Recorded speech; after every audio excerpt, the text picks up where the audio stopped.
the beat, the sound of my heart. It will be alright, just to make a start.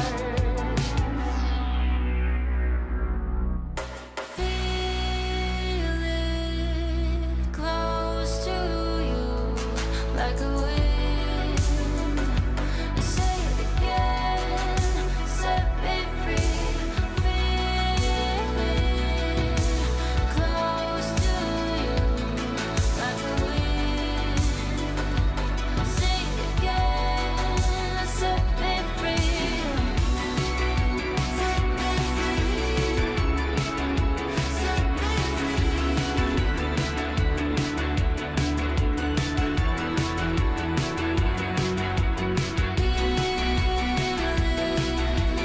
close to you, like a wind. Say it again, set me free. Feel close to you, like a wind. Say it again, set me free.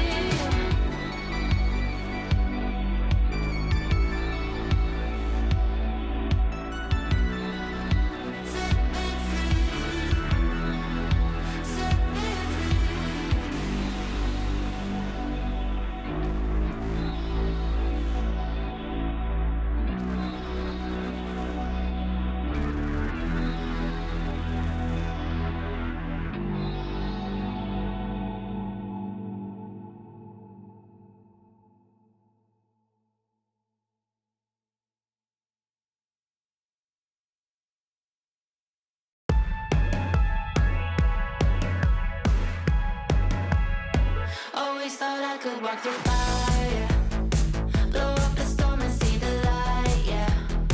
I told my friends that I could run on water, and they said nobody can. They'll see me flying through the sky, yeah. Play hide and seek behind the clouds. I show my friends that I'm not scared of dreaming, and I'll do that again, over and over again. Suddenly, the heart and chest feels heavy. The calm is just a memory. It's failing me, and I know I could never surrender. My beating heart, it won't give up. As long as I am here, I'll never stop. They say I can't, I say, so what? Just watch me go like a supernova. My beating heart hits like a drum. You know I run through life forever, yeah. They say I can't, I say, so what? Just watch me go like a supernova. Light up the dark, I'm superhuman. I'm spreading stardust into oceans. I wanna go up high and close my eyes to places nobody found.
Don't you think like that? I will love you endlessly.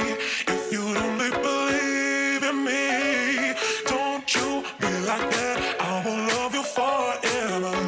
If you only believe in me, yeah. Don't you think like that? I will love you endlessly. If you only believe in me, don't you be like that? I will love you forever. If you only believe in me.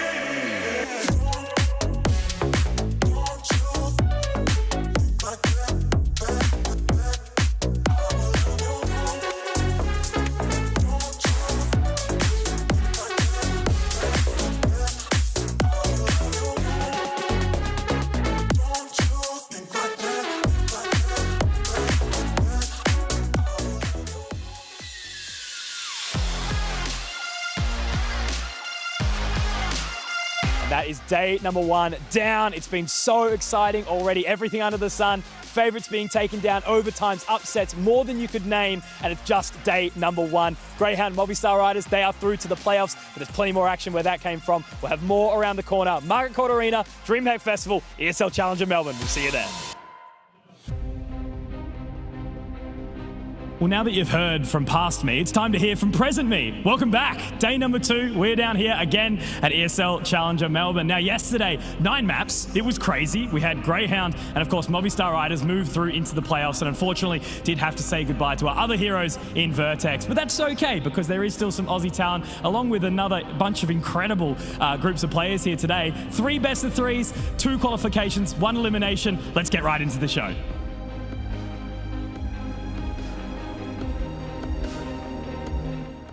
ESL Challenger is brought to you by Intel, Acer Predator, DHL, Monster Energy, 1xBet.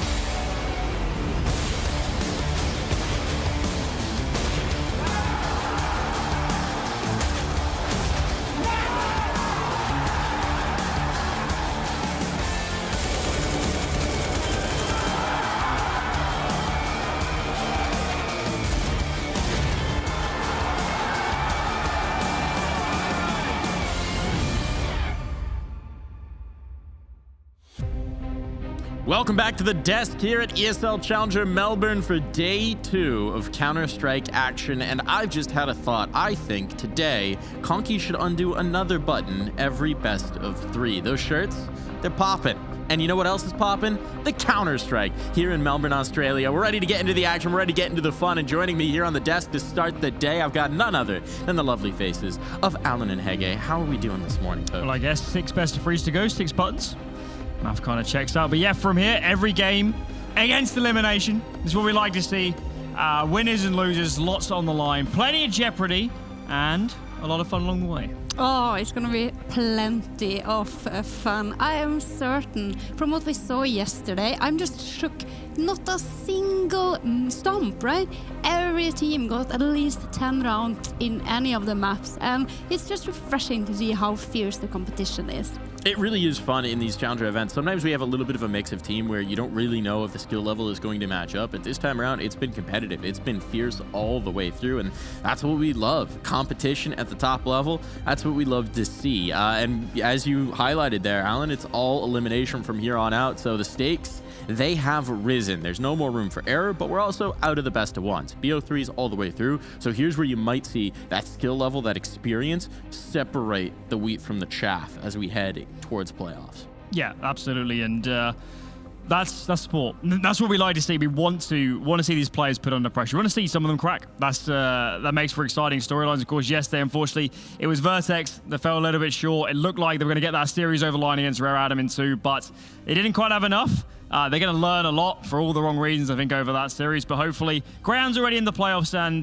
today we get some more good storylines along the way. Yeah, I mean, you can't make an omelette without cracking a few eggs, right? And I I love me an omelette. A Counter-Strike omelette.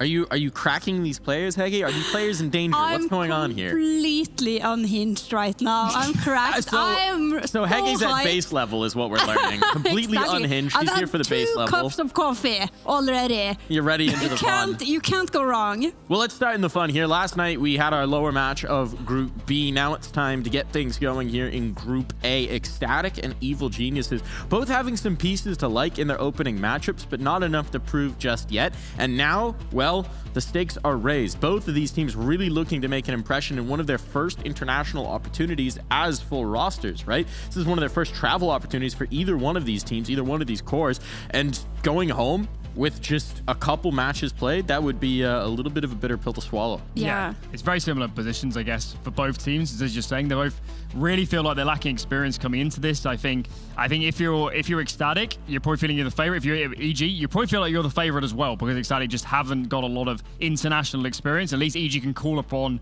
their org resources and go from above and say, you know, we have expectations to get through this. We can talk through how to go through these scenarios. So I think for both teams, they look at this matchup and say, we're going to win this. Yeah, I think so too. But I know who's going to win this. We're not getting there yet. We're not getting there yet. Heggy, you're getting a little ahead of yourself here. Let's talk about the maps that we got going on. We do have to figure out. It's a best of 3. Look at Ecstatic being best boys, banning Mirage. I'm so thrilled. You know, Mirage and Ancient is the 2 only maps that we haven't seen so far in the tournament. So please, Ecstatic, do me the favor and exactly pick Ancient.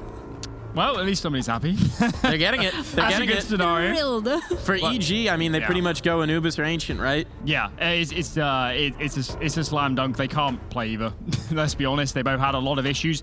Used to permaban the Ancient, but when Anubis came in, didn't feel like they liked it very much. Had to try out Ancient, and they've only played the 1 game. This will be their 2nd ever official for a lot of those players on that map.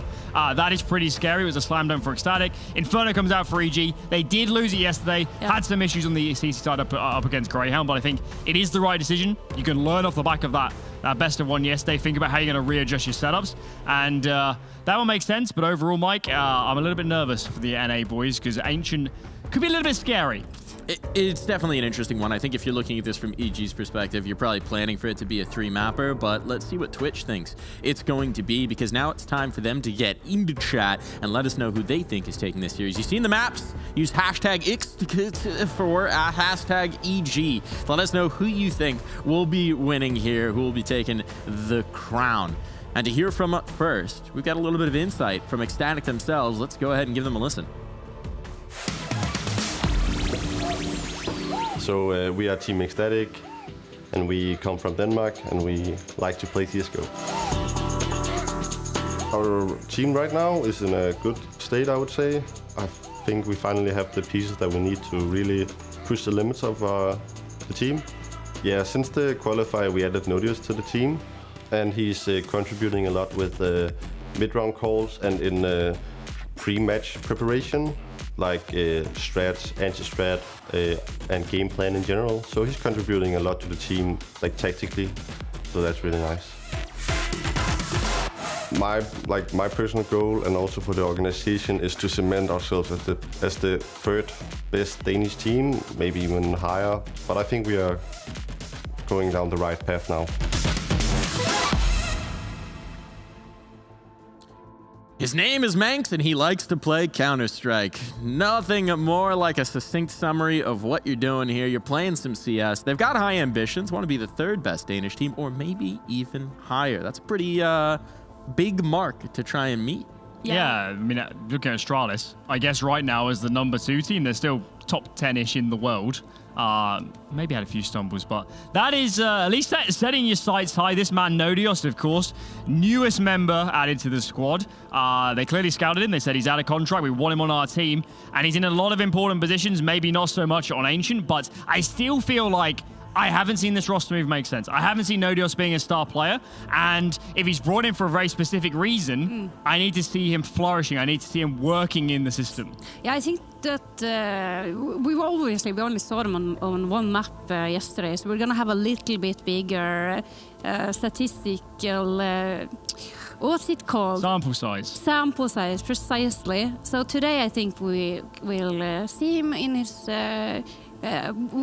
discover better his potential, I would put it.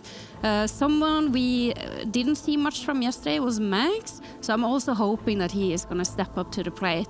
But if there is one player we have to highlight, it is Kraven. Because this man, he was on fire yesterday. We had one of his best rounds on top 5 play of the day. An incredible retake round on Nuke against Complexity. And with that map going to all 30 rounds, Ecstatic looked very competitive. Absolutely. I mean, he individually was what was keeping them in that game, right? Waiting for his teammates to maybe warm up, and they started to gel going into the later ends. But the reality is just in a best of one, you don't get a lot of runway. If you stumble in the early bits, you don't get really much of a chance to recover. So now, let's see if that was the warm-up they needed to get involved in this competition. I mean, you have to imagine both of these teams, again, lacking experience on LAN, just getting a chance to now play a series rather than a single best of one. We get all that pressure coming in, all that headspace. First time playing on this sort of setup. Get those jitters out of the way. Get really settled into this game. I think Kragan absolutely is the player to focus on here. Mid player on both sides of Ancient. He's going to have a lot of influence on how that area of the map plays. So yeah, Kragan, he needs to be a monster here.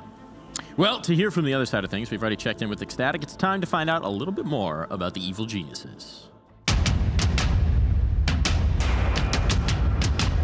So we're definitely still in the building phase, so we have a lot to go over and add and basic stuff that we need to really talk to each other and make sure we're all on the same page about.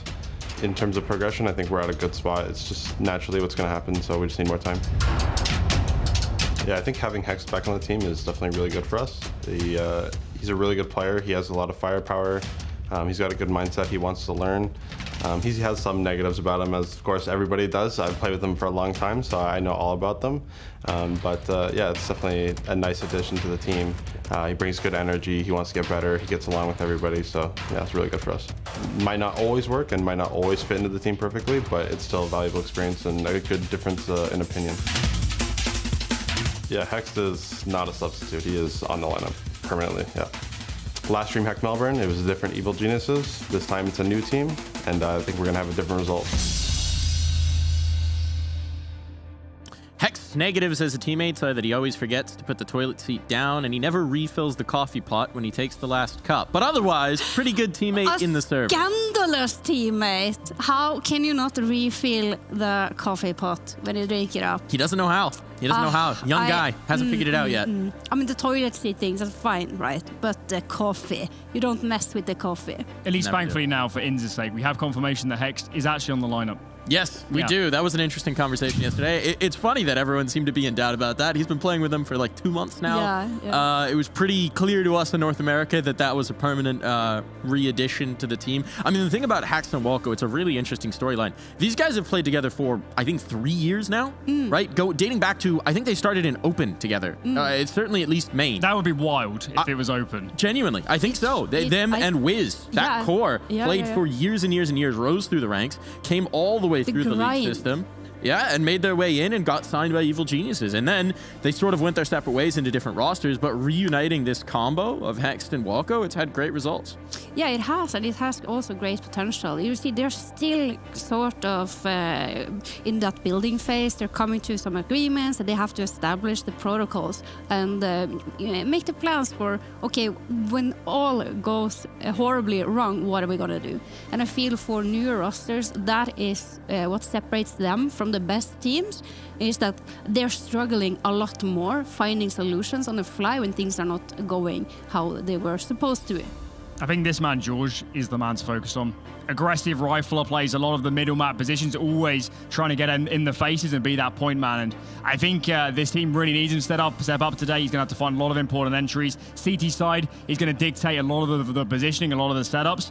And yeah, he's going to be a focal point around the map. Junior as well, of course. Orpa's always going to be proactive, and he's always a bit of an enigma, I guess, is Junior. He is. Apparently, Axe getting him all tooled up and ready for this one. Little shoulder rub to make sure the Opper's arms are limber. Yeah, you gotta have that so you can flick properly. If he's a wrist player, you want to just flick the wrist, but he might be a full arm player. So you need to have that mobility in the shoulder to be able to flick fast enough. Well, this has been your lecture on the calisthenics of Counter-Strike. Thank you, Hege, on that one. I mean, this Evil Genius roster, it's an interesting one, right? It's kind of an interesting inflection point for them within their org, right? The main roster has had a lot of pressure, a lot of expectations that they haven't been able to live up to. But for this team, it's a different story, right? They're a rising star. They're an exciting squad on the upswing. And if they could make some noise here at Melbourne, I mean, they're making very good cases to be considered seriously. And we're going to hear from the man to find out what he thinks about his scandalous teammate ability of not filling the coffee pot. We got Hex. And here we go. So starting off of the day number 2, down here, of course, at ESL Challenger Melbourne. I'm here with Hex from EG Black. And man, look, obviously you've had a long journey to come here. Bit of an interesting one at the start, straight into an Aussie team on stage in front of an Aussie crowd, going down to Greyhound. How'd that feel? What kind of experience was that? I mean, it's really cool. It's pretty similar to the Rio Major. I mean, the crowds were insane there, and the crowd is pretty nice here, especially playing against the home team. So it's always a good experience to play against the home team on the home crowd. So. Absolutely. And now for yourself, you've obviously just been made from sub more permanent now. It's been a little while. How are you sort of warming into the team so far? I mean, it's been pretty easy so far. I mean, I've already played with these guys before, most of them. So it's kind of just, getting used to it again, and then having some banter here and there during the game. So it's always fun. Yeah. Well, that's exactly what Walco was saying, right? He mentioned there was some good and some bad. Now, he told us about the good, about yourself being in the roster. What did he mean by the bad? I mean, I don't think there is any. I mean, honestly, I think I'm perfect, but, I mean, it's up for debate, so. Yeah. Perfect, absolutely. Now, Ecstatic, coming into that one, right? They're a bit of an interesting team. They had a massive run through into this event, but, not really sort of known too much about them 100%, right, at some of these bigger tier events. So have you guys prepped for them nicely to come into this one? Yeah, we prepped as hard as we could. I mean, we did what every other team does, really, for prep. So, I mean, we're not really worried too much, though. So we kind of got to focus on ourselves and make sure we stay, not nervous, and then we should get the job done. Yeah, absolutely. All right. Well, good luck, and we'll leave you to it. Take care. Thank you. Cheers. Hext is perfect as he is. Just a beautiful teammate there. No issues whatsoever, at least in his own estimation. But no, it's good to hear as well. I mean, he's talked about it, right? Moving back into this roster was about finding comfort again, was about getting those pressures off of his shoulders. Had some early good results with that main EG squad, but kind of fizzled down the stretch, and it's been cool to see him sort of rejoining the squad. I mean, I think you could even make an argument that this is more of a functional system in terms of this secondary team for EG. He feels more comfortable, probably gets a little bit more weight in the sort of positions he's playing, and gets to, go more in his own flow. So I think Hex was never an issue on the main team, and hopefully here he can flourish a little bit more and kind of show what he's capable of. Yeah, we're hoping so indeed. The question is, how much do they flourish? Because it's time for you to make your predictions. Time to put your reputation on the line. Who's winning this one? Hege, we'll start with you. Oh, I'm excited because, and I am ecstatic because the Danes are gonna win this one.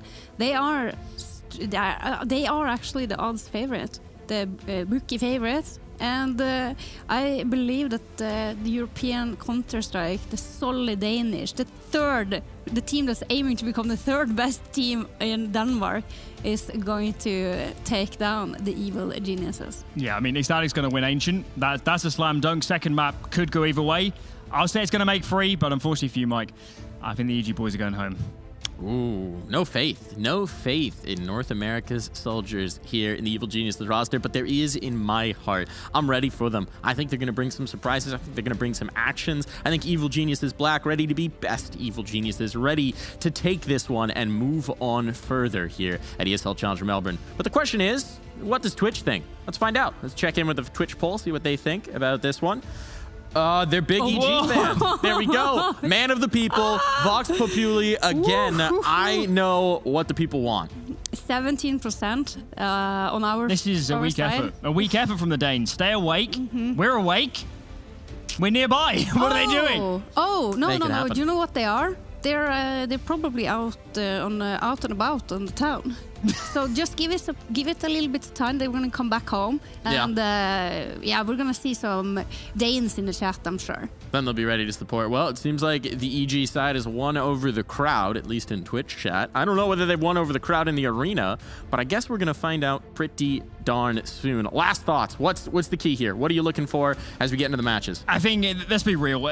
Ancient, if you're EG going into this one, throw the kitchen sink at it. Just get it, get wild with it, get wacky with it, unleash George, maybe let Rush on B on that T side have a lot of space. Because I don't think if they play a standing game, they can win that map. I don't think they have the depth. Inferno's the really important one. If EG wants to win this series, they have to tidy up some stuff from yesterday. Less aggression, more standard Counter-Strike will work better against Ecstatic. And yeah, if they can clean up their Inferno, there is definitely a shot in this series. Yeah, I'm 100% agreeing with Alan on this. Ancient is gonna be the first stomp of the whole tournament, and then we're gonna head in over to two very competitive maps on Inferno and Vertigo. I'm expecting it to go to all three maps. I do believe EG has what it takes to win on Inferno, but on Vertigo I think that the Danes will reign supreme. Well, Hege hasn't been persuaded, but it's time to check in with our casters, and we've got a duo for you that's always up to the score. I'm talking about up to Pardolf.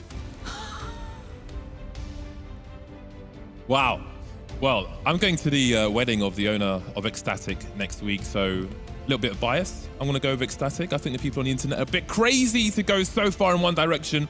How do you feel about this one? I think Ecstatic, they pushed complexity a lot yesterday, and I didn't even feel like they were playing particularly well just yet. It felt like a lot of the players hadn't quite got comfortable, hadn't quite got warmed up. The interesting thing about this series is both of these teams actually came through from the open qualifier in their region.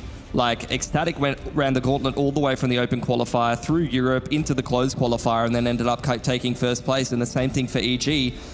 Crazy that an EG team, you know, looking at the organization's history, has to go into an open qualifier to get into a tournament. You'd expect them to be invited or something like that. But I don't know how many events have run, you know, teams have run the gauntlet straight into the event like that. Yeah, momentum is good if you can do a gauntlet like that, and momentum will be important, of course, considering the current position of these two teams. Only one will make their way forward. Who's it going to be? We'll start on Ancient, of course. Ecstatic will be on the T side. I'd often say the aggressors, but Ancient's certainly a map that requires CT aggression as well, and I'm sure we'll see plenty of that once the full buy rounds come in. First is the pistol. Julie's for EG. On the likes of Junior and George, a fast one into the B bomb site. Ecstatic go. The numbers are here. EG in retake territory then, as they've got 3 players on the rotation from the A bomb site. See Crown poking and prodding round the corner as Hex stands in the smoke. There's one flash in the hands of Walko. Will he get an angle for it? Hex has found an angle himself to drop Crown immediately. Queenix and Nodius playing a bait set up. There's the bait, but can Nodius do anything about this? He needs multi-frags. He'll get them. 2 frags for him. And suddenly it's just Junior versus the world. 1v3. He has a kill. He has a smoke, but he's got to use these guns and find more kills. Another bait set up as we see Max saying hello. Really killing time now as well. It's going to be really hard for Junior to do this one. He pretty much has to full commit here. A headshot from Manx and Ecstatic will take the pistol. Really nice start for them on the T side. Ancient here going to start working their way into the game. The flash there over the top from Walko, completing that retake or trying to complete that retake for the CT side, just wasn't quite there. You saw the T side play. I don't know if he was anti-flash, but I think it was Salazar swinging in from the backside of the site there. Did not get wide at all. Ended up multi-fragging, and I think Walko's flash catching one of his teammates a little bit more than any of the Ts. So even all the good work put in by Hex there, unfortunately, falls by the wayside, and the clutch attempt from Junior is not enough. So EG not necessarily off to the start that they might have desired on the Ancient CT side, but after the changes, I feel like, you know, it's a little bit less CT-sided than it used to be, so might not be too upset about how it's going just yet. Still early days here. It's good to see Ecstatic get off the ground running. They did take T-Pistol, I think, yesterday as well, so that's always a good feeling. I feel like that's always a nerve settler, at least when I used to play and you're starting out T-side on a map. It's always a really, really good feeling to take that T-side pistol and start building yourself up some momentum. It's great to see such a fast pace at the beginning of a series as well. Just waiting for this tech pause to be resolved. Yeah, always a few teething issues at the start of the day, but it's still only early days in this best-of-3 series, so fingers crossed. I was actually hoping, there was a lot of like tech pauses over at the RMR. There was a massive tech pause for like a day between Vertex and Rare Atom, and then they played each other yesterday, and I was waiting for the tech pause screen to come up. I think they're cursed. Just for the Schadenfreude, you know. The bad combination. Again, I can't help but stare at the keyboards. Yep. Whose keyboard are you rating today? Just the lack of full-size keyboards. Because again, you know, I tried to convince people like on the internet for ages that you don't need a full-size keyboard, you don't need a numpad. Like, what about the bybinds and so on? But you have a function key. You hold down the function key, and every key becomes different. You can do whatever you want with a keyboard of this size. It's surplus to requirements. So I'm very happy to see almost everybody with a 10 keyless or smaller. I feel like the buy-binds. There's definitely a tier list of how you buy your guns in CS, right? And I don't think there's a common consensus on this, but I don't know. I don't rate buy-binds, but buy-binds are not as bad as people who open the buy menu and manually click. That really gets to me. Yeah. And I had a teammate like that. No, that's not allowed. I miss the plain text menus of old. True. Yeah, but I've got to say, like, the only binds I use, I have special binds where, for example, you know, you should have an individual button for every grenade rather than cycling with the number 4, right? Absolutely. But what you can do is have one button, let's say for a Molotov, but you can have that button buy a Molotov if you're on spawn and pull out the Molotov wherever you are as well. But the thing is, like, so Valve have kind of nerfed buy binds, or binds in general for some reason in CS2, and that's something, even that doesn't work anymore. But we are into the action again in the second round now. EG will be going for a force buy. Junior's leaving some extra money in the hole for a big green gun later on, one would presume. Yeah. Outside of that, it's a full investment here. Ecstatic taking cheater control nice and early on, applying some pressure. You can see EG are anticipating this mid take, and there's going to be a massive fight as they try to disrupt the T-side default here. It's a matter of time. Progression smoke out the top of window.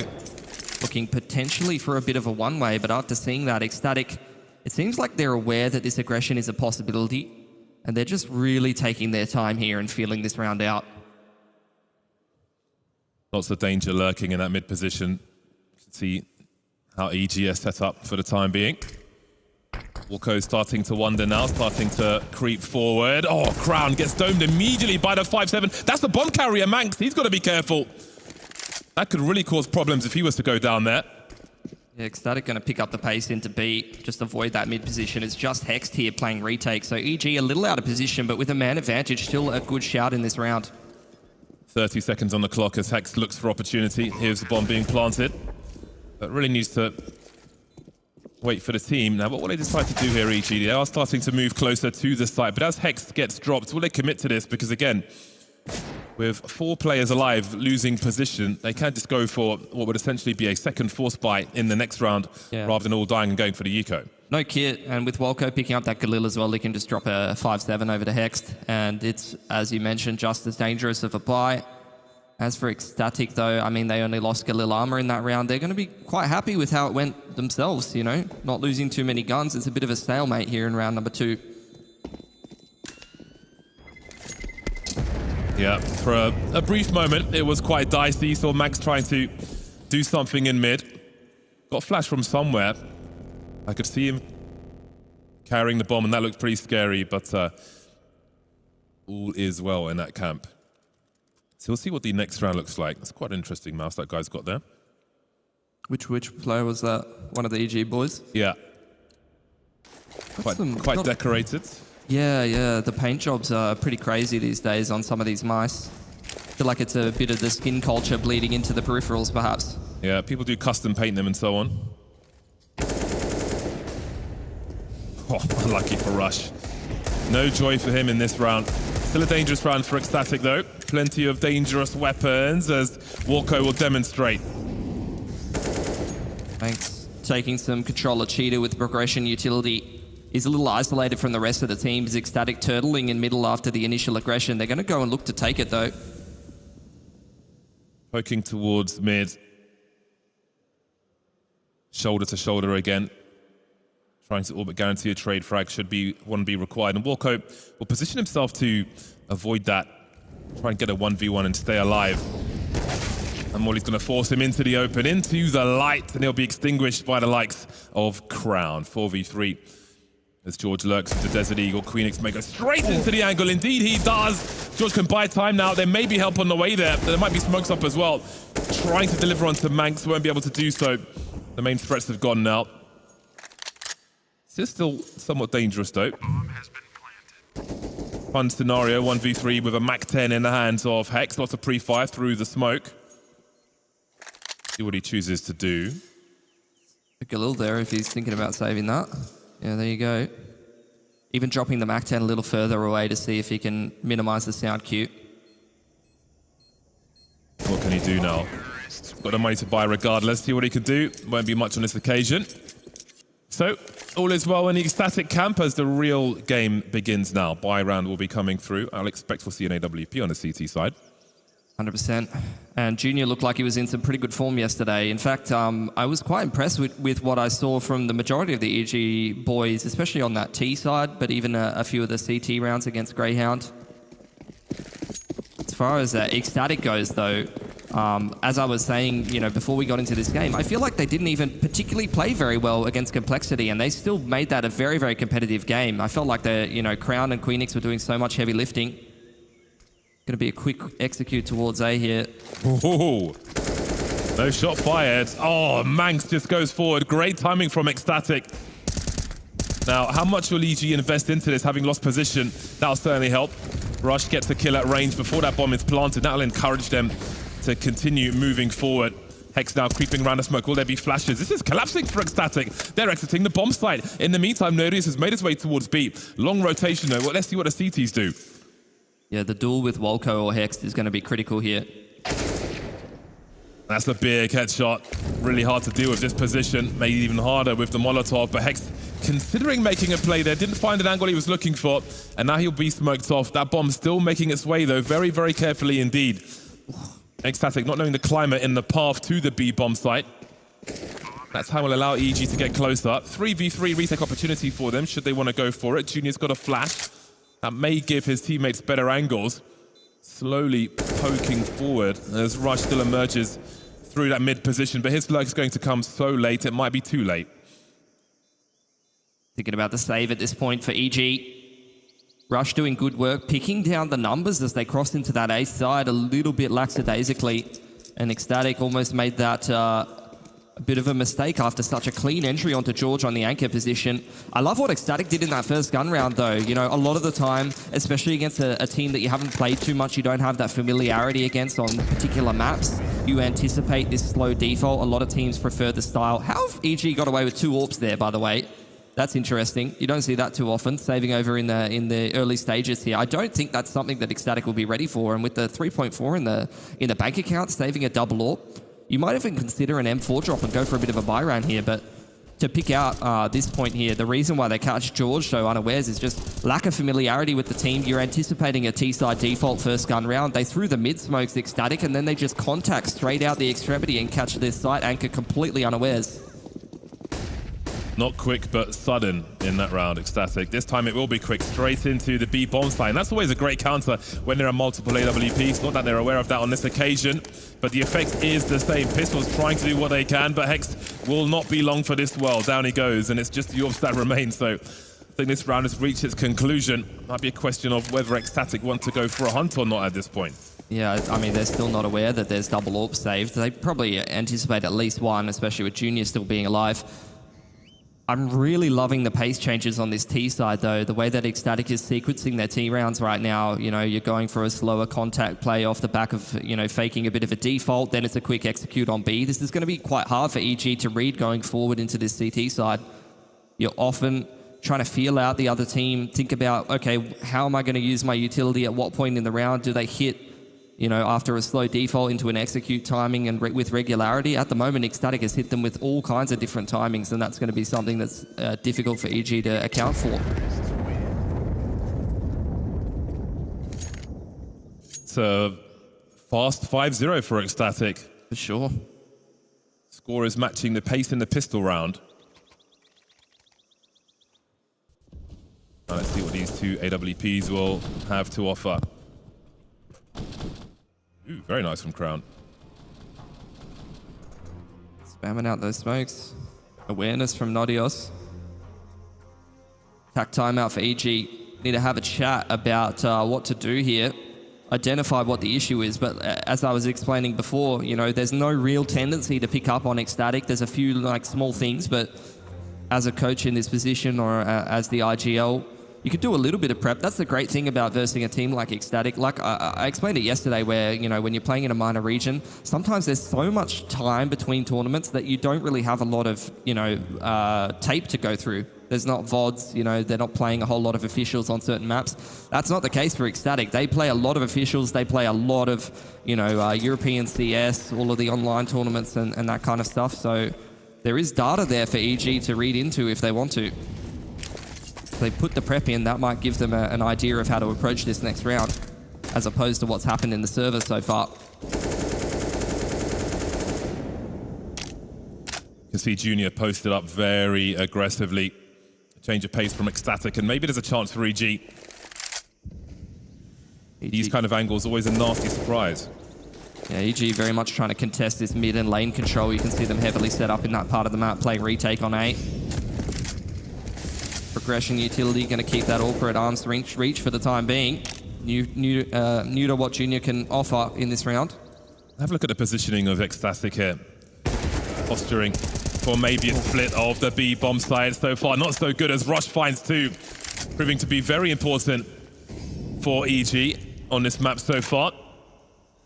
But will it be enough for them to get their first round? They've got a man advantage for now. Still a minute on the clock for Ecstatic.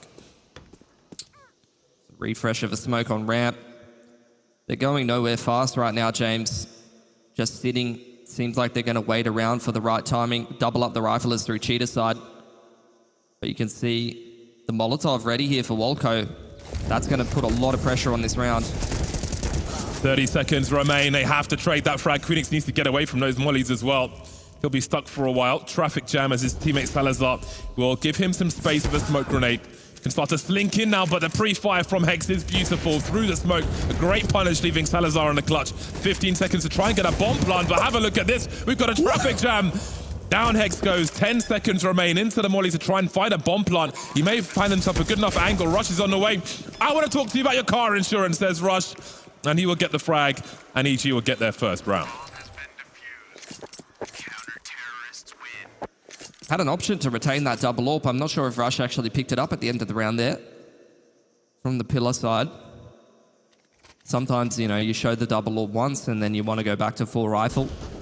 So I'm interested to see if that's what EG have gone for. I mean, Rush getting away with murder there, catching a player with an 8 in hand. And even yesterday against Greyhound, he was in some pretty good form.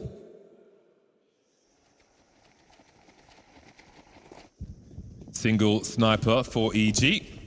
Now let's see how Ecstatic changed the pace, or if they'll continue as they did in the last one. Look at George. This fight on the extremity is so important, and that's massive for EG to find a pick that early on. So aggressive in that anchor roll. That's really going to start to change up how the Ecstatic player on the T side plays on the wing. You know, one round the anchor pushes you. Oh, just sort of fist that as up. Couldn't make the connection. Would have been enough.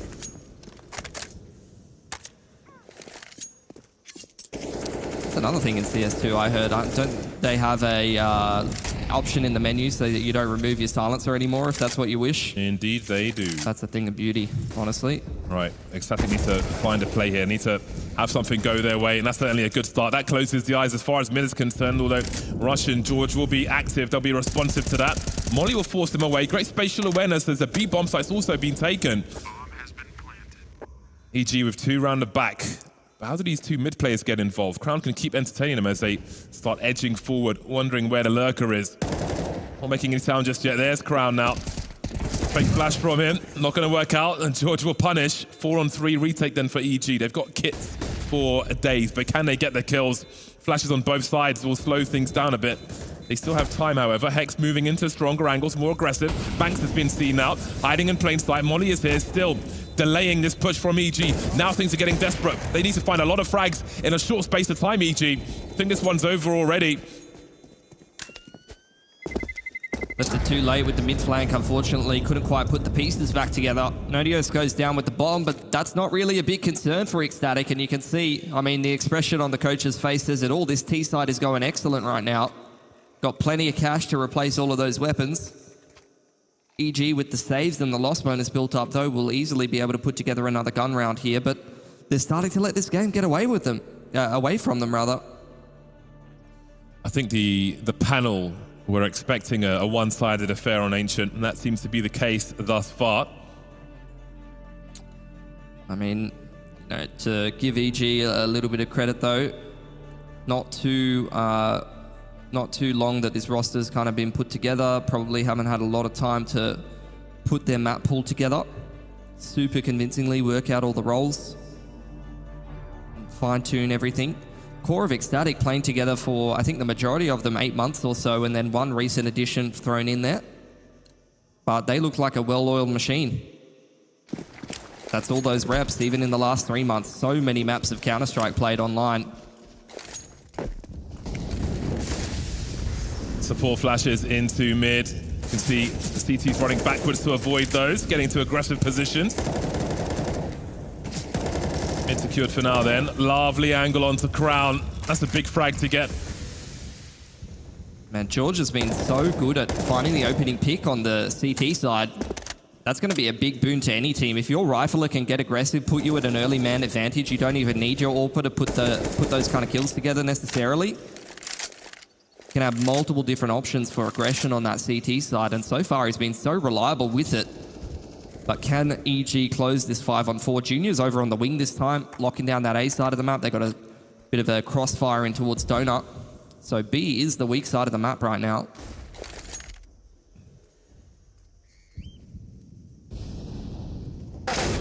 A sudden attempt it is then from Ecstatic. The bomb goes first, and there's time, just a few seconds for a rotation from these CTs. Walco manages to find the gap, and Salazar can do nothing about that. He'll drop Junior in the meantime, but this is so awkward for him. One of 2 remaining plays for Ecstatic, and the second one comes in from the back, turns into a bait setup then, and now we're down to a 2-on-2. George waiting for a bomb plant attempt maybe, or even preempt it with his incendiary. That'll buy him some extra time. Salazar spotted. Look how he protects himself as well, trying to avoid going down, but he can't help rush. George with 19 HP then, last seen in CT, will change his approach.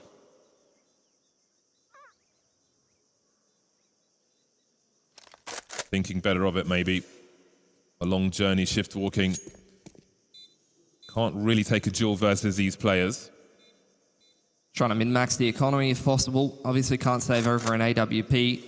Might even look for an exit. If you can catch the AWPer exiting B here, that would actually put a fair bit of a dent in the economy of Ecstatic. Yeah, can't get too close to that explosion, of course. Maybe he'll get what he's looking for. Salazar on the way. Let's wait for the explosion. The bomb will send it his way anyway. I'm really enjoying watching George play, to be honest.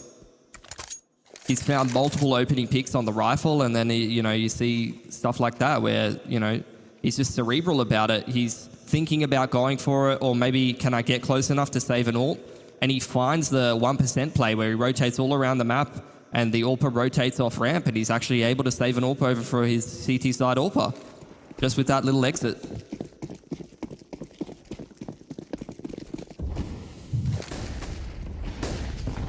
Seven to 1 for Ecstatic. Always know what to expect in the chat when the score is 7-1. Not at this tournament, no Brazil representation, unfortunately. It doesn't matter to the chat. it's happening regardless. Look at EG, they've taken all B control. Big firebomb over towards lane. Ecstatic respond by throwing the mid smokes, taking control over there. Queenix and Nodios having a think about maybe contacting out the A side of the map after a bit of B pressure, or a bit of a mid pressure rather. It's actually going to be an A split that this turns into here. George will try and make some space for himself if he drops his smoke grenade. For now, he's going to say hello. There's the smoke now. It's going to make it really hard for the T's to clear this bomb site. Playing over the smoke as Salazar will deliver over that. He was ready for the peak.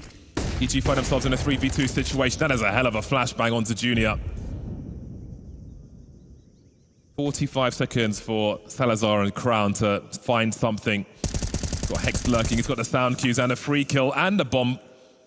Exactly what EG need as they try to mount a comeback in this first half. Crown stuck in mid then with 30 seconds. He's got 2,700 in bank. At this point, he might be having to save. Yeah, big rotation around. Similar to what we saw George do previously. He might just be looking for a kill or two, perhaps, but quite happy to save in the water there. So EG, nice little response from them. Good rotations in the mid-round to catch that bomb carrier outside of A. And they're chipping in a round or two here, but I'm not sure if it's necessarily going to be enough.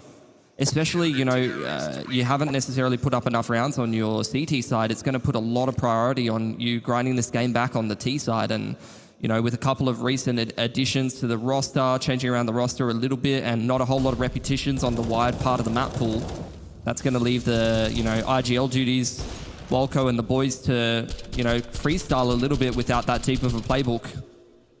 Can be done, but not necessarily easy, especially against a team like Ecstatic, who has got so many reps on a big wide variety of maps.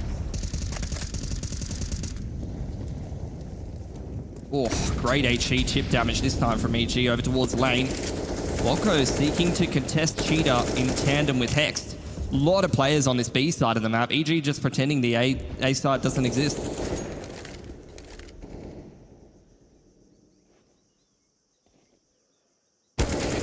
Those sounds can be heard by the CTs. To no avail though. Walco takes one in the face. There is a response, but look at the angle that Salazar's holding. Nodia's here as well. That's an important frag from George. Uncomfortable situation, but they've turned things around very quickly, EG. They're a man to the good now. See this rotation from Ecstatic as they take aggressive map control, and they need to with only 3 players remaining. Both sides lurking for info as Crown drops rush in mid. Numbers even now.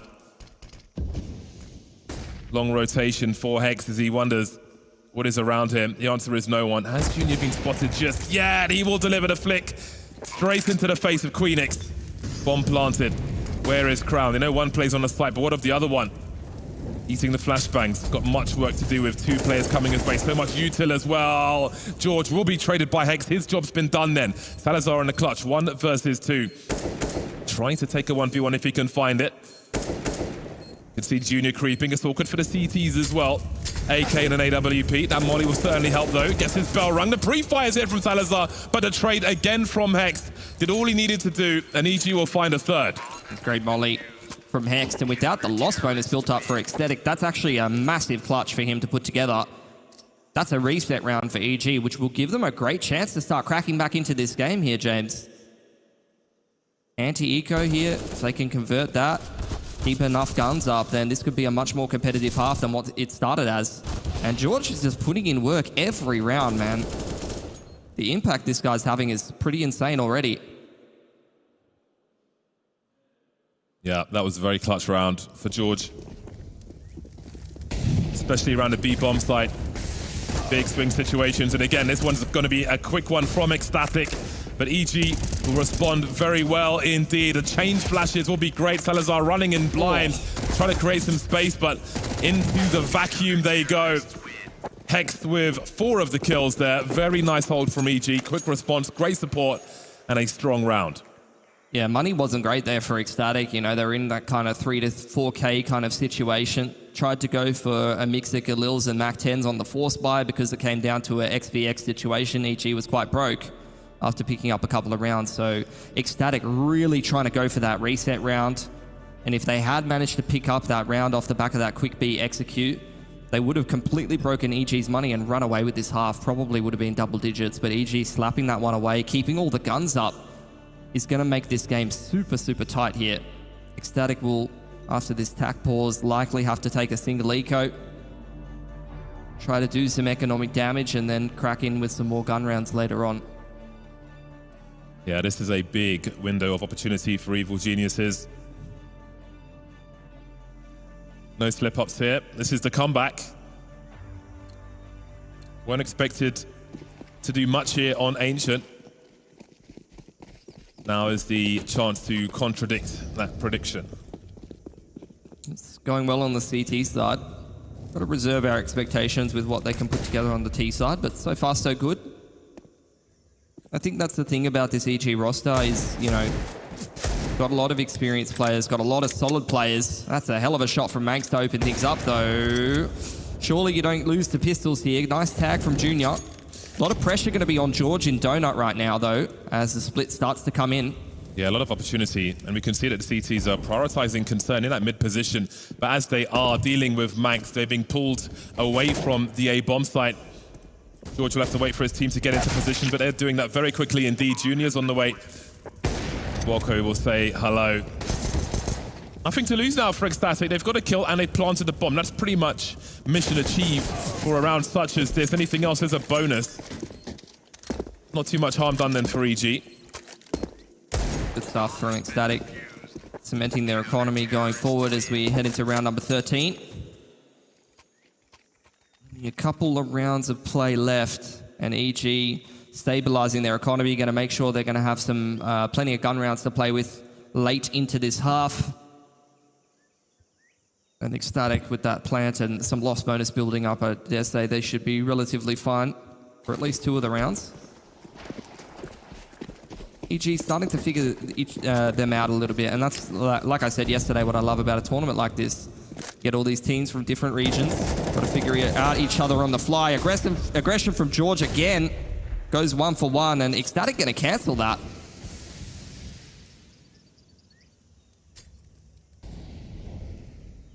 Bunching together. You see Rush trying to play safe as he can. There's a denial of information from Nodius. Not sure how many players Rush may have seen there. But now what is the mid to late round from Ecstatic? With only 4 players, it's going to be hard to get your lurk action going, especially with Manx on 2 HP as well. Yeah, they're playing like hide and seek in middle right now. Waiting for the rest of Ecstatic to link up around the whole map and maybe start making their way towards a bit of a B split. EG in this 4-on-4 though, you'd expect them to look for information somewhere perhaps. Try to stay active. They've got an info line in middle, and I dare say there'll be an aggression into middle from the riflers at some point. The question is just when.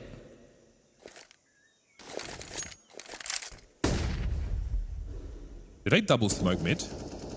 Top mid, perhaps, yeah. No util. It's just going to have to be a bit more of a contact play or just a flash over the top of cave. That might be enough as EG are holding somewhat passive angles there. Walko being very careful. Manx only had 2 HP, and now he's got 0.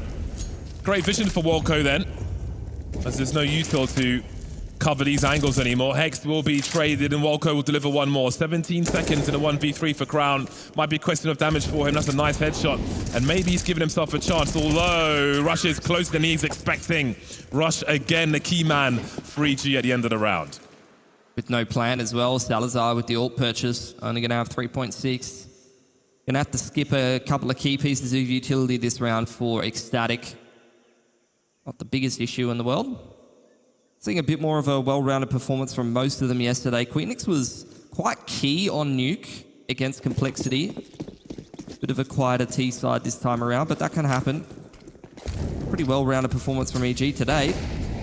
Good to see. Mid-aggression potentially on the cards for George. He's been so active around the map. I'm loving watching this guy play. Here's the mid-smokes from Ecstatic though. Crown's been important on the lurk, doing solo tasks for Ecstatic. Got Manx for support for the time being as he gets closer to that mid position. Knows his gaps as well. So great map control from the T side so far, but there is going to be a response from EG as we can see a push through B.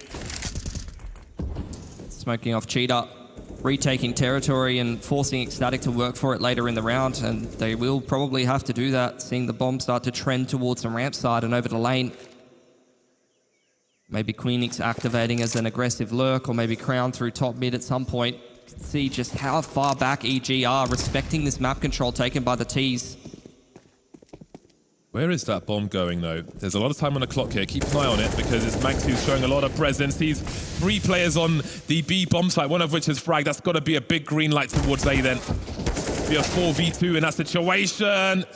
Now George finds himself stuck in CT, making his way over towards A as the bomb's getting planted. Surely going to have to wait for his teammates to rotate. It's going to be a long journey for Walko. Wondering about a lurker in mid, as there often can be. It's going to slow him down a lot. See Queenix waiting for a peek, switched out for an AWP. George may force him off the angle.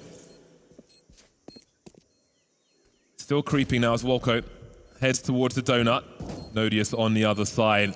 What will the timing be like? That clock is ticking once again. They've all got kits, but again, they've got to find these frags and quickly. That's the failed one in the donut, and Salazar will deliver also. Queenix spots that last player, and Ecstatic are going to head towards 8 rounds here. Chipping in a couple extra at the end of the half after such a great start. It's good to see. You can see they're really starting to play with the conditioning that they've set up earlier on in the half against EG, starting to run fakes, starting to try and push and pull the rotations and find the right reads. It's been great to watch these Ecstatic T sides. I feel like they have a lot of depth. I feel like the calling and the structure is quite good. They're unafraid to allow the individuals to go for lurks and give a lot of responsibility to certain players to make those mid-round reads. Aggression into middle from EG. Oh. He wants more, James. Playing the one-way here. Oh, and he gets what he's looking for as well. I like the preemptive HE on the other side. Walko will take one through the woods. These guys know their angles so well. Such efficient counter-strike we're seeing in that respect. Credit to George this round as well. That's the 3rd round this half that he's found the opening pick for his team as a rifler. Mid take now from Ecstatic. Following out Cubby, trying to limit the info that EG has access to. Is going to pull an additional rotation away from B. So Ecstatic maybe with a bit of a window here. Bunching up now. Bomb has been waiting for the reinforcements. And again, EG very concerned, very focused on that mid position. That denial of information will have them somewhat out of position as the push comes in towards B. The smokes are up for Ecstatic. EG waiting for the mollies. We're going to see a preemptive strike from them. Well, that's one way to do it. Hex is finding a kill through the smoke onto Manx. 4 on 3 before that bomb is planted. Look at these angles. They are so good for EG. But there's more work to be done.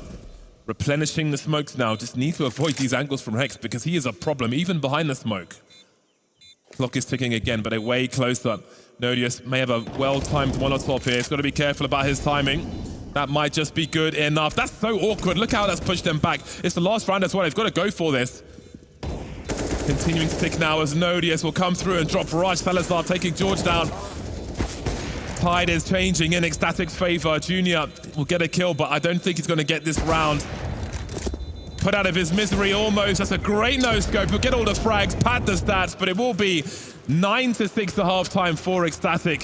Things getting explosive towards the end. Pistol is around the corner.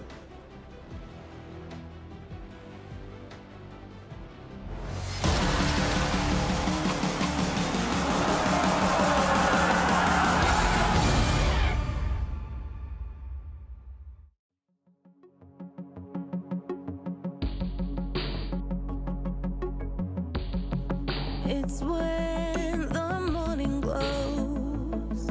I cannot hide myself from you. It's when my feeling grows.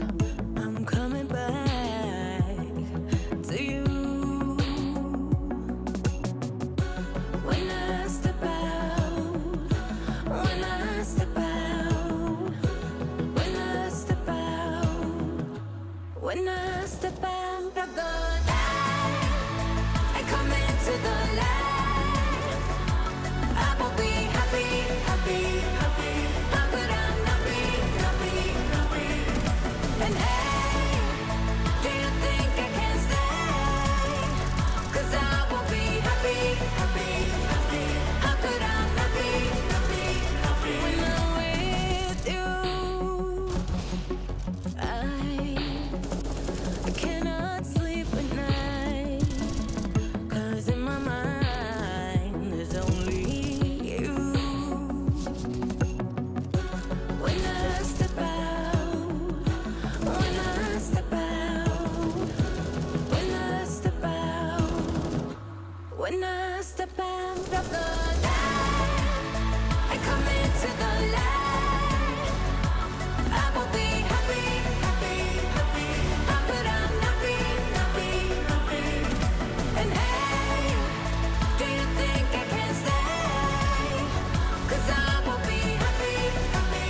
step out of the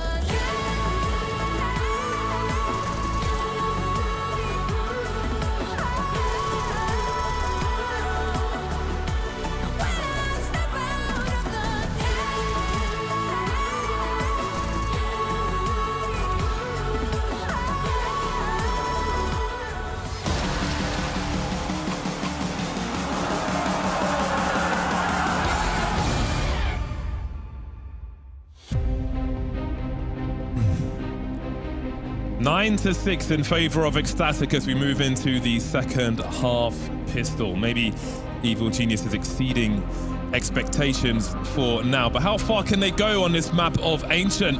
It's time to find out.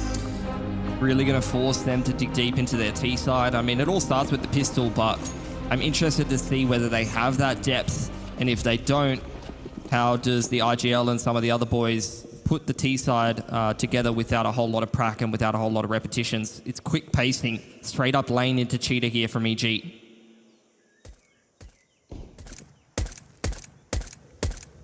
Almost leading with the bomb there. X will drop it to Rush as he looks to be the initial engager. Everybody jiggling. Nice pre-fire. We know both these teams are dab hands with the pistols as well. Manx will be the one to get started with two. Those Julies are getting to work now. Crown with a third one. And Ecstatic are charging this pistol round. EG utterly deleted. That's clean. They just absolutely swarmed the site. Evil Genius thought they were executing on the site and they were getting executed on. Reminds me of what the boys on Ecstatic did against Complexity yesterday. It feels like whenever the execute comes in, you know, some teams on the CT pistols, they love to play the angles with the USPs, sit back, try to chip headshots in and wait for those rotations to come in. It feels like Ecstatic, when you execute them on the T-side pistol, they just run at you before you can even get comfortable and headshot you. And it seems to be working pretty well. Full save here for EG, no bomb plant. A little bit harder to force buy in that regard. Manx with the French gun. What do you think about the FAMAS? I think it's horrible. When I used to play, I would be like, I would never touch that. I'd be like buying an MP9, even if I was playing like top mid on Ancient. Yeah, I'm just like, I'll play close with the MP9. Take the moving accuracy over the awkward feeling of the FAMAS. Maybe it just lacks identity. That might be the issue with it. Would love to see something changed up about it in CS2. Something I do love about different choices of other tactical FPSs. I feel like there is a place for a gun a little bit cheaper than the main choice of the gun rounds. It's a debate for another time, though, as we head into the first gun round. EG, with no bomb plants, going to be a little bit more limited on utility. Perhaps a bit more pigeonholed into what they can achieve in towards a round like this. Only 3 mollies and a little bit limited on the flashes on some of the individuals. So harder to run a bit more of a prolonged, drawn-out default. A little bit of utility invested towards middle just to keep them honest. Wolko applying pressure at lane. Flash over the top to send Hex out middle. EG are spread picking the map. Are investing small pieces of utility here.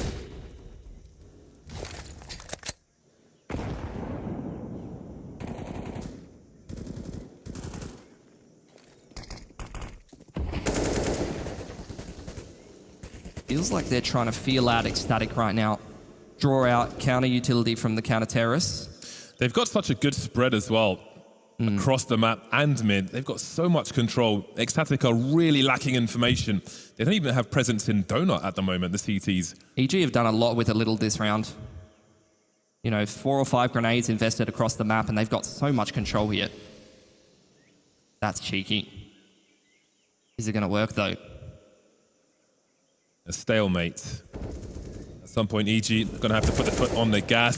And it seems that might be happening. Wolko finds 2 over towards the B bomb side. But again, they are spread everywhere. 38 seconds. They could rotate if they want to. Wow. That was a hell of a round. It was. It's like I said, you know, 5 or 6 grenades. They spread picked the map so well. Wolko applying pressure towards lane and that B side of the map.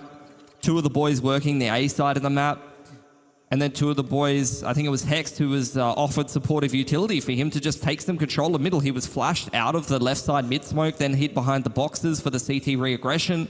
Another flash goes over the top. EG just very, very limited util usage, but efficient, really efficient.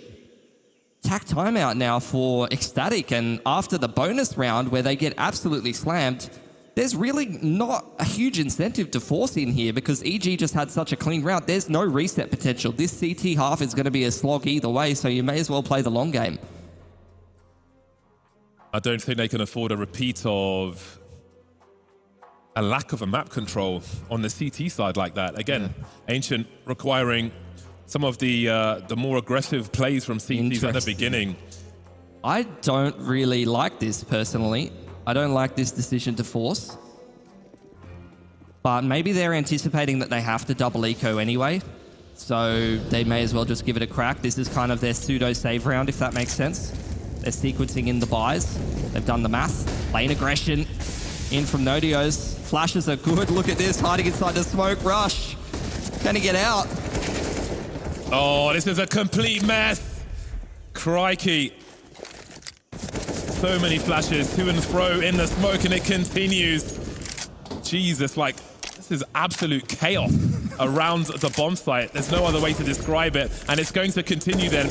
Manx can't get his rifle ready after the flashbang, and suddenly we're in a 3 versus 2. What in the blazes has just happened? Not even over just yet, with Crown moving into position.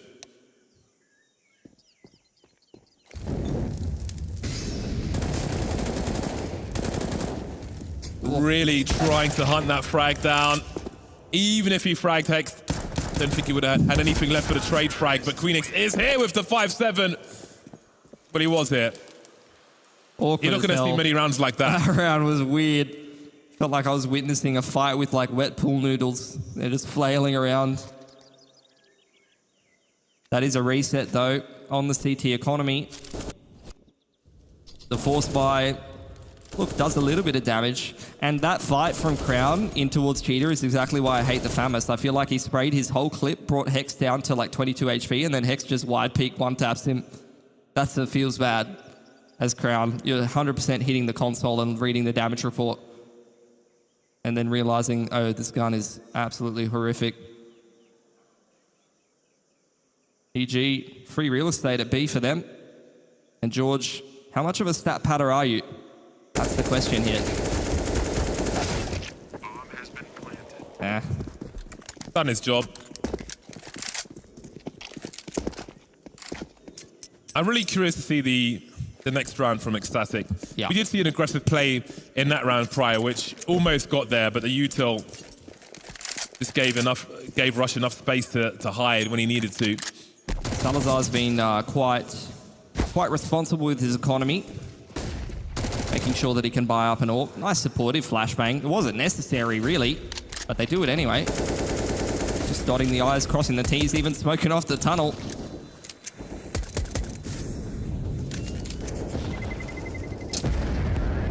I'm curious about this one now. What we've seen so far in this half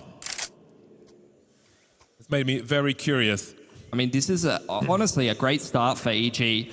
Even if you don't necessarily have that deep of a playbook on an Ancient T side and you're not super comfortable playing the map, which is just me projecting what I think is the state of their team, might not actually be the reality.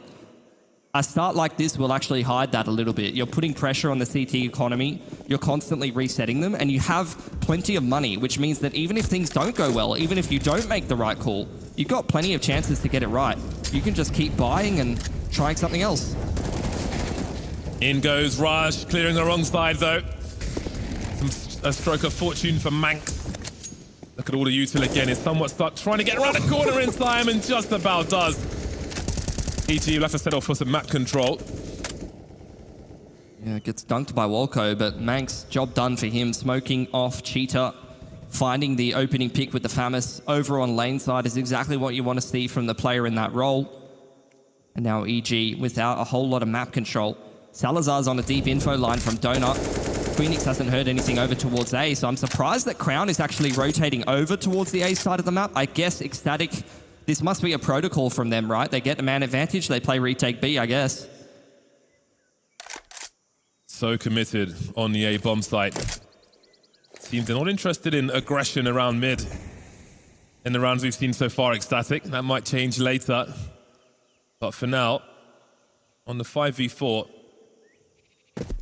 wonder who's on the back foot as EG continues to approach this bomb site. The utility is going to be here, but there is going to be plenty of retake util for Ecstatic. I'm sure they're confident with the numbers on the retake. Bomb plant will help keep the money good for the T side, though, and that's been achieved now as Junior delivers on Nodius. 4-on-4 with Crown on a long flank. What happens in the meantime on the bomb site? There's another free one for Junior. Queenix are trying to get into position to throw a grenade there. If you were waiting to play the retake, you need to do something better than this. 3-on-3 now, Crown in position. That bomb is ticking though, and only Manx has got a kit here.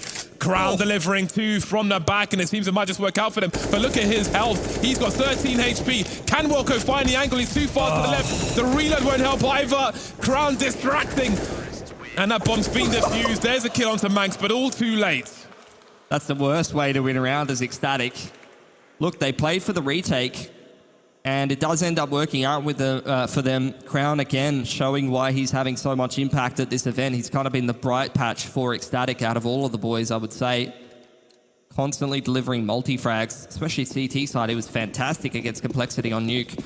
But like I said, winning with one player surviving when you're trying to, you know, break up the momentum from EG's T side is the worst way to win a round. So taxing on your economy, but Crown again having impact, opening pick. That's the second or third time in the last couple of gun rounds that Ecstatic have found an opening pick with one of their riflers. That's again going to put pressure on EG to try to convert this 4-on-5. Very curious as to what Salazar and Manx might be up to. Again, in the last round, we said how passive they have been as far as mid has been concerned. Oh, the timing for Junior will be okay, it seems. Salazar will get dropped then. Oh, this mid aggression is going horrifically for Ecstatic. They had a man advantage.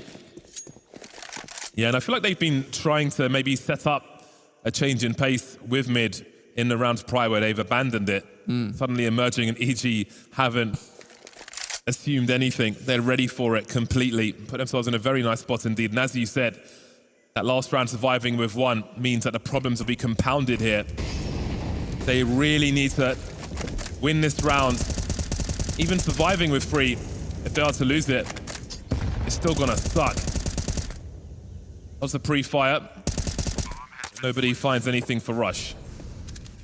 Crown trying to find that timing on lane. They're gonna save. Too low percentage, too much risk involved. Gonna see what they can put together with a 3-man save. I don't know what the loss bonus is looking like. I think it was 2.9, but might be misremembering. Either way, EG, exactly like you said, they were ready for that mid re-aggression. And I feel like in general, they've been playing quite a slow, tempered T-side. And that's really been working for them because Ecstatic, even after finding the initial pick with their aggression, they sprayed Hexed through the smoke that round. The previous round, Manx found a pick over on lane side. The initial aggression has been going well for Ecstatic, but the way they're playing the mid to late round, I feel like they're overcomplicating things a little bit. I wasn't a big fan of the B retake protocol that they went for. Crown kind of bailed them out of that one and they were able to still clutch it out. But especially that mid re-aggression that round, I could see what they were trying to go for, but it didn't work against EG. But like I said, sometimes that's what can happen at an event like this. You play out the same protocols, you play the same way online over in Europe against certain teams and it works out, and then you come to an event like this against a team from a completely different region with a different style, and suddenly the puzzle pieces that fit so perfectly are completely misaligned.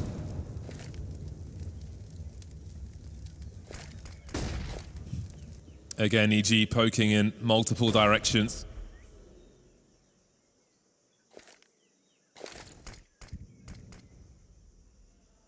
It's creeping forward quietly. I'd be interested to see if this is, something that EG discussed, particularly against Ecstatic. They've been playing very slow on T side. And like I said, there's a lot of data, a lot of reps on all kinds of maps for Ecstatic. So you can go and find out how they play. You can prepare for this match. So is this EG's normal T-side style or is this particularly prepared for Ecstatic? No real engagement from either team just yet, as we are sub 1 minute now. And presence will be shown over towards B. You can see what's happening on the radar. You can also see this double peak setup from Ecstatic. How long will they hold for? They've got Salazar, who has an angle on mid, so there's no need for them to reposition, but Crown can see some movement on the radar. I actually love this setup just because of how limited their util is. This is probably the best way to try and hold this site. There we go. That's exactly what they were looking for. And at the same time, the double peak is activated. Look at the number advantage. Disappears pretty quickly. 20 seconds for Junior jumping, see what's happening. He will run distraction. Oh, no. He's blind, then he's going to be barbecued. That is the bomb too far away from Walco. He won't be able to do much here. 9 seconds on the clock now. Oh, he saw 2 of them, but he was taken down by the 3rd, and that will be good enough. Again, though, Walco and Junior keeping it expensive. Taking 3 guns away from the CTs in a round that didn't go well. Pacifist approach to the early round, and EG going to have a chat here with attack timeout. Feels like they're really trying to get a read on Ecstatic, and Ecstatic, that's something I love about this team so far. You know, I've only seen so many games, but it seems like their style is they really do like to mix up the approaches. T-side, I love the way they're sequencing their rounds, going from slow to very, very quick executes. And then CT side, that's a perfect example of it. They went from being super active, aggressive on lane, aggression into middle, mixed up from the early to the mid round. And then that round, they just play super passive and trust the crossfires.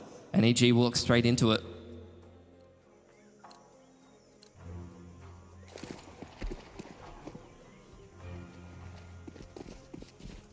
Heading towards the clutch rounds now. This is actually a pretty big swing round for both teams. You can see Junior quite poor as is Hexed. Ecstatic are quite broke as well, and neither one of these teams have got great loss bonus right now. This could be Ecstatic putting the game on the silver platter here, or EG evening up the scoreline.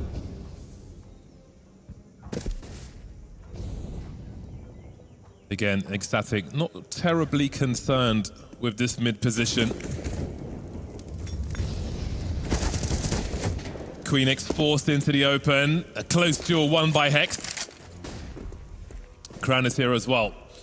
Now, this is a problem for Ecstatic with only 4 players remaining. All of mid is compromised. They saw one towards red. So I have to keep an eye on that. They'll be spread out somewhat. Facility still being dumped now. As you can see, Nodi is holding down 2 jobs. The EG just cutting the brakes with the man advantage. They were anticipating aggression from Ecstatic.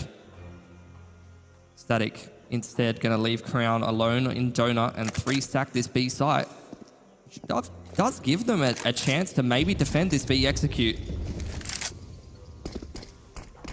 Very good timing for their util as well. This is going to kill the clock and force EG's hand, and teams are going to send it now with these numbers. They'll get the opening there from George, ever dependable George. 24 seconds. Ecstatic could try and make a play here as the bomb looks to get planted, but Walco will punish Nodius for trying to spray. Salazar won't find an angle on the bomb planter, so it's game on. Ecstatic with only 2 players remaining.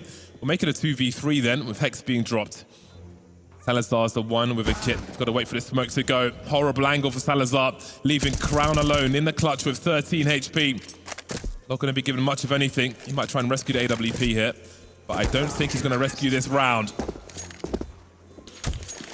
Really good stuff on this T side for EG.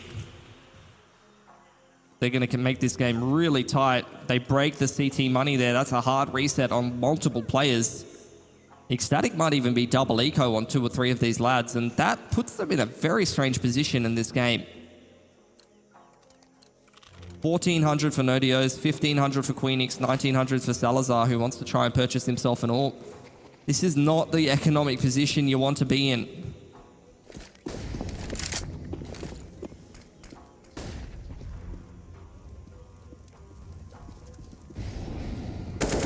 Fast eco round is a good eco round. This just might be a fast one. They can wipe out the rest of this squad. It's going to be fire on the next of Ecstatic then, as EG continue to close the gap. They're playing very well. The economy is stable now on the T side.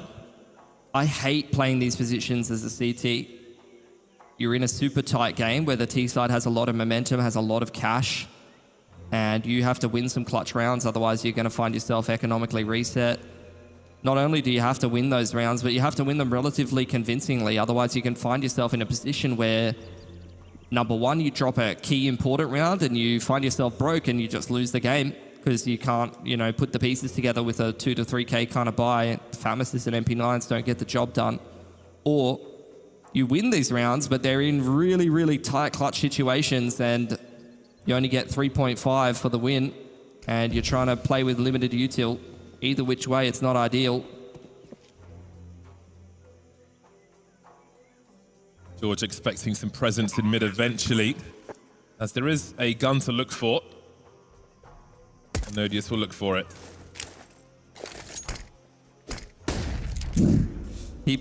That's the one flash he bought, and he was actually one of the players that was double eco. Didn't really end up having a lot of impact. Don't think that $200 investment was particularly wise. I wasn't going to say anything about it. I was just going to leave it alone. I'm the color caster, James, okay? You didn't have to say anything. It's all right. Feels tense. I don't think they can buy. Map. Yeah, it is tense. Yeah, they can't buy. They are double eco. That's the worst. I hate that. Some pistols and a cameo appearance from an MP9. A small offering to the gods. A back crown. I might even drop him an M4 the way he's been playing on CT side this game. Phoenix has been quiet, 5 for 18. He had a great, that's what I said. He had a great game on Nuke. I felt like Ecstatic against Complexity were almost trying to 2-on-5 between Queenix and Crown in that first series, and they almost got it done. Is that the lineup, James? I don't think that's the lineup. No harm done, though. You're going to make a mistake. Yeah, make it in that situation. Exactly. Go back and VOD review that one.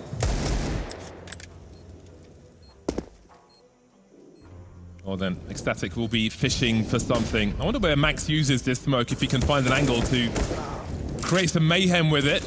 We'll be busy with the Desert Eagle for now.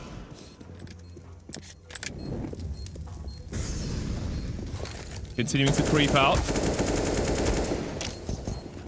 With late enough timing, he could, invite the T's to die to the bomb at the very least, but they'll be taken care of long before that becomes an issue. 13 apiece then, and we start to wonder who's going to take this first map. This is getting really tight. Not sure anyone really expected EG to look this good on their T side, but their T side against Greyhound was a similar story. They very much started to turn that game around.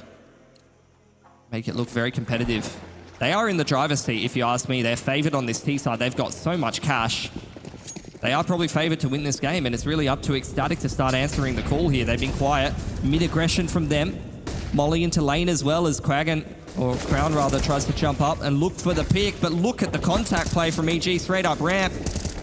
2 for 2, that's messy. Oh no, the bomb's been dropped, but there is rush to trade. That's quite important. Bomb carrier was busy delivering the flashes into mid to keep them entertained, but rush. What are you up to there? Crown on the side, gets a free kill down to the 1v1 now as Walco moves through the bomb site. Has no idea where Salazar might be coming from, and he has been creeping. So where does Walco focus? Smoke up to give himself some space. Allow him to focus on one angle at a time, and he'll try and make himself as safe as possible. Salazar continues to move through now, but can he find Walco? Where is he off to? Where has he gone? He doesn't have a kit, Salazar, either. He needs to find this kill, and quickly. He'll put a smoke up, and Walco will draw him straight in the face. Very back and forth, but now EG are in the lead. Do I make a where's Walco joke, or do I just leave it? I was thinking about it. That's exactly why I hate chasing these scoreline deficits, or at least trying to break out the momentum on the CT side, because you lose one round and Ecstatic are broke. They have had to take 3 ecos in the last 4 rounds. It's the worst feeling on CT side, and EG just continuing to roll with that momentum now put themselves in touching distance of at least map point if they can complete an anti-eco, unless Ecstatic wants to again do another one of these 3k force buys that they did on both T and CT side and, try to dig deep and take a big risk. think I'd prefer to try and just take the gun round and go for 2 gun rounds back to back instead of trying to throw everything at the wall in this one. But they've surprised me with their decisions to purchase sometimes here and there. Not this time. Sensible half buy. Pistol armor.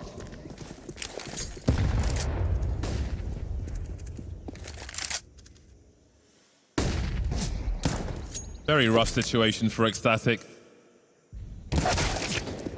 Trying to invest enough to not concede game point for free. Just quiet. Oh, hold on. It's a nice tap from Queenix, and he's been given the space to collect the rifle at the very least, but the bomb is headed elsewhere, and that's more of a priority. But Crown is coming through that deagle. They might not be done with this round just yet. Suddenly, it's so awkward for Junior. That smoke won't be there forever. The Queenix in middle. That's a really nice flank timing if he comes down lane here. I smell danger for EG here. Crown trying to find an angle, trying to find something, tagging Junior at least. Drawing attention while Queenix creeps, and George is not going to be ready for it. The 2-man spray down. They've stolen the round. They had no right to win that round, but they have forced it back to 14 apiece. Quiet game from Queenix, but he makes up with it with a massive flank timing through middle. And Crown just continuing to put in work. That is a massive boon for Ecstatic. They avoid map point. They pick up themselves a couple of guns. That's robotic, that was. Absolutely robotic. I was thinking at that exact moment, man, Hex has really been putting in work this map, and he instantly gets one tapped. I've passed the cursed him in my mind. The least likely round secured by Ecstatic, keeping EG off that game point.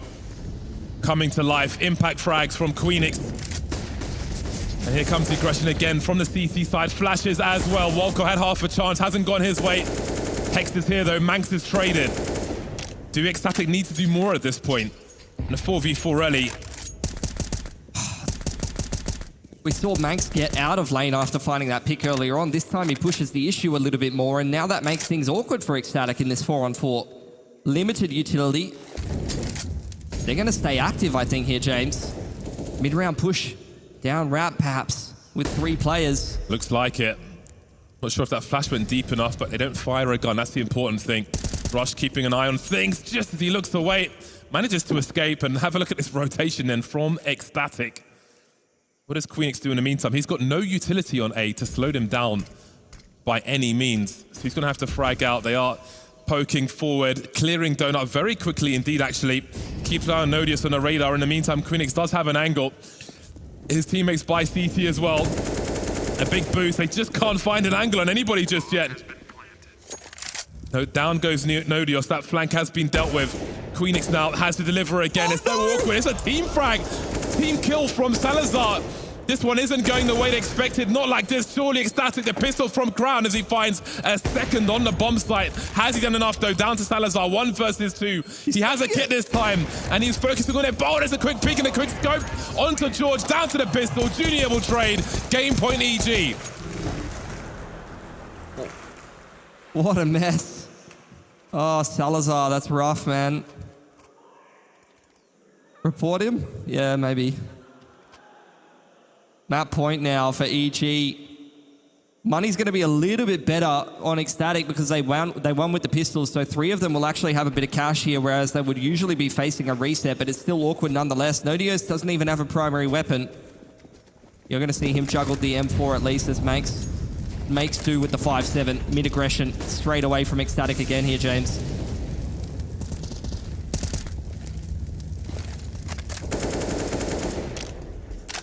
Big pressure for Ecstatic. The judges thought this one would be free. Looking to be very expensive for them at the moment. Look at EG. They are sitting back, hands off the mouse and keyboard, saying, sure, use all your util in the early round. We are going to be chilling. 1 minute 10 on the clock. We got plenty of time to work the map. We got a massive util advantage. We got a slight gun advantage. Now they're going to start their approach. Utility to clear out the close angles, flash over the top to minimize the risk. They are working this map. You see Hex is just holding passively in case there's any forward play elsewhere by Ecstatic as well. EG so comfortable right now on Ancient. 45 seconds on the clock. Almost only guns for Ecstatic. 2 flashes for Salazar. Apart from that, it is just about the lead.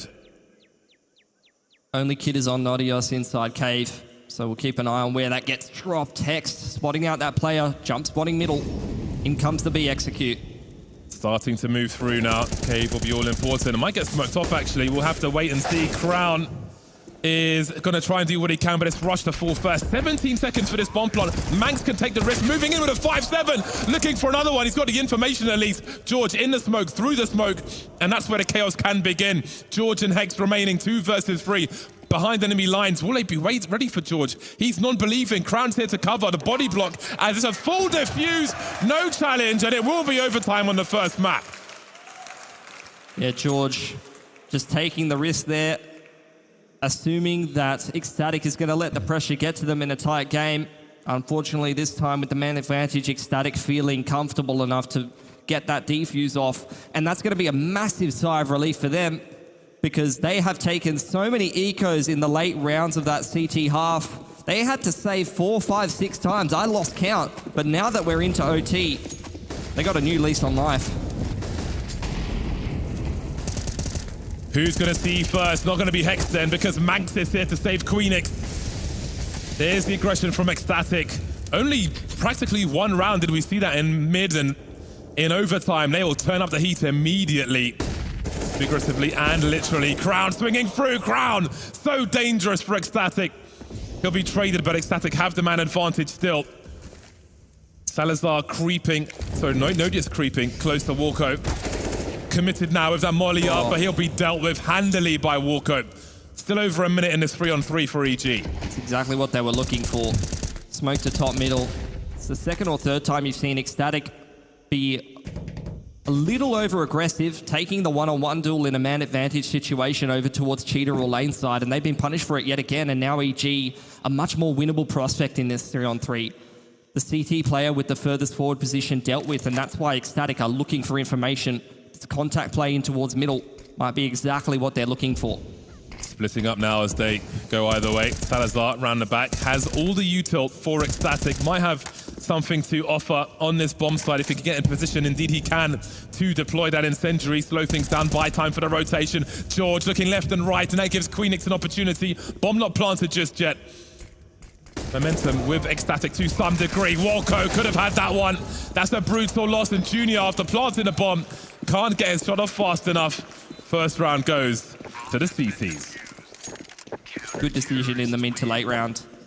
And that's something that you've got to give Ecstatic credit for. They are very active on that CT side once they start to lack information. I don't think I've seen as many flanks on the CT side from any team in recent memory.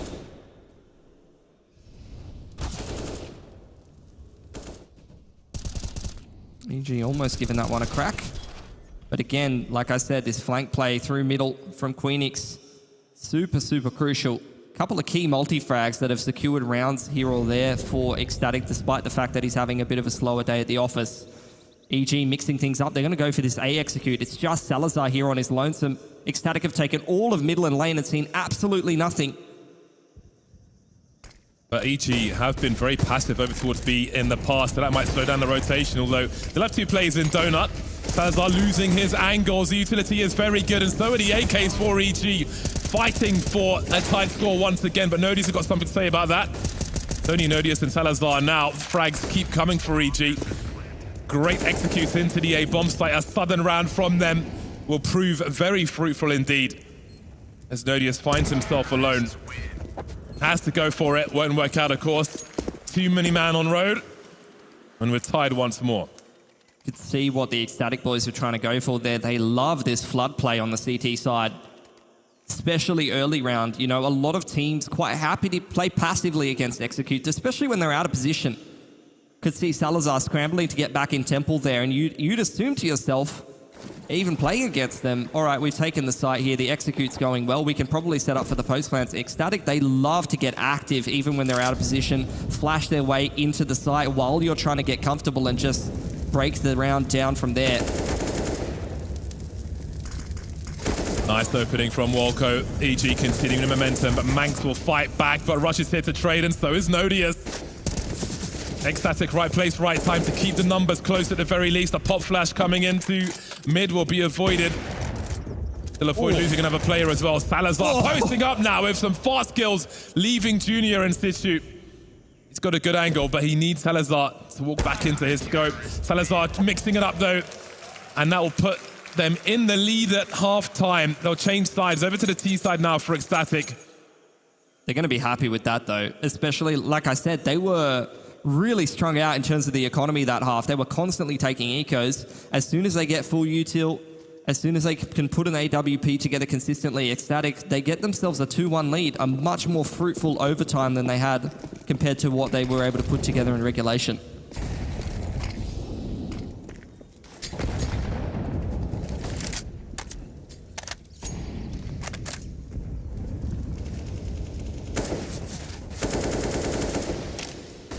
First team to 19, as it says on the top of the HUD, to take this first map. Static maybe with this pick of Ancient, hoping for a bit of an easier affair, but EG really putting up a fight. Walco looking for exactly that over towards Cheetah side, but this progression utility smoke traded by the CTs is actually going to keep the Ts at arm's length. Really nice util timing there for Walco. Rush still lurking around Red Room. So much pre-fire from these AKs. Walco playing dangerous game here. Not an easy position, but they line up perfectly, rings their bells and follows up immediately. Collects two. Instant response from Crown. He's got some work to do now to try and get his team back into this one. EG started dropping then, 3-on-3. Bomb over towards the B bomb site. Maybe heard rotating away by Hext. But they're rotating to get into position to try and throw some grenades. And there'll be an engagement on that bomb site. And that is the bomb collected then by EG. Heading towards a tied score. And there it is. Georgia, the last one, 17 apiece. That's pure rifling prowess out of the boys that used to cut their teeth over in Premier together. Hext and Walco both delivering a multi-frag that round, which completely changes the game.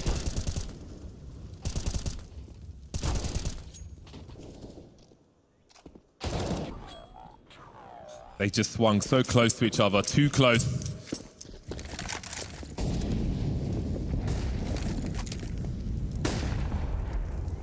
Down to the wire again, all advantages gone. One of these teams needs both rounds, otherwise overtime will continue. Seeing in overtime here. Ooh, that's a meaty grenade. Yeah, really nice. From ramp side there. Both teams aware of each other's tendencies here. Trading utility across the map, here and there. One or two smokes, one or two Molotovs trying to eke out small advantages. Here's a fake onto B. Trying to draw out a utility dump from the CT side and maybe an extra rotation or two, and that's exactly what they're getting. But Ecstatic now with 5 grenades across the whole team, a full util set on Salazar, but that is it.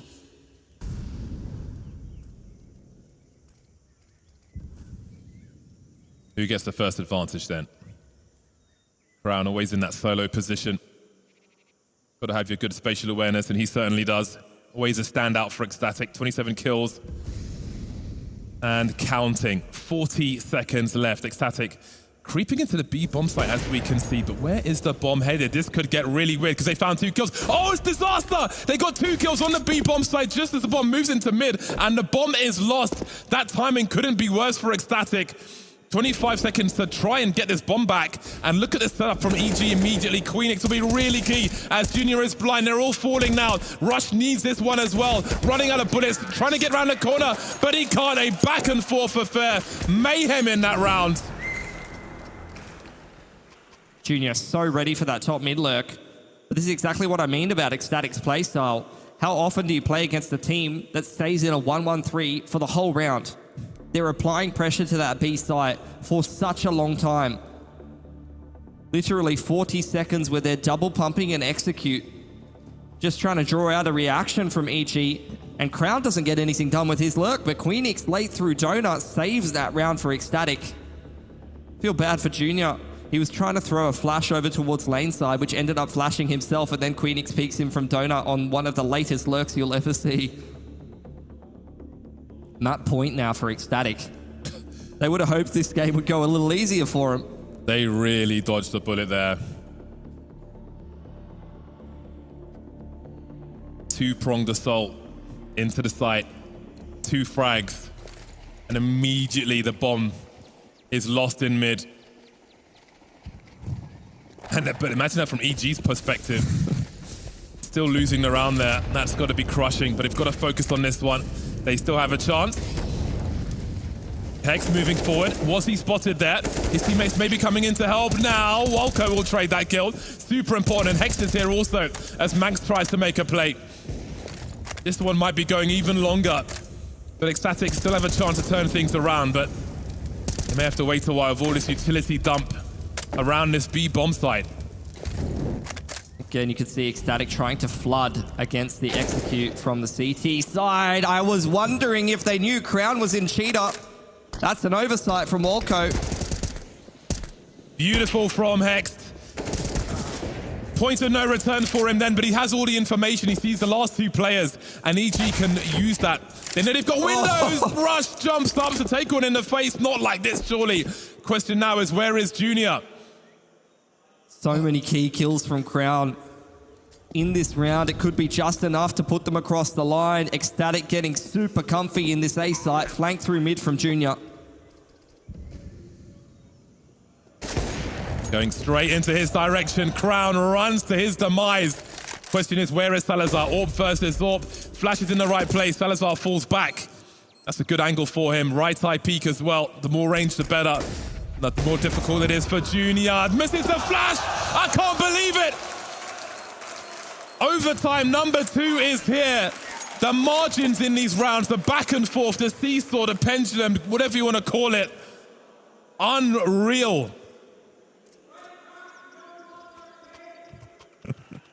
True.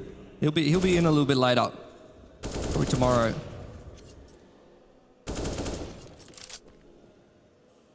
Crown almost dug them out of that one. Unbelievable. Lovely. You got to Dodges give credit. that shot. That must have been nervous territory for Salazar, but either way, here we are in overtime number 2. Credit to Junior, his flash usage in that clutch and the patience as well was excellent. I think it's psychological warfare at this point. Just having the temerity to continue to perform with these narrow margins, these opportunities that come and go for both squads. Has he got the flicks now, Salazar? Will there be another peak? Very dangerous territory, these angles, but Junior has found an opening and another one. That's 30. Bearing in mind, Salazar's missed in that last round that would have secured the map. Now to go down like this as well, trying to trade that frag. Pressure will continue. Pressure might be crushing at this point as we are in very deep waters. And we just have to keep asking for more from Crown. Every time Ecstatic goes down, this man starts digging them out of the hole.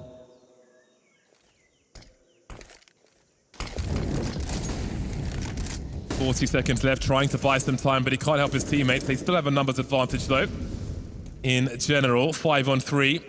3 of Ecstatic trying to make something happen. George, be careful. Falling back, he needs to stay alive now. He's got to buy some time as his teammate's been dropped, and so is he. 3 on 3, no response from EG. Hold on a second, that's the bomb plant, denied. Almost 15 seconds on the clock, and Walco is just waiting for them to rotate to that bomb. Nodius alone. Does he go for the plant? Does he go for the frags? Hex charges in and will deny him the opportunity, and EG take the first. Hex putting in work this game. 34 kills from the man. He's just consistently putting frags in there. He's had a couple of key entries, but I don't remember a whole lot of his kills. Just means that he's doing his job as a rifler. You know, you remember the flashy Junior flicks, but don't remember a Hex kill. I love that angle from Junior because everybody on that T side is looking to Junior's left where Hex is hiding in the corner. That's where all those kills come in from. But anyway, a fast one from Ecstatic. Rush is here to try and hold the map control. He'll put a smoke up and put Ecstatic in a really bad situation if they want to continue this push. I'm going to cancel. We've seen that a couple of times from them. Actually, same protocol from them the last time George went for that aggression on the extremity. He's often feeling a little curious, but in this case, Ecstatic going to slow things down, work their way all the way back through spawn. EG, in the meanwhile, though, have not actually taken a whole lot of map control. Sometimes in these situations, you'd expect a CT bottom mid, maybe deep in cheetah. They've actually been quite reserved, and that actually doesn't offer them a whole lot of information and means that they're likely going to play this round at a disadvantage. A 4-on-2 into the site is going to be a difficult prospect for them to hold. Execute on B then. Wolko is committed. He's also on fire, and now he is dead. Wow. That is a great response from Ecstatic. Mid-round course after the failure towards the A bomb site. They're in a very luxurious position now. And that's exactly why you see mid-round aggression from the CTs in these kind of rounds. You cannot play without any information like that and expect to hold the map. It's not going to work. 2 versus 4. EG moving through. They know there's an AWP somewhere. Could be very expensive for them. So far, so good though. Junior with great cover as Rush goes for the reload. They've both got kits. That bomb is ticking. No, Rush looks to his left, kill from his right. And surely Junior can't do this one. Going shotgun mode. He will be denied. Ecstatic come back. 19 apiece. Had a lot of tight games at this tournament so far. A lot of comebacks. Don't know what it is about Melbourne. Always provides us some bangers. This execute was picture perfect from Ecstatic. Oh, that second kill was great from Nodia. So clean as well. Flow state on the bomb site. You can see the frustrations now. He won't be the only one on either side. Again, Ecstatic going for a similar one. Will they have more success this time? They are booking it straight into the A bomb site, lining up for George, who only comes away with one. Russ got a great angle though, and needs to stay alive. Limited in his movement, and Molly behind him. Okay, he'll go fighting once again, eliminated by Crown. It's been so important for Ecstatic. Great mollies, denying space for their opponent. Giving them the space to try and plant the bomb. You can see Salazar posted up for cover. Should it be required? Junior looking for some skin. But it's Salazar who gets it. Hex alone now, 1v3.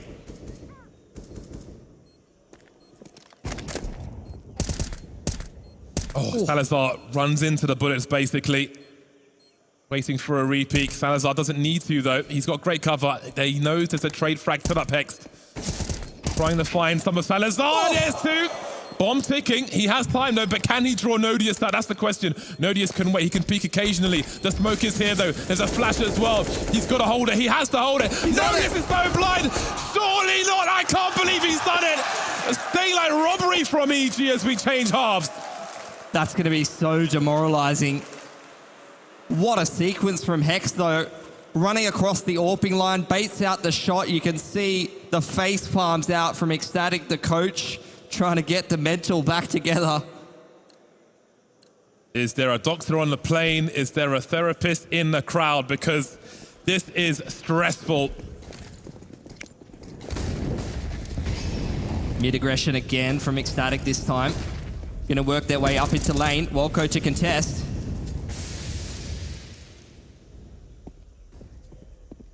EG, maybe a leaf out of Ecstatic's book. Salazar misses the shot now, and that gives EG some space. He goes back for another one, and Hex says no in the most violent fashion. Junior creeping. They've got to be careful now, Ecstatic. EG trying to do what they can again, but Queenix has found a kill. That's bought him some time. No bomb plant, and it's collapsing. The dream is collapsing again. 2v4. Oh, Rush and Wolko in another postcode here, James. They thought the site was free. That's a big pick from Wolko, though. Starting to chip down the numbers.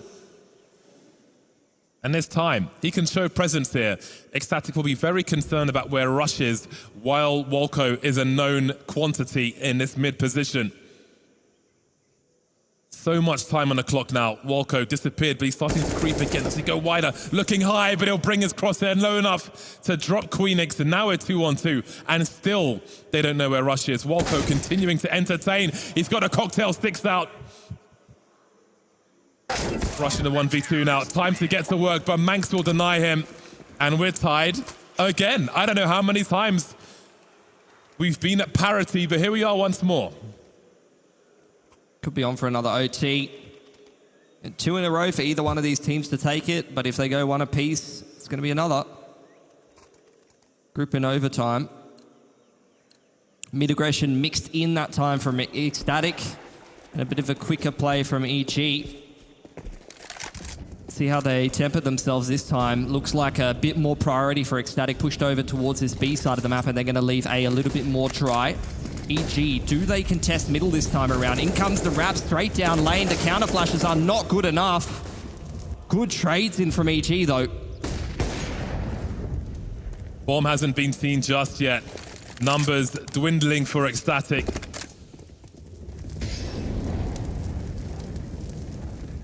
Again, Crown depended upon to be a hell of a factor for Ecstatic. He needs to be here. Pelisar still has a gap. Ooh. Hex thought the smoke was covering his path. That clearly isn't the case. Big flash as Crown tries to pre-fire Junior. There it is, 2-on-2 now. As he's able to fall back enough to get the reload, and you can see Rush really chasing for that one, but he's got to plant the bomb as well. George creeping, focus on that donut, but Crown will continue. He knows where George is now, and he'll get another one. 3 in a round for Crown. Unbelievable. Just the king in the server right now, almost on for a 40 bomb. And that's demoralizing for EG. Losing a 2-on-4 in the blink of an eye. Sure, the first kill that Salazar picks up is due to the fact that the smoke doesn't dissipate the way that you expected it to. Oh, sorry, it doesn't bloom the way you expected it to, but Crown in donut there, just having a bloody meal. 3-piece feed. EG now. Up against the ropes. They put in so much work this map. Either team losing a multi-OT game like this is going to be difficult to recover from. So much energy exerted early on, Bardov. Yeah. This is how you lose your appetite. Dropping a map like this, where both teams have had so much opportunity to close things out.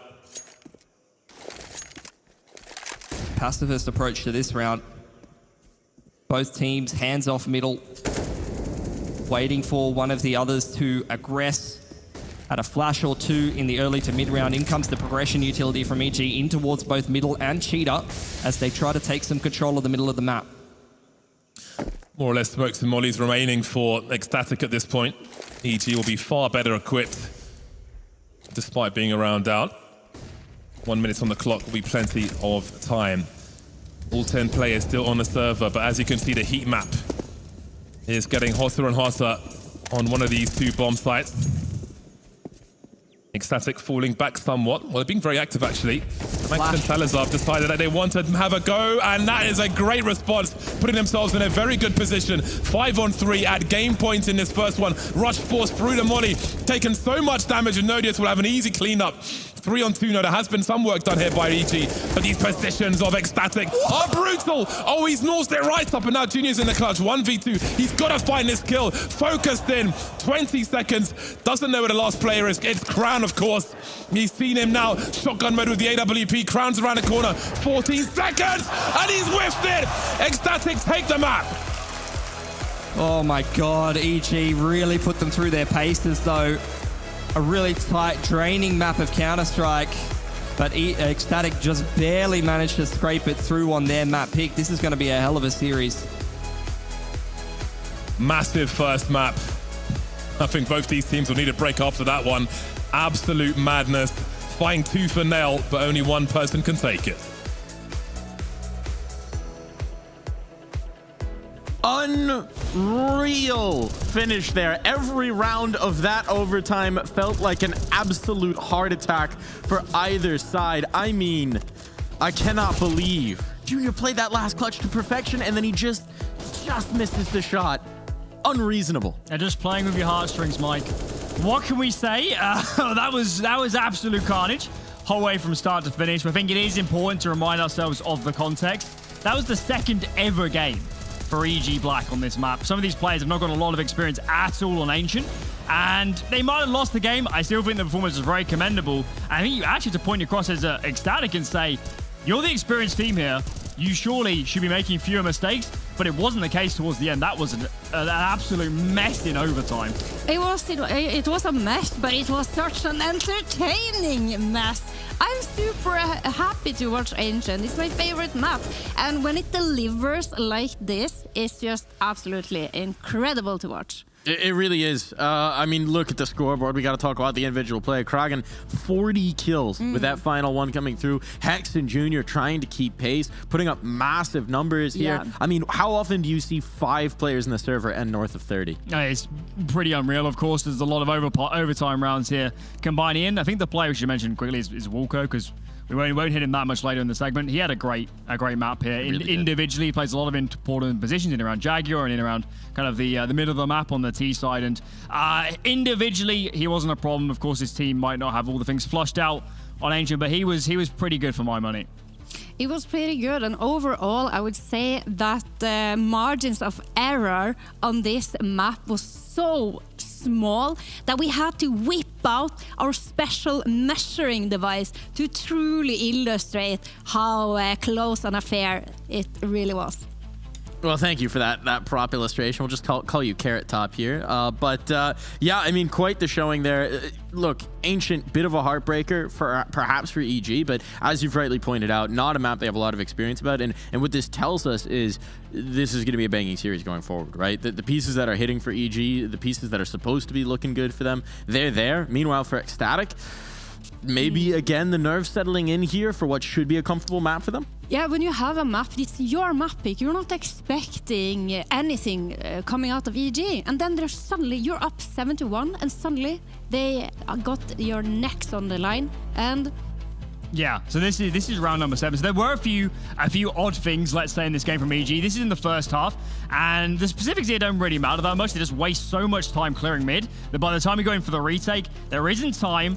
They have to save, and it was a bit of a mess this CD side. Mid-round decision-making was a little bit all over the place. Not massive surprises, but EG had some issues, and the retakes as well, they weren't perfect. yeah, they were far from perfect. It's always a stressful situation when you are in a retake scenario. And of course, what makes it easier is if you have plans in place, if you have agreements on who is supposed to do what. You are under so much pressure that you can just imagine how crazy the comms must be on the Evil Geniuses side when they don't have these plans in place. And we saw that time and time again, that they were running out of time. They didn't have the utility needed, and it was simply a shotty retake. And to be fair, you can't really play retake on the sites if you don't really have a retake. Yeah, it is actually wild to think about the fact that, I mean, based on what we saw there, it doesn't feel like EG are that far away from being an Ancient team, considering they've tried to avoid it so very much, but maybe just needing to know who's going to take the initiative, who's going to take that first step, who's going to lead in the dance that is a retake. I think Ecstatic are very fortunate, perhaps, that there's a little less XP on the other side here on Ancient, and one of the guys who made this, who was very interesting sort of throughout, the numbers were always good, but the play was a little bit more divisive. We've got Junior here, the opera for the Evil Geniuses. Yeah, in the start, he had some proper stats. But the problem was that it was never any impact frags. He would collect 2 frags at the back of a retake where there was no more time left to defuse. But Alan, what happened when we went into overtime? Yeah, he came alive. But as you rightly mentioned, I mean, on the CD side, we're looking at Rush, we're looking at Junior. These are the players that rotate a lot. They're the ones that are going to have to watch this footage back and make improvements. And I think you're right, Mike. I think they have a lot of good pieces on Ancient. I like the way they play their T side. They just need some more reps. And unfortunately today, came a little bit too early in their life cycle on that map. It did, but now we got to look forward, right? Yeah. Because there's another map to play. There's another 2 maps potentially to play, and we're going to be heading over to the Evil Geniuses pick. We've already seen them on Inferno. Based on what we've seen from Ancient today, how are you feeling about the rest of the series? Perplexed. I never expected that first map to go so close. EG can win this. EG can win this. Some of their individual performances in that first map were incredible. So if they maintain that, it'll be pretty mega. Speaking of the individuals, we've got two of the individuals who are absolutely key for both sides. I mean, it's the top of the scoreboard, so it's a pretty obvious one. Hex and Kragan, I mean, this was quite the affair. We got their stats from the whole tournament, but they ended with 40 kills for Kragan and 38 for Hex. Yeah, absolute beast in numbers there. Kraken was truly released. And Hex, you were mentioning something interesting, Alan. Oh, yeah, okay, yes. The EG main team played a little bit more ancient, so we had a little bit more, experience on the map. But I think Hex is a big boon for this team. He brings down experience. He's a really good anchor in my books. He's got a little bit to learn, maybe to round out, but this is the right tier of team for him, the right area to have progression. And certainly going onto a map like Inferno, he can be a real force. He can be, indeed. He certainly can, and it's an interesting one as well. So we are going to head to Inferno. Vertigo is the decider if we get to it. It's a little bit of a heated one here. I'm curious to see how this is going to go. What are you looking for Ecstatic, rather, if they're going to make this a 2-0, if they're going to sort of paper over some of those mistakes and still walk away with this looking good? Yeah, they should take a look at what happened yesterday on Inferno. That would help. Yeah, well, I think that they will have to keep playing their dynamic style. They need to ensure that their spacing when they want to take map control is proper and is good enough. And this goes obviously for both teams. If Junior is going to continue with the performance that it was showing on the overtimes on Ancient, this is looking very scary for Ecstatic on Inf. I think Nodius T-side, he's that kind of the mid player that goes in first in towards brackets to try and take control. And we haven't really seen him pop off massively yet. He should be a star player in that area. And Nodius, in this, if they want to 2-0 this, he needs to be brilliant. He needs to open up so many rounds and provide a lot of space for his team. Well, we're looking at him to be the key, but there's a lot of keys over on the Evil Geniuses side, and we'll see who's going to try and unlock the door into map number 3. We're going to take a quick break. When we come back, map number 2 on deck.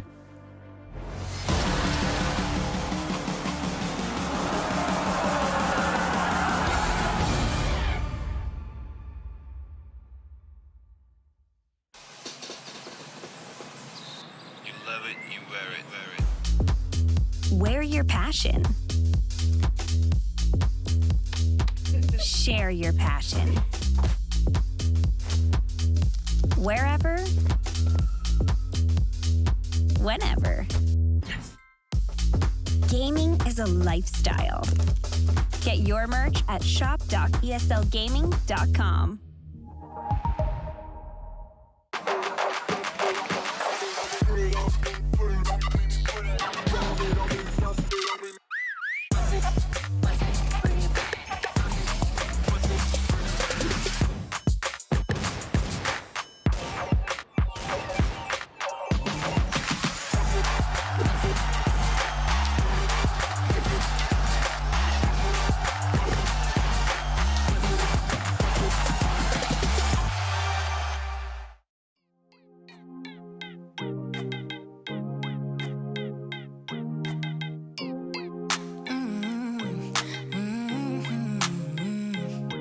So you say you got a new one.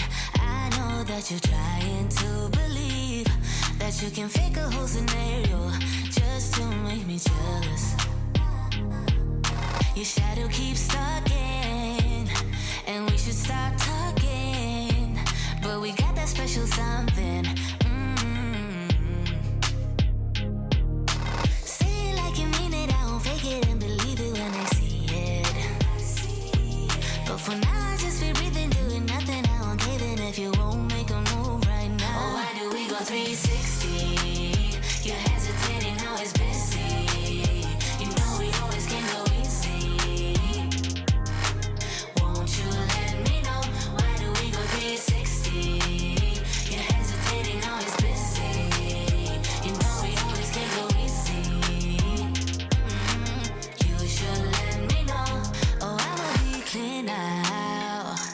Patience is really not my key, but if you play your cards right, I might just think about it twice. Yeah. Say it like you mean it, I won't fake it and believe it when I see it.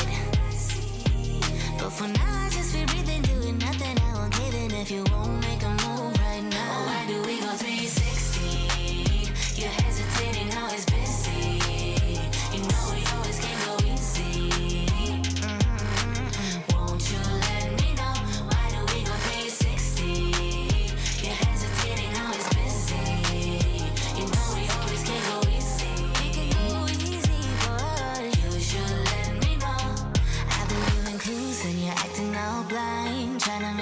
moves, but you're staying behind. How come you don't get it when I say it like that? Like that, like that, like that. I've been giving clues and you're acting all blind. Trying to make some moves, but you're staying behind. How come you don't get it when I say it like that? Like that, like that, like that. Oh, why do we go 360? You're hesitating, always busy. You know we always can go easy. Won't you let me know? Why do we go 360? You're hesitating, always busy. You know we always can go easy. You should let me know.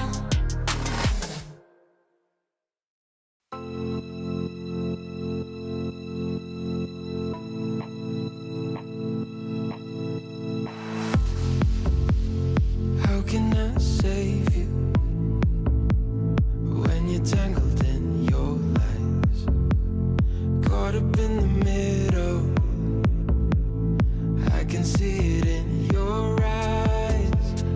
Lonely in the corner,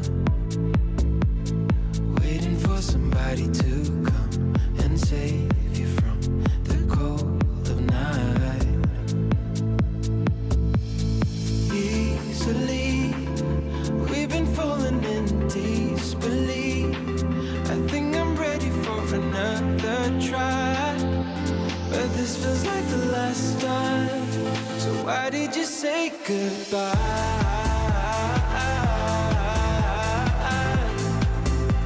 It's better to say goodbye.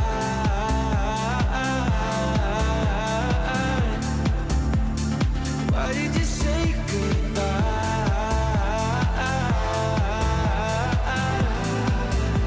It's better to say goodbye.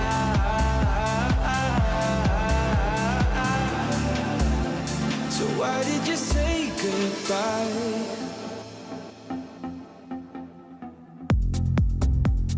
Quiet like the ocean, with the rumble running deep. This is how I see you, when you hide your feels from me. Why you heavy-hearted? Cut the silence, talk to me. Release your mind, get what you need. Easily, we've been falling in disbelief. I think I'm ready for another try, but this feels like the last time. So why did you say goodbye?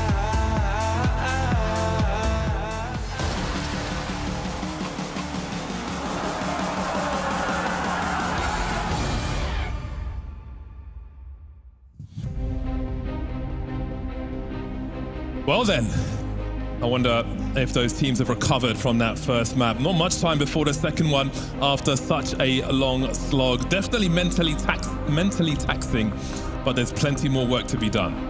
Absolutely. It's really tough to recover from dropping a very, very close game like that. It's going to be a sigh of relief for Ecstatic. EG really put them through their paces. They really brought that one right down to the wire. I was loving the way they were playing their T side. So I think Ecstatic going to be forced to work for this one, especially in an elimination game. Both of these teams have flown such a long way. You don't want to go out after a BO1 and a BO3. Really hard to be on the losing end of a map like that when both teams had many opportunities to close things out. All the way to double overtime in case you're joining us late. But again, that's just the first map of the series, the first map of the day. Had a lot of action long into the night yesterday, and it seems that we may have today as well, the way things have been going. Both these two teams ready for the challenge. So again, surprising performance from EG on the first map, but now of course we move to Inferno. Very close, but pipped to the post. Will the same be true on this map? We're about to find out. Pistol was explosive as well. Let's not forget, we started very fast on the first map of this series. And I hope we'll start fast on this one as well. We'll see 4 players for the CT side heading towards this A bomb site. 2 players with Julies in tow. I wonder if this is a hard read as to what EG might like to do. They'll be starting slow on the T side. Hex prodding towards Banana. Saw the same thing from Greyhound with the app set up against EG. Crown jiggling there. Spots Rash, those dualies get to work, but not with the kill. Queenix, though, sees that bomb carrier who's isolated. Lots of pre-fire in case of a repeak. One will be enough for now.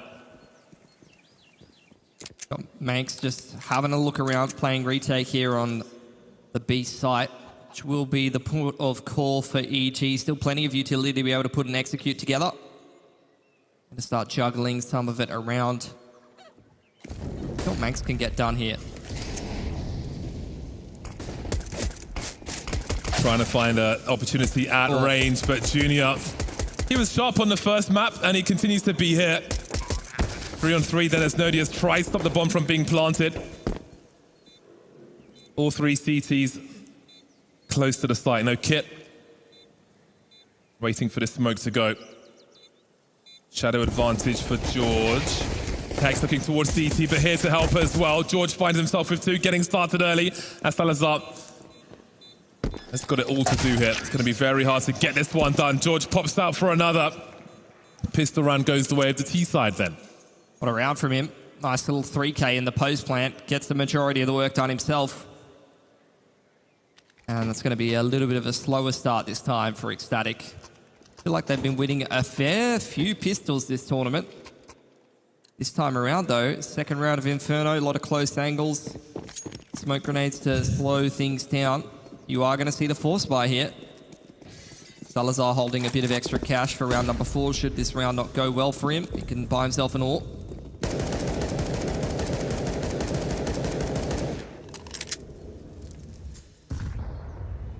Got a boost up on towards brackets here from the CTs. See if EG are going to fall into that trap.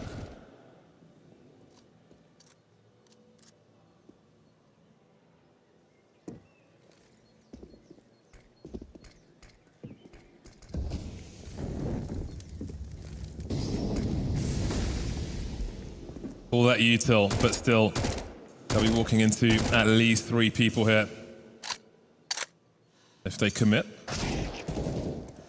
Oh, Crown will say hello then. Always a problem, Crown! What is that? What in the blazes is that from Crown? Big problems for EG. We've got Hex moving over to that B bomb site, trying to give an option for EG because this is awkward. Waiting for that smoke to go. It feels like it's taking an eternity to disappear. And Manx has quietly fallen back in the meantime. Only player on this bomb site, but still a very dangerous one, especially with a 5-7. Took some damage earlier on. Hex jumping through. Will deliver what needs to be delivered. 3-on-3. We'll see what Ecstatic choose to do. George has got a good spot. Queenix won't check the angle. That one was free. That's a big gun collected by George now. A Scout and a Deagle remain. Crown's been a thorn in the side. That's a great angle from Salazar. Maybe showing some promise now as they try to clear that pole position. Crossfire is here with the Galils. Salazar may not get any more from this one. Very dangerous towards top mid. A rough one for EG, but they're still able to turn it around. Trying to keep Walco pinned in. Missed shot. George even trying to take the scout away from him. But EG survived with 2. Good damage from Ecstatic. Not sure if Salazar was able to scavenge himself a pistol to drop over to one of the other boys. And EG avoid a bit of heartbreak there. They almost ran into that bracket stack, and Crown was absolute robbery with the fadeaway through the smoke there. Disgusting.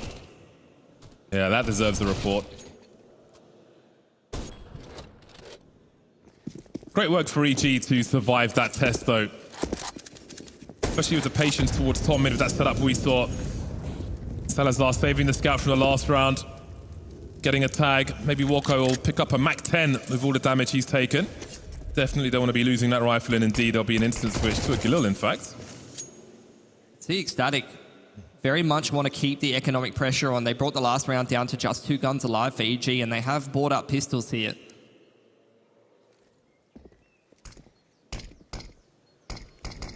Bunching together once again. That smoke's quite deep, and even if you want to go for a boost, it would be quite awkward. to achieve that. They'll be focusing back onto the bomb site, so 3 becomes 4 then on A. There'll be some sound cues as well. Queenix will hear them coming, and now the mayhem can begin. Nodius will get things started with 2. Queenix is here as well. They've gone straight into the stack, and it is turning into a disaster. Flying CTs will line up for Junior, and he will clean up the mess. That was a scary one. As was round number 2, but still, although EG are winning these rounds, the economy is suffering. Big reset potential here early on for Ecstatic. Not something you see too much on the CT side. Credit to them. They were positioned there for a jungle stack, which is, you know, often the high, a jungle wrap rather, which is often the high percentage play against the pistols. You want to wrap into the A site. EG went for a dig side execute, and the rotations were immediate. Salazar missed opportunity yet again. Spotted one, but couldn't swat him out of the sky, avoiding most of the damage from the grenade. Early opportunities then. Some early kills for Salazar. Need him to come into this one hot after some missed opportunities in the first map. For sure. Needs to be the equal of Junior on this second one. EG's T side against Greyhound yesterday was pretty fantastic. So I dare say they're going to be quite happy to kick things off on it today. They've taken banana control. Now a little bit of utility pressure on Bracket, and still enough utility left over for a late round execute. I think Ecstatic with the double setup on Coffins want to go for the boost when the execute comes in and try to spam one as they come into the site. See if they're going to get away with that.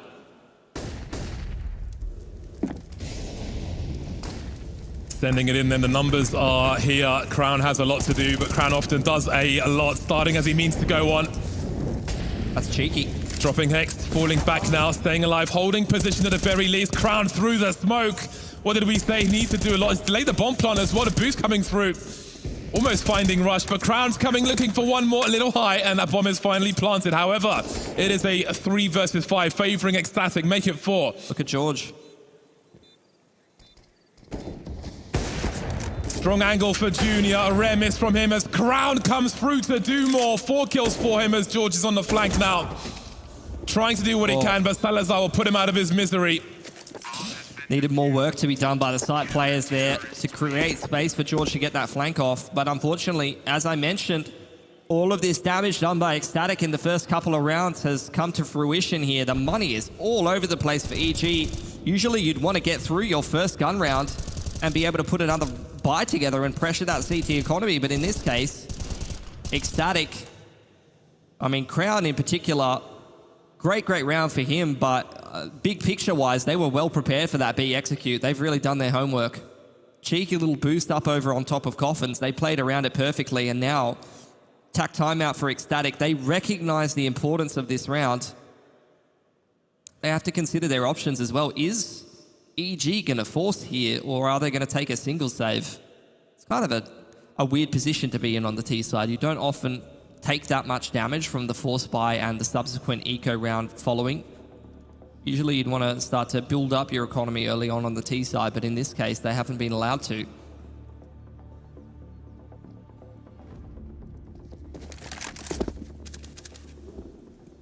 Save from EG.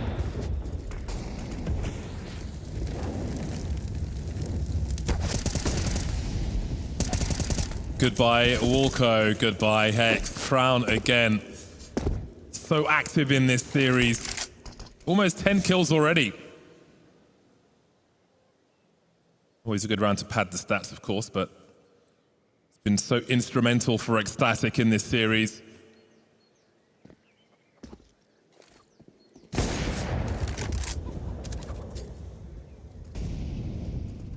Can't miss too many of those.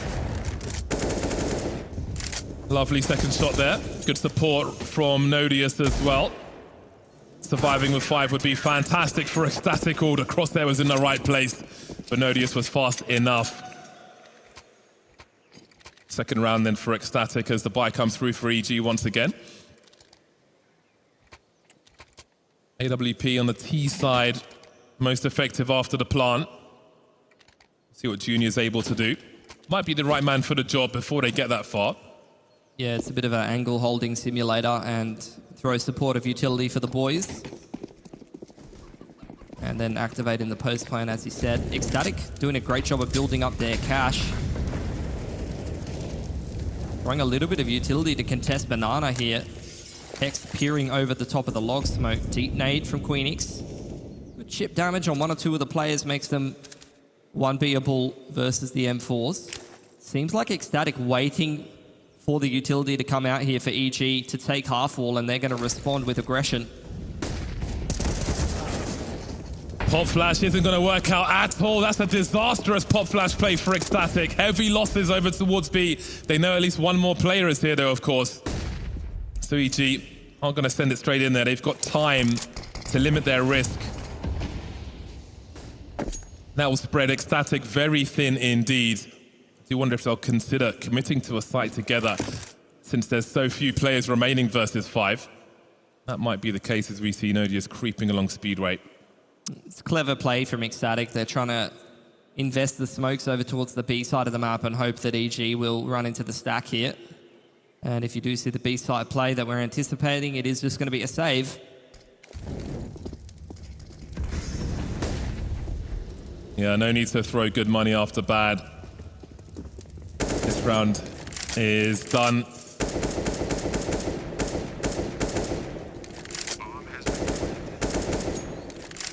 So EG will move to a 4th round.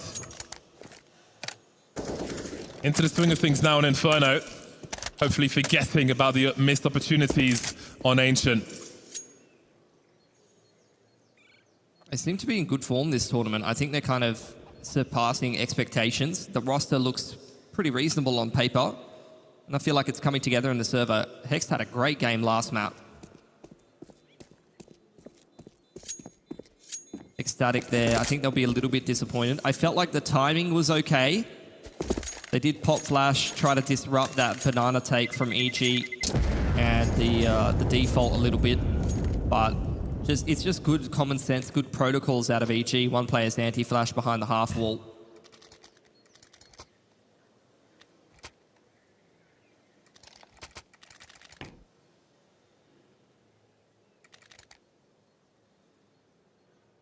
Going to get plenty more gun rounds here after a round like that. Ecstatic with plenty of cash and being responsible with their economy, saving 3 guns over, and EG winning a clean round means that both teams having an opportunity to build up some cash.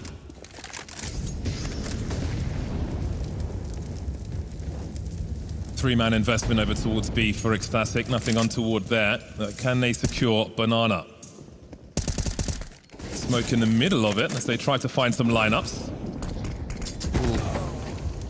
Oh, big grenades and a follow-up from Manx as well. That's a great start from them. You see Walko trying to contest. Molly towards the car position will keep 3 players entertained for Ecstatic over towards that B-bomb site for now. But EG will start to fish towards A as well. Salazar avoiding the flashbang, missing the shot though, but he has rifle support in Queenix, creeping around the corner. Very advantageous for him. Can't quite make the connection yet though. Sees one in Boiler as well, and Queenix will deliver once more. Quiet in the first map, important early on in the second. EG going to try and resolve this round into the B site, see if they can get a nice little entry on here. Crown wanting to play around that backside smoke. Manx with a supportive flash over the top of New Box for him.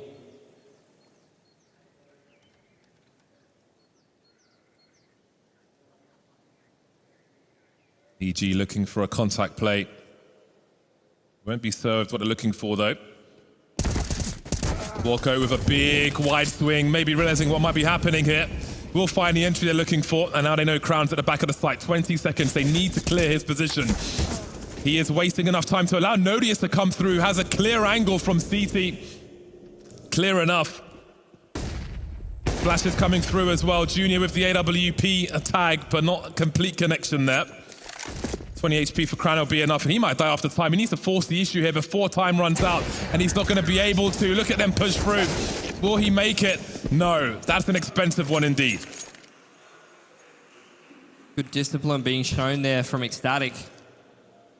Hamstringing the economy of the AWPer on the T side is going to be a very, very big boon for the Ecstatic boys. Nice little spam through from Manx there, and they completed that 5-on-4 very nicely.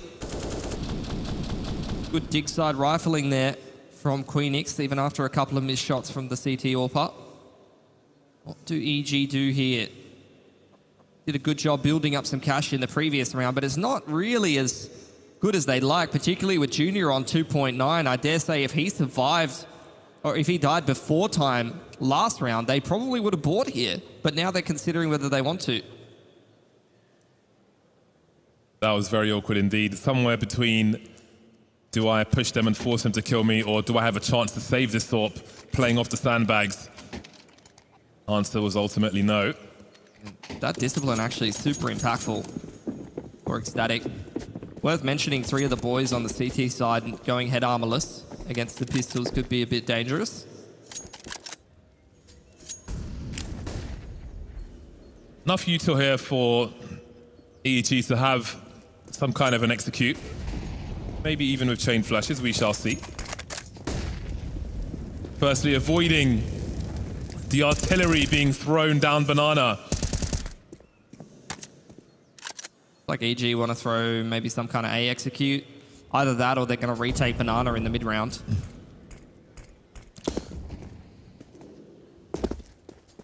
Waiting patiently for Ecstatic to use their util, as they've got one shot at this EG.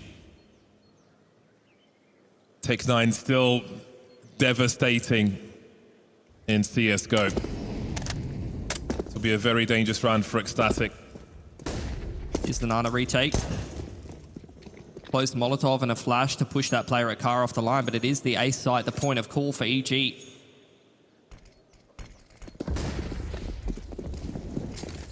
This is the time to strike then. 40 seconds on the clock. A two-pronged assault of this A-bomb side, but Nodius has got a fantastic lineup. Still support from Manx here as well. It seems the bleeding will be minimal. Great spatial awareness from Manx to go for the 180 there. Just a 1 kill, no plant for EG. Ecstatic will be very content with that. Yeah, this game of Inferno is going excellent for them. They've been surviving with 3-4 players alive a lot of these CT rounds, so not going to be having too many issues with the money, which is what they really struggled with CT side of Ancient last game. You could tell just how much of a difference to their CT side having a full buy made on Ancient. 3-man set up towards Nana early on. Progression smoke down mid from the CTs.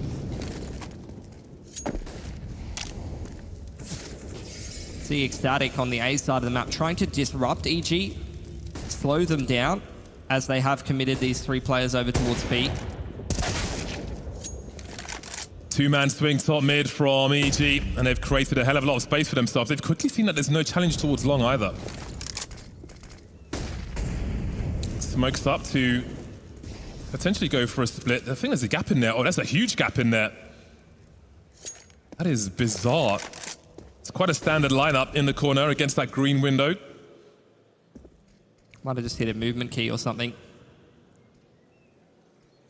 Smoke in the library, and Rush will be lurking in that position. So what is the play? EG could go for a wrap of the B bomb site, but look how heavily concentrated Ecstatic are in this position. Crown, jiggling, waiting, pushing forward.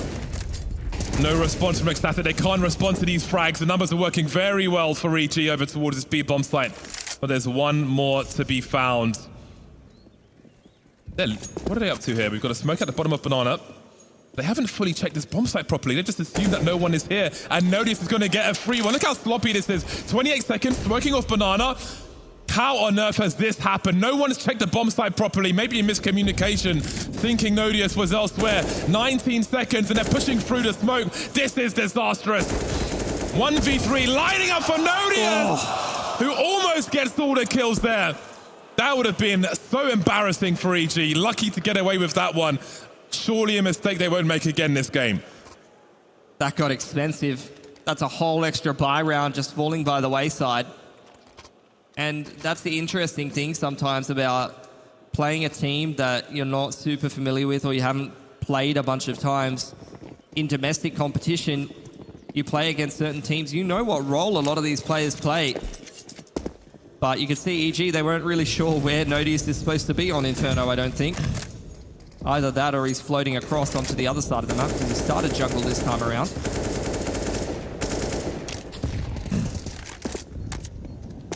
Seems like maybe he is the swing player, so what can you really do about it?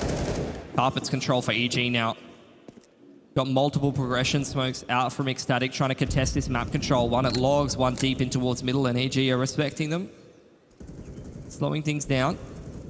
They're actually going to smoke off Dick side and Molly jungle, so working bracket in a slightly different manner.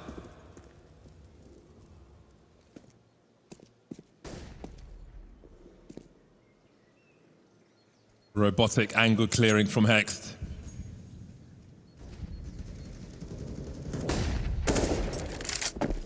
Slow approach then as EG will play for denial of information, but Ecstatic is being active towards Banana. There's that pop flash once again, but look at the angle Hext has got.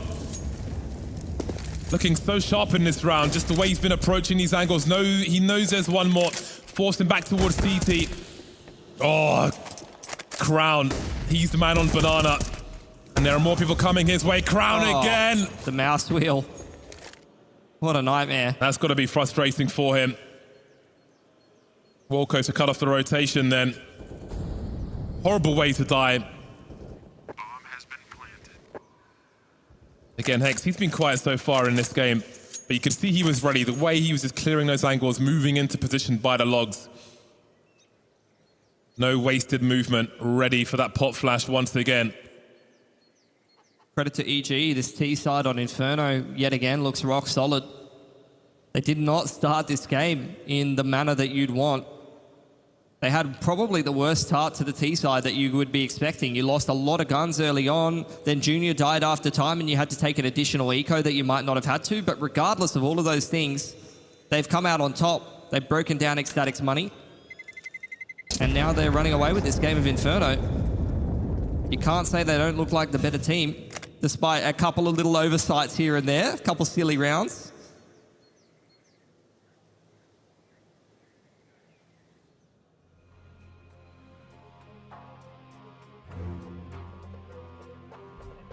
The tension from the last map continues into this one. Feels like we're deep into Inferno already. Static saving 2 guns over is not going to be good enough, especially without the loss bonus really built up too much. Don't know if they're going to be able to put a bar together here. I really wouldn't be surprised to see like pistol armor with some util around the 2 rifles and give this round a crack, save for the next. They are buying up. Going to try to get it done with FAMASas and an MP9. A little bit of reset potential on EG, to be fair. Junior will be broke from this round, as would Hex. So, Ecstatic risking it for the biscuit in round number 11. Yeah, and a lot of early utility usage on both sides of the map from Ecstatic. This time, instead of a deep mid-smoke, it's a shallow one, and Nodios boosted over the top of it. When you don't have the weaponry to contest, sometimes you have to rely on the gimmicks, and in this case, it's worked perfectly for Ecstatic. Finding the edges in round 11. Great start for them. Phoenix drops from his position. They've abandoned short then with those flashes. Keep the players alive. And EG will start to harass, concentrating on this short position. Rush moving in, but there are so many CTs here. How can they possibly come out on top? Well, with Walco, maybe they can. Salazar delivering with the MP9. Junior with a quick jump peek. He's got Salazar stuck in the corner. The Glock is out. It won't be enough. The flying MP9 will have the accuracy to deliver the goods. And Ecstatic taking a bit of a risk in terms of the purchase. Works out massive for them. They break Evil Genius's economy on 1 or 2 of the players, and are probably going to force them on a single save here. This boost, heads up play. I'm loving the depth that Ecstatic is showing. They're always mixing in a gimmick or 2. That's your face when you get jumping MP9 kills. Yeah, that's dirty. It has got impressive jumping accuracy stats, jumping accuracy stats, the MP9. Yeah. It is quite a reasonable play to do that and have expectation of a frag. Yeah, I feel like, people were a little bit more sensible at the start of CSGO, and obviously now, almost 10 years into the game's life cycle, people are really starting to learn just how stupid it is to run around with a MAC-10 or an MP9. It's really fascinating going through the sheet with all the numbers on these weapons. Before one of the last CZ nerfs, it was equal to a FAMAS in terms of damage at medium range. Force from EG in this round is interesting. They do have some reset potential on Ecstatic here. They've got almost no utility here, James. Yeah, this is curious. You know, it's one thing to have like a hero AWP on the CT side, but T-side Inferno, of course, the AK is here as well, but still. Oh. Well, there we go. Flash from Hex to set up Junior to find the pick on the jungle side player. That's clever from EG. Don't have much util, but they're using it well. They're going to pick up the pace into A here, or are they going to slow things down? 4 players here for Ecstatic, James. Salazar dropping Hex. The rifles are still up, though. Primary weapons are still in the game as George looks for something. Everybody is here for Ecstatic. There's no one on B whatsoever, and Junior delivers another one, patiently waiting and punishing the flashes to swing from Rush. Finds himself an AK. How about this from a round from EG? Beautiful work, puncturing one after the other. And Ecstatic, despite having everybody on A, have almost no response. Never question the hero AWP on Junior. A 4K, the only kill he doesn't get, he throws the flash that full whites the CT for Rush. May as well give him the ace at that point. He did it all himself. Wonderful stuff.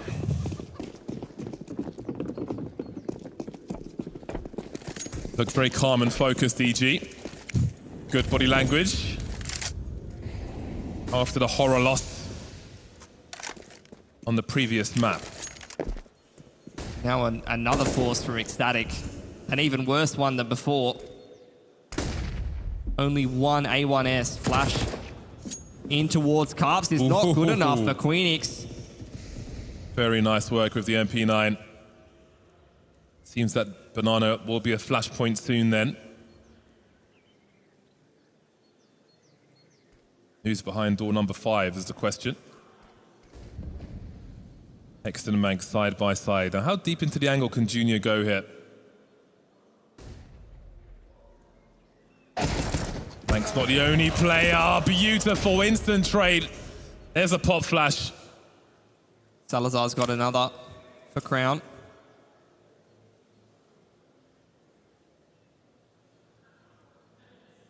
Such a nervous situation. There's the flash. Wonderful timing as Rush just edges forward bit by bit. Look at Walco. He split the map, found his way into CT spawn here. Is Salazar going to be ready? Stomping through Speedway. Is Junior going to save? No, he's making his way up mid here. 25 seconds. Walco needs him to be closer. When he opens this channel, this way in, spotted Nodius. But with 4 players alive, he has to assume there's another player somewhere. There's Nodius, but where's the second one? Time to clear the pit. Oh my days, Walco, what was that? Made this very doable indeed. Double pit. Look at the flank through Carps, though. Crown, again, has got to be the difference maker here for Ecstatic, and they don't have a kit. Junior trying to find the Trying to find that kill, but Crown will drop him. Walco in the clutch now. Has got one more to go. Just that one more, and there it is. A 4K for Walco in the round. Wonderful frags onto that A-bomb site. And we thought the first map was frustrating for these squads. This is just as stressful. How many 2-on-4s have we seen this tournament? It's actually been insane. I feel like the games we've casted, we've seen a ridiculous amount of man disadvantage situations turned around, and that is a massive impact play from Walco. A 4K from him, and it's not an ordinary 4K. That's a 4K that puts your opponent on an eco. That second frag. Subconscious at work there. That's all muscle memory at that point. He's just reacting. They've broken Ecstatic's money, and even next round, Ecstatic will not have enough cash for an AWP or full utility. So Walco's potentially put EG in a position here now where they will, bit of a messy spray. They will get double digits here. The flash play on jungle, though.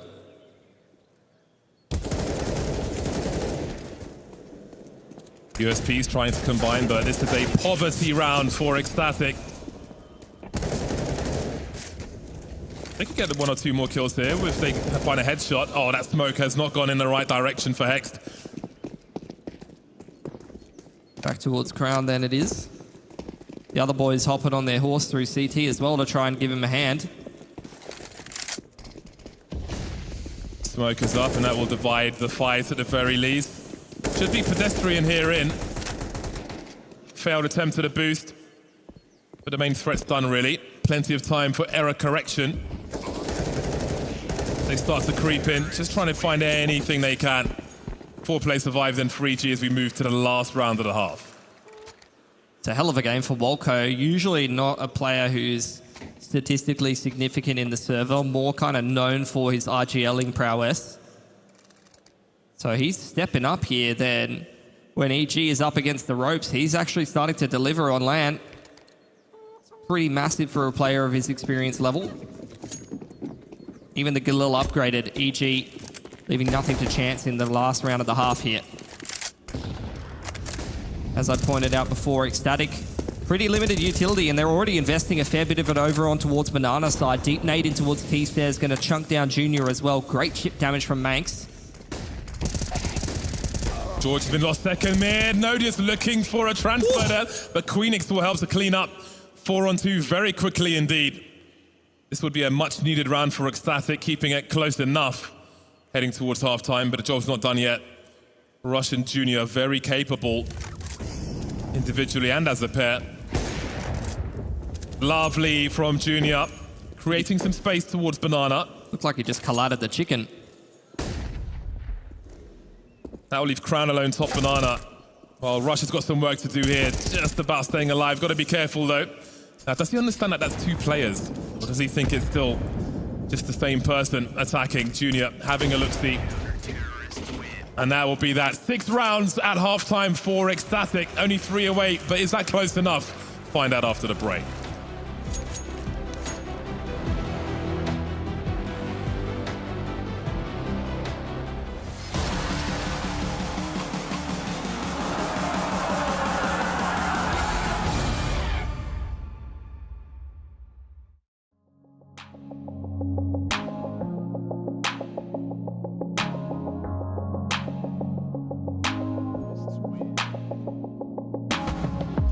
You came in with the tide.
Feels like there hasn't been much between these two squads thus far, map 1 or map 2. There are 3 rounds for the time being.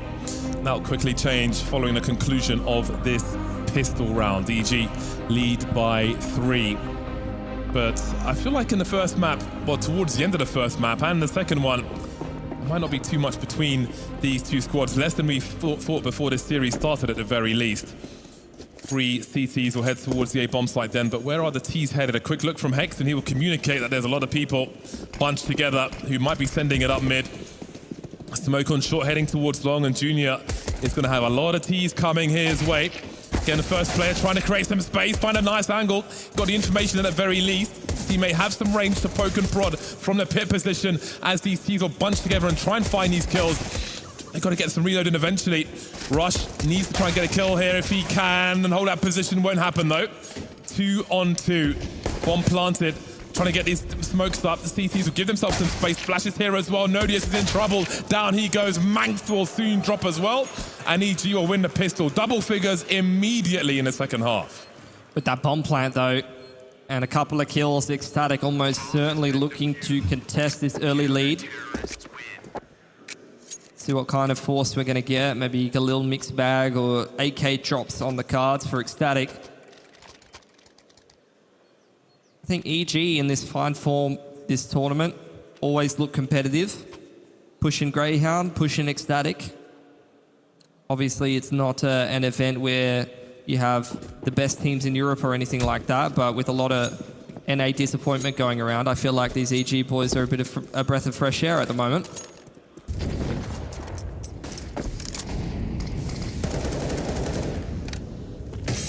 I feel like if EG went back to their classic logo, all their teams would go up 5 ranks immediately. I'm not going to lie, I love the old one as well. I think a lot of people feel that way, but... it's classic, it's lore. It's esports lore, it's EG lore. It is. But there we go. All the marketing people these days, though, you got to keep those rebrands rolling. Yeah, you got to keep the rebrands rolling, Bardolph, otherwise people won't have a job, mate. Yep. Under new management, change the furniture, get a pink couch in. Swing top mid from Ecstatic, and there's a creep from Junior, but that smoke works both ways.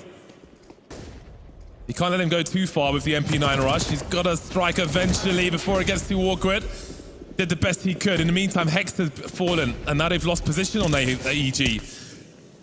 Problems arising for them. That's some nice damage through the smoke, though. Maybe they can capitalize on that. But it's going to be hard to find the right angles here. Where's the HE go? Got multiple super low players here, but are EG already thinking about the save? I guess so. So Ecstatic, that's a successful execute from them already here, cracking back in after the pistol loss. But with no loss bonus built up for EG, we'll see what kind of force they're going to put together. At least they're going to have 2 rifles to play with, right? Yeah, this is a solid save for them. But there is the hunt coming from Ecstatic. But I don't know, man. Manx has got 2 HP and a rifle. I don't know how much he wants to send it. I think they just want to hold on to their Galils if possible. If you're sending anyone, it's Queenix. Yeah, I forgot the bomb plant is big. The bomb explosion is bigger now on Inferno. Feels like you have to run a marathon to get away from that. No more saving in pit. Little totem pole with the boys. Fond memories. Wow, George. I was looking at those dualies and I'm like, I was wondering if anyone's going to be dropped those and just use them, but obviously he's got the A4 in the back pocket, so misreading that one a little bit. No tag for Junior this time. Banana aggression denied. Great snap from Manx, taking heavy damage though. The shrapnel will continue and off he goes, 4 on 4. EG have got more work to do though. They need to find some kind of security here. Another smoke towards the half wall, but Nodius is not going to wait around for that. And the problems compound for the CT side. This is where Queenix can activate though. Having a look in towards Boiler side. Unfortunately with a MAC-10, he's probably not feeling too brave to actually go and take some space, so he's going to link up with the rest of Ecstatic, which means unless this bracket utility draws the rotation back across, Ecstatic may walk into a stack here. Still going to be awkward with Junior on the scout, though. Well, he's maimed Crown. That's a good person to tag. And indeed, Queenix has gone back to start the investigation. A smoke up on long. We'll be concerned of a potential crossfire here, though. But still, they've made the right play, Ecstatic, just in time. And they'll find an empty A bomb site. And again, EG will probably have to be just sitting around on B, waiting for the next round at this point. Yeah, that's just picture-perfect money manning from Queenix. Didn't have a whole lot invested in that round. So even if Ecstatic is going in towards that B site, he can potentially look for an aggressive lurk kill, try and pull the rotations or even flank late into the round, or in this case, just walk into a free site and avoid Ecstatic walking into disaster. EG, again, playing safe simulator. It's everyone's favorite game on Inferno.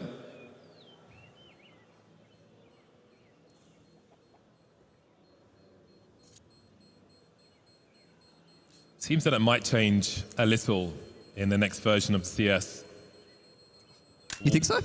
I mean, from the little clips we've seen, it feels like a wall here might be different, a wall there might be different, a bit wider. Oh, you mean this map in particular? Yeah, well, all of them, but we're on Inferno. The same but different, essentially. We'll have to wait and see for that. Let's have a look and see what EG will do in a situation such as this. Haven't spent any money yet.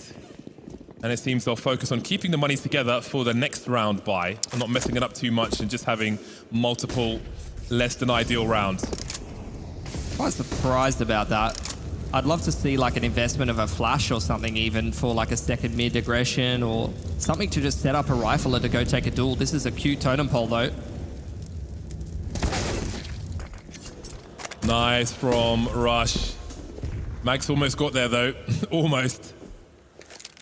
Immediate smoke from Wolko as well. Just shuts the door as soon as they find the first pick. Beautiful stuff. George heads over as well. We'll see if he tries to collect something a little later on. But there's action towards top mid. So they'll send an extra man over there. Not much to offer with the USP. 1 minute on the clock for Ecstatic. No presence on Banana whatsoever. Everybody's here looking to split this bomb site. George manages to stay alive. That's important. Bit of chaos later on. Big flash, but Junior will still deliver one. That's the rifle lost though. Can anybody get their hands on that? Unlikely in this situation. As Hex will look for a multi-frag. Salazar with the no-scope. 2v2. Surely they go for this EG. Again, they kept the money together for the next round, so there's not much to lose here. Rush the only man with Kevlar. Wolko might find a rifle somewhere. Although, actually, I think they're probably going to be too deep on the bomb sites and around the bomb sites. He'll have to go forward, take the bullet for the president. And then Rush will need to deliver the goods. Wolko in first, drawing the crosshairs away. Nodia's focusing on the USP, allowing Rush to trade. Salazar stuck in a corner now. Another no-scope. A big clutch towards the end. That round got real dangerous. Yeah, Rush, that was super winnable for him. As he comes into the site, he picks up a kit as well. Must have been saved over from a previous round from EG. Crisis avoided for Ecstatic, but they take a lot of economic damage as a result of that, losing 4 guns. They do have the money to recover from that, but that's going to help EG keep this game close, keep this game competitive, because then towards round number 20, the scoreline gap really starting to close.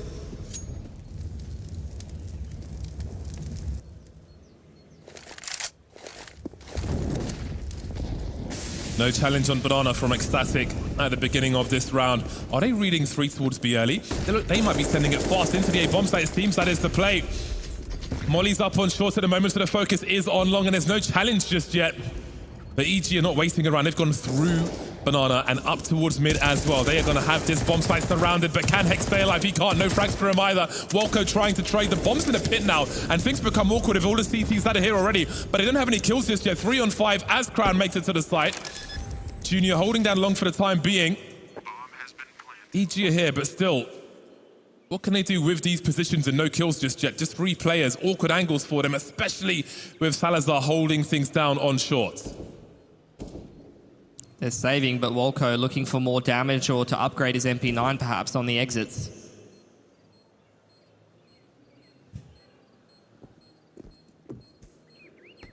Love a play like that. That kind of timing on Inferno. Chose the right round to do it as well. No one interested in Banana whatsoever. Just abusing the A-bomb site immediately. Beautiful. Oh, Crown. All right, then. He'll make it expensive elsewhere. Dive for the cause. A worthwhile trade. 10 to 10. Does that one extra kill on the CT side stop them from buying up? I'm interested. Can drop 2 guns over. Attack pause now for Ecstatic. They recognize the importance of a round like this. They've put a lot of pressure on that CT economy, but they've also taken a fair bit of damage. 4 in the previous gun round to that one, and then 3 in that round. T-side money can't be super healthy, I'd imagine. And that 10 apiece, things getting very, very tense on this game of Inferno. These two teams quite evenly matched at the moment. It's been a good series. You wonder if the threat of a 2-0 is looming in the minds of EG now. I feel like psychologically, when someone gets to double figures, crosses a line, and the urgency starts to rise. Everybody's still looking very focused indeed. But maybe a little less comfortable if you're EG. With Ecstatic on the catch-up. EG pushing through the apartments very early. Again, risks have to be taken. AWP posted up on B. And in the meantime, have a look at the inroads that EG have made. Getting past Queenix to some degree. Now, if Junior can just stop them from sending it straight into the B bomb site, perhaps something can be done here. Queenix lurking in mid. No response to that frag just yet. Still pushing into the B bomb site. Junior's here again. George will take one for the president, and the president is here. That's Junior. 3 frags on the B bomb site. Perfect run for EG so far. Creeping desperately through the smoke, only to be denied once more. Now Hex can run distraction, and Queenix, who was lurking in mid, is the only one left for Ecstatic. Junior picks up 4. Junior has had so many massive rounds at this tournament already, delivering with the AWP. Disappointing that the last map ends in a whiff from him, because it really doesn't sum up just how much impact he's been having. Basically another round where he has a hero AWP. Similar to what he did on the T side, just takes matters into his own hands, and in a round where EG didn't really have much business winning it, only 2 rifles saved over.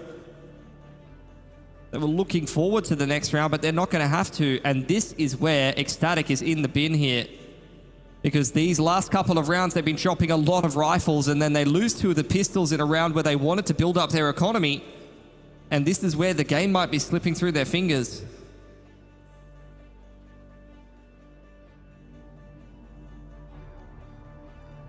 Familiar feeling, just like the previous map.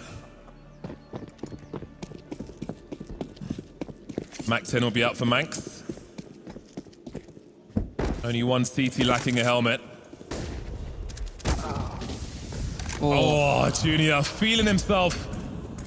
The kind of start that Ecstatic were looking for as they trail by 1. They need this round so much more than EG does. EG has cash in the bank account. Ecstatic does not. With a man advantage, they really have to convert this one, or the pressure's going to start to mount more and more. Here's this brackets utility out of Ecstatic.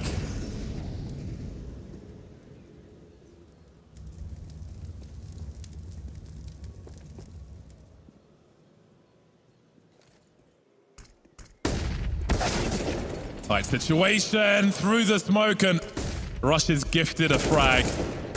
Risky play there from Ecstatic, and is turning into a disaster in mid now. But Salazar will turn things around as Queenix gets a kill as well. 3 on 2. George desperately trying to join his teammate as quick as he can. That smoke's really going to slow things down. The one that's obscuring their vision of Hex at the moment. George has made his way over. Half the info for Ecstatic then, but what about the other half? Will they assume the sight is clear with the trajectory they're seeing of these grenades? 30 seconds on the clock, and they're forced away from short. Queenix is still in the pit though. That's a very key player for the Angles. Heading towards 20 seconds now. Is anybody focused on the site itself? Salazar's on the way there, looking, and Kran will steal the frag. George on the other side of the smoke now. 16 seconds, urgency is high. Tapping Queenix down to 23. Can't stop the bomb plant. On the reload as well. Kran will take that advantage and move closer. He might be the point man now. Once he shoots, everybody peeks. And we're tied once more. It's just good fundamentals out of Ecstatic. That round got a bit dicey. Lurk smoke thrown on the site. They just freeze in the 3-on-2. Queenix gives them advantage with the lurk play. They slow things down over on that A site. Just wait for a mistake out of the CTs. Isolate Hext on the site. And then a beautiful triangle crossfire in the post plant. Swinging off Crown's contact. So first test conquered for Ecstatic. They avoid economic reset. EG on the reinvestment here are quite broke. This is going to be a big swing round. Neither one of these teams actually really has much loss bonus or much bank account behind this. Crown finding space over towards the B side of the map, applying a little bit of pressure. But EG leaving Junior solo on the B site and stacking brackets. If Ecstatic go and contest this part of the map, this could be disastrous.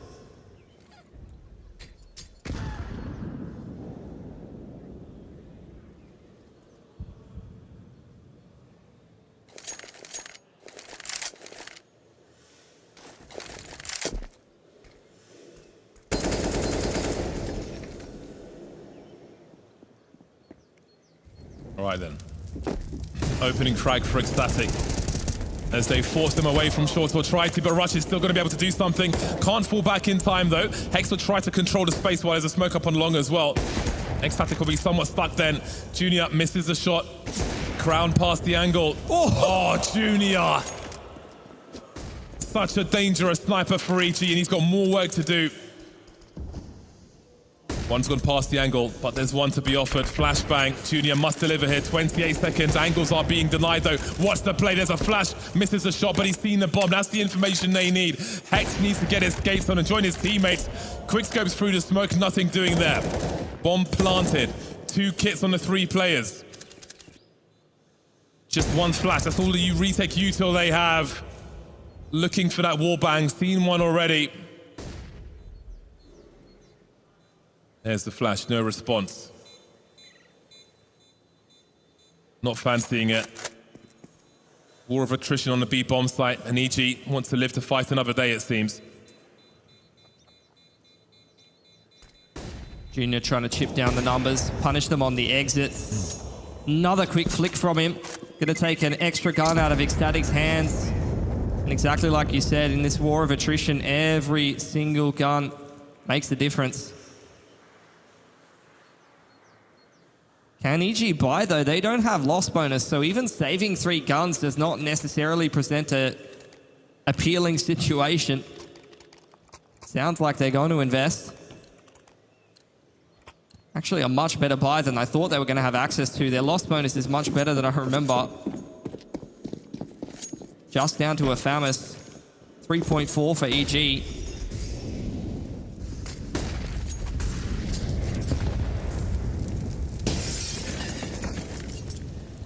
Three players into apps indicates that this is probably going to be a carpets pop this round, especially with the Mac 10.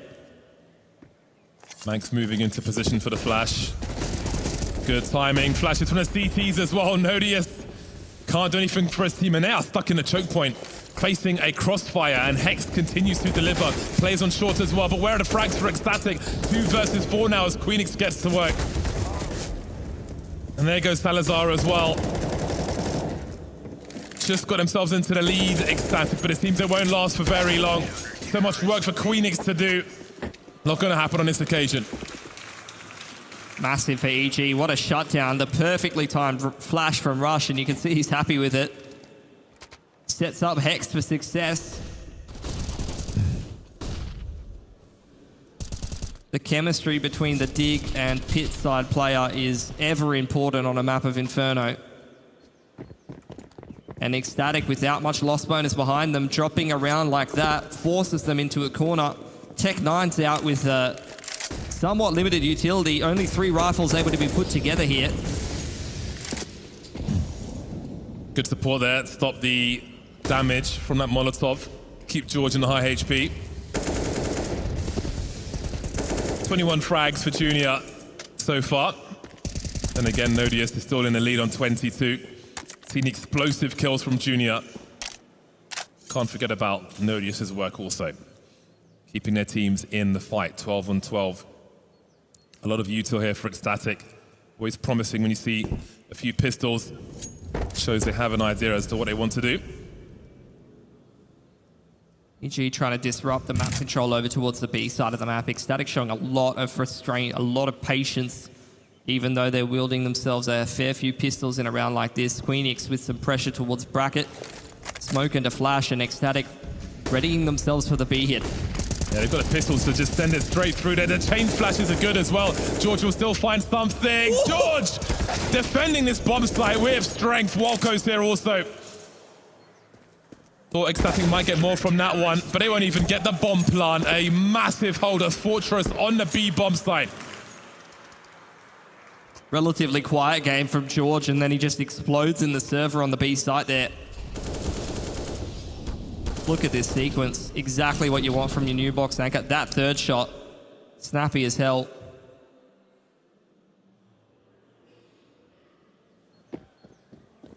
The T side are broke. This is the worst spot to be in as Ecstatic, a full Glock eco, allowing EG to build their economy even further. It's already looking great. So the CT side are going to be allowed to go to 14 rounds, and Ecstatic taking an old school tactical timeout, walking around with Glocks and having a bit of a chat. Obviously no coach input allowed.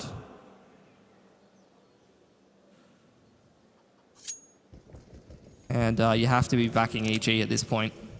They're in the pole position to pick up Inferno and push us through to a third map, and I feel like this series deserves it, to be honest. Vertigo would be the decider.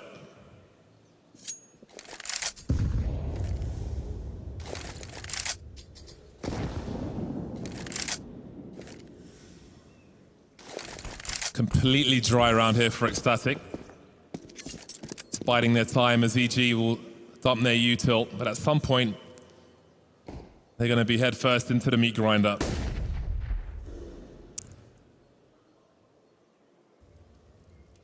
Might be some highlights for Junior. Maybe he can overtake Nodius here. Doesn't make the fatal connection on Mags. You can see them really trying to keep that range between themselves and these Glock players. One kill for Junior, tying with Nodius then, 22 frags apiece. Walco also just around the corner on 20. Ecstatic would have loved a bomb plant there. You can see two of the players having to go down to Galil just to make sure that they have full utility to be able to work the map. Outside of that, but Nodius, Crown, and Queenix all skipping flashes here and there.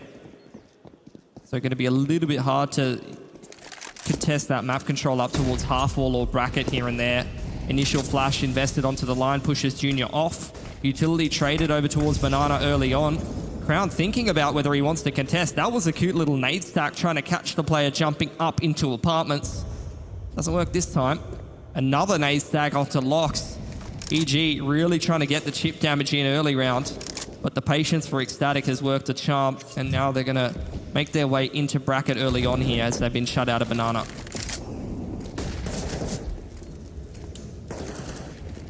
Switch of positions from EG. Ooh. Bracket retake util, you don't see that too often. Does actually shut Ecstatic out. Decisions to be made then. Minutes on the clock as Junior's rotated his AWP over towards B. And EG are playing very defensive with 3 on the A-bomb site.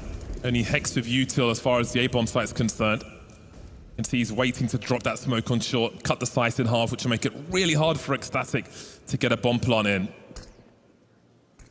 And with time running low, that could become quite a problem for them. They're going to need their numbers to swing on short. They might expect a pit play here. There isn't one though.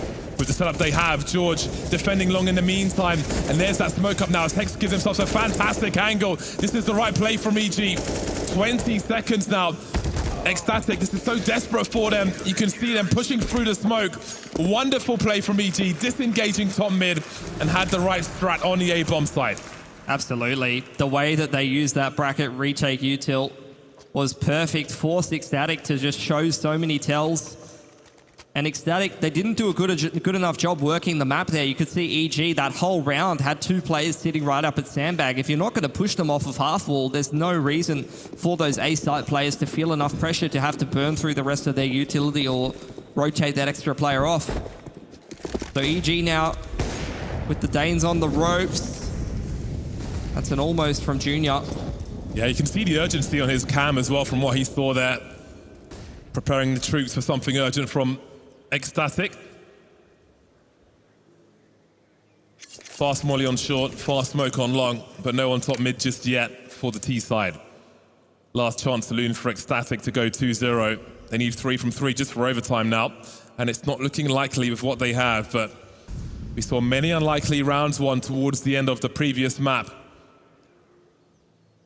Biggest issue with this round is they've just got no flashes. They've got 4 grenades, 2 smokes. They haven't got half wall control. They're kind of dry walking into bracket. And EG are holding a lot of their utility in towards the late round here. Georgia's still got a smoke to play around backside. Walco's got a full belt of util, so if they end B here, it might not go well, but the jungle wrap is the tantalizing prospect right now. EG are really not too worried about the wrap through Speedway, and they should be. Still a long way for these guys to go in CT. And again, such a defensive position on A. And the rotation will be quite far. Oh, Walker's going to get caught. Oh, he might have a chance here. He might have a chance. He doesn't. Down he goes. George has so much to do. Rotation is miles away. 20 seconds though, and he's going to make them work to find this kill. 19 seconds and Queenix will get him. They've got 4 for the time being, but Rush is swinging on that fountain position, taking down the cover, dropping like flies are Ecstatic. They have to deliver in this round. Nodius and Crown remain. Down goes Crown, such a key player for them, and Nodius doesn't have the position. Smokes off, the bomb's behind the fountain as well. He'll never find an angle for this. The defuse is coming in, and so is the map. We're going all the way on this one. Good recovery from EG. Another fantastic T-side on Inferno. You saw it up against Greyhound, but today the CT woes don't affect them, and they're going to push it through to a 3rd on Vertigo.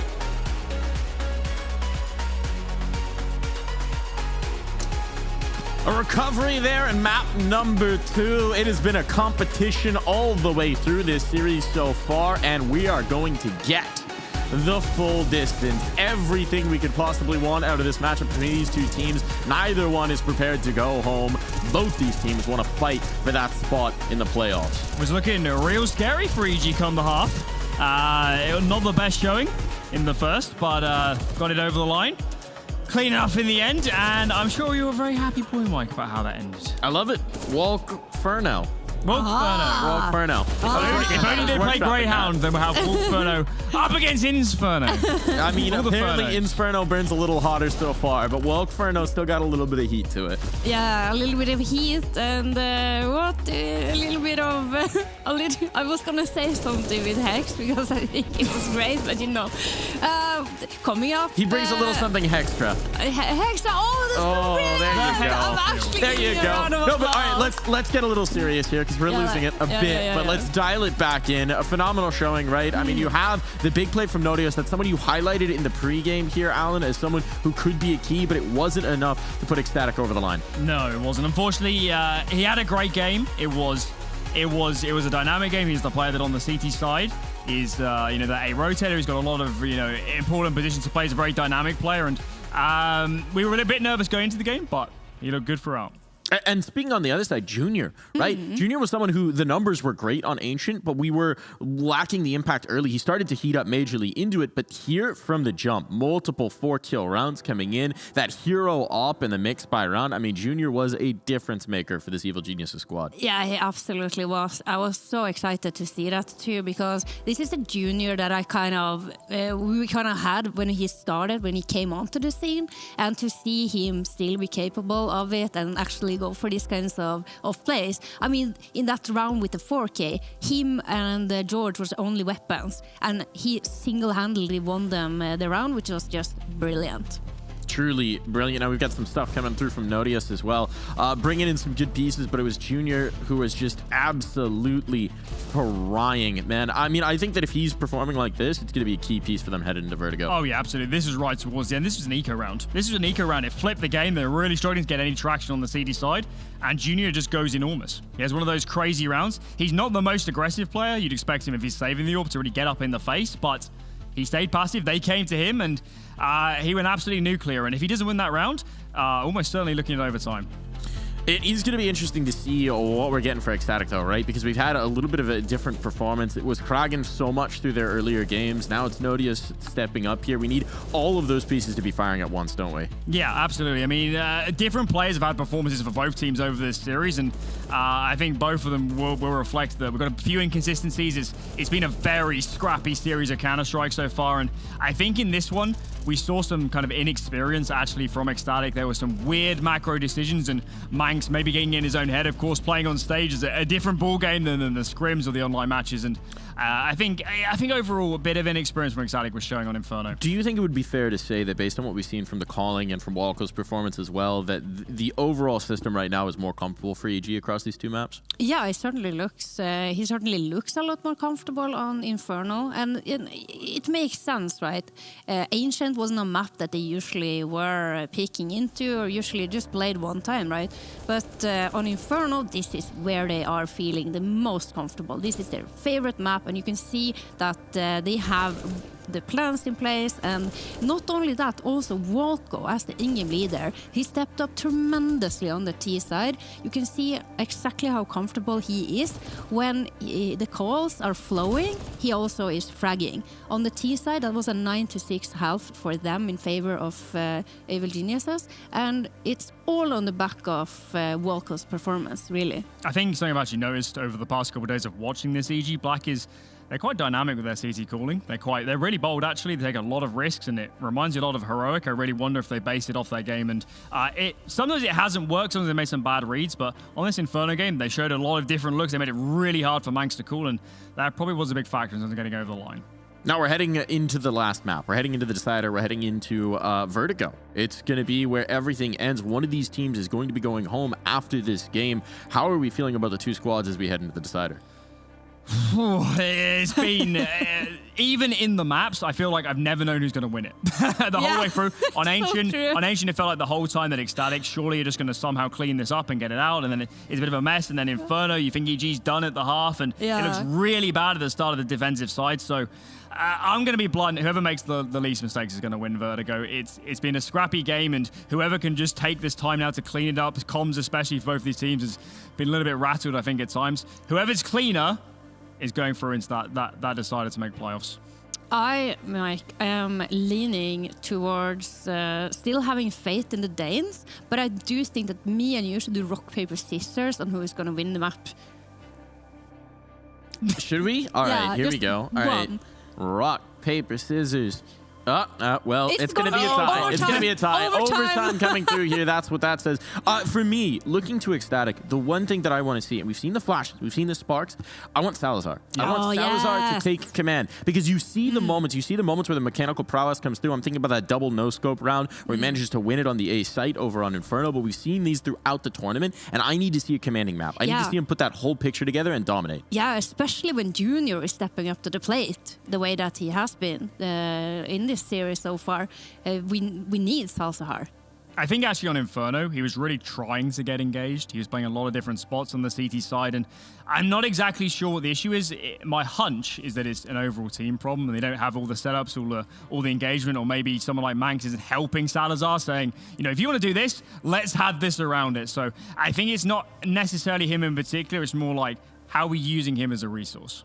Well, we'll have to see how they do use him headed into Vertigo. We got one more map here, one more game, and one of these teams is going to be going home.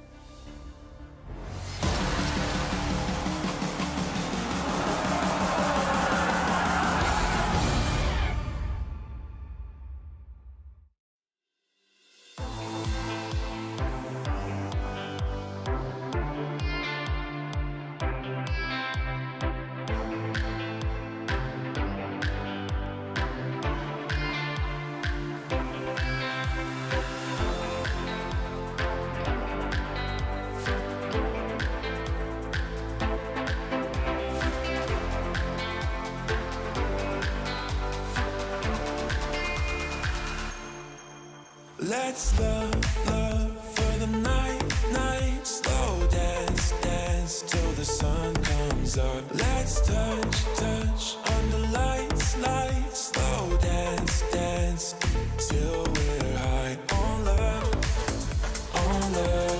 high on love. Till we're high on love, high on love. Till we're high on love, high on love. Till we're high on love, high on love. Till we're high on love.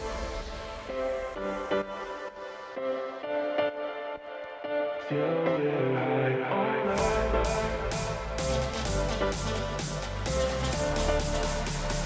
Till we're high on love, high on love. Till we're high on love, high on love.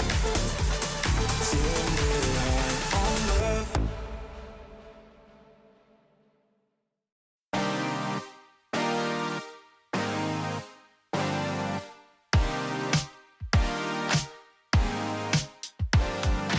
One last chance, we can keep it on the low, low, low, low. Back and forth, we don't wanna let it go, go, go, go. Feels alright, so how can it be wrong? Oh, work if you want me to be yours, yours. Lose control, give your mind and give your body truth be told. I want all of you. When you say my name, don't worry, I won't play no game. When you say my name, I love it. Want you here every minute of the day. You bring sunshine even in the rain. If I'm sad, you always make me smile. Hold me close and stay all night. Lose control, give your mind and give your body truth be told. I want all of you. I love it when you say my name. Oh yeah, don't worry, I won't play no game. When you say my name,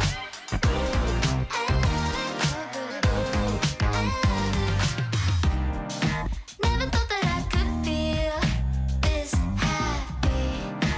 Even if we disagree, love is real. Something about the way you are turns me on. I'll never let you go. Don't you ever let me. I love it when you say my name. Oh yeah, don't worry, I won't play no game. When you say my name, I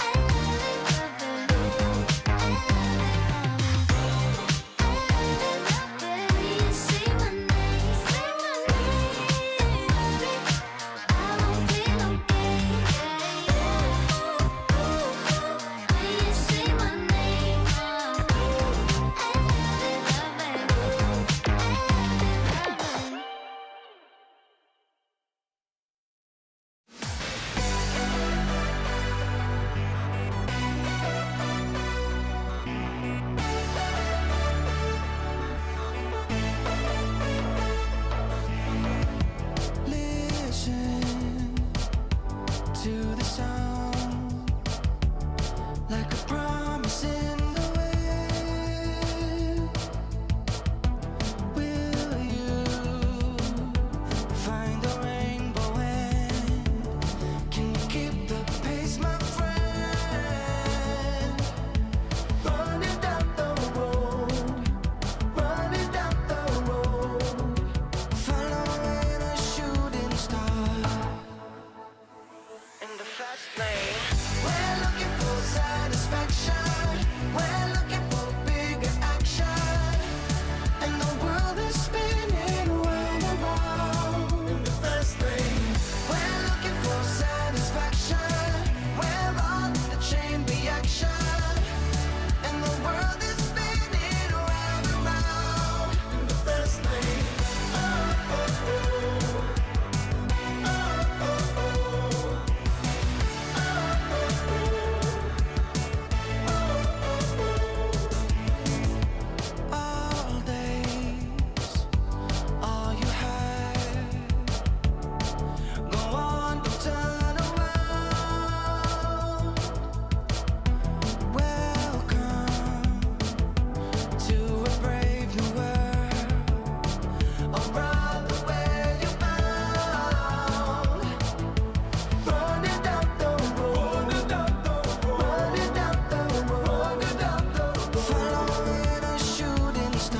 We're going all the way in Melbourne. Our third map is here.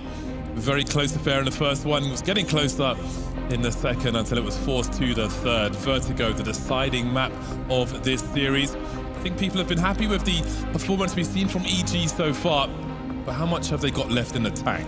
Yeah, there's no hometown hero or regional kind of favorite from our neck of the woods in this series, but if you're a fan of good Counter-Strike, then this one's really, really delivering. Enjoying watching these two teams play each other. They've been quite evenly matched. And going into Vertigo, I honestly couldn't really pick a favorite. Really could be either one of them to advance here in the lower bracket. And a bit disappointing for either one of them having flown such a long way to head home after only, 3 or 4 maps of Counter-Strike. But that's the brutal nature of competition sometimes. Hasn't been too much separating these teams. But ultimately, there'll be one map between them and a few flights as well. Vertigo then, the third and final map of the series, fighting for survival. Ecstatic and Evil Geniuses. All comes down to this map. Let's see who starts on the T side and CT side. Ecstatic will be the aggressors, it seems. Salazar, the raid boss with the P250. A fast affair towards the mouth of the A-bomb site, if you will. Junior, not wanting any of that. We'll try and put some range between him and his opponents. Nodius up quick. Oh, he slid all the way off the side of the building there. 4 players remain for both sides, then mollies to force Junior away. There is a HE grenade, though, which they're waiting to deploy, but the bomb's being planted in a different direction. Not too much damage done. Manx will eat some of the second one, though. He'll answer back in kind with the Glock. Each you'll have to swing together and try and find some kills here. Explosive pistol round on the way. Junior starts off well. Walco dropped by Max, who's done enough now. As Rush comes through, the trades continue 2-on-2. Crown with 20 HP. Trying to dance and stay alive here as George touches the bomb, not defusing it though. He does have Junior has the kit actually, so George has to deliver in the meantime. Getting so awkward, Crown just dancing left and right, just delaying and stopping, and he's done enough. The pistol will go to Ecstatic. Another pistol win for them. They've been excellent on the pistols this tournament, both T and CT side, but in particular starting out their T sides on the right foot.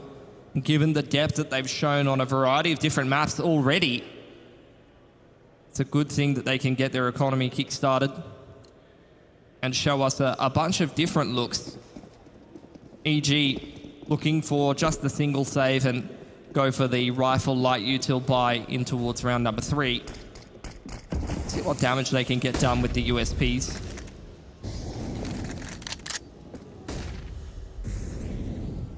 Juicy opportunities for Nodius. Kill bonuses are plenty. Potentially. Made one step. I think he may have been heard. Oh, he's dead. He is dead. He's not dead. He's dead. He's definitely dead now. Death by 1,000 cuts with the USPs to the body. It's a bit of a 112 kind of situation sometimes. Banks could also make some money. There's a lot of business opportunities for the Mac 10s in a round like this. Oh, this could be a blade. Oh, come on. That was a Bardolph play right there. Hey, look. Oh, hold on. The Mac 10 on Junior, of all people. Plus 600 on your AWPA is actually pretty massive. It's very well observed. Let's see what he finishes with. 5350. That'd be a glass cannon, but it'd be an AWP nonetheless in the first gun round. Come on, come on. Don't leave me hanging. There we go. Got some lag on the bro fist here. You have to send those from Sweden as well, or a little bit closer to home. First gun round here for Ecstatic. Chance for them to keep the economy low. George has just said, Mac 10 seems good to me.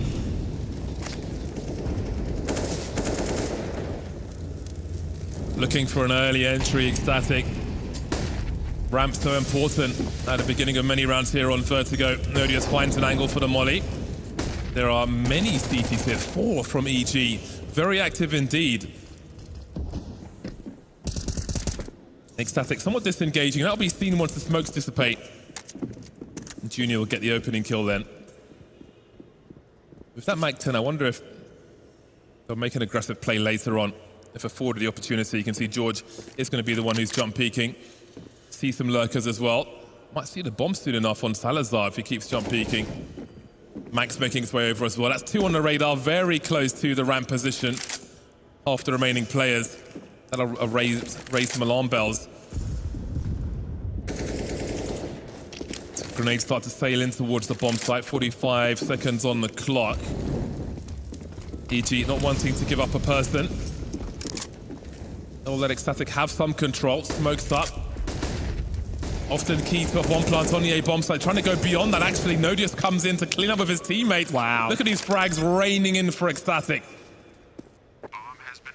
What a take. Wolko 1 on 3, doesn't even know where the rest of his team just went. That was insane from Ecstatic.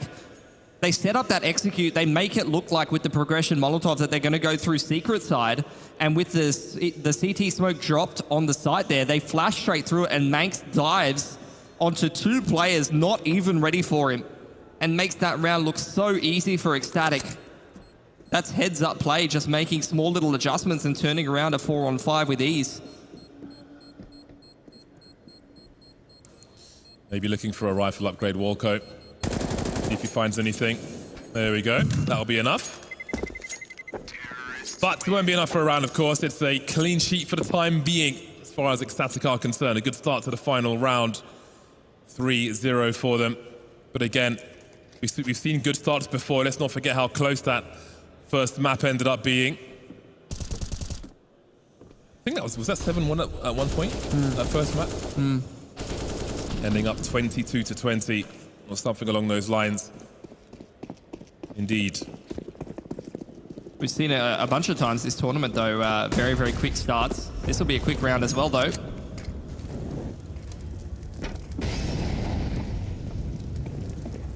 Surging towards the site from round to round, Ecstatic.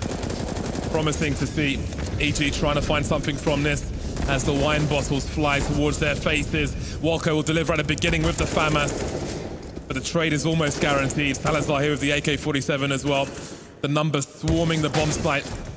Crown tries to protect, but that angle is a common one. The pistol's getting to work now. As we find ourselves in a 3 versus 2. Heavy losses for Ecstatic as Max finds himself in a corner. 2 on 2 now. George with an AK-47. Tantalizing opportunity for EG. Big grenade onto Manx.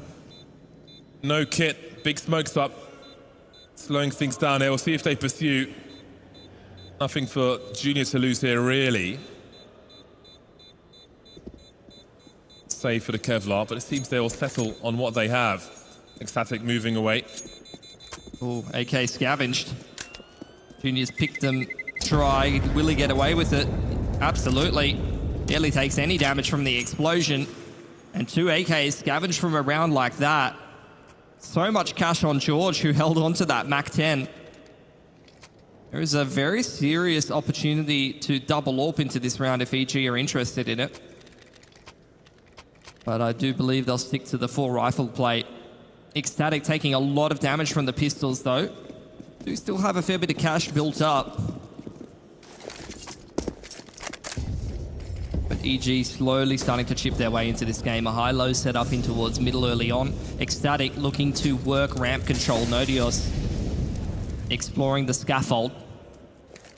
Queenix working stairs. It's a so standard default play with progression utility.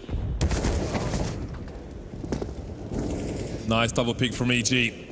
Promising start, but there's problems already as George's drops and Hex is not far behind. A Molly to control the space for Manx. EG might try to do the same.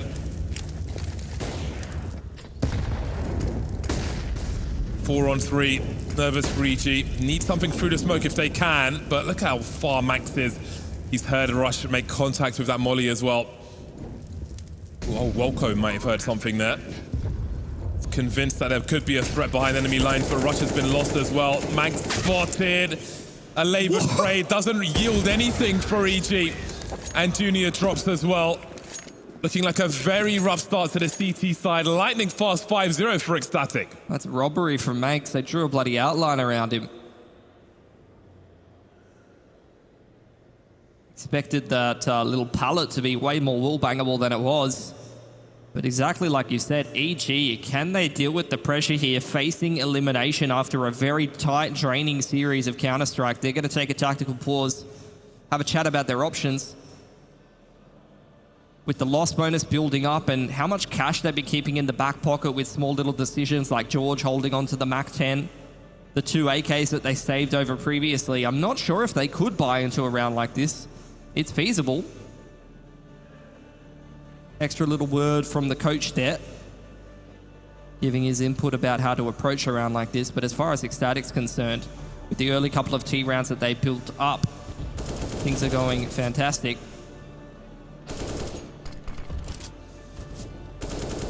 Yeah, that bomb site's looking extremely painful for EG. Ecstatic moving like a well-oiled machine in that round. Especially with the deployment of the utility as well, smoke into the molly and such.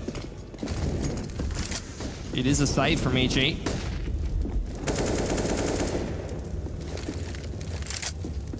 What can George do? Sitting inside the one-way. Got an opportunity now. He might have some help on the way. George overperforming the USP as well. Able to fall back. Junior's here with the FAMAS. Well, this is one way to get your first round. Crown in mid with his knife.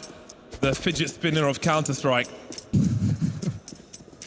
He's got a bit of a journey to undertake here. He's been hurt though. Walcoat, hug in the corner. Scope heard by Crown, but it's not going to matter. Junior shuts it down. Massive round from George. Multi-frag sitting inside the smoke with the A4. That was a save from EG. But with the extra cash that they were holding onto, they were able to actually put together a rifle or two. And this hero rifle made all the difference. A big spray down with the A4 and then out with the USP. Full confidence to just go take a duel like that. That's how you know that the player is confident and sharp. Did what needed to be done in that round. Finally, onto the scoreboard, EG. More work to be done though, of course. The success that Ecstatic have had will give them the money to keep the pressure high for Evil Geniuses. Everybody on the scoreboard now. It's a big economy swing given how this game was going. Ecstatic had a ton of money, but then losing to the pistols like that, they've had to chew through the majority of the bank account, whereas EG picking up a couple of rifles and having a bit of extra cash have got a very healthy economy of their own. Could very much see this 5-round scoreline start to get much closer. Junior observing the toes for only a moment. No opportunity for him. Seems like EG want to contest the ramp control. Pop flash play yields nothing as the patience for Ecstatic pays off.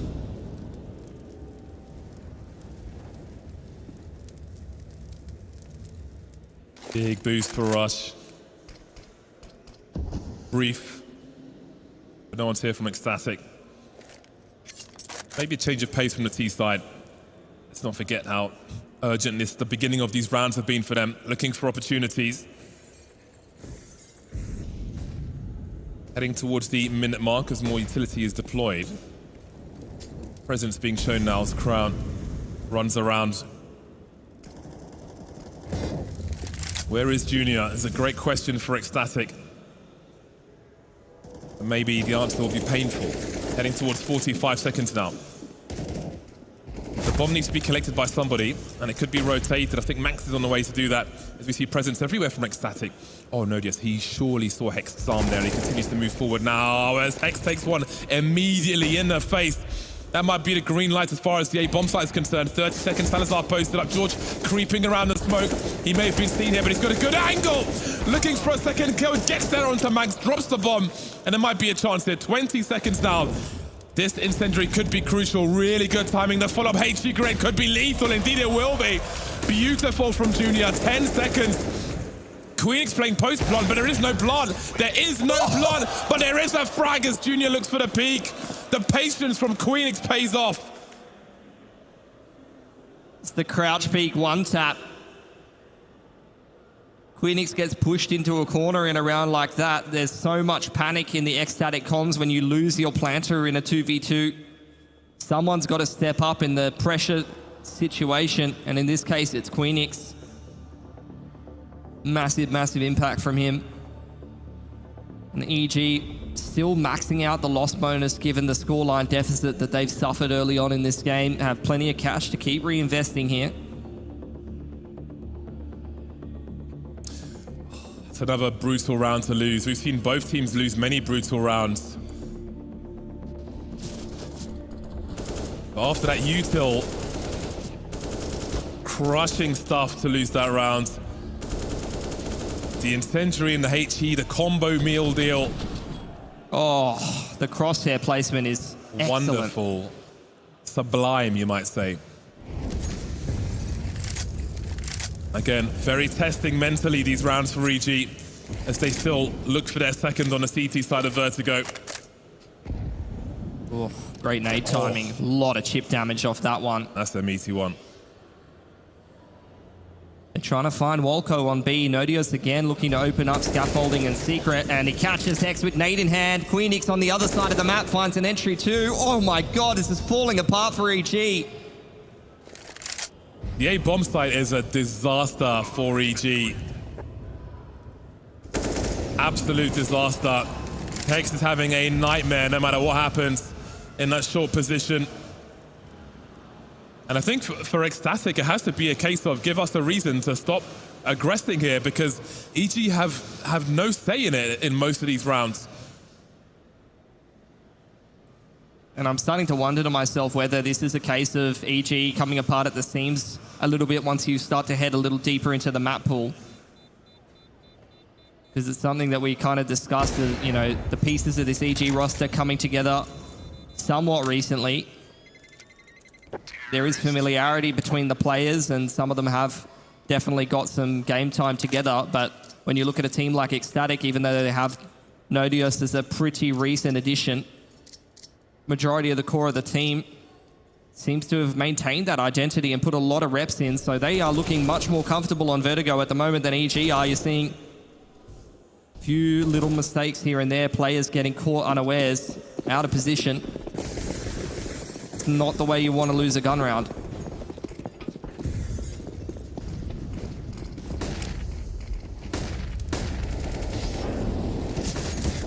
Big flash, you can see the CTs. They have to get more aggressive here. Giving up that short area is a non-starter for them, so they'll send it. They'll fight fire with fire. They have position though, but no frag. Oh. There's a nice one, and that's a great response from Rush as well, as Queenix tries to trade. Finally something in EG's favor. The high-low crossfires have been super effective for EG in middle. That's won them multiple rounds now, assuming they close this 5-on-3.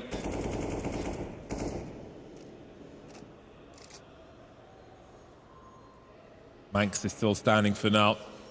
9 kills on the board thus far. Bomb carrier Manx. Very hard for Ecstatic to lurk when they've only got 3 players left, so EG may be confident as to what is happening here. That's a tight angle from Junior, delivering the goods. 5-on-2. Great angle from George. This is exactly the kind of thing that EG needed. A strong round, surviving in the numbers. Nodius with 1 frag, but down to 3 HP, which makes the clutch oh so unlikely. Maybe it's a question of damage for him with 20 seconds on the clock here.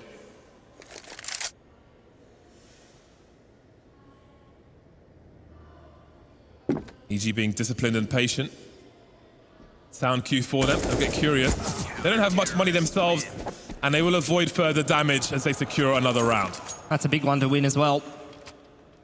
Ecstatic's money was not looking too crash hot on 1 or 2 of the players. 2.4 for Manx, I saw, and 1 player with 3.5 or so. So they may actually have to take a single save here and a chance for EG to start to turn things around with 4 players surviving.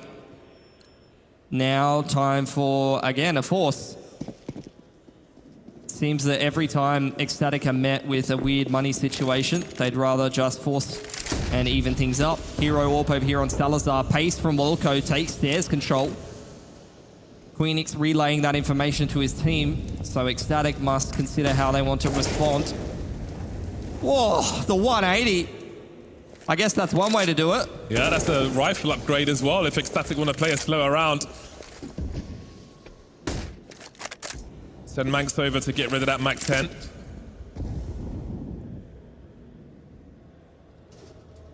That was beautiful, mate. Didn't reach anything. Oh, Hex manages to survive on this occasion. He's been such a target in this game so far.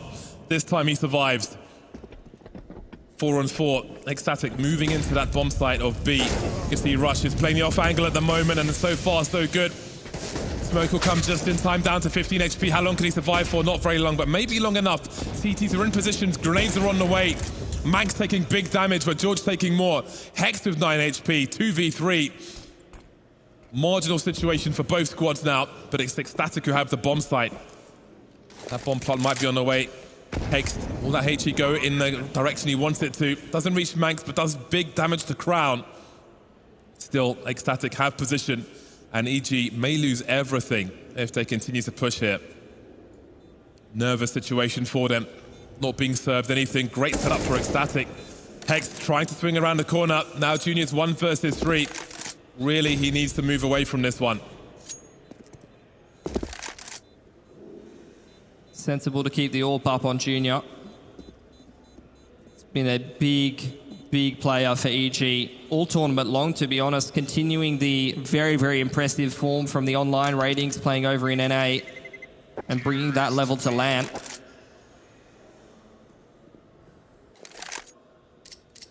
Don't know if it's going to be enough today for EG though, James. Ecstatic are looking lightning on this T side. That was insane from Queenix. That's a high sense player. Or a higher sense player. Yeah, that's Quake Sense right there. That 90-degree flick looking very fast. And no like small raw adjustment after that.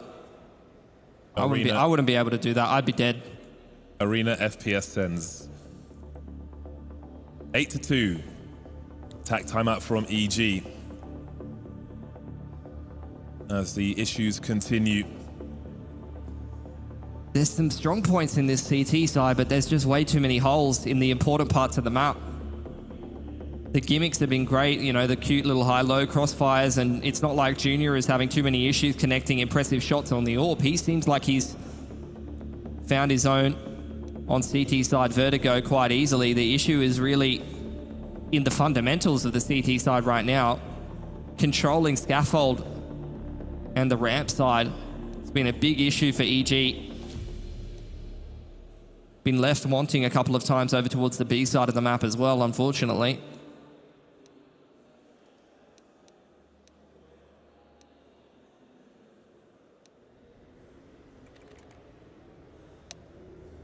Six-round deficit for Evil Geniuses on the bye once again. EG Black. They'll have a good bye in round 11.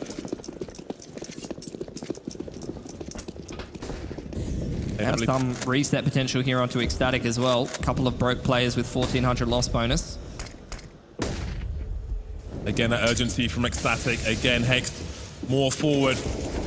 Can't do too much just yet. Oh, looks away just as Crown goes past. That smoke is still awkward. Queenix has made his way past him as well. Many targets coming his way, but Ecstatic are going back and forth. Very nervous situation for Hex. How does he get a most out of this one?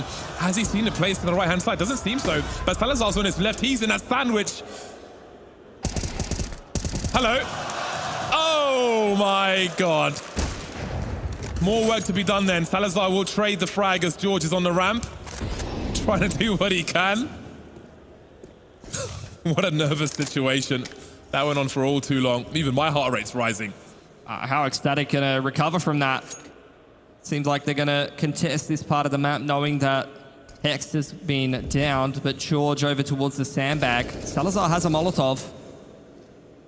He's going to check it the old-fashioned way. If he's even able to.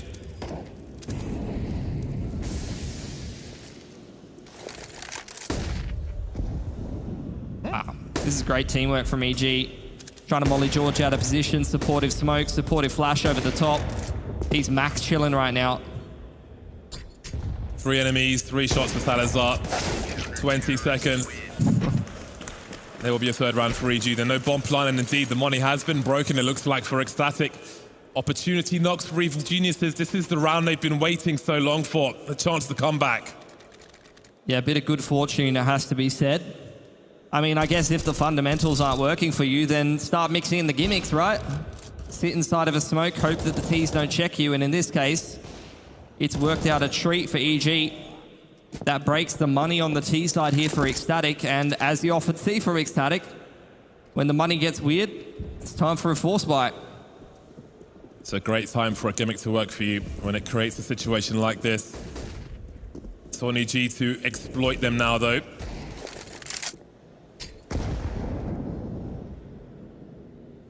Chip damage with the nade. Ecstatic, without a whole lot of utility, going to have a tough time contesting map control, but at least that Molotov going to keep Hex interested. Junior on the line towards B stairs. Will they flash it?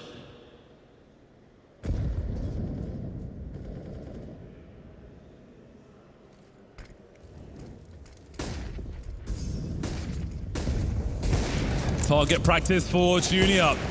1 shot, 1 kill, make it 2. Putting some distance between him and the opponent. Definitely don't want the orb getting into other people's hands. There's the third one then for Junior. Very dependable sniper for EG. Trying to keep range between them and their opponent, but has Crown seen something? The CT certainly have. Oh, he was so close to that kill. Not quite though. Junior on the reload.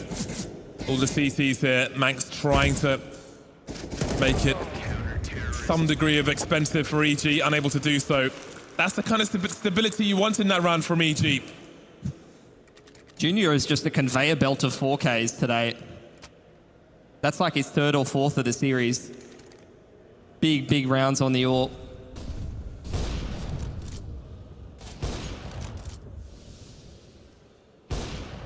That's going to reset the money on Ecstatic, and EG are back in this game here.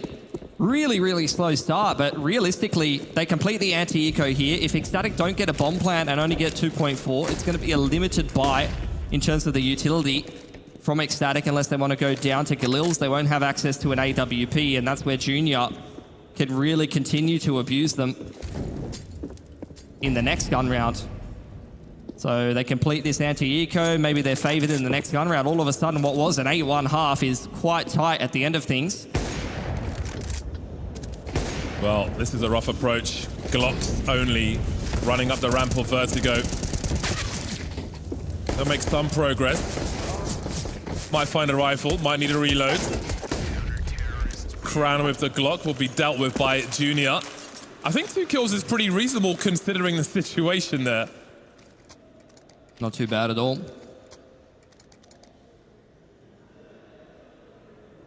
Can EG continue to turn this around here? Or are Ecstatic going to make this a one-sided half that they can potentially close the series with? EG just clawing back into this series, partly on the back of Junior and some good rifling work from George.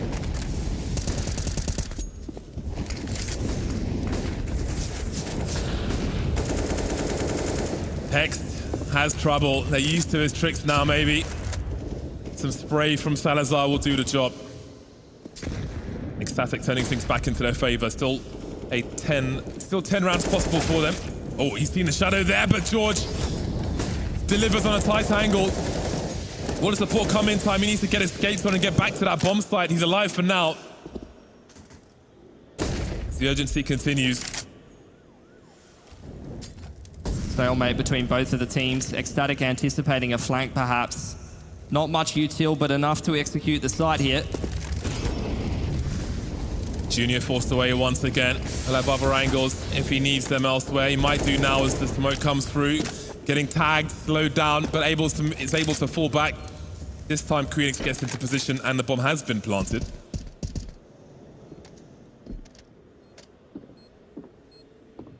Walco's got a smoke to try and create some space for EG. Kits on all the players as well. Again, a slow approach. There's the smoke now, limiting some of the angles here. Ecstatic will move around behind it. Queenix will be key, delivering the first trade. Off the side he goes. No one on a bomb just yet. Now the diffuser's coming in, trying to body block, and Salazar's position is so key there. They have not realized otherwise that the diffuser was still on a bomb, but here we are. 9th round secured for Ecstatic. Rock solid T side. Looking to swing for double digits here if they can manage it.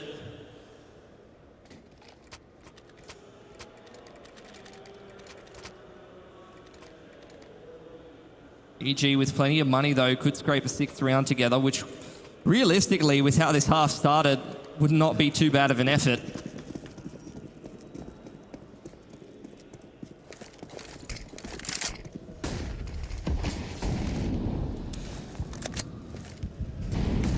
No fast run up the ramp then this time from Ecstatic, but Nodius will be showing some presence. Change of approach from Hex, but again, no one's here to punish on this occasion either way. Ooh, Junior. Chance for him. Evens up the numbers, but into the B side are Ecstatic. Yeah, Namoli's going to compromise his position, but he waits. Makes the damage pay off, standing in the flame to deliver onto Manx and putting EG into a good position. 4-on-3 on the retake. Again, they've got the smokes to try and isolate the fights.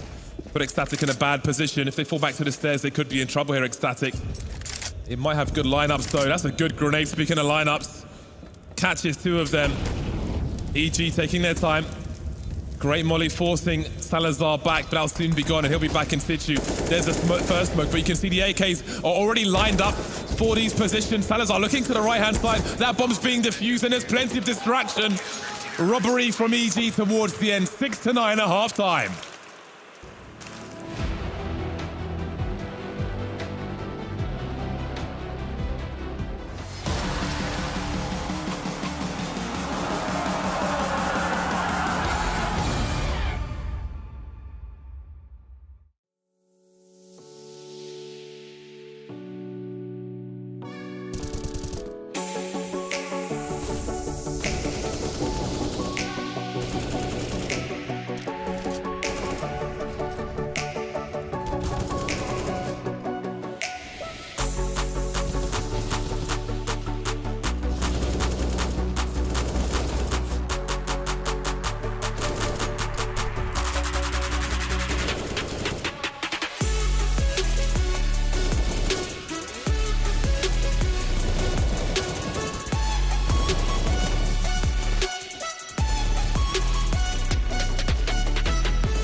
might be stuck in a dream. Stay here till the day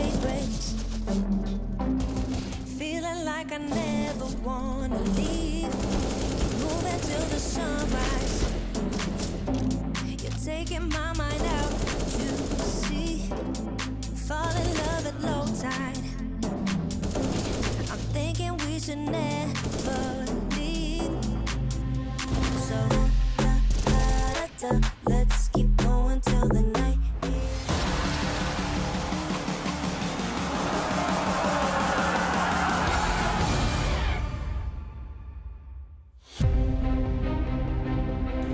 Second half is here then. The deciding map of Vertigo will soon come to a close. Again, this entire series, there hasn't been much between these two teams, and I think it's very murky waters as to who might be the advantage now, especially as the sides change.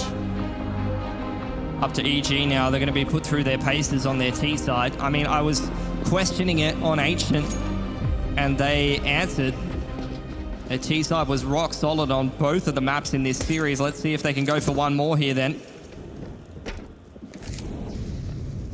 Presence from EG on the ramp. 4 of the 5 players. But what about the 5th? What might he be up to? We'll find out later as the smokes are very quickly deployed onto the bomb site. Ecstatic getting closer though. They've got some flashes, and look at Salazar bursting through. George and Rush will try to respond. Rush is everywhere on his bomb site. A lightning fast 3 kills from him, and he's got support in the back for the bomb plant as well. Manx in a 1 versus 3. Won't last very long. My God, that was fast from Rush. That's the first time I've seen anybody be able to deal with that from Ecstatic. We've been seeing them do that all tournament long. That is their go-to on CT pistol. When you execute the site and try to put the bomb down, they flash over the top of your execute smokes and flood with USP. It almost works out, but for that sequence from Rush, massive 3K from him. And Ecstatic now responding with a force buy.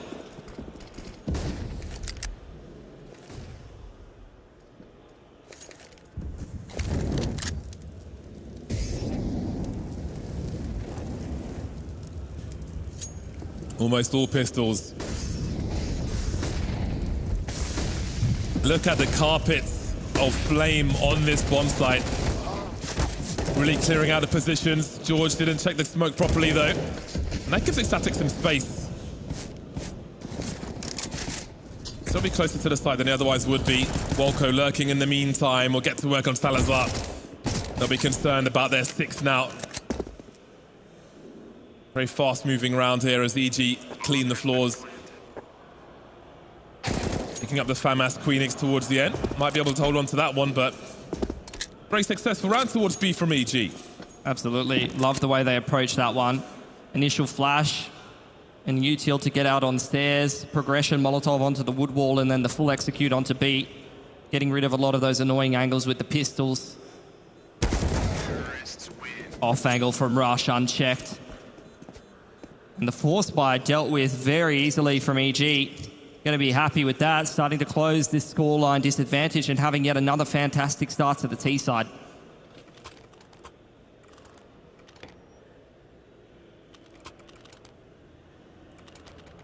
Gap will be closed up immediately then. Once again. Do you favor one of these squads at present? EG's T-sides have been convincing me, man. So I'm kind of feeling like they can make a bit of a comeback in here. Yeah, I've been impressed by some of the rounds we have seen on the T side from EG as well in this series. Vertigo, very different kettle of fish though. Junior's been very dependable as well. His performance has been key, his consistency for the squad. 17 kills for Junior at present in the lead on the server. George not far behind him has been key as well. No keys needed for the B bomb site. Waltz on in. Speaking of key players though, Crown has been instrumental in this series for Ecstatic. Moving to the CT side, I'm sure that will also be the case. Set our eyes now on the first gun round then. Salazar being quite responsible with his spending. Didn't waste the extra disposable income, and now he's going to have access to something quite valuable here for the first gun round. AWP going to be whipped out for him. No AWP on EG just yet.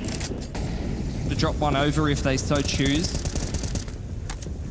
Issue util to contest middle here for Crown. Doesn't have any backup in mid just yet. Manx is on his way. He's caught in transition there. The double peek is good enough onto Crown. He can't get out of that one. Trying to escape, but EG made it awkward enough. 3-on-3, so much time on the clock for EG. Good position as well. Haven't seen the barrel of Queenix's gun. Rush will be eliminated. 1v1 with the bomb carrier. Look at that burst from Queenix. So efficient from him, leaving George in the clutch then. Make some space for himself with the smoke grenade, but he knows as the last man standing, that net will be constantly closed. 1 minute on the clock to find the 1v1 if he can. But where are they? That is the question. See Nodius creeping behind the stairs there. George full committing to the bomb plant. Which way does he go? He's on an island here, very exposed in either direction. Salazar playing very passively indeed, and Nodius gets it for free again. So exposed. Gambled on one side, punished by the other, and Ecstatic will take the lead again. Somewhat expensive round for them though, dropping 3 guns over and reducing their own loss bonus. And with the plant for EG, it's going to be a much more dangerous round heading into round number 20. Full AKs across the board. Dare say Jr. is going to get his hands on the big green. That's where things might get a little bit complicated for Ecstatic. Is soft reset potential there. Big multi-frag for Queenix in a round like that. The fadeaway onto Junior is absolutely nasty.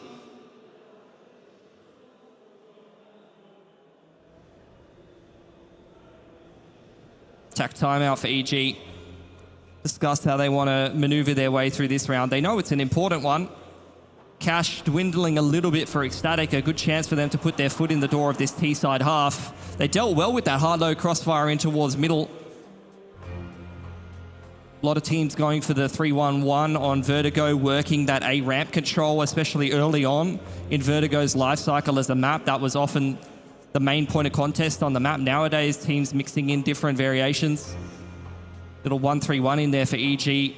Deals well with the mid stack from Ecstatic.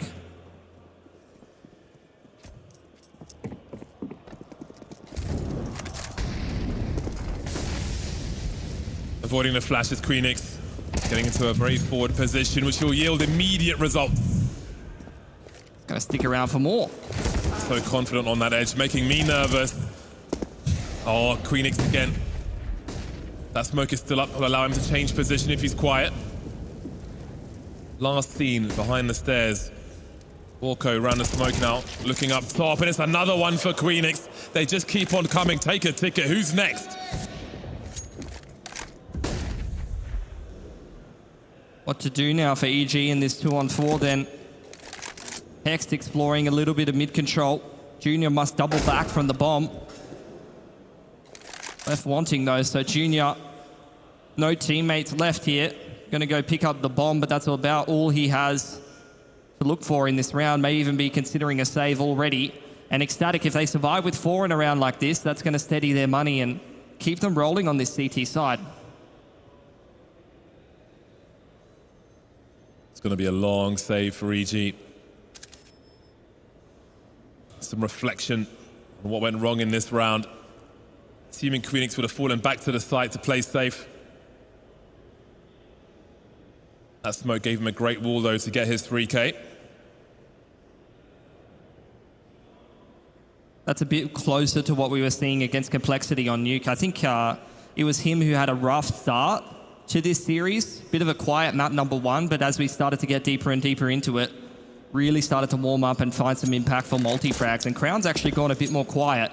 It's been a much more well-rounded performance from Ecstatic. Counter-terrorists win. Despite the AWP save, EG cannot buy around it. They are broke. So Ecstatic, not only with 4 players surviving, going to steady their CT money, but a chance here on the anti-eco.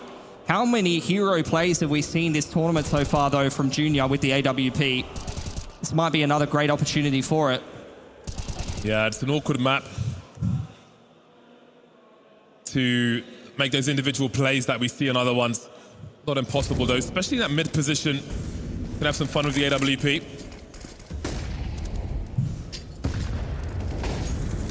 Look at all the junk being thrown down the ramp by the CTs. Ecstatic in a good position to pull away from EG for the time being. But as we've seen in this series, neither squad pulls away for long.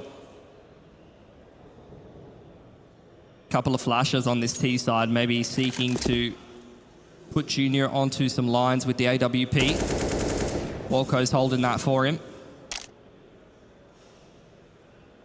Just a lineup of T's looking to take bullets for Junior or jump across lines so that he can scope up.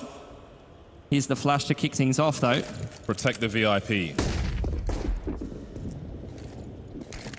Here come the Chaos Makers. All those blocks coming through to pull the crosshairs away. But can that orb get into position? Not really. Nothing doing just yet, and then off it goes. Very handily dealt with by Ecstatic. One loss is absolutely fine for them. And this is where you start to get nervous for EG.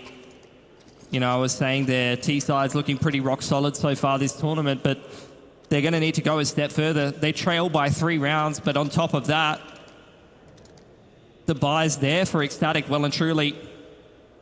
Cash looking quite healthy. AWP out on both sides.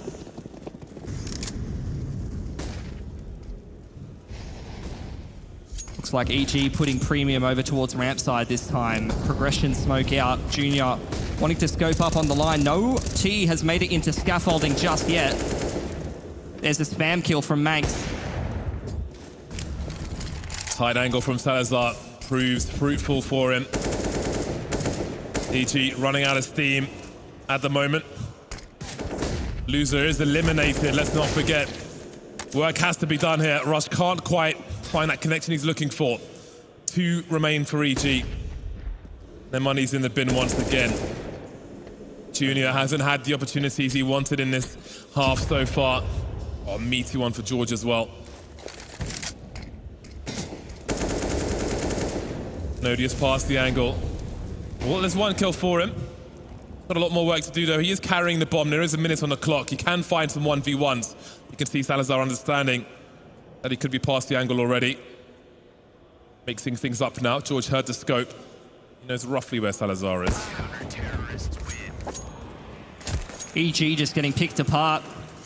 You know, we've been getting excited with their performance this tournament, and they've been passing the test. Every time I have a question for them, like how good can their T-side be on this map, they seem to be delivering, the individuals stepping up, but at least so far on T-side Vertigo, they look a little bit lost.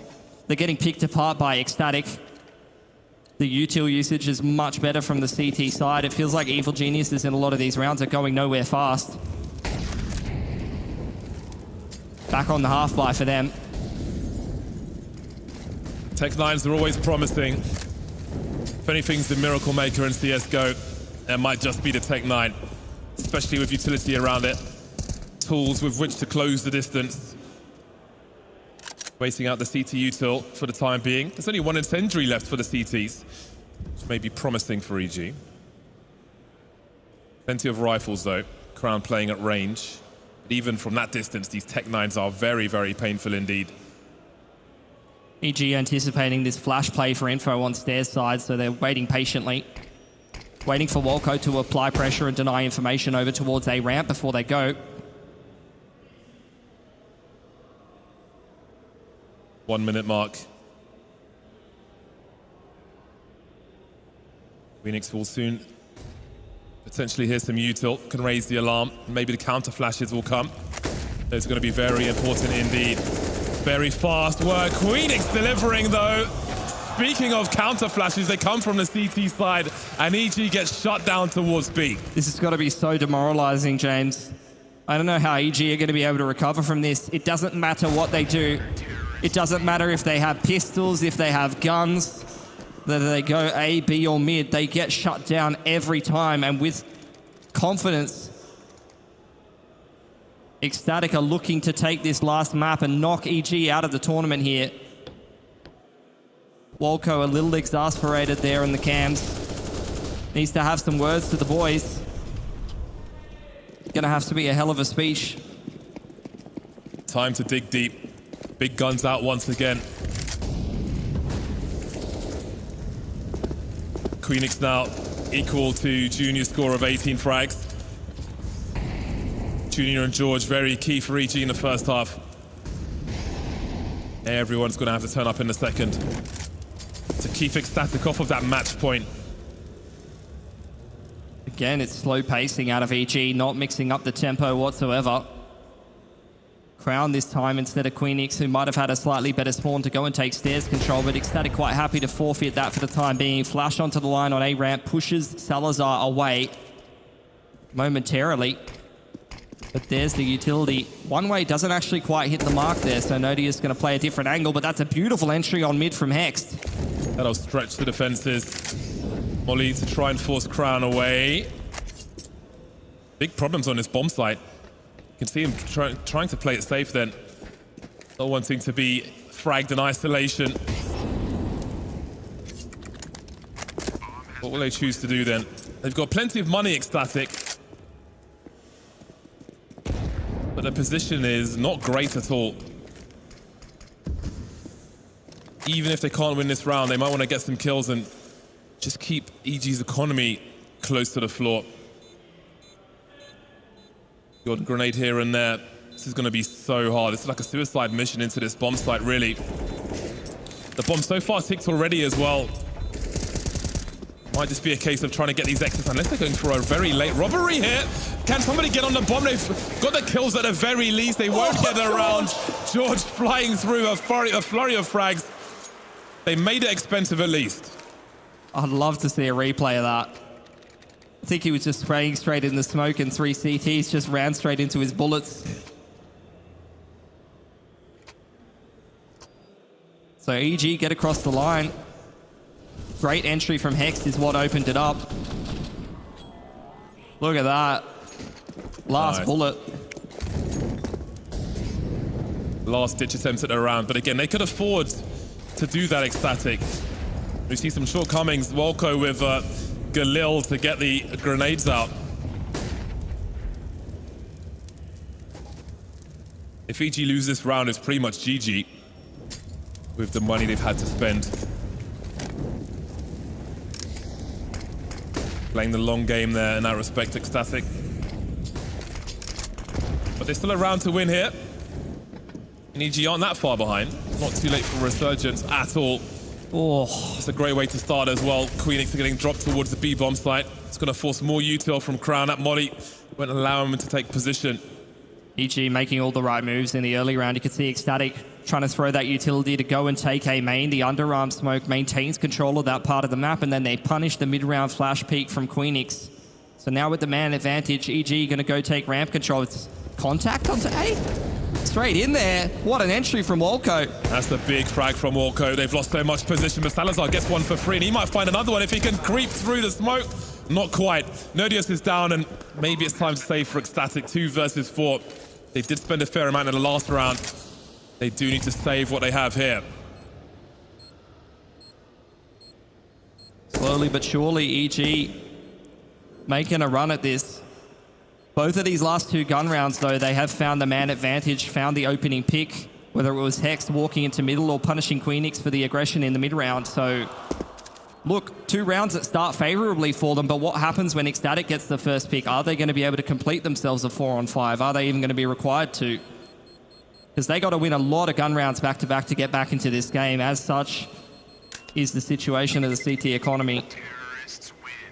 Is it too early to call overtime? I'm feeling it again. There've been a lot of close games here at Melbourne, honestly.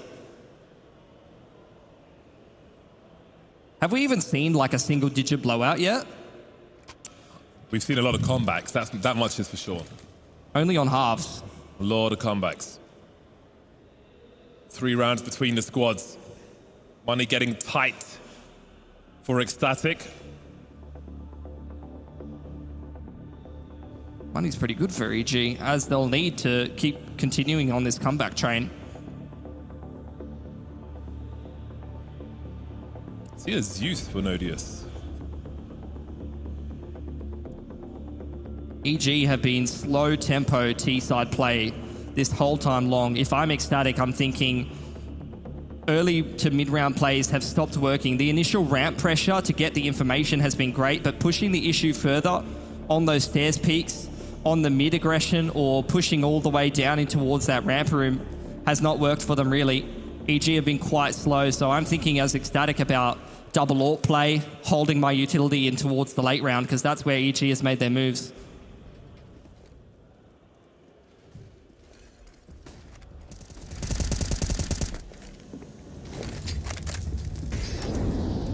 No losses at the beginning, but we see aggressive spots for Ecstatic as far as the ramp is concerned. Very strong position for Salazar. Will there be a run past Hex? Showed some elbow, then showed too much. This is the perfect adaptation from Ecstatic, putting the AWP on the line in towards middle, and look at how much utility they're holding. Nodios delivers as well, a two-man advantage now. Now you start to see big problems for EG.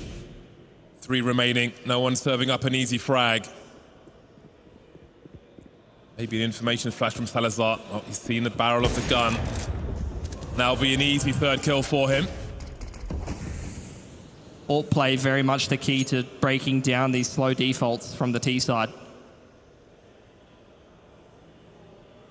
They're going to head back towards B, but there's already a high-low crossfire between, I think, Queenix and Crown there. Best of luck with that. I mean, do they save here in a 2 versus 5? Looking at the money for the squad, can they really afford to continue to pursue this round? Seems they will. No. And get absolutely deleted. Money's fine, they've got enough for the rifles.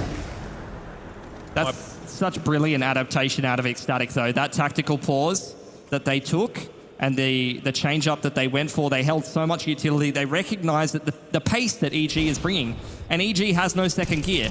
There was no adaptation from EG. Again, it's just a slow tempo, defaulty kind of round, and it gets broken down by Ecstatic. An exhale of relief there as match point has been found for Ecstatic. Again, the Galils have to come out to afford the grenades. Money a bit tight. 4 rounds from 4 needed for EG. As you can see from the scores on the previous maps, if you weren't watching them at home, has been a very close series indeed.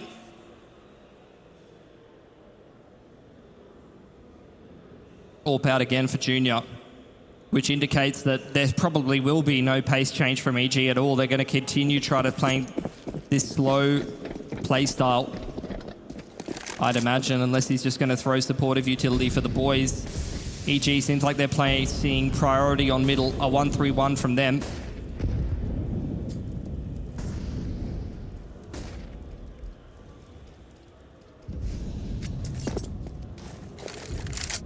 Not outstaying his welcome crowd, or is he? Oh, look at that grenade from him. So much damage onto Junior. Hex has been dropped as well. We've seen some key entries from Hex, but had some trouble of late in his mid position. EG trying to respond now. Emerging towards this B bomb site, smokes up.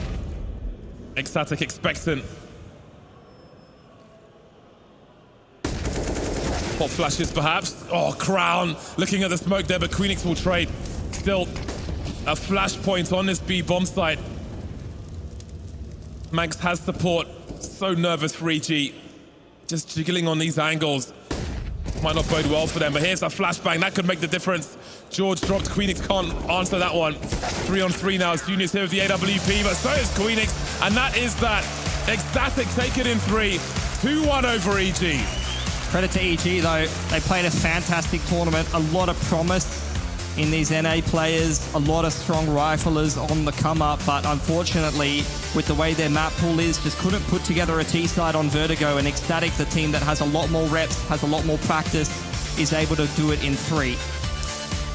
EG fought hard and fought well, but they have been eliminated from the tournament. Ecstatic continue on.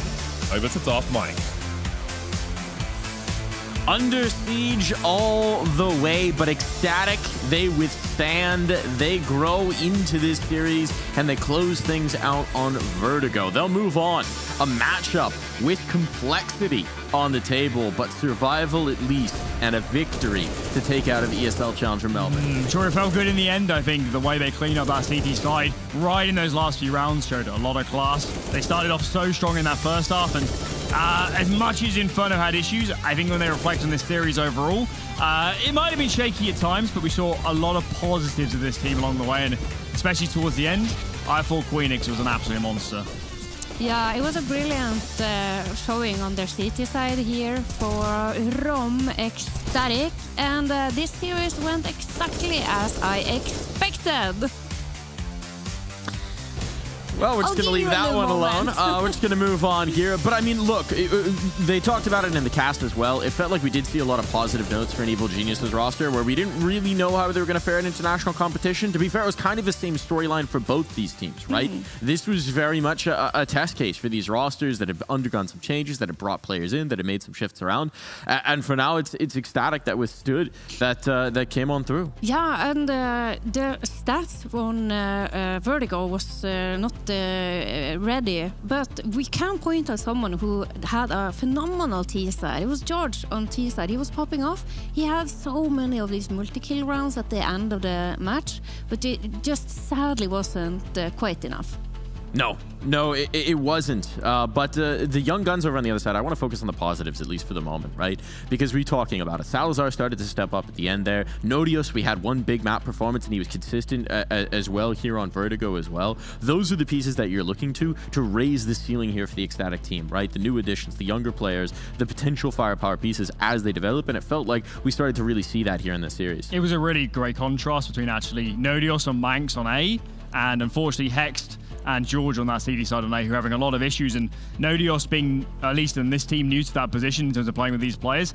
He looked brilliant. I thought he had a great series overall, and when you look at the lineup in this series in particular, the Nodios move does make sense because he is in important positions. He seems to be, vocal and creative and confident at playing these areas of the map. So yeah, at least today, Nodios looked a lot better to me. Yeah, and it's a really good point there to think about how how Evil Geniuses are utilizing Hext, because on Inferno and on Ancient, we could see him play more together with Volko. And obviously, when these two players have the history that they have, you would assume that they are quite capable of communicating and playing well off of each other. Now, one thing we do want to highlight here as well, again, Evil Genius is headed out of it, but one of the question marks, one of the things that people were talking about this roster heading in was Junior, with his stint in this roster, sort of reclaiming his image, and he showed up really well into this series. He was popping off really across the board. Absolutely, yeah. I think for all of us, despite losing, he was probably the best player of this series. He had a brilliant day at Counter-Strike, and the more I watch of him, my opinion on Junior has changed quite a lot over the years, and now seeing him over the last couple of days, I really wouldn't be surprised if he's modeled a lot of how he plays off Shiro. I think he wants to be this kind of new age, at least in terms of CIS Ulpers, of this kind of passive dynamic where they don't get really aggressive, but they still move around the map. They're trying to be in the right place at the right time. And it was working here for EG. Maybe there's definitely scenarios where you want Junior to take more proactivity, get more aggressive, find openings. But in this game, he did do a good job at finding those gaps and exploiting those holes. And some massive multi-kills as well. Yeah. And speaking of a guy who's delivering massive multi-kills, over on the other side, Kragan constantly delivering here for the Ecstatic side, and we've got Conky standing by to chat with him about their victory.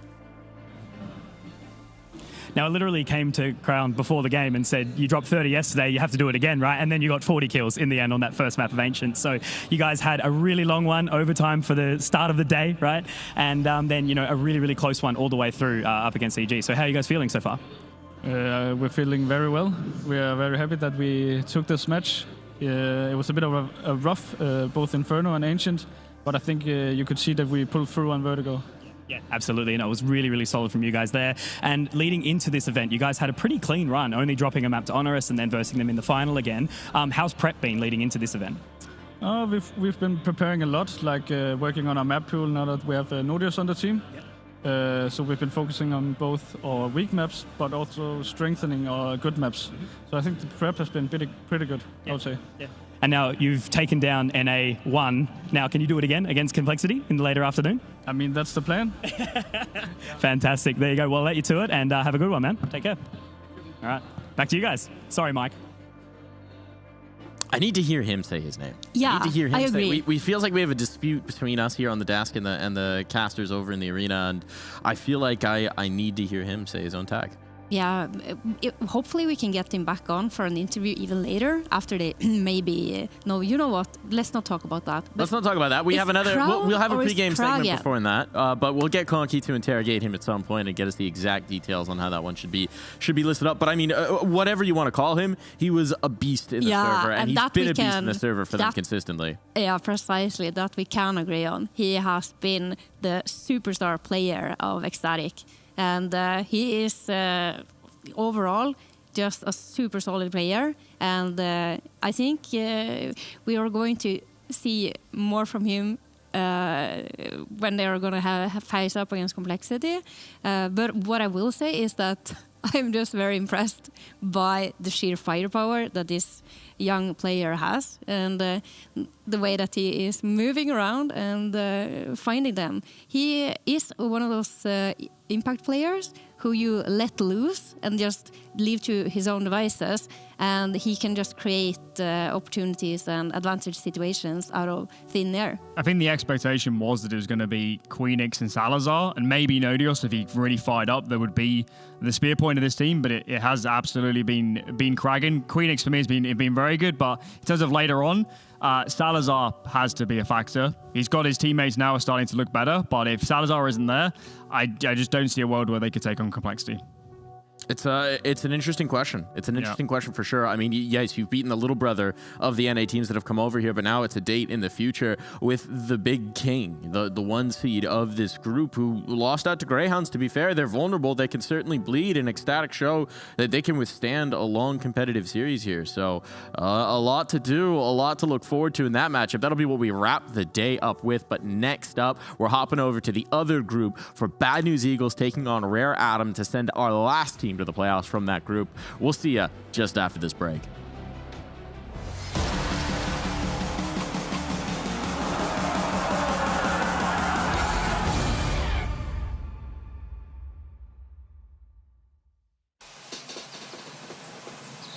You love it, you wear it. Wear your passion. Share your passion. Wherever, whenever. Gaming is a lifestyle. Get your merch at shop.eslgaming.com.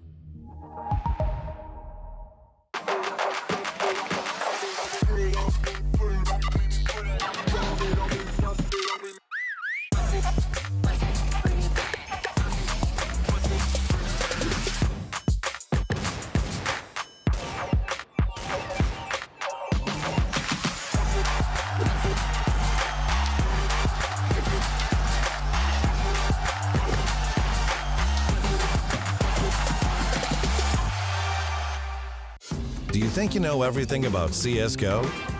Then stay alert and look out for the DHL drop quiz on the ESL CSGO Twitch channel. Never felt so right with you. I'm gonna hold on to you. Hold on. Hope you feel the same way too. I'm gonna hold on to you. Kick back, relax. There's no rush in wrapping things up for good. Feels like you're my first crush back then in the neighborhood. Higher we fly, admire the beautiful things you do. And higher we fly, desire these moments just with you. With you, with you, with you, with you, oh, with you, with you, with you, oh, with you, with you, with you, oh, yeah.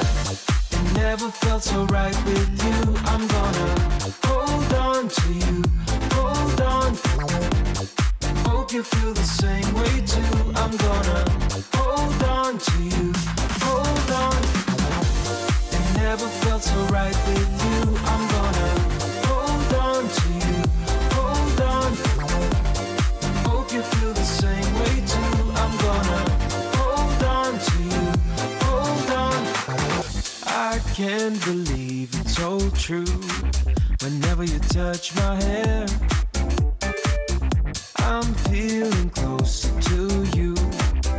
Nothing else can compare.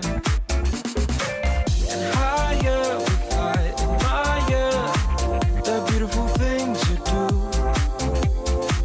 And higher we fly, desire these moments just with you. With you, with you, with you, with you. Oh, with you, with you, with you. Oh, with you, with you, with you. Oh, yeah. It never felt so right with you. I'm gonna hold on to you, hold on. Hope you feel the same way too. I'm gonna hold on to you, hold on.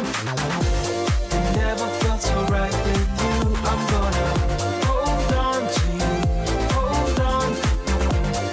Hope you feel the same way too. I'm gonna hold on to you, hold on. It never felt so right with you. I'm gonna hold on to you, hold on. Hope you feel the same way too. I'm gonna hold on to you.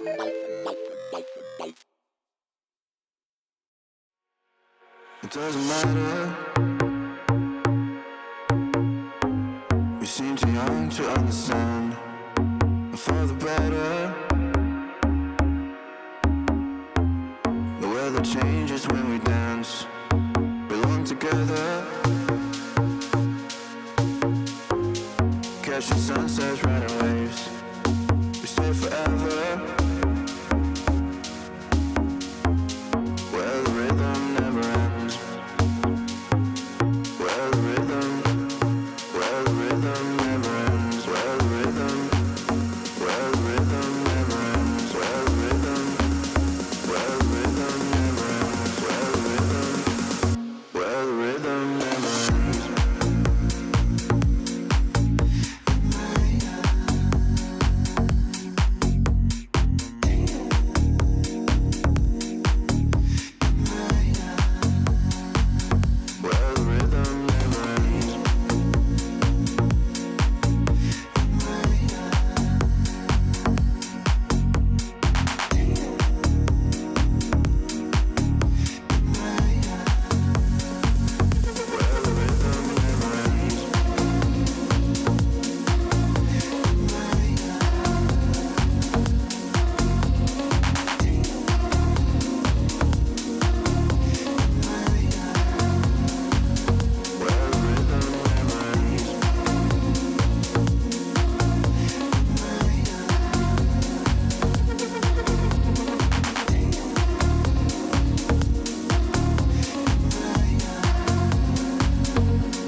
We seem too young to understand.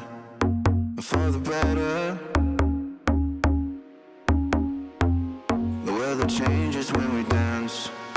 Belong together.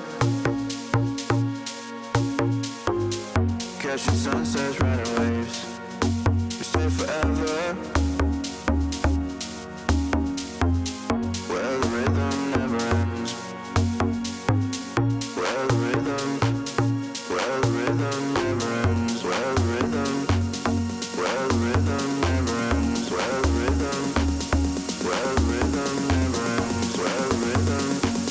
Where the rhythm never ends.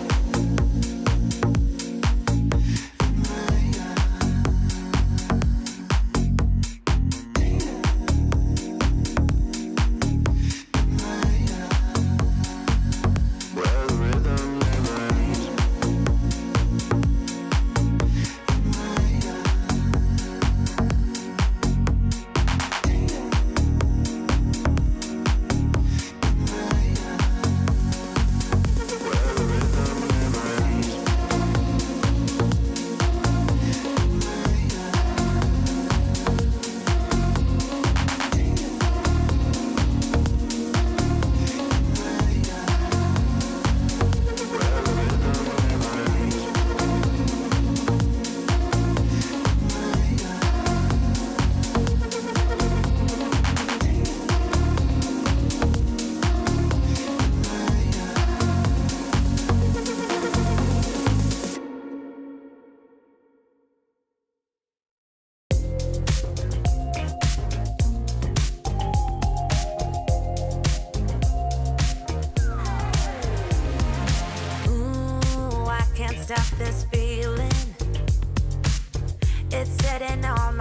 lights on fire. Ooh, like you won't believe it. Won't let a moment pass me by. Too late, can't win, I'm giving in. 'Cause I can feel something coming over me, holding me till the morning. And it keeps me dancing when I feel something coming over me.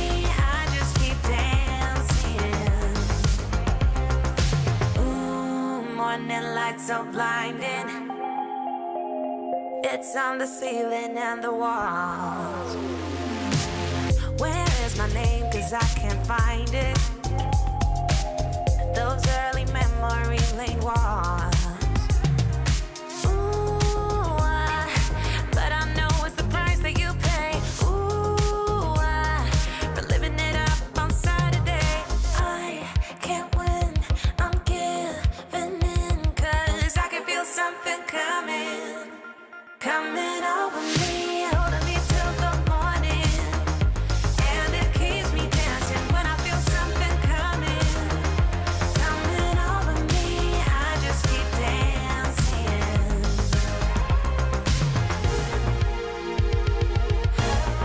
The time that it takes. Feeling this great is worth the wait. I can feel something coming over me, holding me till the morning. And it keeps me dancing when I feel something coming over me. I just keep dancing. I can feel something coming over me, holding me till the morning. And it keeps me dancing when I feel something coming over me. I just keep dancing.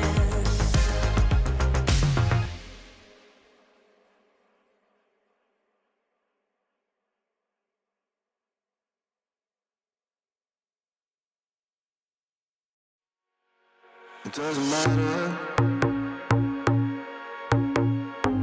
We seem too young to understand.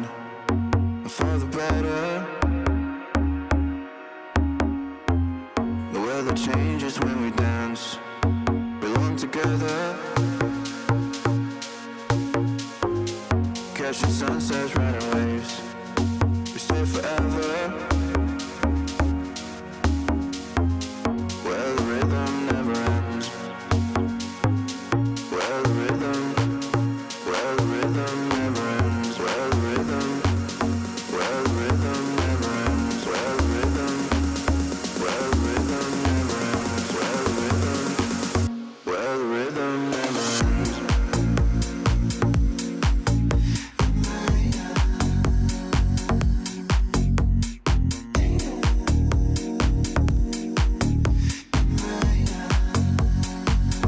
Where the rhythm never ends.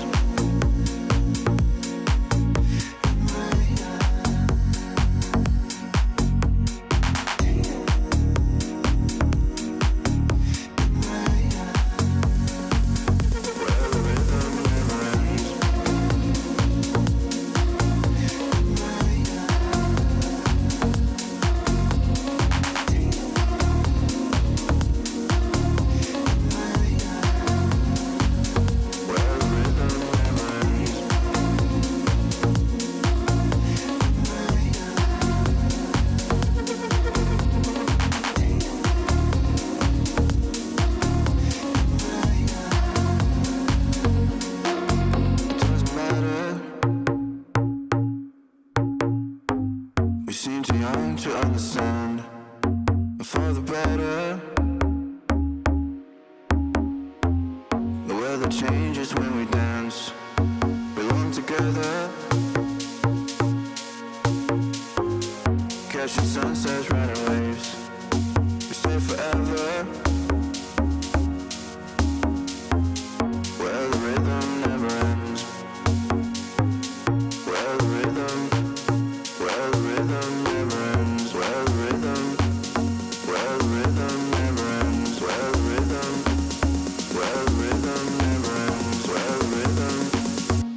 the rhythm never ends.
keep your picture in my room, 'cause it gets me in the mood. You're still a free in my head. You got me so confused. My mind is full of you. Still want you in my room. Don't wanna get rid of you. On my mind when I am not too late. You got me so confused. My head is full of you. You keep slipping away. I learned the hard way. But something's gotta stay. Don't let it go to waste. Do you remember all of the long nights warm in my bed? Nightfall to sunrise, that's what you said. You held me so tight each time again. I keep your picture in my room. Don't wanna get rid of you. On my mind when I am up too late. You got me so confused. My head is full of you. Done with silly games. Don't leave me hanging on. Keep me hanging. Said it once, I'll say it again. Your love is what I want.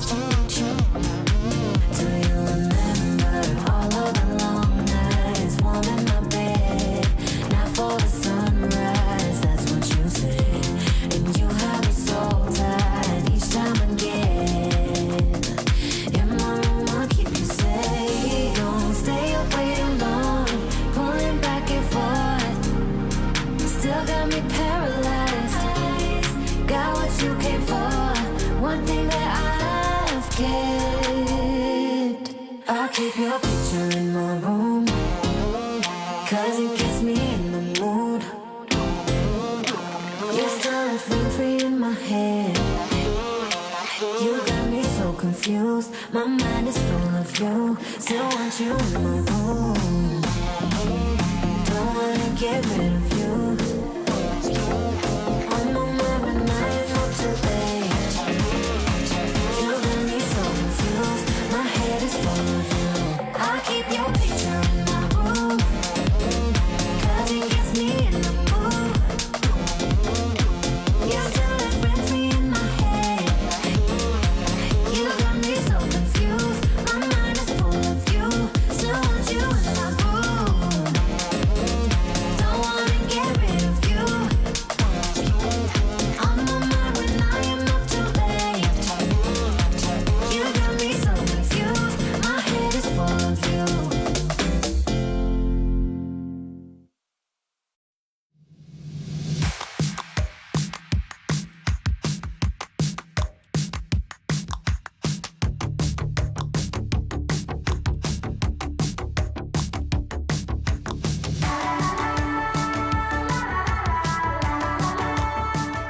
ESL Challenger is brought to you by Intel, Acer Predator, DHL, Monster Energy, 1xBet.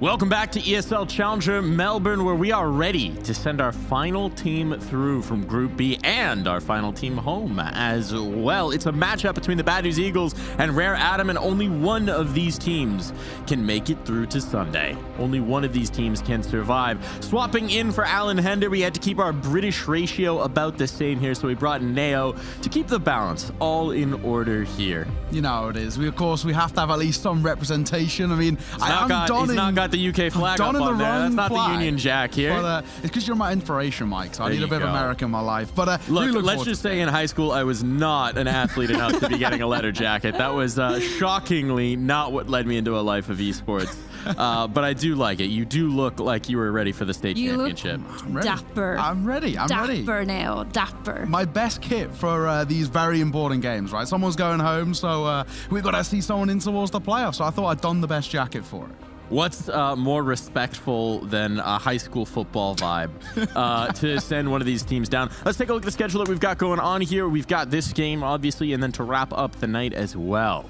Ooh, that's a banger. Ecstatic and Complexity. And after what we just saw from Ecstatic, I'm pretty excited to see what they're going to be able to do up against the likes of Complexity. But here, I think it's the Bad News Eagles that we're talking about as those kings, right? Honestly, a little bit surprising that they didn't take the 1 seed out through this bracket, but stumbling against the Movistar Riders, a Movistar's team that's looking like they got a little bit of momentum back in. Now BNE will be looking to correct that mistake against Rare Atom. Yeah, I think no one quite expected Movistar to be that good at this point in time. Obviously, they were not in the major RMRs, and we haven't really seen them play so much. But that also, means that they've, on paper, should have had a lot of time to prepare for the tournament, but they came in last second as a replacement and then just took it out the park straight away. They definitely did, and I think preparation and adaptation has been a key here. Obviously, it's a lot of travel involved. Devil Walk was on Twitter after their matchup yesterday saying, the result wasn't acceptable for them, but they were really struggling to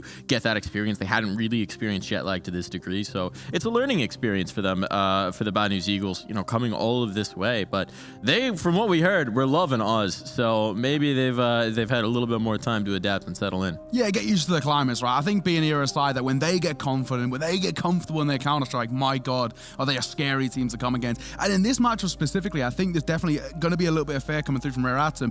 For me, Rare Atom feel like BNE, but like a year ago, right? They're kind of very similar play styles, very similar map pools coming through, and they have individuals that they heavily rely on. We look towards Jam Young, in a sense, the same way we look towards Van Flatro. Yeah, very proficient riflers, very self-centered in the way that they don't need any help, really. They can rely on the mechanical prowess. So for me, I think this is a pretty good matchup in terms of it's a battle of very similar mindsets.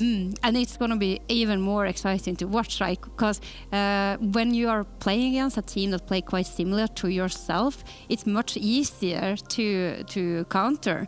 But when we have these two teams, they're both so explosive. So what we can say for certain is that this is going to be an action-packed match. Action-packed indeed, but the question is, where is the scene going to be where our action is going to unfold? It's time to talk about that. It's time to figure out our veto in this best of three. Where are we taking it, Neo? Yeah, I mean, both of these two sides have actually pretty similar map pools. We know that Rare Atom like to quote-unquote float a 7 map pool. It's not good. It's not pretty. Vertigo yesterday was grim, and I really think, and I hope that they get rid of it, even in their first round bans, just because things are really rough for them. I think, generally speaking, for me, BNE, wherever this veto heads, they will be the stronger side. Well, before we talk about the veto, we are going to give a little bit of a listen over to the Bad News Eagles about how they're feeling headed into this match.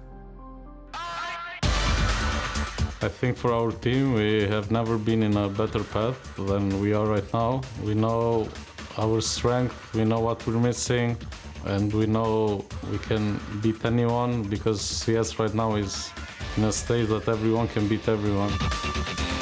With the addition of Devil Walk, we got some more experience, I would say. He helped us take games more chill, not to stress about it, helped us to fix mistakes. He helped me a lot as a player, so I really enjoy working with him. He's a hard-working guy, he's a funny guy, he's the perfect fit for us. And teams, I see in practice as well, they don't underestimate us anymore. They know we can shoot good and they know we're getting better, so I don't think anybody looks at us like a just free win or something. Because when you're the best, you need to show that you're the best.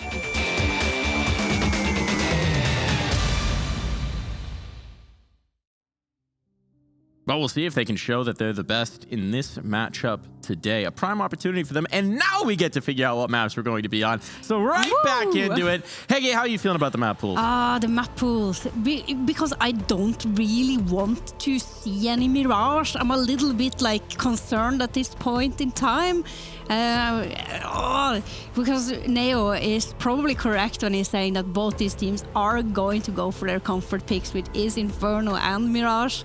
Yeah, it has to be. Oh, it's gonna come here. It is. It just has to be, right? B&E, every opportunity they get, they go into Mirage. I don't think it's too much of a surprise coming through, especially considering the RMR. They beat not only Game of Legion to lock in the Legend spot, they beat FaZe on it, right? I mean, that already shows in itself how good B&E are right now. I think it is their most comfortable map by a long shot, just because, like we said earlier, they can just rely on the individuals. Just let one Flatcher do his thing. And let's be real, Hege, getting 12 maps into the tournament and getting our first Mirage, you can't really be complaining about that. That's true. We have had so much diversity on the map here. So, okay, fine. I'll let one Mirage slide in there. We'll allow it. Queen Hege will allow it. Just one, right? Just one. Only one. But let's see who's going to pull off the one victory that they need in this one. It's time for you to decide. Get in the chat. Let us know who's taking this dub right now. We got hashtag, let's see what do we got here. Radom, my favorite one. And hashtag bad to the bone, perhaps. But before we get into that, I think we had Conky catch up with Devilwalk, if I'm not mistaken, about this matchup. Now I'm here with Devilwalk from Bad News Eagles, the newest addition to the team, bit of a legend here, the Swedish beast now coaching the roster. So a little birdie told me your last event here was back in like 2015. What's it like to be back in Australia? It's great. I mean, the jet lag has been hitting hard, but it's super nice to be here. I mean, Melbourne and Sydney, where I was last time, both places are beautiful. You know, weather's nice compared to the north of Sweden, so I have to pack my bags from the snow and came here. So nice with some sun. Australia's grown a little bit since the last time. Are you impressed by the turnout of the crowd so far? Yeah, I mean, and especially, I mean, I've seen some events like the Sydney events and stuff like that online, and the crowd is always amazing. You know, they give their all, and they're having fun. So that's always important, and I think that's, you know, what kind of the impact hit me the most, I guess. It's fun to see them here, and obviously the growth. There was even some comments online, I think maybe from Sponge, but I can't remember, that Australian CS has passed NA CS, which is quite funny. We're getting there. We're getting close. And of course, you know, coming from this event, you guys crushed the RMR, you know, dropping down FaZe. What's the kind of prac look like between now and then obviously leading into the major? Yeah, I think our attitude was we had a long boot camp, and RMR qualifying for the major was the first step. So we took a bit of a rest in between RMR and this. So we had a few prac days, but basically we just want to make sure we have the energy to go through a major all the way, because it's a long tournament, many days and a lot of work coming into it. So giving the boys some extra rest so that we are mentally not fatigued going into a major where a lot of, you know, high stress situations come in, and it's good to have a warm up like this for the stage and stuff like that. So I think it's really nice to be here, and hopefully we can clinch a playoff spot today. There you go, absolutely. Well, EPL spot on the line. We briefly sort of spoke that the team has been awesome, an experience for yourself. You've been apart for 3 months now. What's the experience been like with the boys? No, it's been amazing from day one, really. You know, they always speak Albanian and I speak English, but it's a challenge, but it's fun. You know, they're very kind-hearted, passionate people, so it's been a pleasure to be that kind of a little bit calmer presence maybe sometimes, but yeah, no, they're incredible to work with. They listen to everything, they take all the input in without arguments, so it's a pleasure to work with. Awesome. All right, well, I'll let you prepare for the event, so take care and all the best, all right? Cheers. Take care. Thanks, guys. Devilwalk, of course, most notable for his time on the ESL Challenger desk. That's what everyone definitely knows him for.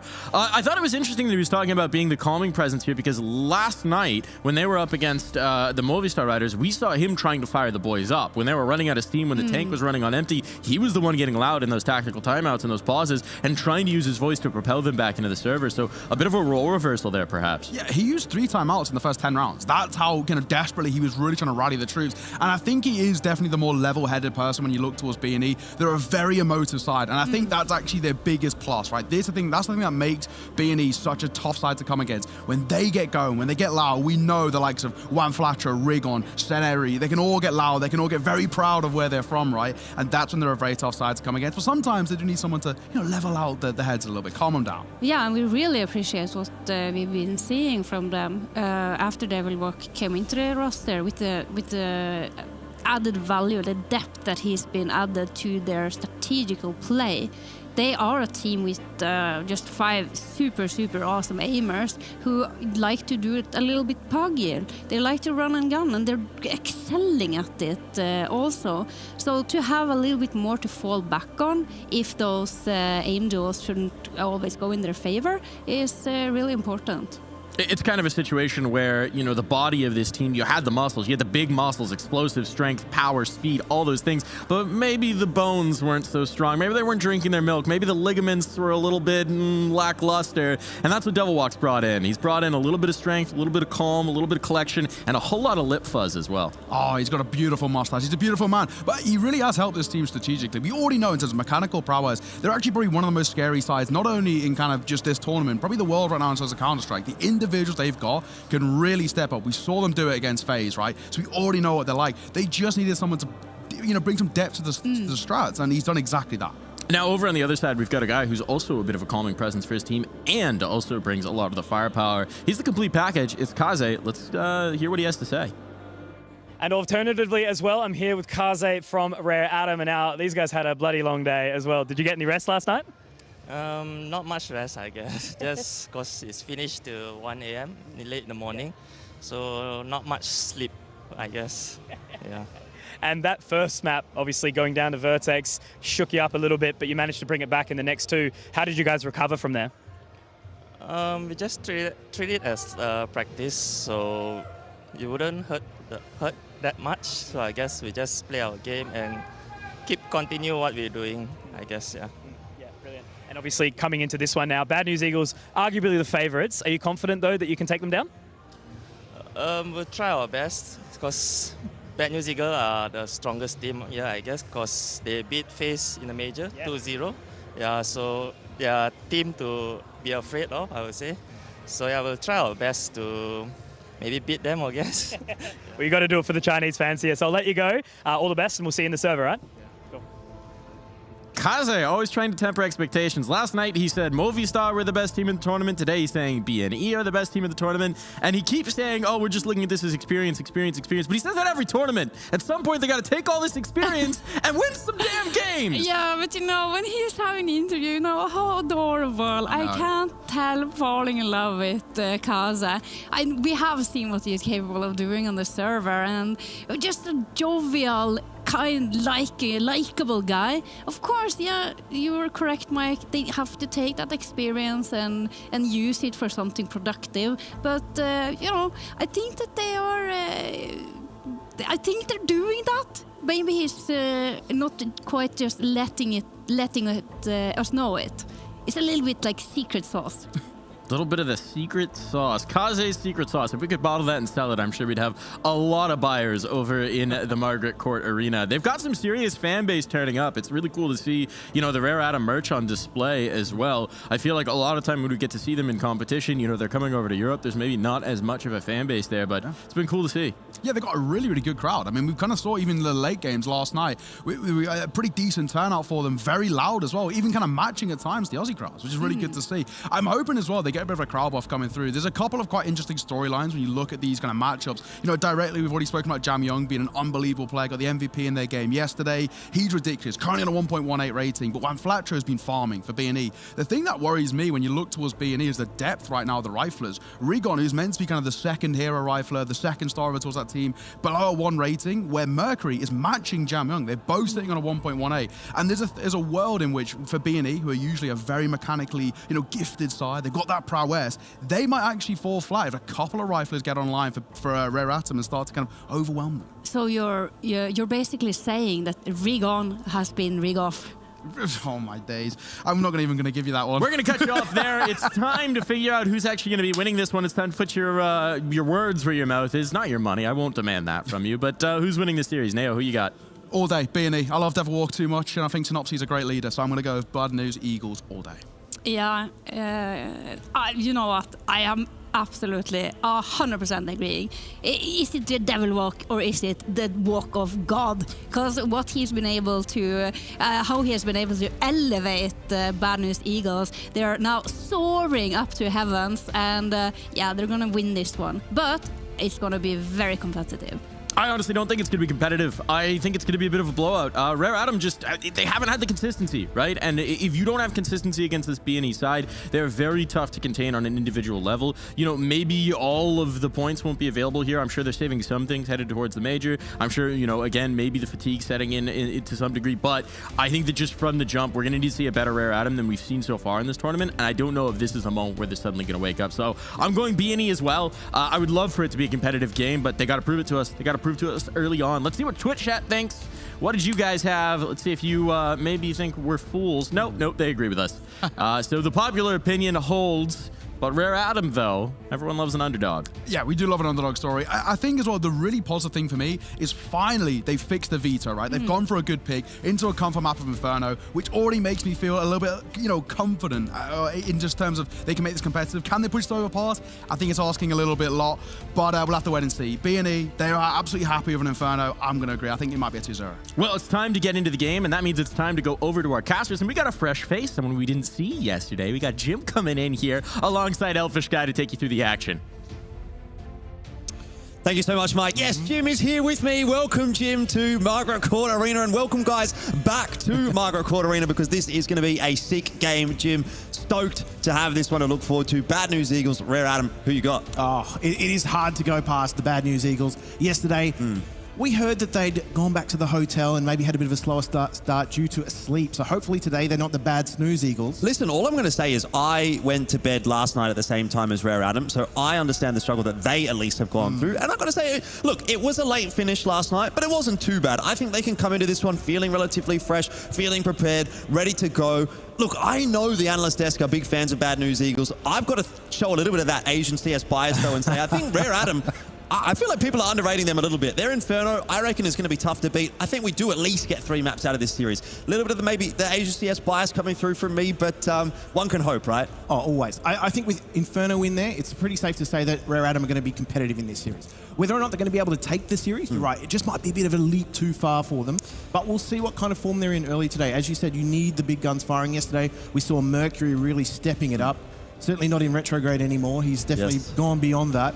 And, of course, the familiar faces as well with Jam Young and Kaze coming to the fore. Indeed. And I think the thing is, like, the conversation that we're going to be having today is Rare Atom will need to basically be hitting their peak, whereas Bad News Eagles, they can kind of come in, they can play 70%, 80%, and probably still get through this series. But the question is going to be whether or not will we see peak Rare Atom today. Inferno is the place to do it. So I like that. I like that conversation we heard from the desk. They do need to get off to a good start. Inferno, exactly where they'd want to be doing it. It's their map choice. It's their best map. Let's see what they can do. Absolutely. This map really leans into the fact that you can get away with minimal utility, run lean on some of these rounds. That's certainly where Rare Atom find their way back into matches. But it all starts here with the pistol. Aggressive down banana early on as well. That's a perfect counter flash. However, the trades are looking good for Bad News Eagles. They clean up. Yeah, indeed. Good shots from One Flatro and Synopsy to kick things off. And banana control very much established for B&E. Gonna have to see something done elsewhere for Rare Atom. And they've slowed things down a little bit, waiting for the push to come through from the CT side. Has not quite worked out for them. No kills getting converted on the T side. And in fact, even the exchange of damage, Jim, is not quite going the way of Rare Atom here. No, they're kind of just trapped in the middle of the map, aren't they? They're second mid. They're trying to stem the aggression coming out of Bad News Eagles, but Bad News Eagles have got the territory, they've got the info, and now they can just relax and sit back in the sights. Obviously, Juan Flatro just trying to shoulder peek his way into Banana, get that early info, but everybody else very deeply set here for Bad News Eagles. Yeah, well, this is going to be a tough ask to get past One Flatro. He was sharp yesterday, looking sharp today, and he's got backup as well. Bad News Eagles put the pistol round on the board. That they do. And it was those early exchanges as well. You thought maybe Rare Atom had something up their sleeve with the counter flash into Banana.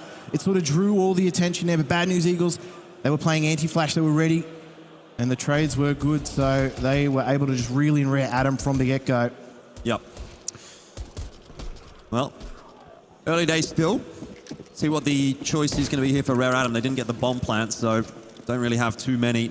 It will be to take the save. Here's the spot out. GXX licking those lips. There's no further aggression coming out of the Bad News Eagles, though, so hopefully... I think you might have spotted Mercury there. Just the foot maybe going into bedroom. GXX is certainly having a look, that's for sure. And yeah, he seems to be all over it. Even a push happening down the bottom of Nana. So Bad News Eagles, you can see, they're trying to dictate this game early on.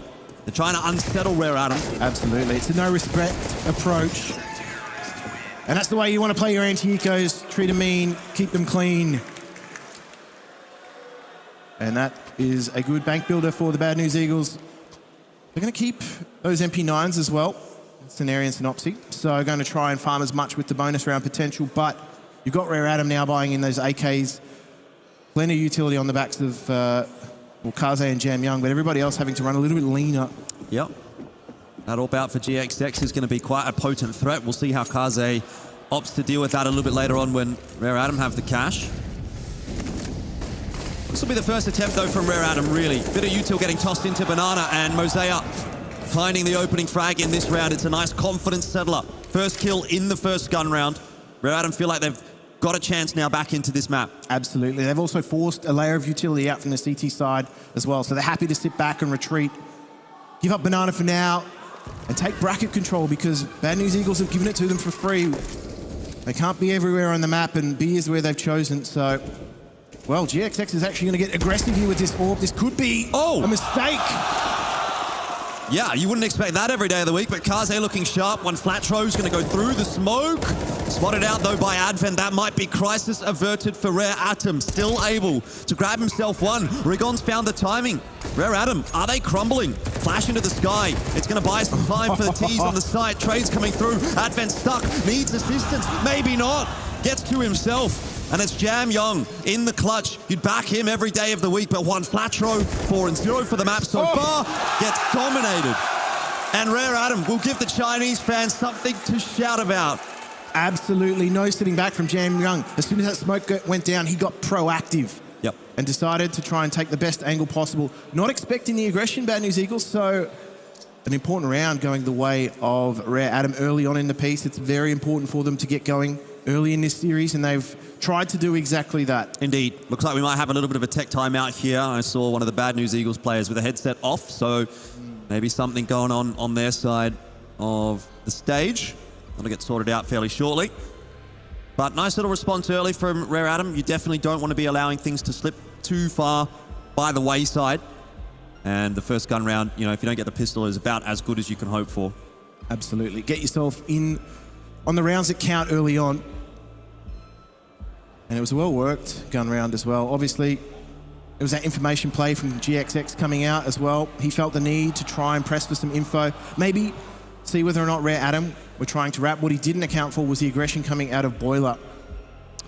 Well, I'd like to get a little bit of a vibe check here in Margaret Court Arena. I know we've got some Bad News Eagles fans in the house. Am I right? Okay, that's healthy. That was healthy, but I have a question for the Chinese fans. Are we more interested in seeing Rare Atom win today?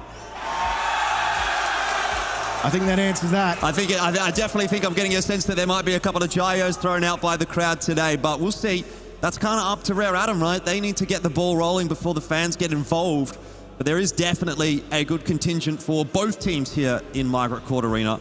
I think definitely as far as Bad News Eagles are concerned, they want to try and factor out the crowd as much as possible, get themselves into the match as well. So this is going to be important because this is a sizable crowd and it's only getting bigger. Yeah, I mean, look, obviously, as the afternoon builds, we'll probably see more people filtering onto the Counter-Strike stage. You know, people are a bit slow in the morning, right? Not everyone likes to get up, come in the early 11 a.m., 9 a.m., 10 a.m. games.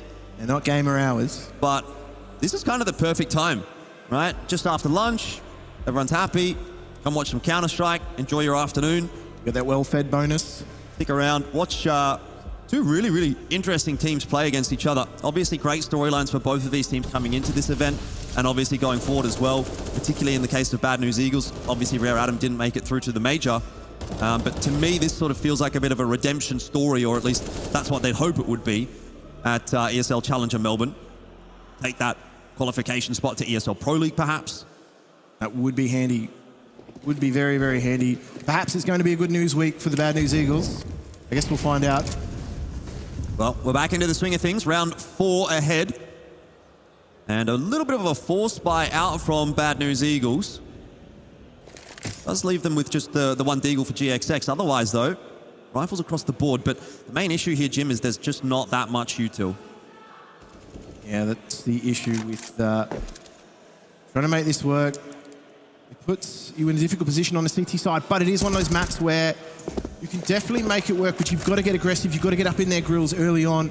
The longer the round goes, and the less util the CTs seem to have, the chances seem to wither. Yeah, a little bit unfortunate for Rare Atom losing the first player like that. Not exactly how you'd want to be starting this kind of a round, because this is the perfect recipe for Bad News Eagles, right? They've got numbers, they've got guns. Sure, they don't have util, but they've got that early pick. And with that, they can start to snowball in the round and really negate the advantage that Rare Atom came in with. Oh, this is aggressive CT info play. Synopsy gets punished by Jam Young. How on earth has he managed that, Synopsy? I mean, he pre-fired the corner. That was a 3-point fadeaway. Nasty from Jam Young. You can just tell how individually talented some of these Rare Atom members are. And Kaze waiting for someone to make a mistake, pushing their way forward. That's another one for Rare Atom. They needed that. To the flame. 20 seconds left, though, for the T side. They're going to have to move quickly, and they still have to get past Scenario and one flat throw. This could go awkward. They don't know. They haven't cleared dig. Eventually, Advent will. And that'll be safe. Bomb plant down. Rare Atom should from here secure 2. Well, Rigon's got to get a wriggle on. He doesn't have a kit, so if he finds the opener, he may try to go for this, but it's not looking too healthy early on. I mean, Kaze's going to be difficult to dislodge in carpets. Oh, he's got the line. That is that. They have been disposed of, and despite buying into that round, now they're going to have to just count their pennies. Yep. See what they can produce in the next. No tack timeout early on from Bad News Eagles, but we saw that yesterday when they were playing against Movistar Riders. I think they went down pretty early in the first half of Inferno, something like 0-5, 0-6. And in that time, they called 2 tack timeouts in about as many rounds. Yeah, I think they were at the 10-round point, and they'd used up all of their tactical timeouts. So they were certainly very liberal in their use, but... Yep. And that's definitely something that Rare Atom can look to exploit as well, if they can get on top early. Try to unsettle Bad News Eagles a little bit. Big stack on the B bomb site from BNE. Got a couple of members over towards the A side as well. Some cheeky positions with these pistols to try to nab 1 kill or 2. That's a very cheeky line from Synopsy. It's not going to net too much just yet. You can even see Rare Atom just utilising all of their utility to clear out some of the common choke points. In a round like this, they don't want to feel compressed by Rare Atom. Rare Atom, one of those teams that when they decide to go, they go. Bad News Eagles, of course, the element of surprise. Yeah. Look, we're probably going to be seeing a lot of slow Counter-Strike out of this matchup today. Rare Atom in particular are a very slow, sort of default-heavy team. They like to get a lot of map control, get a bit of info, hit the sites late. Not often going to see heavy rushes or anything like that from the Chinese squad. Inferno is their bread and butter. So they know this inside out. Of course, she's going to clear out Dig as well, move as a unit. It's not looking good on the entry, though. He's down to 17 HP as well, so another headshot's come through from that USP. And Rare Atom are going to have to start getting a little bit worried. Good kill from Mercury, but they're going to need a little bit more, and you don't want to be getting unsettled right now because there is players charging up Dig. Kaze all over it, and Jam Young in pit should be able to keep it alive. That was maybe a little bit too close for comfort, though, for Rare Atom. Certainly. It was 3 seconds of insanity there. And they're going to try and pressure for the exit. I mean, I think they're still even looking to potentially win that round there, but that is very quickly taken away by Rare Atom. Bit of a speed bump, but they get over it nicely. Not the end of the world. Did quite a bit of damage with those USPs. So Rare Atom, they are navigating their way through these rounds, but Bad News Eagles are making them dangerous, making them closer than they maybe need to be. But Kaze pivoted on a dime. That was a critical kill. If he goes down there, he's carrying the bomb as well, and that could be round over for Rare Atom. So crucial for Kaze to hit that shot. Puts him in a very awkward position, doesn't it? Kaze looking on point actually at this event. He's been pretty impressive so far with the AWP. And I always think that's a good sign for Rare Atom. I thought personally that he had a bit of a dip in form maybe over the last 12 months, but the last 2-3 events I've actually seen from him, he seems to have picked it back up. Yeah. ridiculous no-scopes. But Rigon over that smoke. It's just going to get shut down by Advent. Maybe Rare Adam expecting that. I've seen Rigon do that a couple of times. So you'd expect if Rare Adam have been doing their homework, they might have as well. A lot of pressure being placed on B right now for Rare Adam. But this potential flank coming through from Mercury could be a real thorn in the side. It gives him a few options, actually, if he does manage to penetrate into A. He's definitely thinking about it. He's called those players across. Synopsy has got a huge task ahead in Pit. I'm actually going to go over to the A bomb side, and Mercury just gets booked. So, Rare Adam, they were thinking about A, definitely, but with that kill, sending it back in the direction of B, which is where there are a couple of members set up. It's a numbers game. Just the one molly to get into the site here as well. No smokes at all. This is going to be bad for Rare Atom. Mosaic will have to try to salvage it alone. Does get that reload off. He's got 30 seconds to work with here, but bomb's going to be difficult to retrieve in that position. And so big round one by Bad News Eagle. It was kind of hanging on a knife's edge with Mercury making that play in toward A. You have to wonder what could have happened had he decided to go around the world into B instead. Certainly an opportunity to expose some very, very awkward timings there for Bad News Eagles. That could have turned on its head. And certainly with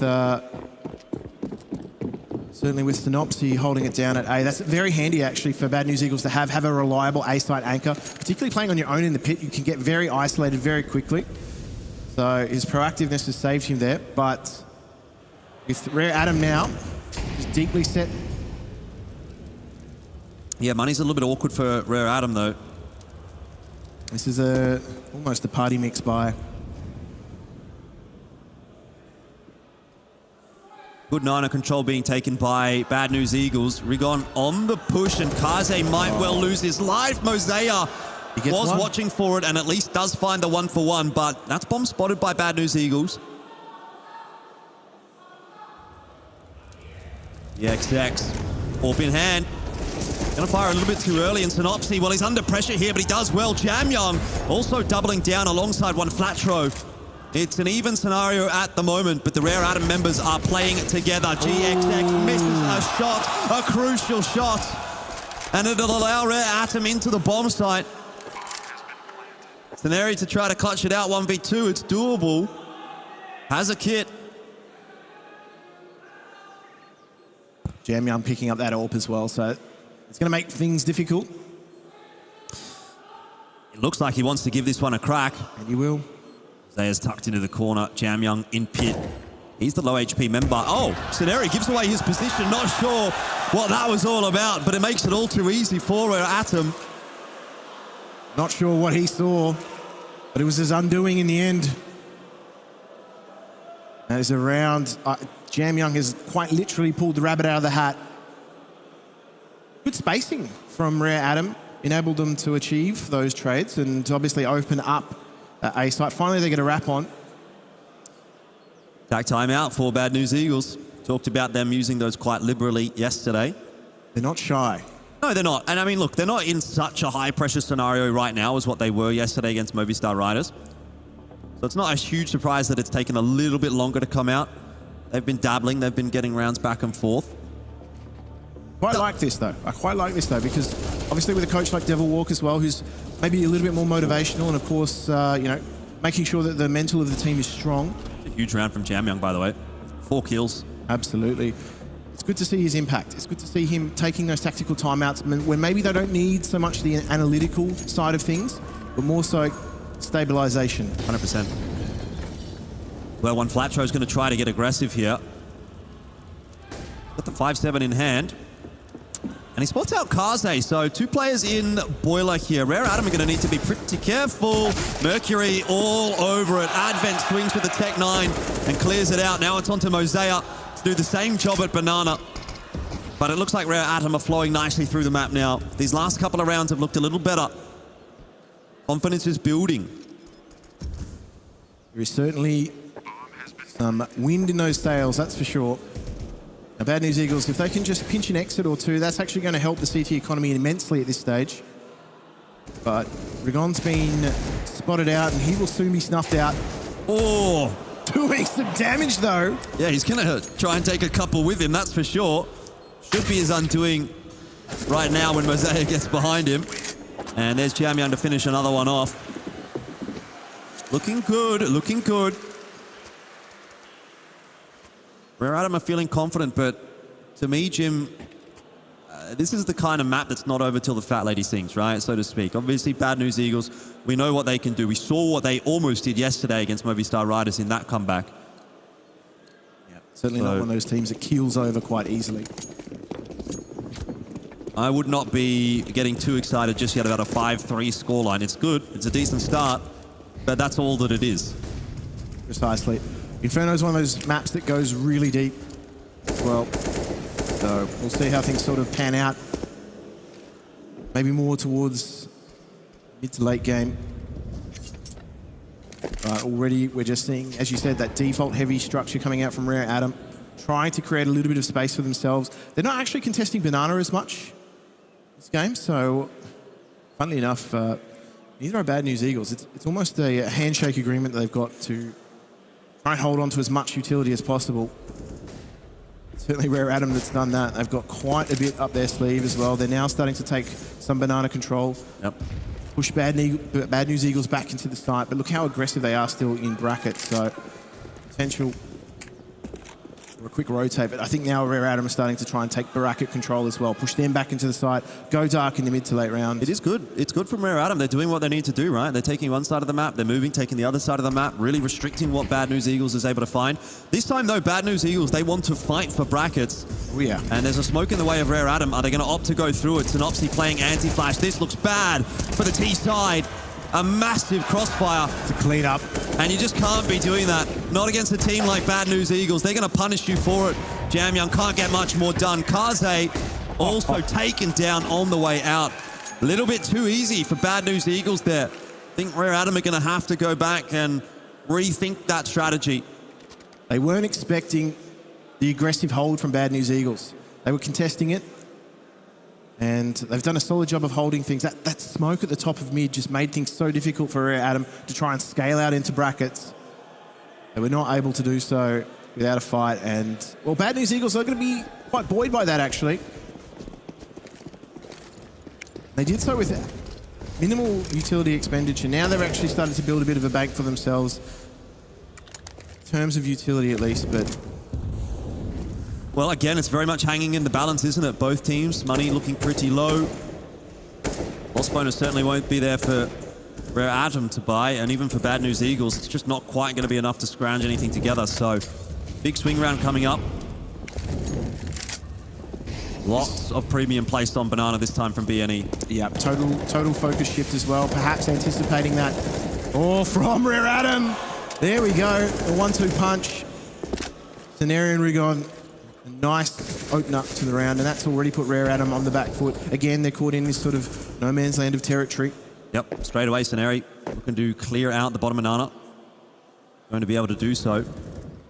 And so Rigon has the option of rotating back over to A. Still hanging around in Banana. I think BNE is kind of cottoning onto the fact that Rare Atom might be headed in the direction of brackets once again. 40 seconds left on the clock. Roughly the same time they did that last round. You have to hit some nasty entries to get it done from here. Not much util to work with. Certainly got the personnel to do it though, Rare Atom. Let's just see if Jamyang can open something up here. He's going to find a timing potentially. They're all going to try and wrap on that. Well, it's a player in Archer they're going to have to be worried about, and Rigon is playing a very safe angle. Decides to back off. GXX loses his head, and on the other side, Kaze gets the better of Synopsy. They still have to clear out Graveyard. Bomb drop, 12 seconds, Jim. They've got to move fast, but I think they might have just got that one over the line to get the bomb plant down. Issue is going to be the rotation has come in quickly from this BT side, but Rare Atom are fighting hard. And Rigon, in a 1-on-2, now has it all to do. Mercury and Jamyang, the two superstars from Rare Atom on the other side, and they peak together and make it happen.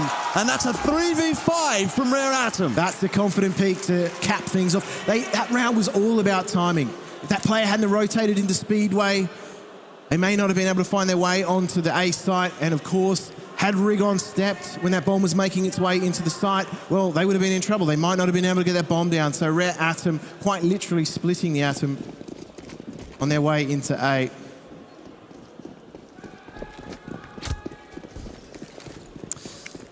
Well, that is a big round 2 win for Atom, not just to get that round over the line, but also to set them up really nicely for round number 11. Got Bad News Eagles here just on pistols as well, so this is going to set them up nicely because the CTs are kind of struggling with that economy a little bit, aren't they? Yep. So they're trying to get aggressive. They're trying to play that in-your-face style with the pistols here in apartments, but Rare Atom are happy to just let the utility advantage play out for them. Rare Atom have got to take full advantage of this, though, don't they? They have the opportunity to turn this into a big half. Double digits potential. And against a team like B&E, I think you really need to be converting that. Yeah, the issue is they don't want to chew up too much time. And you can see they've now decided to try and place a bit of precedent on this B site, but Synopsy. Oh! Well, the power of the gods is not with Synopsy. Not this time around. The Zeus does not work out, and the crowd is getting involved, that's for sure. Jim, we're not even through the first half just yet, and it's really filling out right now in Margaret Court Arena. I think this is the busiest I've seen it so far at ESL Challenger Melbourne. So I'm hoping it's going to be the loudest as well. Rigon will try to hold on to the B side, but he can't do anything about that. And Jam Young cutting off the rotates in second mid. Doesn't have too much luck, but end of the day, probably not a big deal as far as Rare Atom is concerned. Everything, though, for Bad News Eagles in terms of weaponry is gold right now. You get an AK onto Scenario, they're able to actually fill out their armory a little bit more for the next round. So, I mean, that's actually a pretty big pickup. It would be great if they were able to pick up a second weapon, but Rare Atom are not going to afford them that opportunity. They're all going to group out. So, Bad News Eagles, they take out one AK. That's not a bad result for them. They're going to need more, you're right. Otherwise, Rare Atom are going to start to run away with this. And there is certainly potential for double digits, and that's not what you want. That is indeed bad news.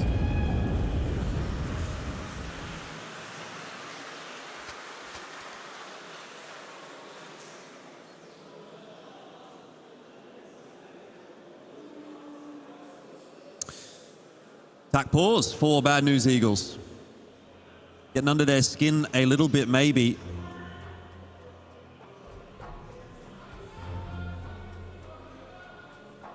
This stage is about keeping their head in the game, Bad News Eagles. I think that might be what Devil Walker's saying right there as well. I'd love a bad lip reading here. He's very emotive, isn't he? Not all coaches are that emotive. Well, it's interesting, right? You get the contrast between those that are strictly analytical and those that are a little bit more, you know, motivational. I think we've got that actually in this matchup, right? Cammy from the Rare Atom side of things. You very rarely see him looking animated. He's got his notebook out. He's saying, all right, this, and this. Advent, kind of the same type of guy, right? Yeah. But one of them's thinking with portals. Rare Atom, they might get loud if things start to go their way. God knows they have been missing out on some success lately. They need something to cheer about. It's been a tough run lately for Rare Atom, even though they've got such a exciting roster. The results, especially on LAN, have not been coming together. And much like Kaze, they've gone through a cold patch. Yes. More meanings than one. But back Not into a double entendre. What will be another important round here. B&E, you know, again, that CT economy is just not doing them any favors.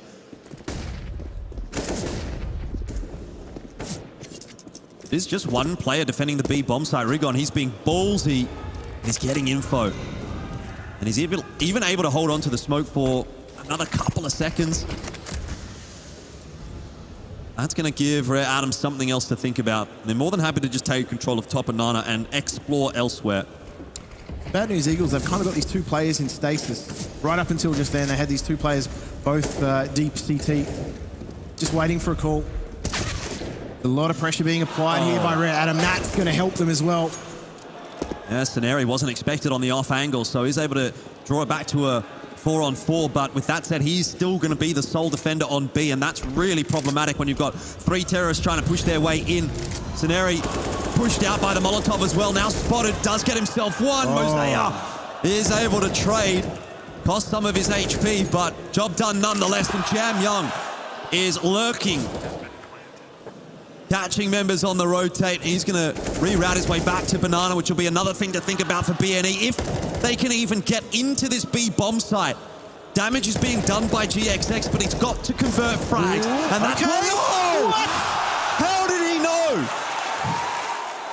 That's massive for the Bad News Eagles. How did he know Jamyang was coming from Banana?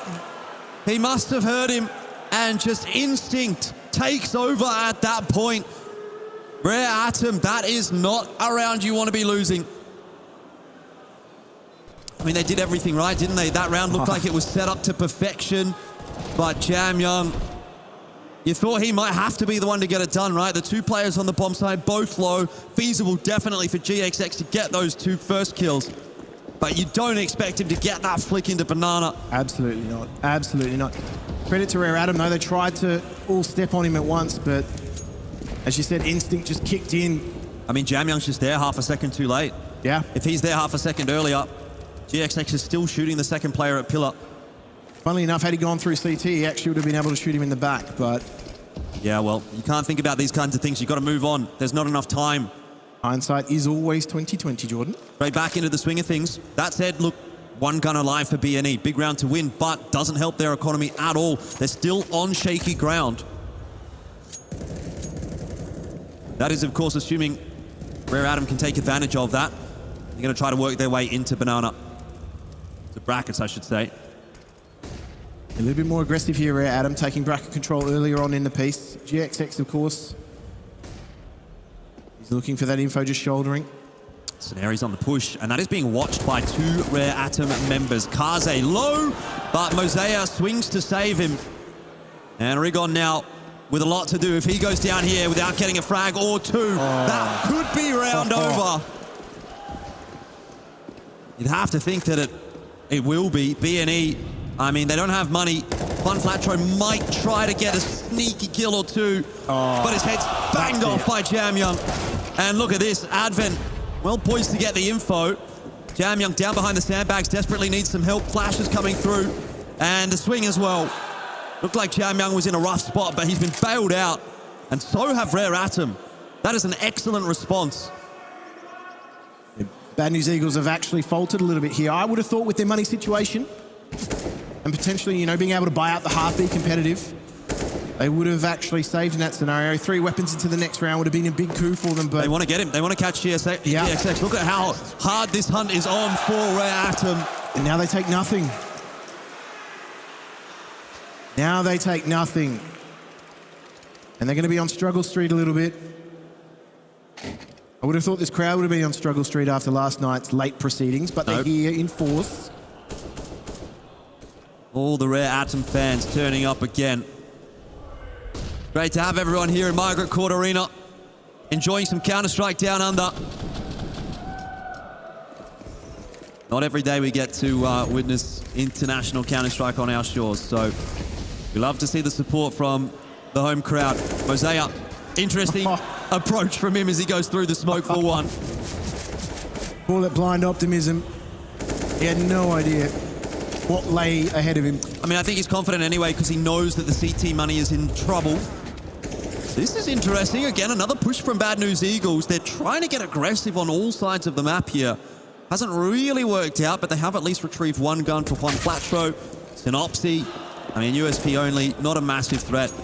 And Rare Atom make their way into the B bomb site. It's a bit of a Rare Atom special, isn't it? One Flatro. He's going to try and pressure with his AK. Maybe poised better to save it, and I think he's just made that realization. Yeah, loss bonus should be building up for BNE. They'll be able to buy, but having an AK is always nice. He is going to have to play out his role as a fugitive here. Mercury's not really actively looking anymore, but he is on the hunt. I think he's all right here. Doesn't look like that was heard by Mercury at all, so... No. 9 on the board for Rare Atom, and spoke about how they can turn this into a big half. Double digits, I think, definitely would be a really positive foot forward from the Chinese squad. If they let it go back to 9-6, though, that is a bit of a dampener. And of course, that would be a nice little leg up for Bad News Eagles going into this second half. But on the B&E side of the coin, they still haven't got a perfect buy through. Famas out for Scenari. Till is okay.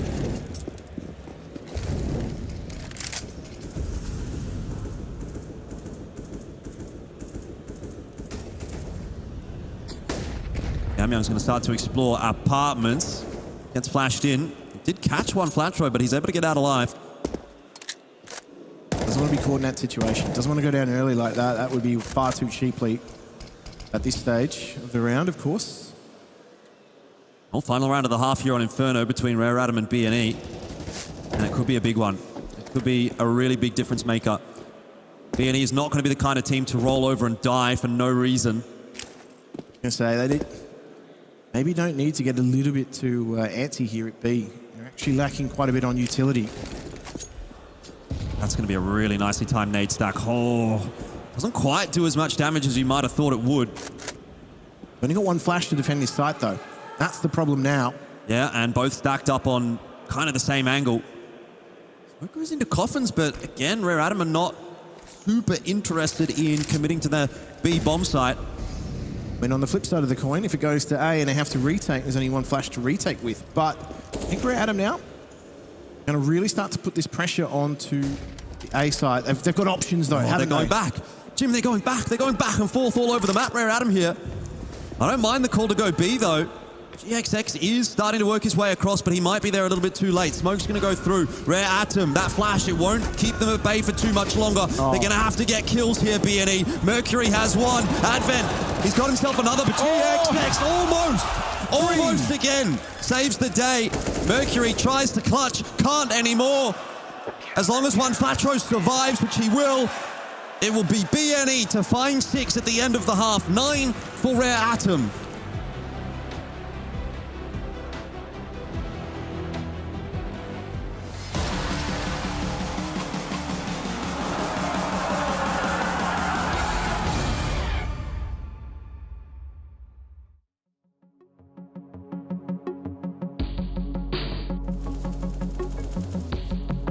It's when the morning glows, I cannot hide myself from you.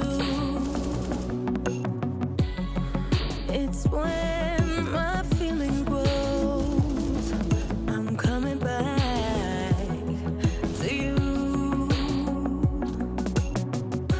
When I step out, when I step out, when I step out, when I step out of the light, I come into the light. I will be happy, happy, happy. How could I not be, not be, not be? And hey, do you think I can stay? 'Cause I will be happy, happy, happy. How could I not be, not be, not be? When I'm with you, I cannot sleep at night, 'cause in my mind there's only you. When I step out, when I step out, when I step out, when I step out of the light, I come into the light. I will be happy, happy, happy. How could I not be, not be, not be?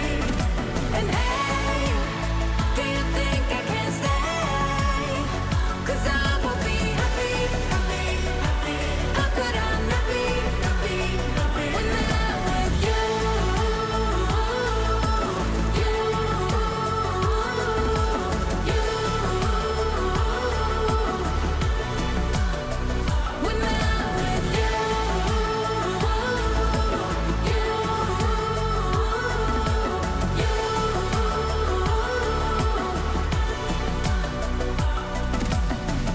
speak to me, your silence broken. Share with me your heart's desire. Hey, shout it out in words unspoken. Shout it out above. when I step out of the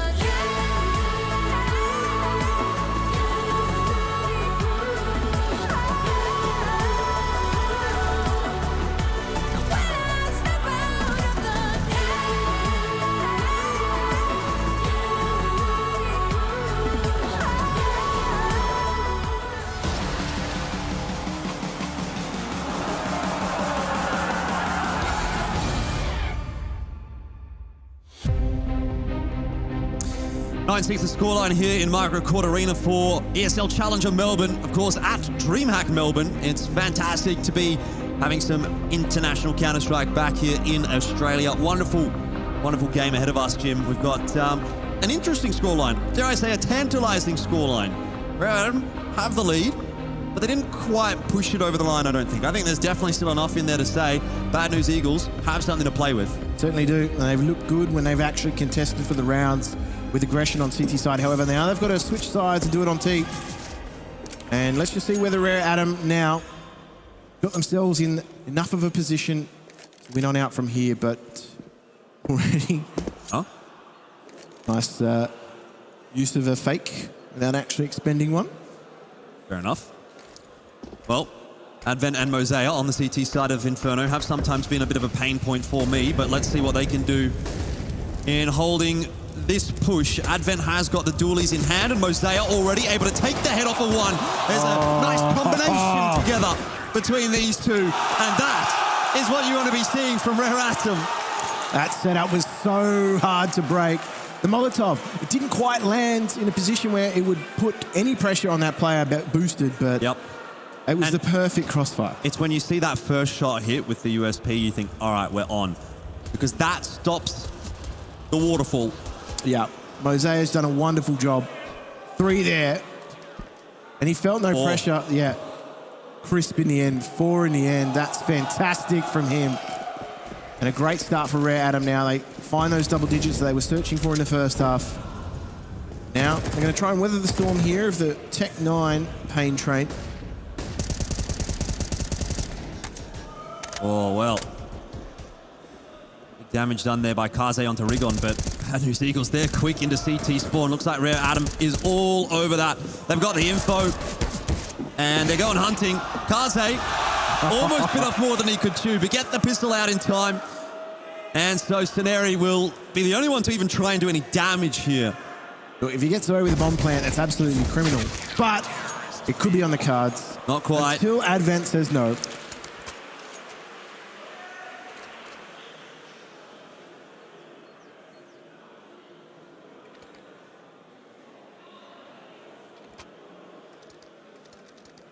What is BNE thinking about doing here? Sword off shotgun? What? Lava connoisseur of the torn off. Why has he brought that, Jim? It's an interesting choice for T-Side, I'll give you that. He's going straight into apps with it. Mosaic ready for the push from Ceneri. I mean, you only get something with this if someone makes a mistake on the CT side, right? If someone pushes into him, sure. But I'm not sure we're going to get that from Rare Atom at this point. They're not really getting too aggressive. This is not the angle to be peeking. And now he's given the game away. Yeah, I don't think they're going to be too concerned with pushing him. Not now. What is going on in this round? Maybe trying to channel 2014 JW? Maybe. Well, not having too much success then. Rigon's looking to see if he can open up something on this B site. However, his partner in crime has been put to rest. And that should be a clean-up here for Rare Atom. They keep it clean. Yeah, that's all too easy for Rare Atom at the moment. We are seeing a timeout, a tactical timeout come here from the Bad News Eagles. So they are going through them. Well, first gun round of the half. Important round, of course, especially when you're down 12-6. Kind of worst case scenario for Bad News Eagles. There's Devil Walk having a chat, and as we mentioned, Coach Cammy on the side for Rare Atom. Really get talked about too much, but a very young member of this team. He's 20, 21, something like that, which is not what you'd usually expect from a coach, right? You'd expect, okay, Advent's going to take a step back. Cammy's going to come into the roster. Advent's going to be the coach. But that's not the case. Cammy, I mean, he hasn't actually had a very illustrious playing career, quite frankly. Not really seen much from him, to be honest. But he came into the roster when they were Vici Gaming and has been coaching them ever since. So he must be doing something right. Look, I personally can relate. Sometimes you just run out of talent. Or didn't have any to begin with, in your case. Big nade, big damage. Absolutely. Now Synopsy. He's going to have to play with a limp. Oh, Kaze will get pushed off the flower pots, and Jam Young's going to have to give up his position at Diggity as well as a result. There's a bonus round here from Rare Atom, so they're just trying to get something done with not too many upgrades. As a result, they've kind of gamble stacked over toward A. They haven't got really much information in Banana. And it does leave Advent a bit high and dry, but he's got util to play with. Has picked up another smoke. Bad News Eagles have actually done a great job of pushing Rare Atom back into the sights, like quite deeply too. Yep. So they're going to have to play without some information here in the mid to late round. Kaze actually catches one Flatro who just didn't see him jumping up onto the boxes. Now Rigon wants to go through the smoke, you can tell. Jam Young is about to find a timing onto Scenario. Flash comes through, won't matter.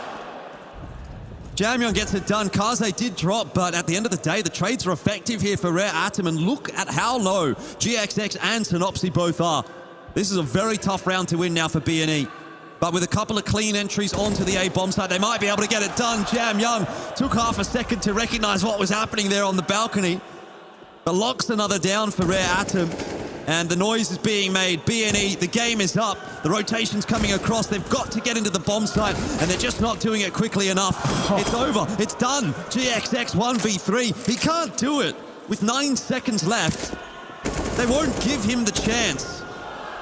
Bomb plant, impossible. And Rare Atom will win the round. He needs to survive here as well, and that's not happening, so that's a massive kick in the guts now for Bad News Eagles. It goes from bad to worse, doesn't it? 12-6, that's not bad, but workable. Now you're down 13-6, and you got a guy who just died after time. Tell you what, Jam Young was unkillable in pit. The fact that he survived for so long really was a burden for Bad News Eagles. They wasted so much time trying to remove him from pit. In the end, he takes 2. Is a bad way to go down. And so now the Bad News Eagles are going to try and fashion something out of these pistols, and Rigon might be able to capture something early, especially this aggression. Do they pass? No. Yeah, good start already for Rare Atom up against the pistols. Not really too much to be said about this one for BNE just yet. Very aggressive in the early round. Happy to sit back now that they've got a clear player advantage. Oh, look at that pixel gap from Advent. He's spotted out the push as well, gets the nade down. It'll be a good one, a great one, in fact. And Mosea, he's got that itchy trigger finger ready to go, does get himself one. With that said, Bad News Eagles will probably be pretty happy to get in and get a bomb plant down in the round like this. Advent can't quite shut it down himself. He's getting chased by Scenari. Doesn't want to give up the M4. He'll leave the rest of the job to the healthier members. But Scenari, not really much of a chance in that round. Rare Atom, very careful CT play, actually. They were happy to concede the bomb site, happy to concede the fact that, you know, Bad News Eagles would be not only accruing loss bonus, but of course the bomb plant bonus as well. They're more concerned with preserving their own economy in situations like that. You don't want to sort of get aggressive and try and deny the plant and maybe lose another 2 or 3 guns. At this stage of the game, that can really cost them. Maybe not in the next round, but certainly afterward. Another tactical pause, the 4th and final for the Bad News Eagles. Look at that. Certainly filling out here. Margaret Court Arena. Any photos of Dan King? There was. Was there any photos of Child King? I don't know if there was any photos of Child King. The 2 Kings. What about Zo King? Zo King used to play for this team as well. That's true. Bit of an OG when it comes to Chinese Counter-Strike, but no longer with Rare Atom. think it's safe to say the upgrades were successful. Mercury and Mosaic coming in for Soaking and Orman all those years ago. And say if you go back even further, then it was just Kings. Old school Chinese player. But here we are in what might be the final couple of rounds of Inferno. Certainly if Rare Atom have anything to say about it, and if that were to be the case, this would actually be probably the fastest map of the event so far. Certainly feels that way. In a very, very tightly competitive environment. Kaze is forced away, but still alive, so a problem for BNE to consider. Yeah, they've done the job though. They pushed Rare Atom back into the sights here now. But Kaze's not done yet. He's being mobile, he's being active. Mosaic's getting work done elsewhere, but Kaze will walk into GXX's AWP. Still Mercury's there to find the trade, and the numbers do persist. Oh! One flash throw gets traded by the molly. And so still, Rare Atom have the advantage. Jamyoung anchoring Pit, one of the best to do it from the Asia region. Doesn't quite get it across the line this time for Rare Atom. And Mosaic and Advent will be tasked with probably the most difficult round that Rare Atom have found so far in this second half. They have some utility to work with here. The Molotov goes down, tries to clear out the back of the site. So what do they do with these two flashes? It's perfect. GXX has to fall. He's found Mosaic though, and the second, so Bad News Eagles are not done yet. They still have some life in them. And Rare Atom, they've still got a very healthy economy. They're able to put plenty into this as well. Kaze should be able to get back on that AWP. This is brilliant though from Rare Atom across the board, right? And when I'm just looking at their stats and their kill numbers, it's exactly how you'd kind of want to be seeing it, right? You've got Mercury, Jamyoung doing really well for themselves. Maybe a bit of an overperformance actually from Mosaic. Kaze as a result doesn't really have to do as much. You know, he's going solid 14 and 11, that's fine. And Advent kind of middling. If Advent's middling, that's a good game. And the rest of the guys getting through as the Smash Bros. So it's kind of coming together for Rare Atom right now on Inferno. But that is not to say that BNE is out of this discussion just yet. That is a meaty spray transfer. There's still a third to contend with here on the B site. And now just going to walk through that smoke. Mercury, I'm not sure he's quite aware of that just yet. Well, GXX has been having a big impact as soon as he's got the AWP in hand on the T side. Oh, he knew. He knew. I guess they do have a lot of freedom to go out, but Synopsy, he knew what he came for. Well, I dare say we're going to take a bit more of a relaxed approach for the next couple of rounds. Rare Atom don't have that much money left. So, instead of it being perhaps the fastest map of the event so far, looks like it might be a long one again. We always walk that tightrope, don't we? Indeed. Saves on for Rare Atom. Not sure exactly what they want to be doing, but they've figured it out. The util getting tossed back and forth alongside some pistols. Flow into the B site, though, from Rare Atom is going to allow BNE very quickly up Banana with really no contest at all. And it looks like they just want to scale into the site as well. Smoke down. Might give them pause for thought. We've got a few pieces of slowing utility here, Rare Atom, so those smokes are going to play a major factor here. The Bad News Eagles might not want to overstep themselves too early.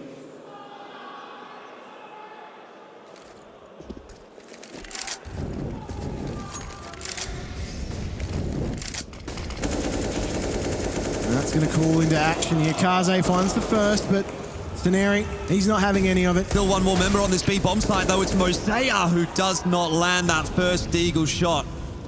Could have been interesting if he did. And I mean, he's been pretty good on this map, so I almost backed him to do it. Looking pretty good, though, for Bad News Eagles. Mercury shut down by one flat throw. And so Jamyoung doesn't really have too many options left in this round. Can hang out with the chickens in T-spawn. Nothing on offer for him either. He's not even going to be able to pick up a weapon. So plenty to think about for Rare Atom here, and they might even be able to take this as an opportunity just to talk things out as well. There's no real sense in Bad News Eagles trying to push for anything, so As far as Rare Atom are concerned, they've got quite a healthy lead. They're not going to make any, daring plays or risky buys. Happy to let things mature the right way. Bad News Eagles, what they need is to build themselves into this match. They've got a long way to go. Things for them have fallen a little bit flat here, certainly in the second half. Felt as though in the early stages of the game they were quite competitive, actually. The issue for them, though, and we saw this yesterday, is the fact that they have used all 4 of their tactical timeouts. Still quite a hefty deficit to come back from. Rare Atom are starting to show some falters. The fire, though, too good. Rigon can't get 2, and that's not quite enough. Just when it starts to look a little problematic for Rare Atom, they get a bit of luck. Fire doing a lot of work for them in that round. Bad News Eagles, they were hell-bent on getting up Banana. They really were. And Kaze, missing a shot. Not a good one. But Jamyoung on a bit of an off angle could be a real problem here for BNE if they try to scale into the bomb site. Dodging those flashes nicely. He spotted out one flat throw and Kaze's got himself another one. Jamyoung down. GXX, he was the hero for BNE in the first half. Looking to do so again. Won't quite land that shot onto Kaze, and now the reinforcements are starting to come across. The job gets more difficult with every missed shot. And 15 on the board now for Rare Atom. Map point available. That was a high-stakes game of cat and mouse for GXX. How does Kaze just continually use that AWP as a shotgun?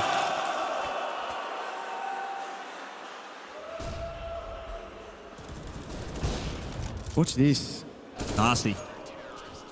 I don't think anything could top what he did yesterday, but I'm here to be... Oh, that's true. disproven. We'll see. You never know what you're going to get when Rare Atom plays a game of Counter-Strike. I'll tell you that for free, Jim.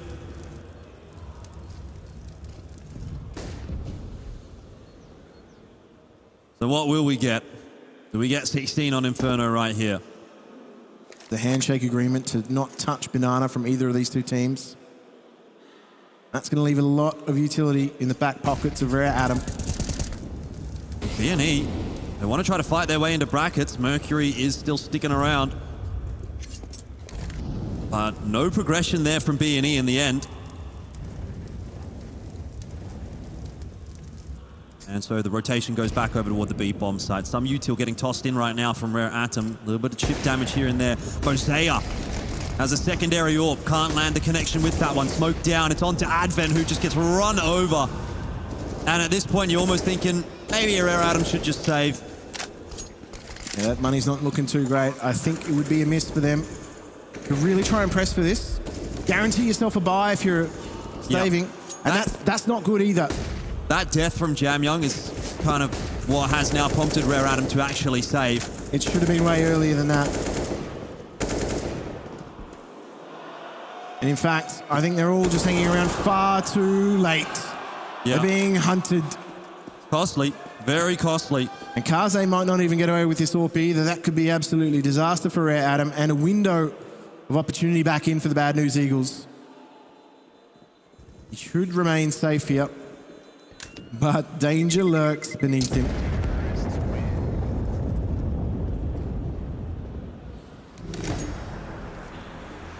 Still a bit of cash in the back pocket there for Rare Atom, and with the money coming through from the loss, they will be okay to scrounge a buy together. It's not going to be the best buy, that's for sure. No. In fact, it's not even going to be a buy at all. It's going to be a Pied Piper situation. Definitely had less than I thought. So Kaze. Kaze's going to have to get it done. What's he got? Is he got someone in tow, an insurance policy? Mercury's just going to provide him with that boost. Look into mid here. Or doesn't quite find its target. Synopsy's just openly taking the invitation. Well, yeah, I mean, look. Banana's been taken so quickly by BNE. That's putting pressure on the B-bomb site for Rare Atom, meaning Kaze's going to start to work his way over there. BNE have defaulted back to the B bomb side a couple of times in this half, though, so I wonder if that's what Rare Adam is kind of reading into. Advent hunting for some info, will get taken down. That in itself might be a bait, though, for BNE. They think, we've killed someone over on B, let's go there. But that's where the AWP is. That's not good. Info immediately is going to send BNE packing back over toward the A bomb site. What can the pistols do?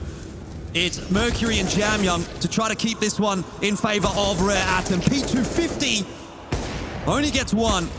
And Kaze's not quite there quickly enough to do anything about the plant. They're going to make sure that AWP stays in perpetuity. And Mosea's even picked up an AK as well, so that's actually a really big win for Rare Adam in this round. If they can retain those, as Rigon loses his head. The Bad News Eagles, well, they are going to continue to press for this AWP.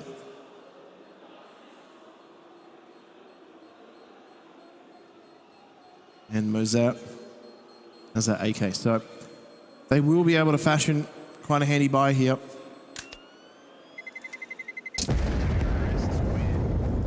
Bad News Eagles are actually building quite a bank of their own, and they will be competitive right through to the end. Indeed.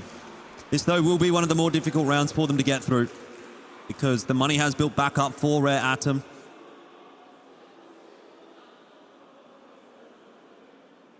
They'll have a couple of chances at the gun rounds before OT to try to close this map out.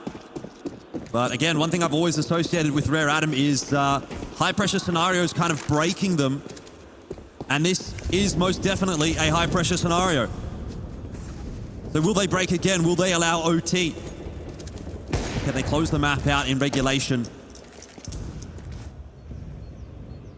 I don't know if you want to kind of expose that fragility at this stage of the game, but Jamyoung, nice play, aggression into second mid. Snary hits the dirt without so much of an impact in the round. Yeah, good start for Rare Atom. What they need. Funflatro now is going to try to work his way into apartments. Meanwhile, over at Banana, BNE are just trying to keep Rare Atom honest. Keep a second player in the B bomb site. They've been successful in that so far. But Rare Atom are starting to move around a little bit. And I think we might start to see Mosea making his way back to A. He'll be a little bit too late. Kaze saves the Pit player, and Jamyoung rewards him. A double kill from Pit. And that might be the map over and done with. GXX is the last one alive, and Rare Atom only have one player left to find.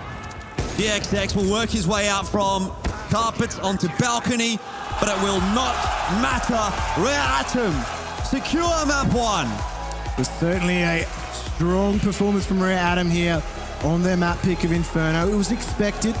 You could see that they had the structure right from the get-go. Bad News Eagles suffering a little bit with a very lackluster mid-game. And it sort of curtailed into the second half, didn't it, Jordan? It did indeed. But look, I got to say, I think that's the easiest job done by Rare Atom, right? Inferno, it's their map pick. It's their best map. We expect them to be able to potentially get that one over the line. But how much further can they push this series? I ask you that question, Mike. How much further indeed? The Eagles find themselves grounded, but it's atomic energy that's propelling us forward. And Rare Atom, I mean, making a meal of that one. The young stars on display. Jamyoung, Mosia, Mercury popping off here in the server. It's continuing to show that Inferno's a really good map for Rare Atom coming through. They've now won 10 out of the last 11 times they've played it, which includes, of course, BNE, but also the likes of Na'Vi and Liquid and Vertex yesterday. They've taken out some pretty notable teams with BNE, Na'Vi, Liquid. Rare Atom are a very competent Inferno side, so this is really good to see, and I'm impressed to see if they can keep up this consistency going forward. Yeah, I was super stoked to see that they fixed those small issues with spacing that they had yesterday, and it just looked clean all over for Rare Atom. It did indeed. And I mean, when we look at the board, it sort of tells a story here, right? I mean, the kill output alone, we were talking about firepower, we were talking about explosiveness coming into this one, and it felt like all of the explosiveness was over on Rare Atom. We had some moments for GXX trying to propel them back in, but the consistency just was not there. Yeah, I think Jamyong on CT side was unbelievable as well. He is a brilliant pit player. It reminds me, it gives me shades of Twists, right? This is what he used to do back on Liquid. He was a fantastic pit player coming through. And he showed it again. There was just no entry over towards A. Every single time Jamyong was still alive on that CT side, B&E, they just could not get in. And even when they did, it was at such a cost.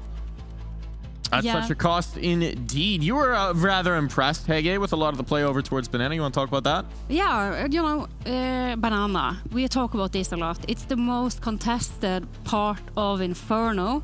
And it's a very important part. And I would like to have a little bit of cosplay with Neo. Okay, Neo, all right. Gonna walk away from the desk at this point. Why don't you be Rig off and I will be Mosea? Because Mosea, today, he was the king of Banana and there was nothing that Rigon could do to really stop him. Let's have a look at the replays. So. All right, I feel like I can rejoin at this point. I had to just, shelter my good name from that one. But really a thing of beauty. I don't want to interrupt, art in motion right there. And that's a lot of what we were seeing from Mosea. I mean, genuinely, the movement, the play, it felt like every time the Bad News Eagles might have a little bit of an edge, a little bit of a movement back in, we just saw it shift in the other direction. And it was really these individuals on towards the Banana fight that had it. Yeah, absolutely. Mosea, we saw it on the scoreboard as well. He... what was it, 23 frags that he ended up with at the end of that series, and a lot of them was in Banana and towards B side. Absolutely brilliant. That pistol round with those clean 4K headshots from top of booster up on triple. The third one is just the movement, the mechanical, that he's ducking down to get the player who's up on first box. Absolutely stunning round. And the rest of what we saw from him, I felt was brilliant.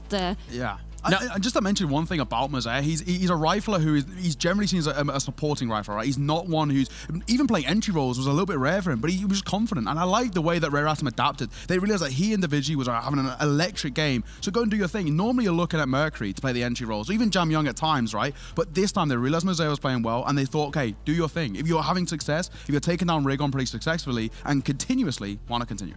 Now, looking at the other side of the coin, right? For the Bad News Eagles, this one's a little bit distressing considering the way they ended up last night, considering what they've been talking about having some struggles here. This time, they really couldn't get going on Inferno. No, I mean, we only saw moments of it, right? Flashes here and there. GXX had, I think, 3Ks overall. One of them was unbelievable as well. But I think for the most part, there was a team who really did struggle to get things going. We didn't see a lot of the individuals come online. Rigon, as we said, he was struggling on CT side and Banana, when Flattrick wasn't as impactful as he usually is too. And all of these things added up into being what was a little bit of a mediocre performance. Yeah, but no, not a mediocre performance we had from Jamyong. He was playing out of his mind. Just have a look at some of these frags and Neo. Why don't you talk us through them? Yeah, I mean, again, right, Jamyong is one of those players who's mechanically so gifted, and he's very kind of, in a way, he doesn't require support all too often. He's very self-sufficient, and I think that alone is what makes him so scary as an individual. But the big thing for me about Jamyong, that we mentioned it earlier, as a pit player, unbelievable, so talented, time after time, locking down that position, making it look easy. Beanie had no entry in towards A, and it made their life a living hell. Well, in this map, it certainly did seem like that it was Rare Atom peeling back the defense of the Bad News Eagles. But as we shift forward, it might be time for the Bad News Eagles to make a snack out of map number 2. We're going to be headed to Mirage. And the question becomes, what can they do here? Can they take a bite out of the competition? I like what you did there. Hey, on paper, things are looking pretty good over towards B&E. Recent results, Game Legion, they won the Legend spot by beating the Mirage. They beat FaZe, knocking FaZe into the last Charles qualifier at the RMR. Recent stats look very, very strong for them. They're an unbelievable Mirage side. I think generally they should bounce back. Yeah, the only issue that I see here is that these Bad News Eagles, they are looking kind of like one of their wings are broken. They were talking about how tough it was coming overseas and being jet lagged and all that. So maybe they should actually take a bite of a banana, get some carbs in there, get some energy into the system. Devil Walk needs to hype up the team, and on Mirage, their home ground, their favorite map, right? This is where these players shine. It's it has comfort. to be now. It's the Eerie, if you will. They're going to be coming home back into the nest, you know, getting a little bit of comfort here on Mirage. And if that's going to be the platform that they take off from, again, that's what they're going to be looking for. But, I mean, look, everything was promising for Rare Atom. We've just seen that inconsistency from them. It was what had us doubting them in the pregame, and now we need to see them prove that they can continue it through this series. It's time to find out what they're going to be bringing to the table, as our casters will take you through it when we come back from the break.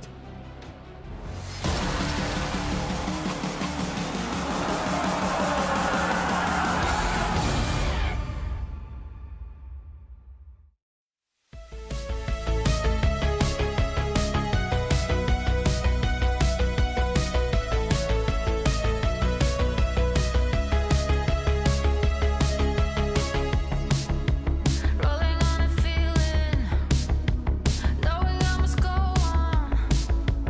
If I don't do it now, I will never have it. Dreaming is deceiving, falling to slumber. If I don't do it now, someone else will grab it. If I don't get, I wanted it so long. It's taking me some time. I tell myself don't stop. Like waves are breaking, I found a way, I made it. If only I don't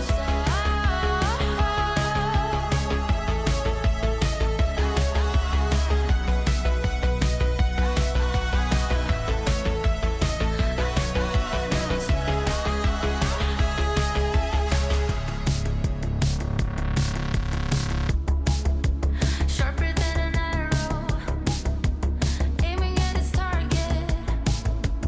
If I'm losing grip, then I can always get up one more time. But when I'm at the summit, I won't take it for granted. Easy come, easy go, I won't let me slip out of this high. I won't know, I wanted it so long. It's taking me some time. I tell myself don't stop. Like waves are breaking, I found a way, I made it. If only I don't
Caught up in emotions, think I'm losing track.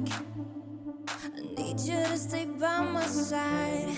Feel like I'm floating, comfortably detached. Will you stay if I lose my mind? And I want to let go. Don't let me even if I try. But I need you to know that I don't wanna lose this high.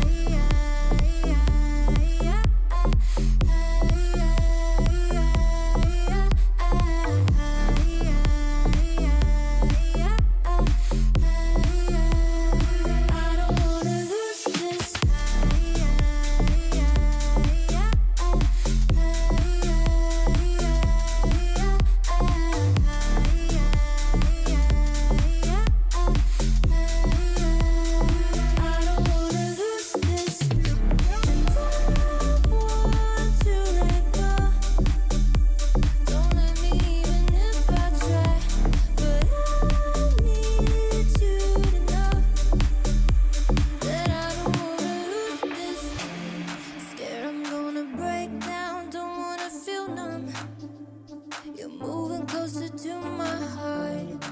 All we have is time now, we can push our luck. Just tell me you won't fall apart. And I want to let go. Don't let me even if I try. But I need you to know that I don't wanna lose this, lose this, lose this, lose this. I don't wanna lose this, lose this, lose this, lose this. I don't wanna lose this.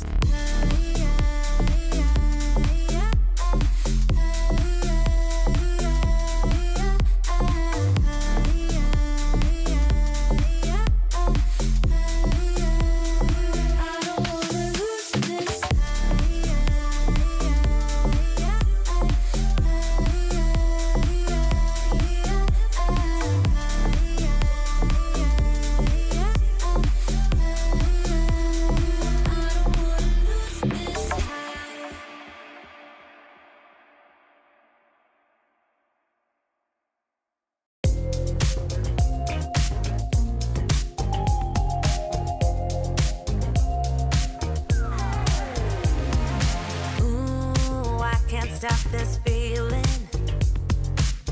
It's setting all my doubts on fire. Ooh, like you won't believe it. Won't let a moment pass me by. Too late, can't win.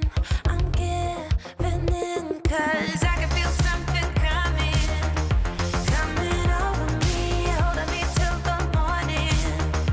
And it keeps me dancing when I feel something coming over me. I just keep dancing.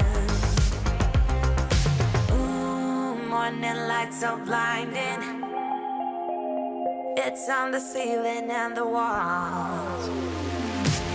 Where is my name? 'Cause I can't find it. Those early memory lane walls.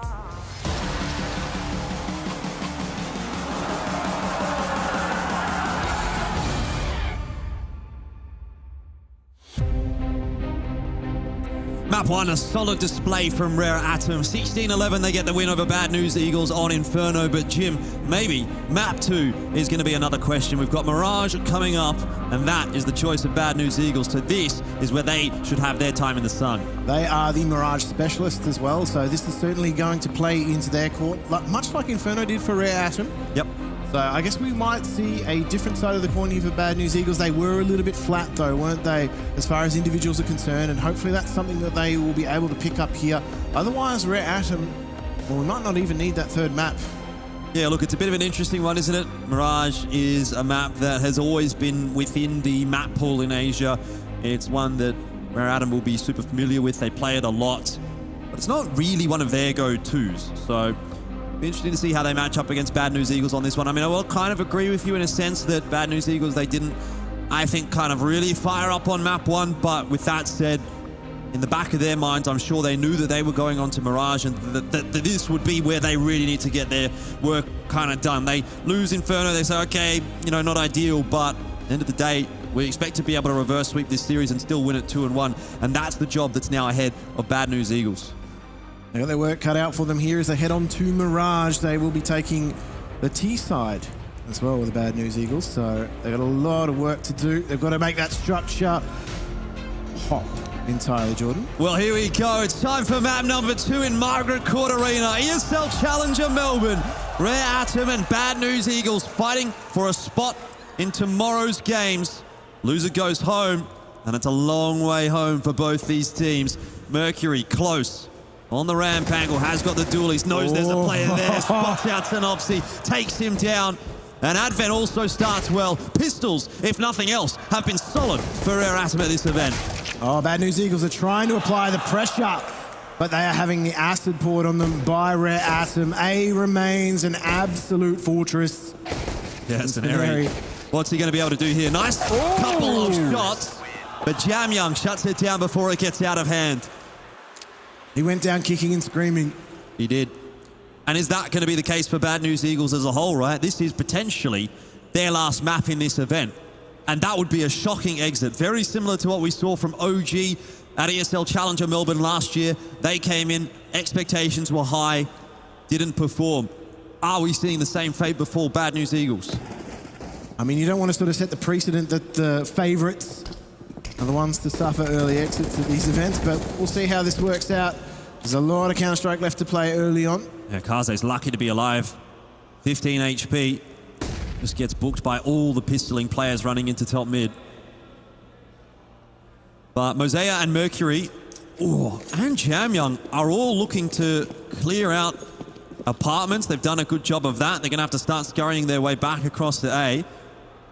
Rare Atom are doing the same, though. All that information is filtered through. You can see now they've got double ticket. So Kaze's joined Advent. And they're deep set in mid, yes. But again, they know exactly what the Bad News Eagles are about to do. Oh, Jamyoung has just gotten onto the site at the right time. Tucks himself into Ninja. Advent's there to help out, but Jamyoung only good for one. So entries connecting for BNE. Again, it's PXX that's the danger man. Advent can't step up for any more.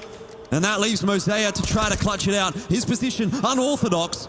Not quick enough to deny the bomb plan, but does bring it back to the one-on-one. And stands tall for Rare Atom. Securing the round, Jim, but that's a costly one to win.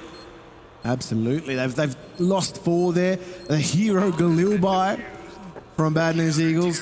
One Flatro had a bit of work cut out for him. He took a bit of damage on entry. Still, they managed to brawl their way into this A site, get the bomb plant, and they've made it a very costly victory for Rare Atom. So now the economy sort of hangs in the balance here.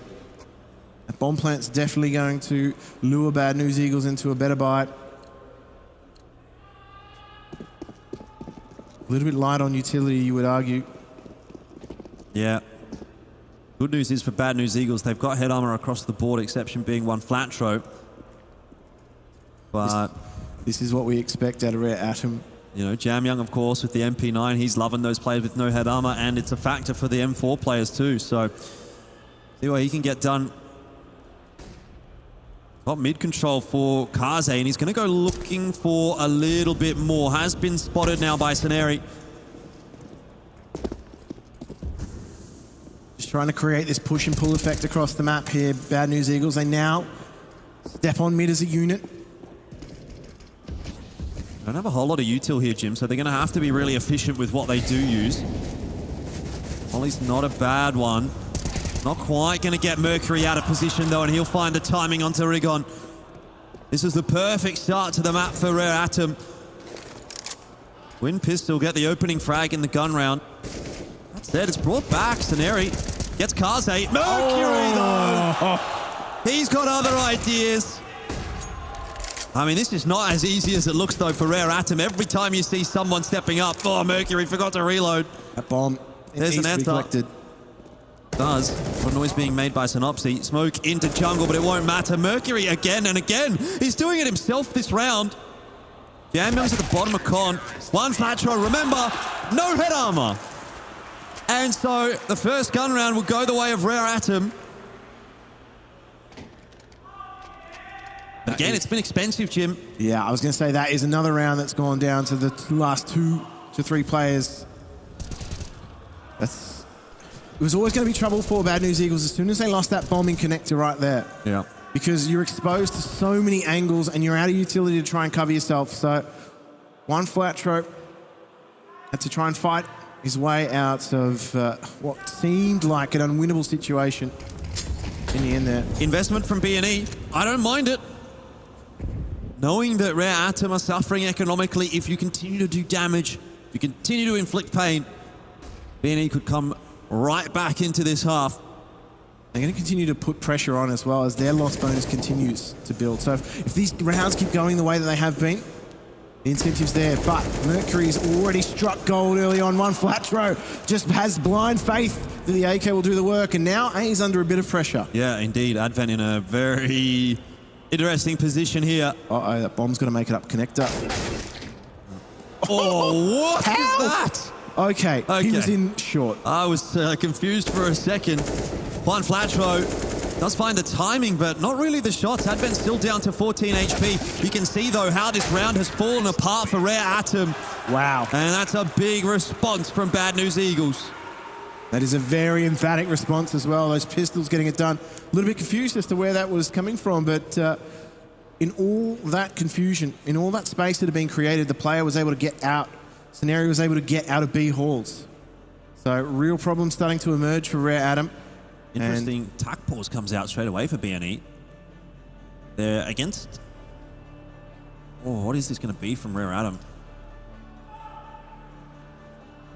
Well, I mean, they've actually started to distribute weapons across. They've invested an M4 in this round, but they can only get one M4, so I don't know if that's like a misbuy from Kaze or if they've got something up their sleeves. The ultimate hero play. They're investing behind it as we watch these replays. That's the kill we missed. We were so blown away by. Rigon has absolutely deleted him with that deagle. All right, so this is the interesting buy coming out of Rare Atom. So they've got pistols upgraded, an MP9, and Jam Young has been the recipient of the Hero M4. Yeah. This is wild because they've got some pieces of utility, no kit. Well, I think they probably looked at it and said, we're going to have to double eco anyway, so we'll just invest whatever we can. We'll give that Hero M4 Jam Young, see what he can do. Answer there for you was absolutely nothing. Yeah, he's just been tasked with, I guess, kamikazeing through the B halls, trying to get that info plate. It's all for naught in the end. The wide peak is cleaned up by Mercury. Yeah, it's over toward B, though, where a lot of that work is being done by BNE. And they're in there pretty comfortably. Mercury's been able to pick up an AK. Kaze won't quite get out alive into Palace, and that might kind of give the game away for Mercury as well. Kaze's headed in that direction. There's a good chance Mercury's already there. You can see BNE well and truly are on the hunt. Yep. You wouldn't like to see them drop too many guns here, though. Well, they know that there's potentially been a misbuy as well with that single M4 surfacing at the start of the round. Jam Young was taken down in apartments almost instantaneously. So they know Mercury has a high prize on his scalp, and they take that. And so Bad News Eagles are off to a flying start here. Rare Atom will have to go back to the drawing board. CT side economy is a little rocky right now. Certainly having invested in what was, I guess it was almost a misbuy management task for them. Now they're back to just pistols. Yeah, well, has to be the full save from Rare Atom at this point, isn't it? 2.4k loss bonus. Will allow them to get a decent fight through next round, but it's obviously making for a pretty easy round for BNE. Mercury posing some resistance in the connector there, but aside from that, really not much coming from it. Maybe Advent was expected in the end, and Jam Young just can't quite get the double bink that he needed. So 3 on the trot now for BNE. Answer what was thrown in by Rare Atom. Relatively cleanly as well. They wanted to navigate that round with minimal loss. I think you can definitely make the argument that those 3 rounds from BNE were cleaner than the 3 rounds that Rare Atom got. Certainly so. They'll definitely still be feeling the pinch here. Rare Atom economy is draining the coffers, trying to get a buy-in. It's only Advent that's only just purchased in. Another big gun round ahead here for both teams. Rare Atom hoping to keep their economy looking safe on the CT side, but really being pressured in toward this A bomb site where they've got 2 players in CT. It's really more of a retake setup than anything else from Rare Atom. Does allow BNE in onto the site, plant to go down. Rigon. Waiting for that smoke. Fading out. Well, it's a difficult angle for them to clear here, Rare Atom. They're going to have 4 players retaking through CT Spawn. They need to win their duels. Mosea starts well. And Flash is coming up and over the top. One flat throw avoiding GXX and Synopsy combining for a couple, but we're starting to see that flood come through from Rare Atom. Jam Young was successful. They know there's members in main, but they don't know there's another one there. Defuse on. Jam Young hits another shot, but they've run out of time. They've run out of time, Jim. They didn't have a kit. That's a mistake, unfortunately, after the hard work done by Jam Young. I actually thought the post-plant positioning from Bad News Eagles was quite good, was quite smart. But Rare Adam were able to dismantle it in that retake. They just left it a moment too late. And so, again, we're starting to see some of these funky buys coming through from Rare Adam. Yeah. There's a hero orb this time. They were able to save the orb.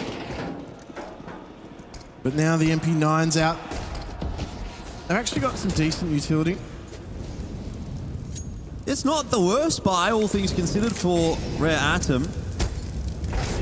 But you look at the money that B&E have got right now. There's a bink onto Synopsy. How's he alive? Nade, surely to finish him off. Jamyoung's got that one on lock. That's the kind of bink that you just feel from the other side of the map. Rigon as well, eating the nade in connector. Not the start to the round that B&E was looking for.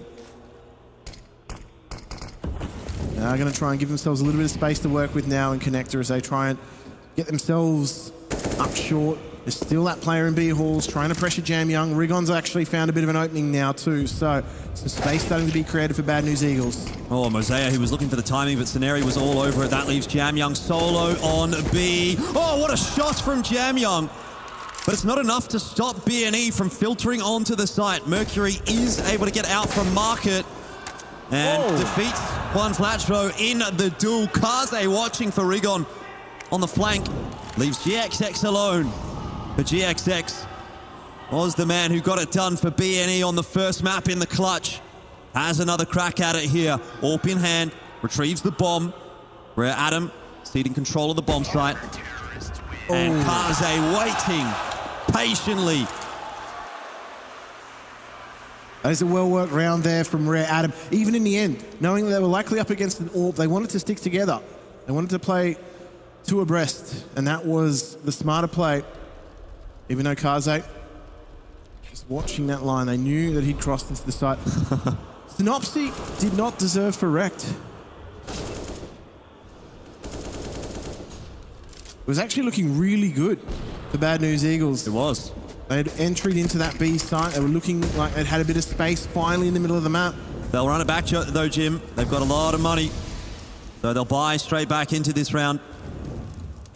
Lacking a bit of util on that T side, but that's certainly enough. And Rare Adam, they need a clean round somewhere on this CT side to get back in control. At the moment, it's still very much hanging in the balance. Oh, no. Where's the comms? So much space. Advent, he's been left out to dry. Now Mercury, well... Mercury's in trouble. Yeah, Rigon's all over this. That Molotov's going to drive him out. There is cover from Kaze. The bait and switch does work out, and now Rare Adam start to fuse. Oh, Synopsy, he was looking dangerous for a moment there. One flash throw! He can't quite hang on to it. He can't catch Mercury. Mosea's there to make sure that no one can chase into main. And B&E are going to have to slow things down. They do have time to work with, but Jamyoung has found that timing out from jungle. And it'll require a 1-on-3. They still don't know where Mercury is here. So one Flatter's got to try and isolate 3 different duels here. No way he wins this. That smoke's not going to favorably fade for him either. So Rare Adam, they get themselves another round. Yeah, that is a better round as well. 3 guns alive. I thought they'd made a critical mistake. The thing is, I thought they'd made a huge mistake. Exactly. The issue for me is that like these rounds are all so scrappy that they're not making me look at them and say, all right, yeah, that was a solid round from the CT side. I back them to win X amount more gun rounds in this half. Every single round, I'm kind of on the edge of my seat, even though I'm standing. Every round feels like it's on a knife's edge. Yeah. Back to pistols here for Bad News Eagles. The less direct route, though, this time. Okay, Synopsy's looking for a timing there in the B halls, but it's Advent that's looking to pressure. Have to back off. Look at how aggressive Mercury is. A lot of information here from Rigon. He's been able to walk onto this A site without resistance so far. They need to be careful. Advent doesn't want to get caught here. Placency can't get the better of him. Oh, and it won't. That's sharp from Advent.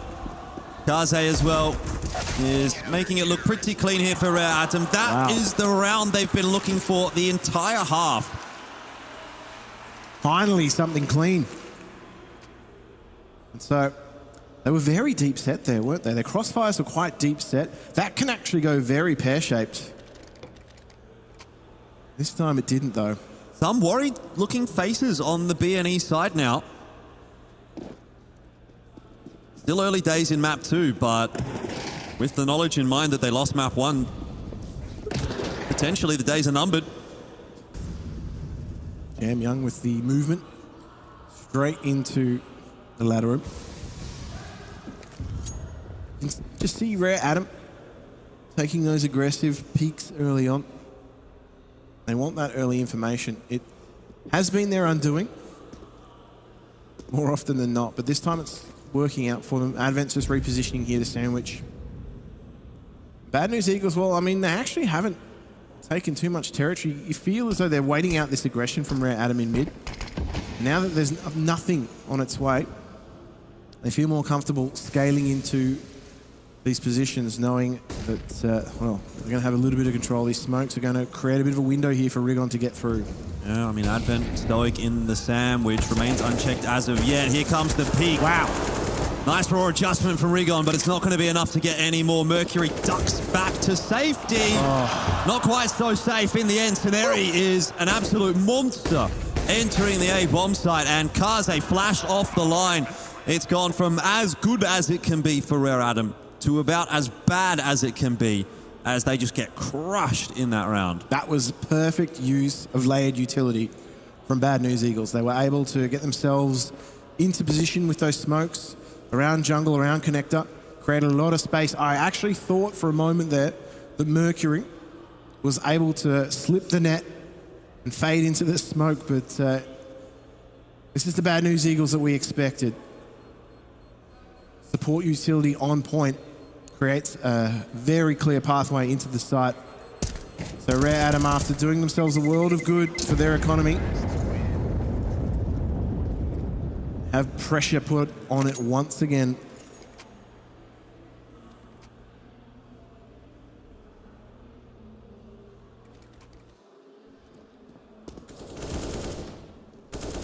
I mean, it could have been a different round if Mercury gets that dual win. Yeah. But not to be. I mean, the fact that Ceneri almost instantaneously goes from that to then snapping onto Jam Young, that's the site done and dusted. Correct. So back to another gun round where Adam did have enough money salvaged. Quick into mid from Synopsy, and Kaze completely caught off. There's a retake attempt from Rare Adam, but they haven't got any kills. I don't know how Synopsy gets away with that one. He's going to eventually get chased down by Jam Young. Advent, though, can't wrangle anything on the bomb side, and instantly Rare Adam are going to be turned away. Rigon somehow doesn't win that duel against Jam Young, which might give Rare Adam a bit of a sniff back into this round. Well, it's all about to go down on ticket. It is indeed. GXX lined up alongside Ceneri. It's going to end up being good trades, 2 for 1. Jam Young on 19 HP would have to pull out the mother of all clutches here. Molly into Firebox is not going to dislodge one flash throw. And Bad News Eagles once again will equalize the scoreline. But you can make the argument that they've regained control of the half, because money is going to be a problem for Rare Adam going forward. The speed out of Bad News Eagles in that round was actually what caught Rare Adam off guard. They were going for the mid-crunch. They had players filtering through short. It came to a bit of a, I guess, a flashpoint around the connector, but they were able to navigate their way through Bad News Eagles, put pressure on that A site, and, well, that left Rare Adam with very few options in the retake.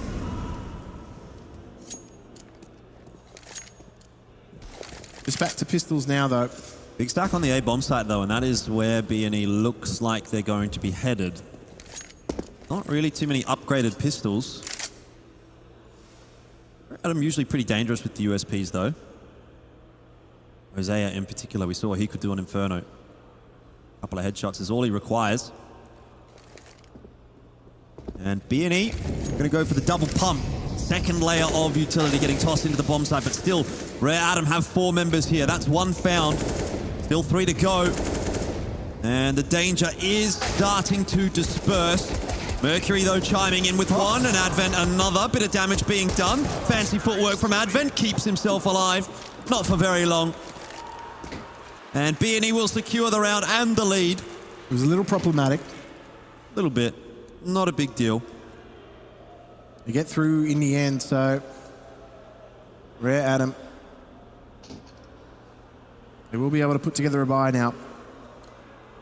Bad News Eagles continue to roll with a lot of momentum, but we weren't seeing too much production from them on Inferno. We're starting to see that now on Mirage, so that's making a world of a difference.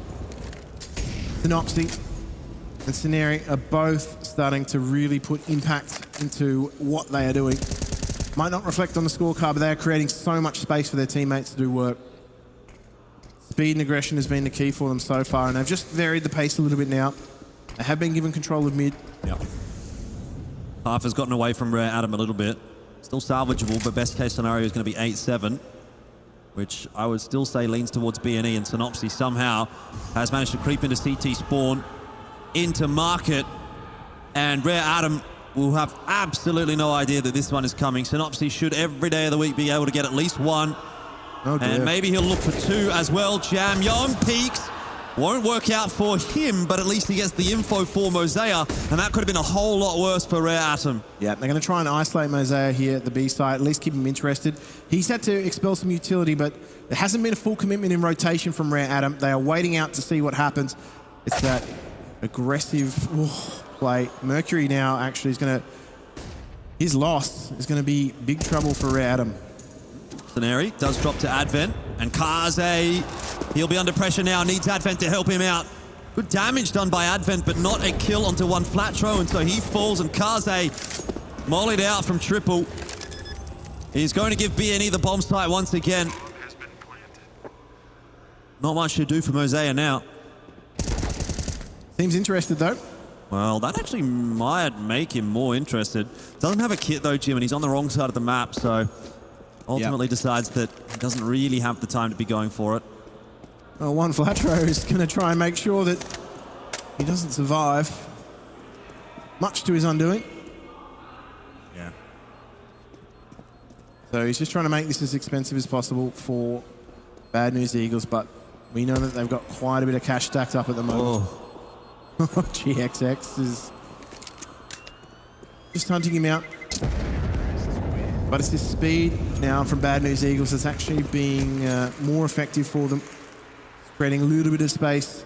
You can see they're actually starting to garner a lot of interest out of Rare Adam, and you feel as though sometimes they're caught in rotation. They are being played and toyed with a little bit. Going to be a poor buy at the end of the half for Rare Atom. 2 M4s, 2 MP9s, a FAMAS. 1 defuse kit only. And you'd be wanting to see some early kills for Rare Atom here if they're going to win the round. Layer upon layer in mid. Ooh. Wow, okay. Mercury does a little bit of probing through that smoke. That's... He'll know he's done that damage as well. The reaction from the crowd will be enough to tell him that. Well, Rigon, fighting for life. He's going to back off to a safer position now as Bad News Eagles, well, all their eggs are being put in this A basket. Has been pretty successful for them so far. Advent going to get flashed into main. Does spot a member or two out, and now having an exploration toward the palace. Scary, one flat throw. Only gets the 1-for-1, and that's an upgrade for Advent. Not to mention a very strong position as well, and it is going to give BNE a bit of doubt as to whether or not they can take this A site.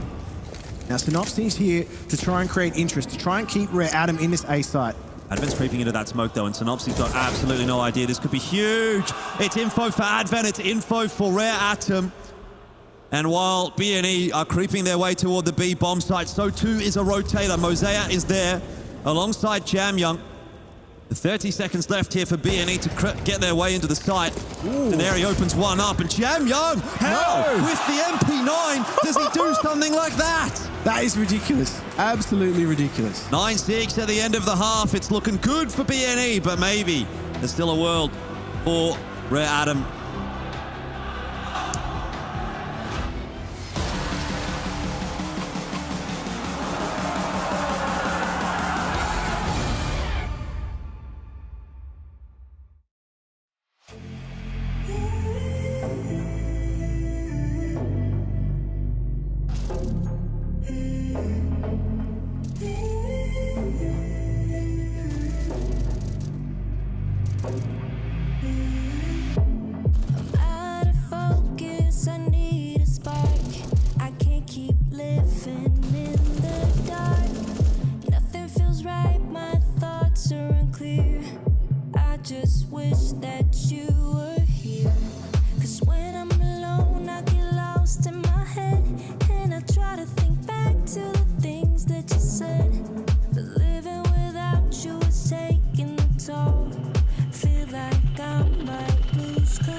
to. You make me feel like someone new. 'Cause I'm never sober when I'm with you.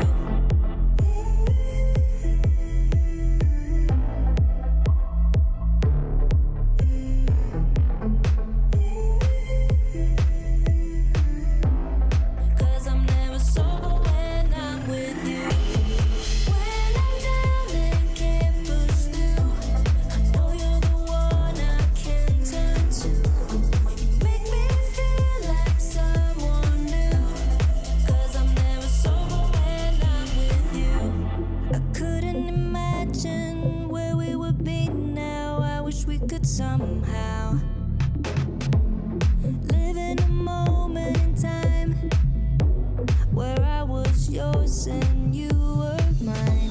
'Cause when I'm alone I get lost in my head, and I try to think back to the things that you said. But living without you is taking a toll. Feel like I might lose control. When I'm down and can't push through, I know you're the one I can turn to. You make me feel like someone new. 'Cause I'm never sober when I'm with you.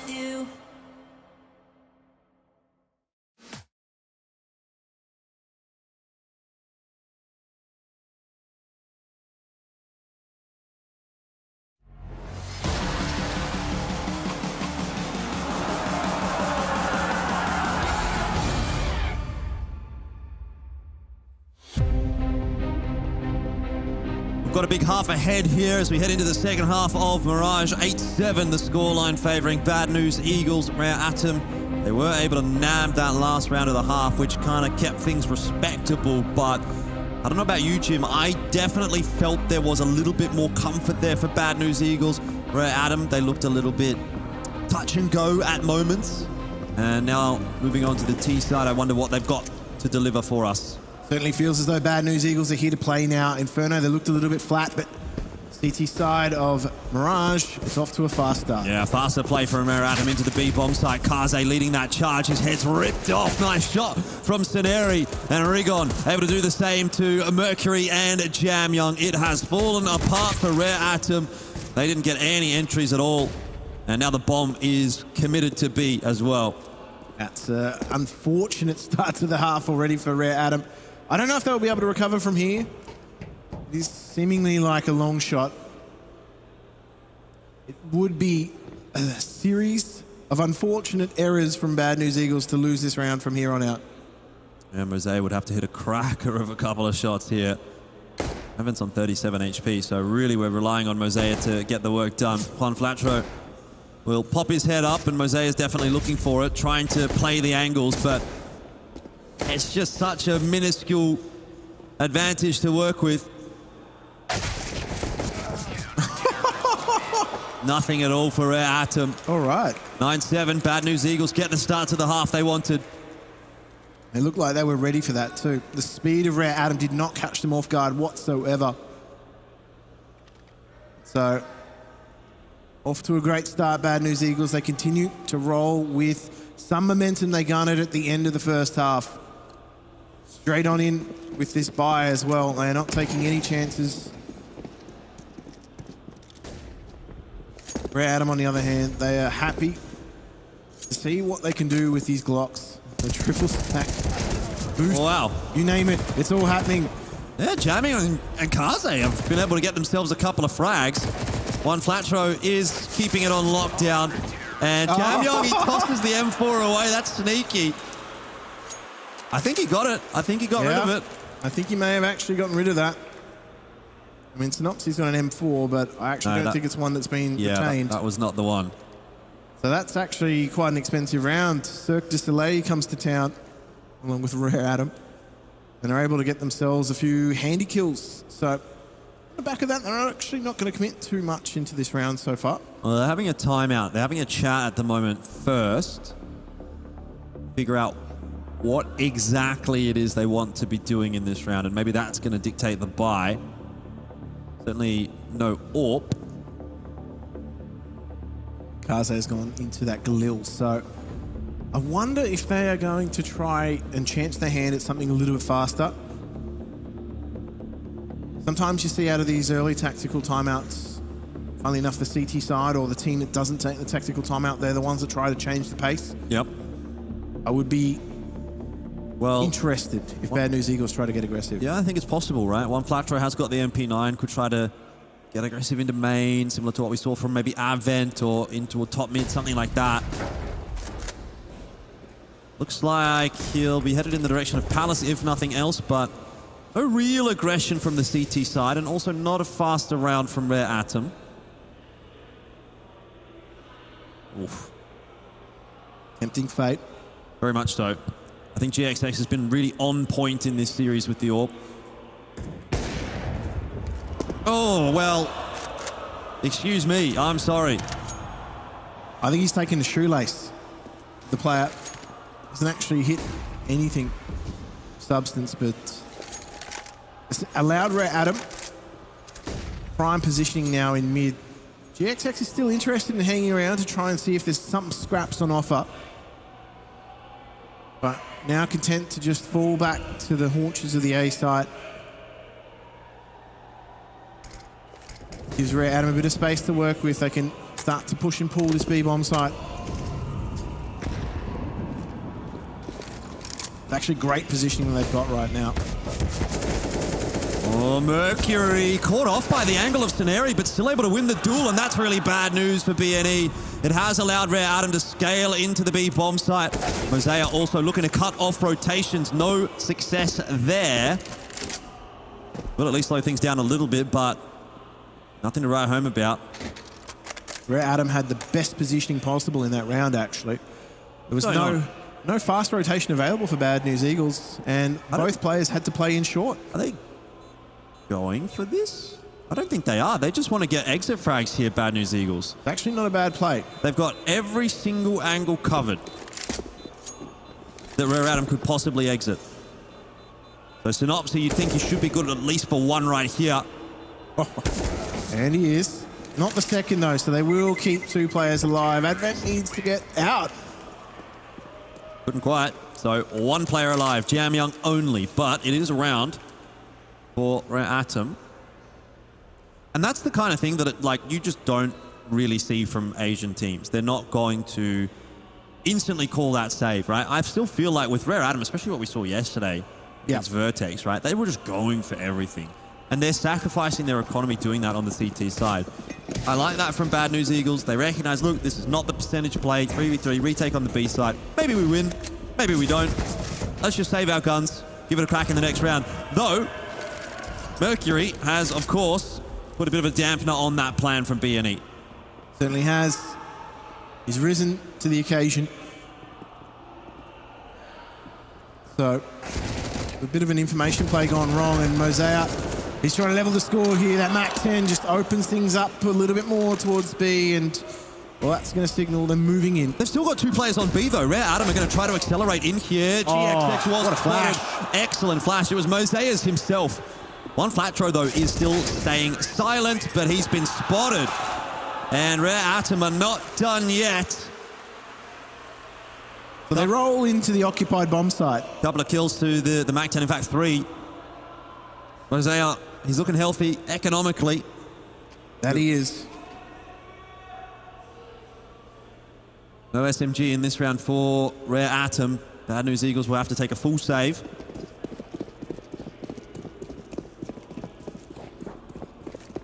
This is where you see teams start to surrender that lead they've worked hard for, particularly on that CT side in the second half of matches.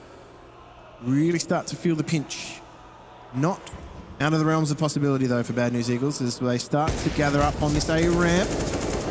Well, it's on to Mercury, seeing as Kaze misses the shot, and he's got it done pretty comfortably in the end. pretty handy insurance policy.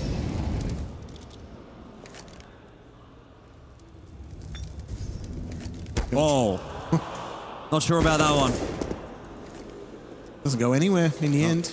Just a wasted molly. But not a huge concern for Rare Adam. Definitely a bigger deal if it's on a gun round. Still, we'll see if Rigon can strike. Smoke's in his way now. On flat throw in middle. Couple of missed shots from Advent is going to leave the door open for an AK to be retrieved.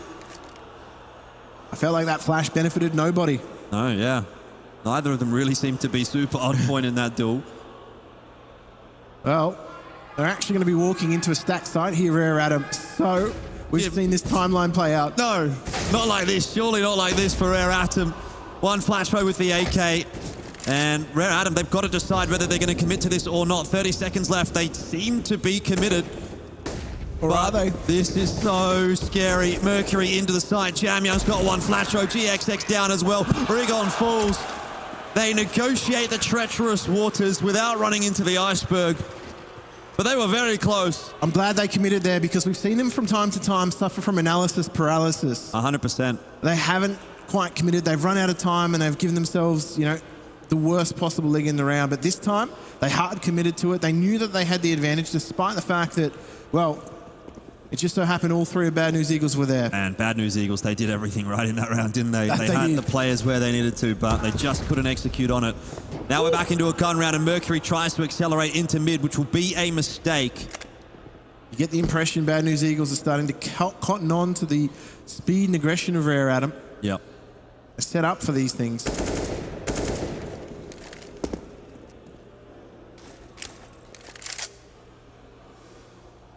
Kaze's posted on the line now, but you aren't going to see the recontest from BNE. They're happy with the opening frag, the advantage they've got. And it just quells things in the round. Things go from a gallop to a canter. It really takes the sting out of Rare Adam, at least in the early phases of the round. Now they've actually got to try and work for a little bit of territory, create a little bit of space, and clear out a few of these angles. They will put at least two in mid here, Rare Adam, and try to get themselves into A. Oh, Mosea. He does spot out Rigon. Perfect timing. And is able to get it back to even numbers. Rare Adam, though, going to present an opportunity to Saneri, who doesn't quite take full advantage of it. Nice grenade. Nice grenade. Just softens up Advent and Mosea. Jamyoung was spotted. On flat throw, 100% spotted Jamyoung. Knows Kaze's there as well. Advent, though, in the smoke. He was the real criminal that he had to be worried about. And Synopsy under balcony. Can't get much more than one. Advent's the hero in this round for Rare Atom so far. 2-on-2. But Advent and Mosea, 23 HP combined. Have to get the bomb. They've got 18 seconds. It seems impossible for Rare Atom to win from here. They've got to go. They have to.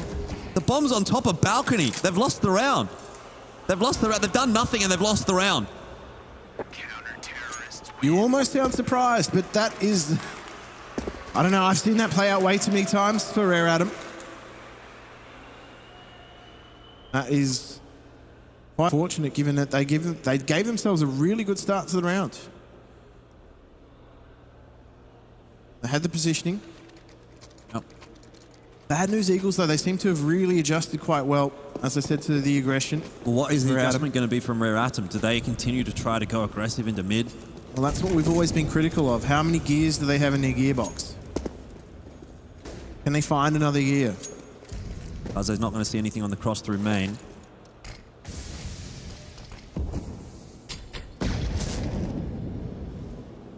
Okay. Jose is interested in trying to work apartments. I think he might be waiting for a flash here. Mercury is potentially the one to provide it to him.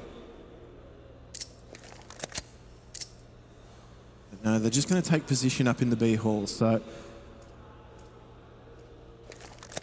slow round here as they work their way to this B site.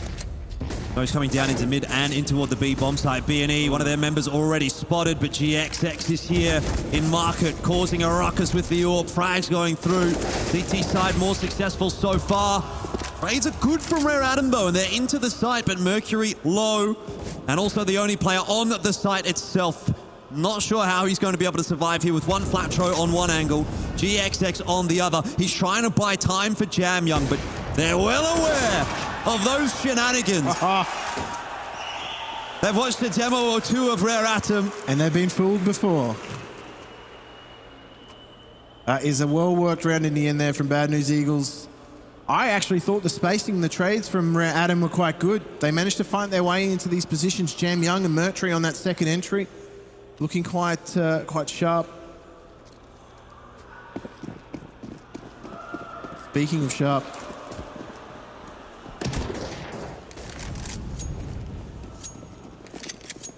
So, where does Rare Atom turn to now? Is it just a B rush? Molotov in their way surely stops them. But it leaves Advent high and dry. Flash over the top. Scenario under pressure. The layer of flashes causing problems for BNE. And they don't quite have the numbers here to stop Rare Atom getting into the site itself. Eventually, the strength prevails on the CT side. The fast rotate really saved them there. Did. That flash caused Scenario to stop functioning.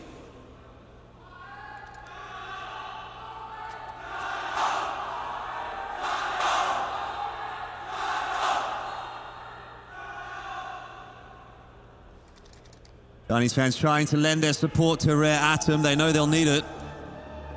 Tactical timeout for RA here. Has kind of gone bottoms up in the last couple of rounds. BNE, I mean, look, I feel have been on top this entire map, but it's kind of been hanging in the balance. Now, though, you start to get the sense that BNE is kind of running away with it.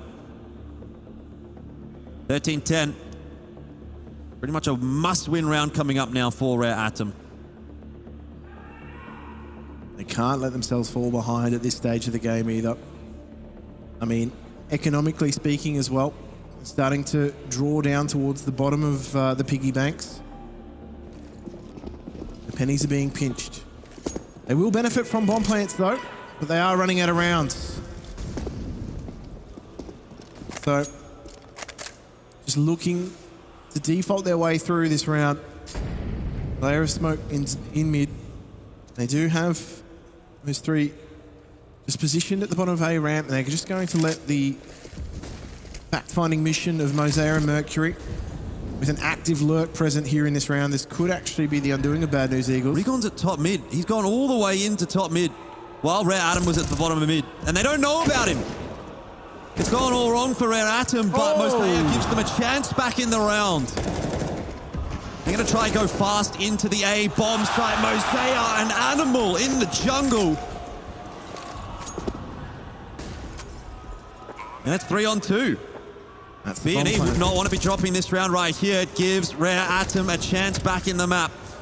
Util getting tossed out, maybe giving away the positions of Rare Atom. Kaze thinking about the big wrap into mid, but decides better of it. Funnily enough, the two players here that are going to be going for this are the ones with low money. So they've been encouraged here. Great counter flash. On the defuse. He's on the defuse. They don't know. Mosaic won't peek.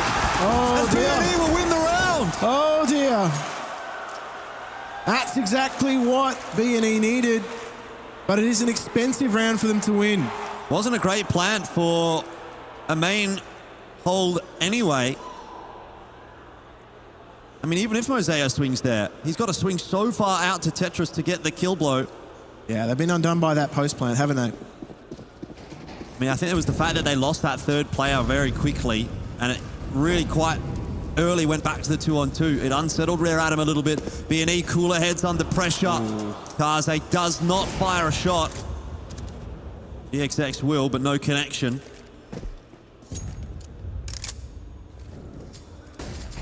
Bad News Eagles, you get the sense that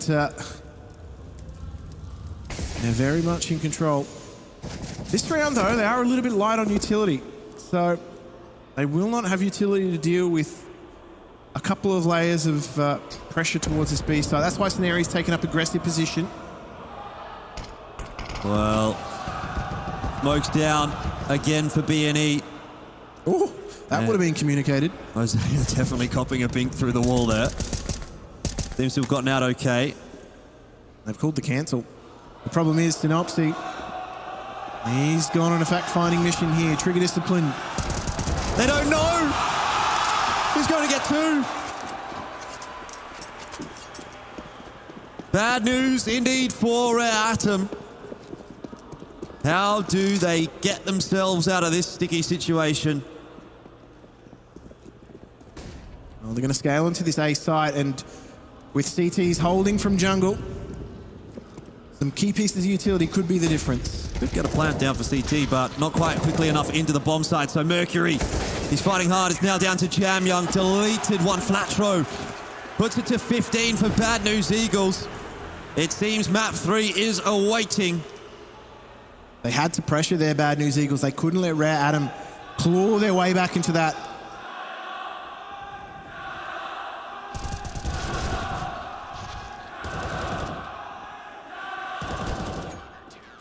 Crowd really trying to throw their support behind Rare Atom now.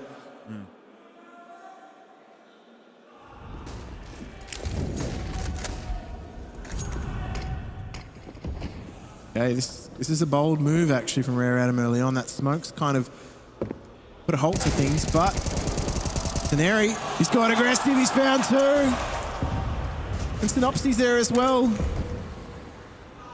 This is a bad start for Rare Atom. Yeah, I think he might get another one too.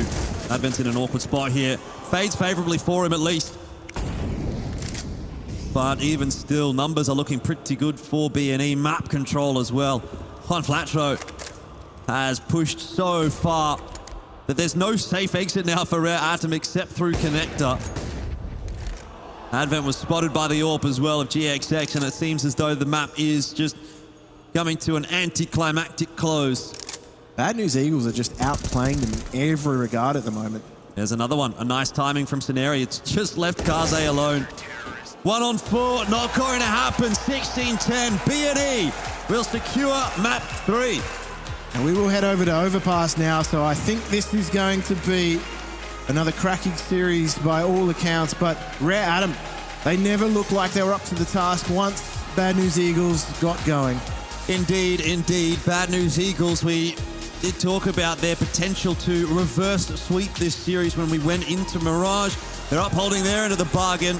See what the analysts think. What do we think? Indeed, we think we're going the distance right now. We're going all the way in this matchup, and the Eagles, they've still got the fight in them. Yeah, and as the Aussie boys said, right, I think in those last 6, 7, 8 rounds, Bad News Eagles in every single facet outplayed Rare Atom. There was just no comparison. You saw the fragging potential was so high, but strategically just that step above. Really, really well played from them. Rare Atom in that second half just couldn't really compete.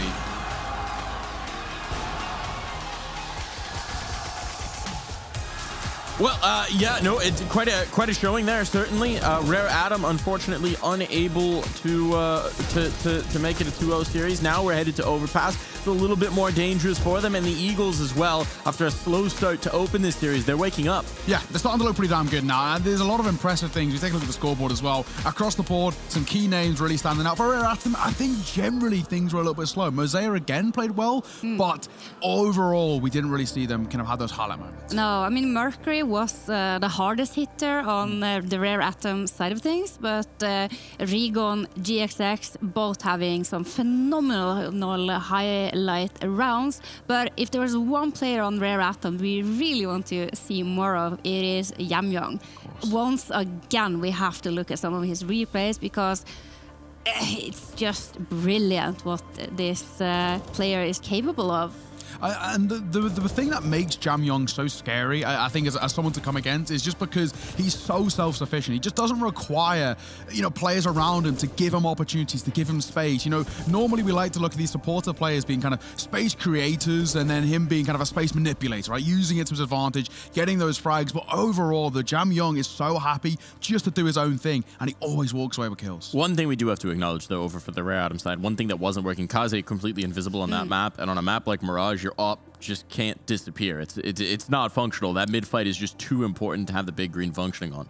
Yeah, it is absolutely crucial, and I do not think that we see any team in the world who isn't playing with their Opera as the star player on Mirage to see him only, what was it, 6 frags he had? 7 frags? Yeah. It's simply not good enough, right? He is, of course, the in-game leader, so he has a lot of other... no, that's Advent, right? Yeah, okay. He doesn't even have that as an excuse. But he was feeling off on Mirage today, and that's okay, but not really when it's such an important match. Definitely something they'll need to change headed into Overpass, but let's talk about what was working over for the Bad News Eagles, because they started to impress us in a big way, and a big piece of that was none other than Juan Flatro. As always. He started off doing just puggy things on towards A-ramp, and he had great success finding many entries, just bullying the defense on A side. And the big thing, you were talking about how Kaze was really struggling, and one of the key reasons as to why Kaze was struggling is because Juan Fletcher was getting in his face. It's very, very obvious that this B&E side have done research into how Rare Atom play this Mirage, because all the key positions that Kaze was trying to play, Juan Fletcher was getting in his face, making sure that he was never comfortable. And if you really kind of, I guess, isolating the AWP like that, making his day out really horrible, it's always going to be such a rough outing for Kaze. I think for a player of his experience, that's one of those rare occasions where he just could not get things. Yeah, and that's like a really dangerous sign, because but when you have a little bit of that older style of an upper, you kind of anchor up in your positions, like towards CT spawn, you're gonna get smoked off, starting window, you're gonna be smoked off. So when you're not as an explosive kind of innovative upper that is sort of the meta right now, you're not gonna be shut off. It's Mirage. Everyone knows doing the common up positions, and you will be taken out of contention. Now, looking forward onto this, we're going to be talking about Overpass, right? That's our next map. What are the keys here for you, Neo? I mean, one of the big things is that on paper, stats look like this is a pretty even matchup. It's not the case. When you delve into the details, I think there's a lot of stat padding coming through from Rare Atom on domestic occasions where they're beating a lot of the lesser teams kind of regionally. When you look at some of the results they've had recently, though, they are pretty poor, right? Just list off a few. Against tier 1 teams, right? 16-2, they lost to Big. 16-7, they lost to Na'Vi. 16-3, they lost to Ends. They are getting battered left, right, and center by top tier European teams. Bad News Eagles are a very good side on this map, and this for me, it spells a lot of trouble. I can't see a world with how Rare Atom played right now that they're able to kind of salvage the situation. Well, I think there's a few worlds out there. There's a few potential timelines, so I want you to give me the positive here, Hege. If there is a world where Rare Atom take it, how are they going to do so? Kaze is going to show up. It's Overpass after all, and if he can get things going, be a little bit more adventurous, then surely this is going to be a tight affair, and Yamyong. Yamyong. I think the MVP, personally, if Rare Atom are going to take it, if they're going to have the energy to take this all the way and live to fight on to Sunday, I think it's going to have to be the crowd. The energy, the support that's been there, it's been off the charts for Rare Atom, and I think they need the crowd more than ever. So if you want Rare Atom to succeed, now's your time to make some noise when we come back from this break with Overpass.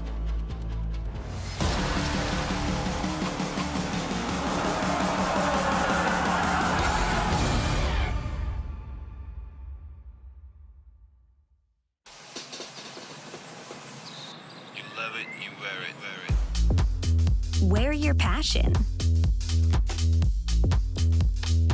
Share your passion. Wherever, whenever.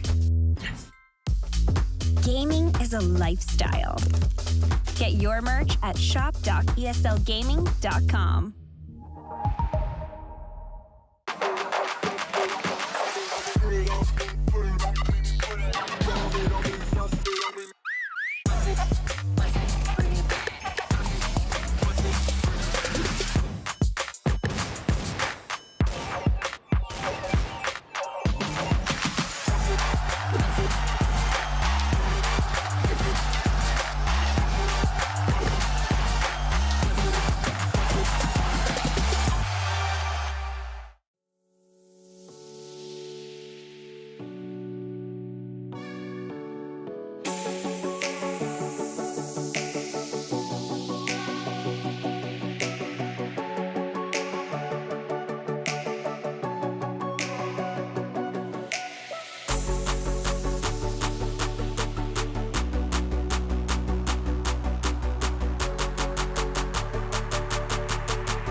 So you say you got a new one.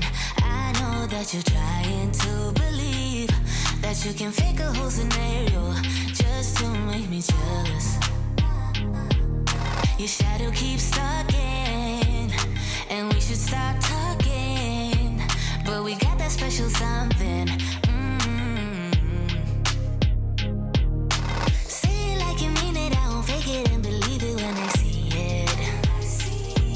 But for now, I just be breathing, doing nothing. I won't cave in if you won't make a move right now. Oh, why do we go 360? You're hesitating, now it's busy. You know we always can go easy. Won't you let me know? Why do we go 360? You're hesitating, now it's busy. You know we always can go easy. You should let me know. Oh, I'ma be clear now. Patience is really not my key, but if you play your cards right, I might just think about it twice. Yeah. Say it like you mean it, I won't fake it and believe it when I see it.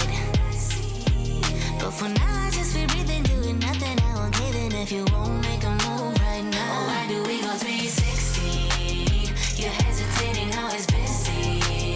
You know we always can go easy. Won't you let me know? Why do we go 360? You're hesitating, now it's busy.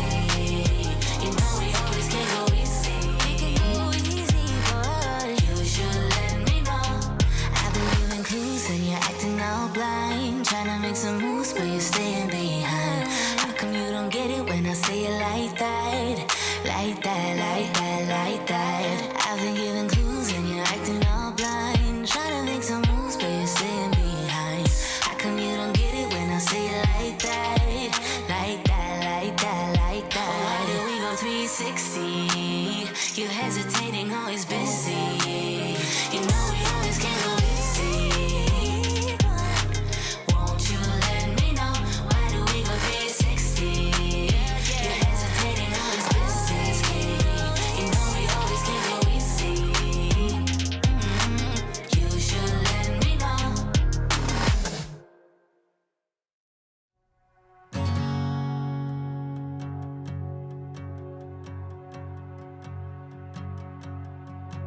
You hold this map, I'll hold your hand. Take this love around the world. Don't mind those crows buzzing around your head. Nothing's gonna hurt your girl. I believe you're here for a while, then we die. But I believe this love is stronger than you and I.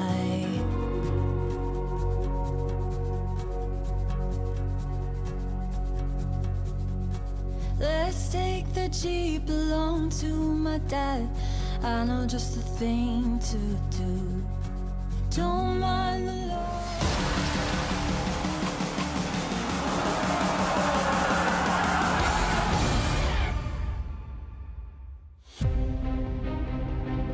Welcome back into the Margaret Court Arena at DreamHack Melbourne. This is ESL Challenger. And right now, one team is facing elimination. One map away from it. The other, of course, will progress through to tomorrow. Bad News Eagles, they won the last map, Jim. Looked pretty confident in doing so. How are we feeling about Overpass? Certainly one of those maps where they look quite strong on. Definitely agree with Neo on the desk. They certainly on the surface look quite evenly matched, but definitely domestically, Rare Adam have been facing some weaker opposition. So I think maybe it's a case of false confidence on Overpass. Yeah, I don't know how that plays out though, because they're definitely going to need Kaze to step up his role from Mirage, who's not his usual self. I will say I've never really felt super confident about Rare Adam on Overpass because I lived in that era where they played against Tai Lu. Overpass in decider matches like 10 times and they lost pretty much every single time. I mean, I'm over exaggerating. It was probably like 3 or 4. You've been hurt before. But exactly. I've been hurt before by Rare Adam on Overpass in deciders. And that's exactly where we're at right now. I've got faith that Bad News Eagles will come into this one as the favorites. But Rare Adam definitely have the fans behind them. And maybe that'll give them enough to get it over the line. It's not as if Rare Adam do not have the ability. There's no question about that. We've seen Mercury popping off, seen Jam Young popping off. Kaze's had good maps here as well. And even Mosaic in this series. Certainly been the surprise package, hasn't he, Mosaic? Not necessarily one of those players that is primed to be doing the heavy lifting, but he certainly has been. But let's see how this one goes. It's time for Overpass, the final map between Bad News Eagles and Rare Atom.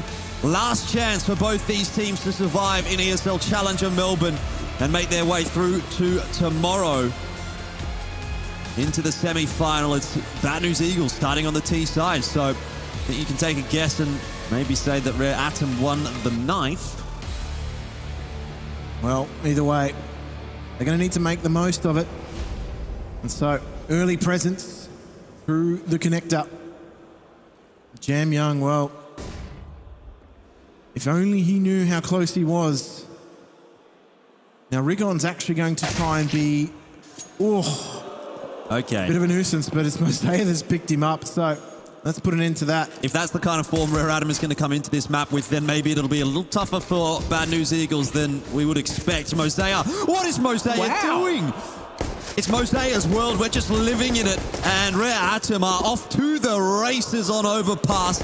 It looks like it's going to be another clean pistol round. Not even a single point of damage done so far by BNE. And that's how the round will end. I don't know what Mosaic has had in between maps, but he's been so handy on the pistols, hasn't he? It was Inferno where he started to really show he can CT pistols, man. Like I said, he's a demon with that USP. Yeah. Give him half a chance and he'll take it. He's just deleted Rigon there. Like, Rigon's meant to be... what? He's not even making it look difficult. Yeah, Rigon was meant to be the distraction. Not much of one. Rare Atom able to buy into this one, but BNE have also opted to invest. And Mosaic is going to flash his way into short water, opt not to get too aggressive. Synopsy is watching for it. Rare Atom do need to be careful in this round, knowing that there has been the pistol armor buy from BNE. And they've been very effective with it too. Mirage, they were certainly giving out free haircuts. It's not something you want to stick around for. Jam Young does just quell Rigon. They need to be careful though. They don't want these Deagles doing damage. They have invested into this round. That is something I thought that Rare Atom didn't do a great job of on Mirage CT side, is that they were losing a lot of guns in rounds that they were quite heavily favored to win. So we'll see whether or not BNE can continue to exploit that weakness. Critical for Rare Atom to get their CT side rolling pretty hard here on Overpass. They need to get work done in the first half. It's just that kind of map. This setup on CT side's a little deep, but certainly workable. Some great crossfire opportunities here as well. That smoke's just going to provide a little bit of cover here for BNE. They do have two smokes of their own, but no flash work at all. They're just going to try and dry entry into the site. That's not working out for them thus far. Kaze does fall, but Mosaic is here to try to salvage. He's going to pop a progression smoke down, but really what they're hoping for is Mercury to get that job done, and done it is. As one flat throw, able to get the bomb plant down. No much more beyond that. Rare Atom will be happy with that round. BNE, maybe not so much. They invest a lot, though they do get the bomb down. That helps out. They didn't really take many guns away, so was it worth it? For the bomb plant, you would argue. That'd be about it. So, it all depends on what they do with this round, though. They've got the option to buy if they really want to. They'd have to run Galils or something like that. And I think for the moment, they're just going to stick with the pistols. Okay, it's a bit of a sketchy buy, actually. Yeah, again, an investment from Bad News Eagles. I mean, GXX obviously feels as though he can open things up a little bit with that scout, potentially punish some of these Rare Atom players for getting over-aggressive. Yeah, Rare Atom, though, not going to allow BNE out of the cage just yet. I'm really looking forward to sort of seeing what Rare Atom's going to do on this CT side, because we saw how aggressive they were when they last played Overpass. Lots of pushes through long. Yeah. Trying to condition their opposition. BNE not quite finding the timing to catch the player, escaping down connector. Jam Young able to deal with scenario without too much of an issue. Kaze not having the greatest of starts to this map. Does again get tagged down to 30, and Mercury gets banged out. This is where that scout becomes a little bit more dangerous as well. Yeah, it's really scary. B&E always look like a threatening team. There's another instance of it. Mosaic takes a peek. Long range angle, MP9. Yeah, it's not going to work against the scouts. So 2 of them have been tagged for 70. So GXX has put his team in a much better position, and they're advancing on A. They're reinforcing the A bomb site with Advent, but the flash is good onto Kaze. Mosaic not able to find a trade just yet. Looks for it, eventually will. But as you said, those scout shots are coming through, doing damage, and putting the pressure onto Rare Atom. Oh dear, Rigon has found a way through the bank, and he's cashed his check. And so Jam Young, he will fall too. Well, that's a really disappointing round for Rare Atom. Just mistakes across the board, costing them HP, and that pressure slowly but surely builds up. And Bad News Eagles, they choose the correct site. They go towards the site where they've done damage, and they're able to overwhelm. Question is now, where do we land here on the side of buys? I think this is going to get a bit scrappy right now. Force buy through from Rare Atom, surely. Yeah, it looks as though that's been the case too, so this could really start to hurt Rare Atom if it doesn't go their way. They've got that AWP on Kaze. I think that was their main objective. Try and get him active in play as much as possible early on. He can be that player that can turn the tide. Yep, and he's taken a more aggressive angle into short water. But as of yet, hasn't seen much.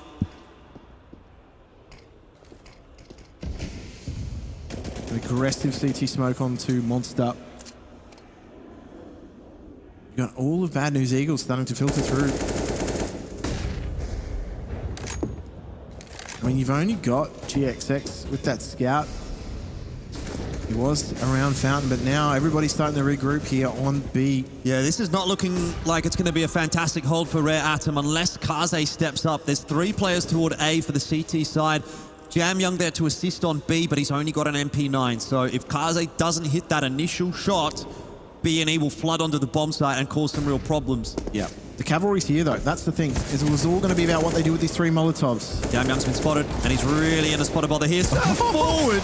Oh, if he would have got the kill, it would have been very clean indeed. Synopsy, team kill in there, but he's got the job done. And now Kaze, he must deliver in this scenario. Hasn't been given the opportunity until the back is spotted. Mercury also chimes in with 1, but GXX lines them up. And Mercury's in the one-on-one. And the reposition as well. Oh, was that heard? GXX can't see Mercury round the pillar. Looks like he'll find that timing inside the smoke. Mercury's got no chance.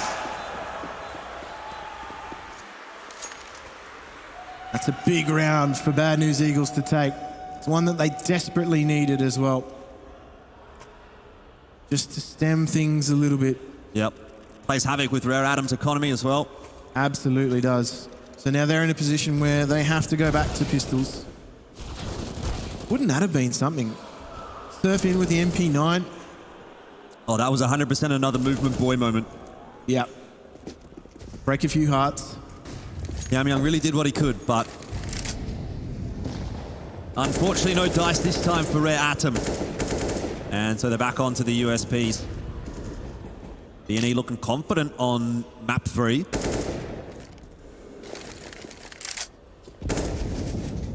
Don't want to over-aggress here, though.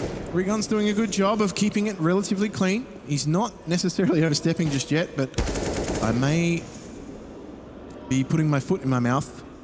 That would be pretty impressive. It would be, actually. Mercury may have found a timing for at least 1. Good couple of taps in there. It's going to net him a gun. That's actually most prized for the CT economy at the moment. Not sure if he's going to get away with it, though. You do still have GXX watching this angle, so Mercury shouldn't be able to get out for free.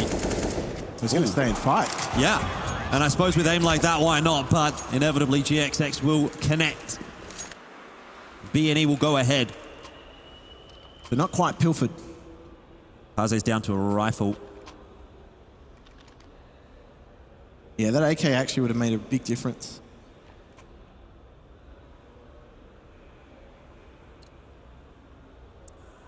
Still will be a buy from Rare Atom, but they're going to call an early tactical timeout. Yeah, the issue for Rare Atom is that they're not going to have a whole depth of utility available to them. As you can see, they're kind of, pinching pennies at the moment. So whether or not they're going to try and opt to play that aggressive style, I guess we'll see. But they may have to do it without the support of some utility. Now, for Bad News Eagles, they've actually looked really good on the T side so far.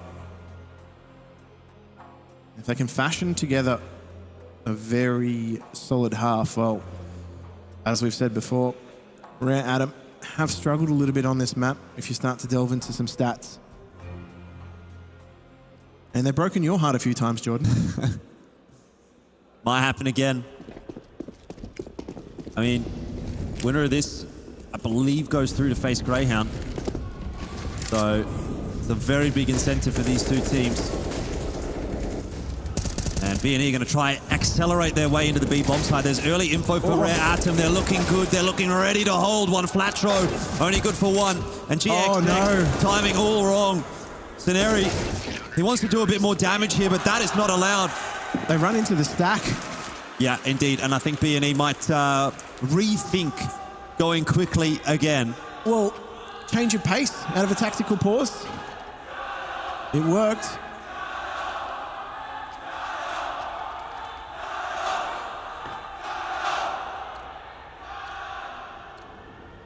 Back into the swing of things again. Another gun round coming out. Thick and fast. Round 7. Starting to look better for Rare Atom on the buy front.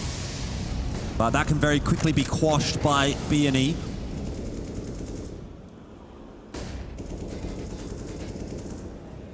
Mercury's got multiple angles to be aware of here, which is really awkward. So tucks himself into the corner. He's isolated, though. Big job to do indeed. Tech9 always going to be scary on the other side of this equation. And Mercury's going to have to find his timing well. The XX also down. And Rare Atom finding the round that they need. Never in doubt. Now, Jam Young has actually passed through Synopsy. Synopsy will be aware of this. But he's more concerned with that second. Jam Young's ready. Jam Young's watching. Mercury's gone for the peek here as well. Never mind. Jam Young was in 2 mines, but Mercury clears out Monster. So crisis averted for Rare Atom. Yeah, there was still a plot twist there. Now, one Flatro's got quite a bit of work to do here if he fancies himself winning the round, but I think that opportunity has slipped by. That bomb is a little too far. You got Rare Atom, they're grouped up. They know that the bomb's on that side of Monster potentially. It'll be a big confidence building round for Rare Atom as well. Confidence and economy building round. In fact, the last 2 rounds, really, when you take them together, are exactly that. Yeah. Sultans of Swing. It's swung in their favour. Yeah, but still a lot of work to do in this first half for Rare Atom. I don't know what your thoughts are, but I think Overpass definitely, you want to be seeing a pretty hefty number on the CT side at the end of the half. Particularly in a matchup like this one. Yeah, you want to be absolutely maximising your time on CT. So I think, they would definitely be aiming for that 10-5, 11-4 mark. But everything the Bad News Eagles do from here on out is going to try and, as you say, quash the potential for a good CT side. I thought Mercury was in a lot of trouble there. He was isolated. It was by himself. There was nobody else to collect him if he was to fall. And so Rare Atom now, on the back of this utility that they now have reverted back to a more aggressive stance. Getting aggressive around Fountain. Oh, Mercury. Yeah, this is not exactly where you want to be getting caught out. Just doesn't have any backup at all. Individualistic plays from Rare Atom and punished for it by B&E.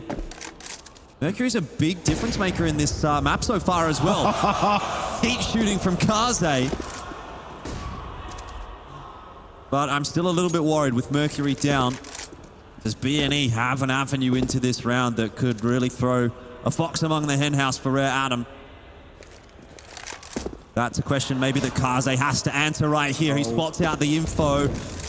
Jump spot as well. Gets them all into bathrooms, but doesn't land the second shot. Little pop flash coming through here from Kaze. Vision obscured. And Mosea's head is banged off, so Kaze really has to get some work done now. Rigon will drop. Numbers still starting to favor Rare Atom. And there you have it. Kaze stands tall. And so does Rare Atom. Touch and go for a moment, Jim, but they've got the round. It was a bit wild and woolly there for Bad News Eagles, wasn't it? They had to try and get themselves into that site. They had minimal utility to do so, and, well, Rare Atom, they worked themselves around every piece of utility. Those mouse pads? I think they are. Do you remember the Tyloo mouse pads back in the day? They were coded. They were actually prime real estate among players. Everybody wanted them, didn't they? Everybody wanted them. Saw international players playing with the Tyloo mouse pad. Anyway, we've got a tag timeout here, and Devil Walk's letting them know. Absolutely. Guys, we didn't come all the way to Australia to get knocked out on Saturday. Well, I mean, we've said that they've used their tactical timeouts liberally. It felt as though they backed off a little bit on Mirage, and even now on Overpass. Yeah, I mean, I think there was a degree of confidence. There was like this air of confidence of BNE on Mirage. Yeah, it definitely didn't feel as though Devil Walk had to get their heads back into the game. Yeah. They were locked in. So now they're going to try and continue to put pressure on. Here's that aggression, though, from Rare Atom we were talking about. They like to get aggressive through long. It's Kaze this time, and Mosea and Kaze both able to strike at the start of the round. Just a water crunch. Down through connector. They want to take that sort of territory back, don't they? Oh, Mercury on the off angle as well. He'll spot GXX out, who's got no idea. And quick as you like, it's a 2v5, sorry. Well, Sceneri might have something to say about that. Not sure that Mercury can get out of here too easily. Okay. They will give up his life. It's a bit of broken play here. Now, Synopsis slipped the net a little bit. Oh, this is awkward. Mosea's got no idea, and now A is actually open. This is very losable for Rare Atom. A lot of it will come down to this interaction between Kaze and Sceneri. If Sceneri can get past Kaze, then the game is on. Should be able to with that set of util. Or does Kaze chase Sceneri? He's holding. Kaze's trying to buy that time. Synopsy's got the better of Jamyoung as well. This is starting to fall apart for Rare Atom. What on earth is happening in this round? Synopsy's done the heavy lifting. He's opened up A. He's taken to it with a can opener. Kaze's on 15 HP. He's been bullied out of his position, and now he's got to save. He can't do anything, Jordan. They've lost this round. That is a series-losing round for Rare Atom. You cannot be affording rounds like that. Yeah, their economy's a little all over the shop, isn't it? Saving this orb will guarantee them a bye.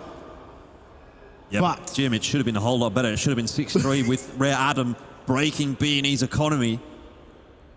They shouldn't have been considering a save. They should have been considering how they're going to chase. Synopsy. He is the Splinter Cell. He has found his way behind enemy lines and extracted around for them. So the Bad News Eagles, they find something out of nothing. That's also potentially a mental breaking round for Rare Atom as well. I find they're a team that sometimes when things start to get tough, they start to crumble a little bit. You love to go back to the analogy of diamonds are forged under pressure, but I don't know if that's the case when we're talking about Rare Atom. That is true. So what's the response? This will have to be a big round from the CT side, otherwise BNE are back in control. And BNE look to, I thought, go fast into short water. But in fact, there's actually Rare Atom that have done so. Rigon through the smoke could find Advent. He'll escape back up short, just in time. You got lots of members over toward this B bomb site for Rare Atom. If BNE commit to this, the contact play, it's not going to work out. 2 for 1. Rare Atom have the numbers. They've got the shots as well. And once again, the door is shut on B. Fun Flatro and GXX will try to make something happen. And they may yet still. It's on to one Flatro, but Mercury saves the day for Rare Atom. Arriving in the nick of time. Now, for a lot of teams, that contact play would actually work. Rare Atom weren't caught out with utility. I actually thought they were going to be undone there. I also think it's just the fact that Rare Atom already have 4 players on the B bomb side. That's true. There is strength in numbers there. Bad news Eagles, they're still investing. Hero AK for 1 flat throw. They know how precarious of a position this is for Rare Atom, and they also have seen how shaky this CT side is. So they think there's an opportunity here. Well, they've managed to find their way into these rounds before. Yep, and I don't disagree with it. Now this could be potentially, breakthrough round if Bad News Eagles were able to steal something away out of this bite. It's been a really topsy-turvy half so far. I'd argue a synopsy-turvy. Yeah, maybe. It's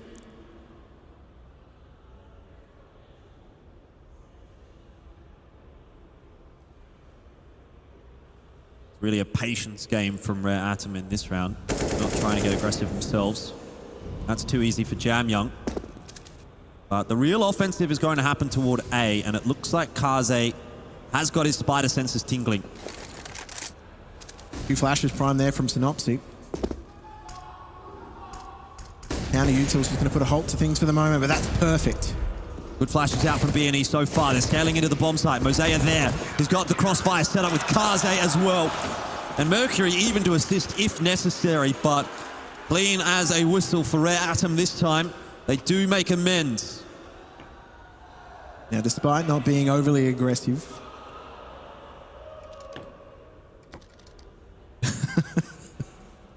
who's the dapper young lad in the suit? That's what I want to know. Had to do it to him.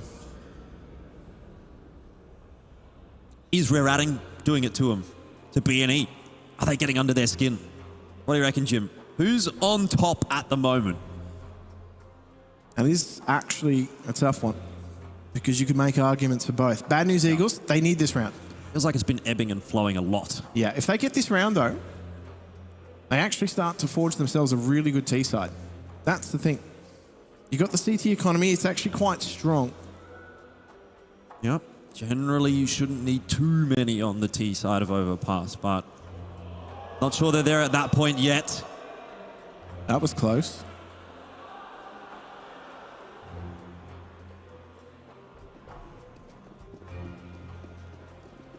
Well, maybe they can crack the case. Bad News Eagles. Oh, are they going to go fast to get into B? It hasn't worked so far, and I'm not sure it'll work again. No. Shuts it down. BNE, they've got to stop rushing B. They changed the pace out of the back of the tack, and dear me, has that come back to bite them. Doesn't even look like he cares. Was he ever flash? No. And he's going for it. Jam Young's going to go for the ace here. He could get 5. Synopsy's 28 HP, and Jam Young wants it. He hunts for it. He knows. He knows he's somewhere in the smoke. There's blood in the water. And the shots don't connect. It's pain. It's pain for everyone, especially for BNE. But that is 8 for Rare Atom. I don't know. Changing the pace out of the back of the tactical.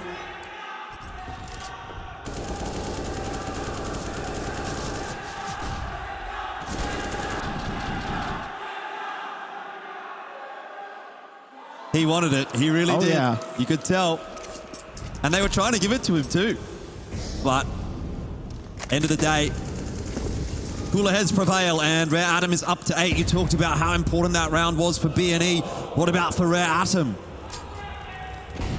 You get the sense that when Rare Atom actually have some utility up their sleeve, they love to get aggressive. They love to put the hurt on. A few squishy opponents now. Good progression, though, from GXX. Quite quick through the map in this round. Just wonder if he can maybe catch a timing with that Deagle. There he's got a P250 only, and he's been spotted out. It's the Deagle, though, that scares me a little bit. Regon's going to get boosted up. Yeah, well, they know is one at Toxic. Oh, Advent! Survives! And 3 bites to the cherry weren't enough. BNE are going to try to make their way into B. A 1-for-1, not ideal for Rare Atom. They've kind of given up a bit of control on the B bomb side, and they will end up having to actually play retake here. That has me concerned a lot, Jim. Ooh. Okay. What is happening to Rare Atom in this round? The bomb still hasn't made it to the spot. They're here to fight. Well, they're fighting well.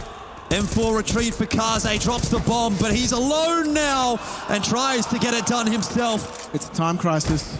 Maybe he's got a chance, maybe. Bomb's got to be retrieved. What a shot. Scenario the drive-by, and Rare Atom again. Another one of those rounds where you just think they just can't afford to lose that.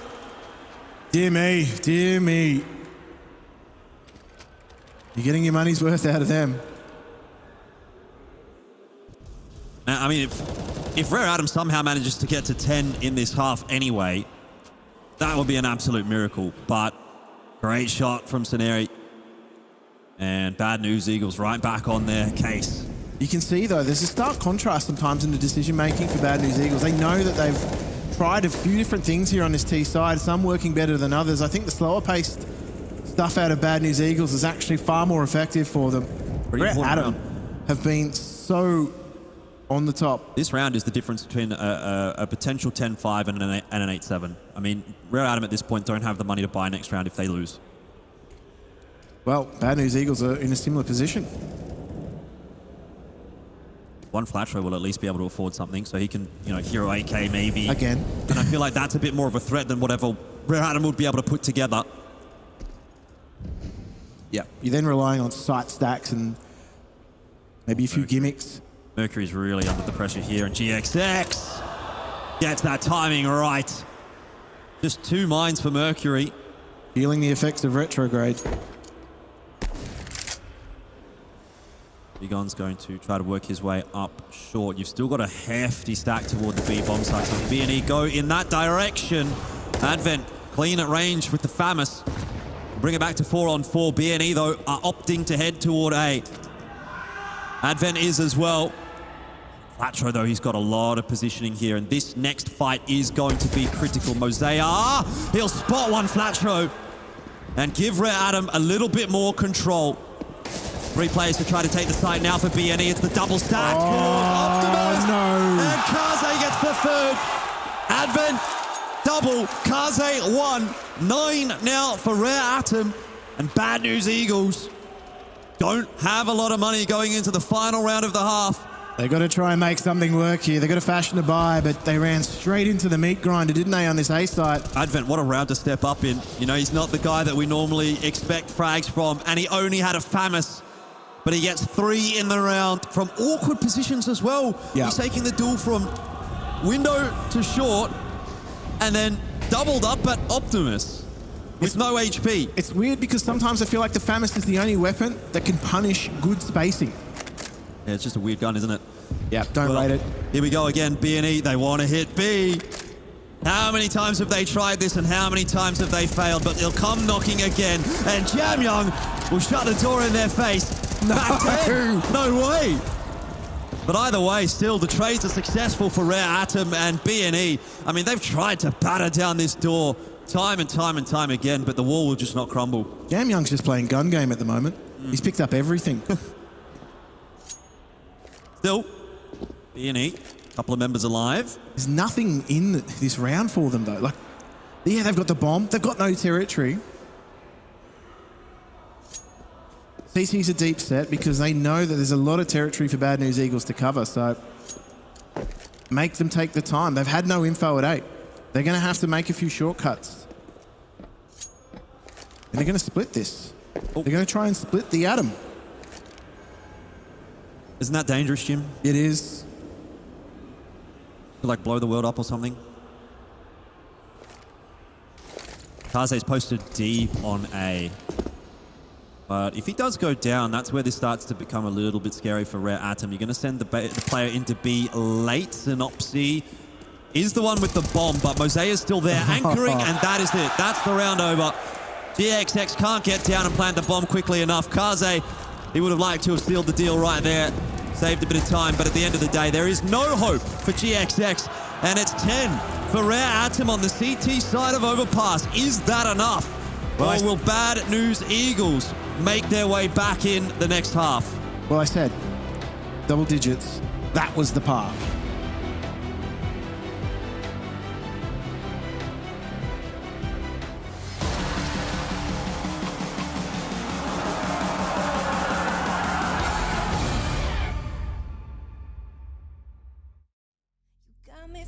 some way. Like I might be stuck in a dream.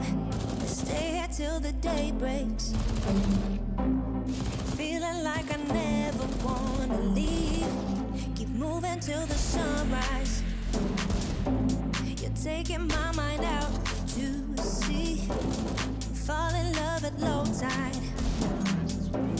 I'm thinking we should never leave.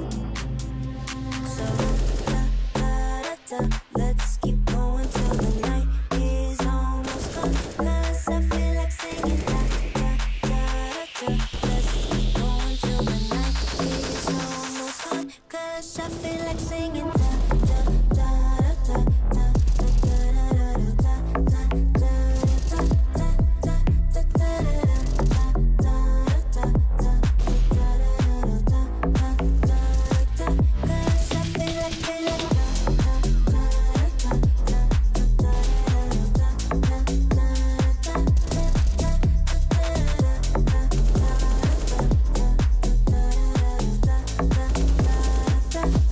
Now we've been dancing all night.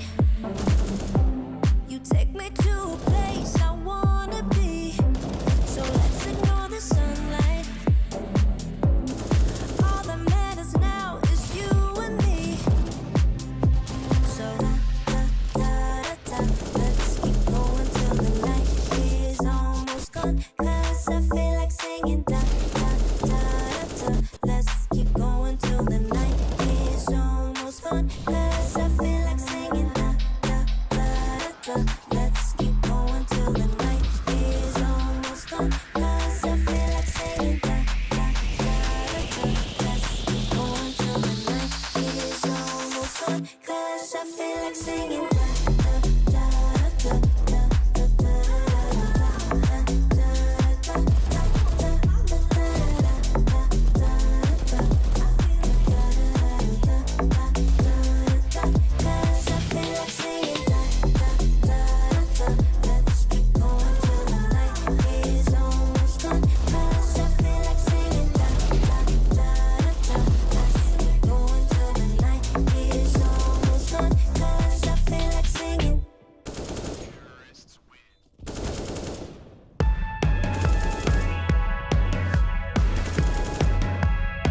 Always thought I could walk through fire, blow up the storm and see the light, yeah. I told my friends that I could run on water, and they said nobody can. They'll see me flying through the sky, yeah. Play hide and seek behind the clouds.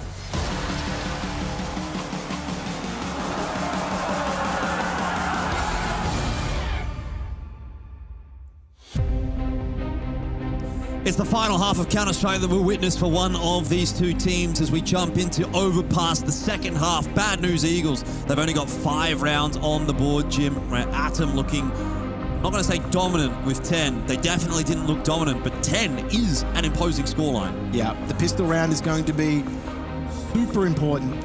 It's their chance to claw things back here for the Bad News Eagles on CT's side. And is this the redemption arc for Atom, who failed at the Asia RMR, failed twice at the Asia RMR to qualify for the major, when we've been kicking and screaming about them being one of the best teams, if not the best team from the Asian region. And now they're really putting BNE to the sword here in ESL Challenger. Still a long way to go to make it to the final, but BNE would be a massive scalp to take. As you say, pistol, an important one here for Rare Atom. What are they going to opt for? Similar structure, actually, to one another in the pistol. They can control a connector early on, just securing that as a passage of transition, maybe later in the round, but no opening entries, no fire exchanged between these two teams just yet. Synopsy has got info there, though. So he's going to start to call the rotate in from at least Scenari and push his way forward into the bathrooms. It's a bold strategy playing an angle like this with the USP. Oh, yeah. But if you hit your shots, it is something brilliant. Unfortunately for him, Rare Atom are just a little bit better on those pistols, as they have been at this event. Mercury looks for another.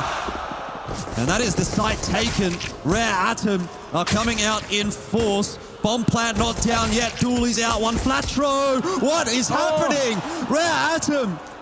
They've just forgotten to watch angles.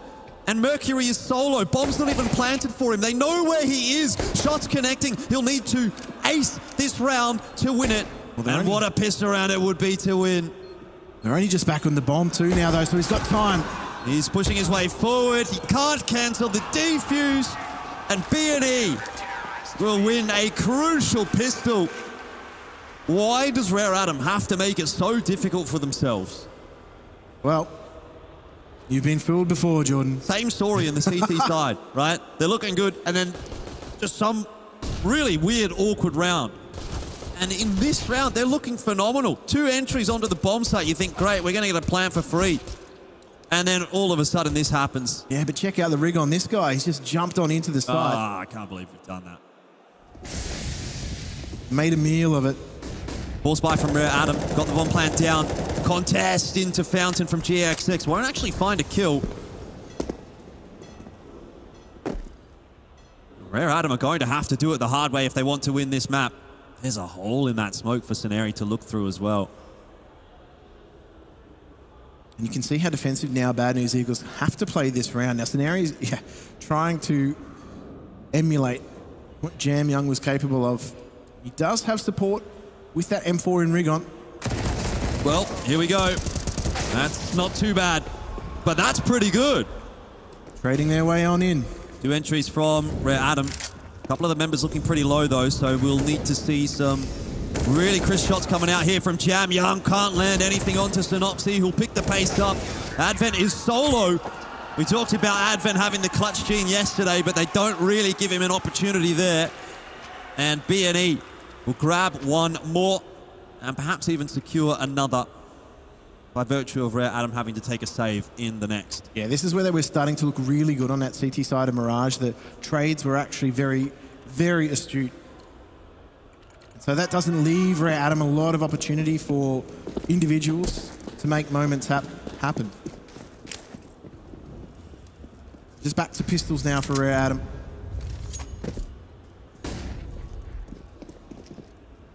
Yeah, not a lot of damage to be done, you'd say, in this round from Rare Atom. HE Need looks to be a good one. Lands right on top of Jam Young. If you're Bad News Eagles, you kind of just want to keep Rare Atom at an arm's distance. Which they're doing a good job of right now. Absolutely. Got that MP9 in connector. Best opportunity to make some money. Yeah, barely any damage being done right now. We're kind of in the lull. We're in the pause. We're waiting for Rare Atom to get the guns, to get this game started again, really. Definitely feels as though one of those rounds that maybe they're just taking the opportunity to talk about things as well without using one of their tacticals. But it is nice and clean for Bad News Eagles. That's exactly what you want on the CT side early on in the piece.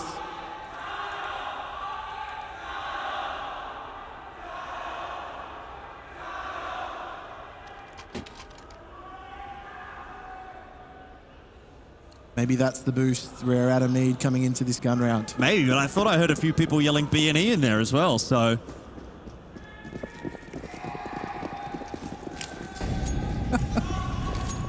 Okay, you guys cheering for B&E kind of need to get it sorted, right? You got to cheer at the same time. I don't know if you know how that works. It sounds better when you do it all at the same time, though.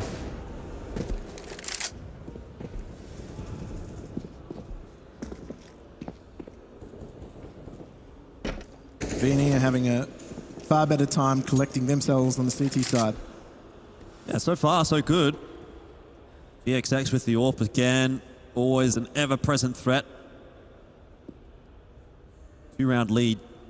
Doesn't feel like a lot for Rare Atom after coming into the half with 5. Progression utility, taking control of mid here, Rare Atom, just trying to give themselves a bit of breathing space in this staging area. Yep. They like working through the map slowly. Seeing that on Inferno. They like to give themselves options as well later in the round. Looks like there's not too many of those right now. We're still busy clearing out the bathrooms, so it's almost going to have to be an A hit here for Rare Atom unless they make that decision pretty quick to go down to B. GXX gives away his position with that AWP, not able to land the shot. Smoke into bathrooms. It'll keep Rare Atom at bay for the moment, but they're going to start tossing their util in onto the site. Mercury down. Synopsy gets himself a double. Is brought back by Jamyoung, but numbers are definitely there for BNE. GXX still needs to be dislodged. The flash is good. And Kaze over the top, but he can't plant the bomb. Trade is in. They've got 9 seconds. They've got to get there. They've got to get the bomb. Jamyoung can't. And where is Mosea? He's too busy watching backs. He's nowhere near the action, and that has left them in a painful position at the end of the round. Now they're getting it together. That's a little bit better, guys. That's a bit better.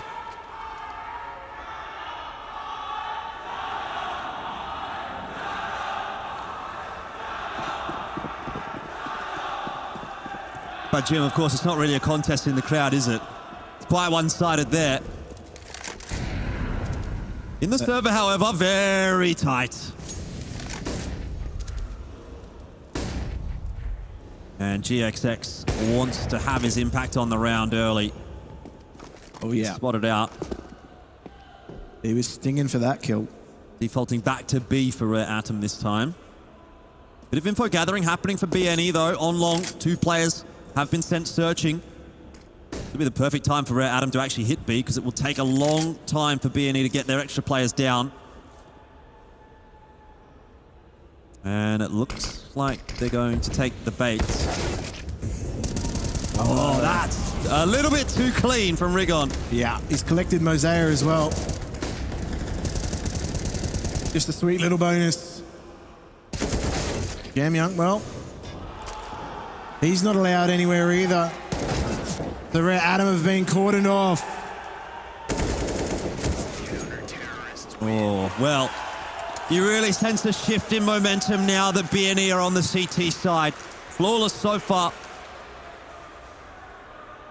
And not really much of a response from Rare Atom. Certainly not in that round. Yeah, Rare Atom really aren't going to have too much tank in the gas this round.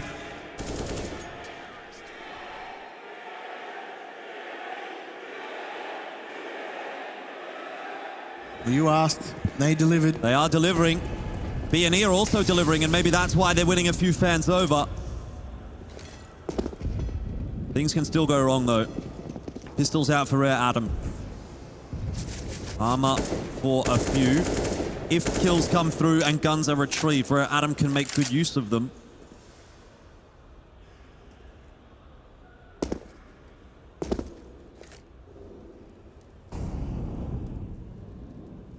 Just getting themselves into position, Rare Atom. They've been afforded territory. Stage into B.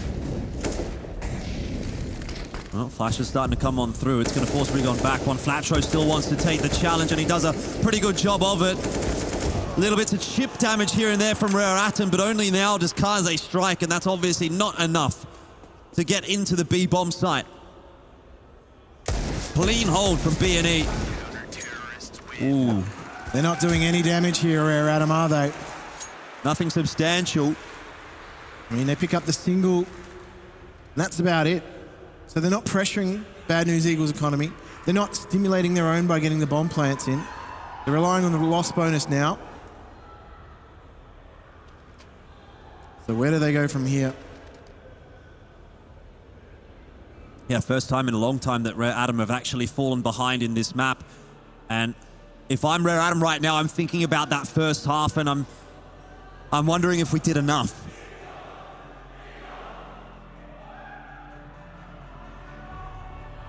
They had more chances than they took advantage of, I think.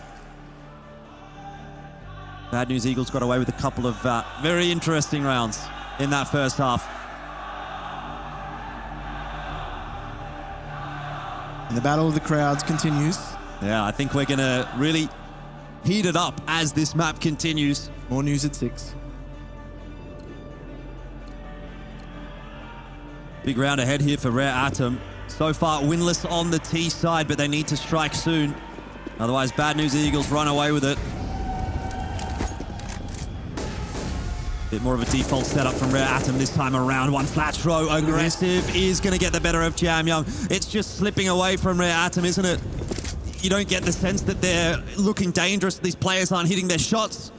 I mean, how they not anticipate this? Bad News Eagles have gone aggressive out of the tactical every time. However, they have a way into B now. They do, and the bomb's there quickly as well. So this is the best chance that Rare Atom have had in this second half. They've got to convert. Smoke into window, keeps one flat throw at bay. Synopsu's coming through from CT, and Advent boosted up onto the balcony is a very nice position to play from. Mercury close. He's watching the wrong angle, but raw adjustment is good enough to give the numbers to Rare Atom. GXX looking to activate. I'm not sure that they've really got the time to make this one happen. BNE pushing forward. One flat throw has got himself one, but that's not enough. 11 secured for Rare Atom. They equalize. Well, is CT economy strong for the buy here? That's not all that's activated.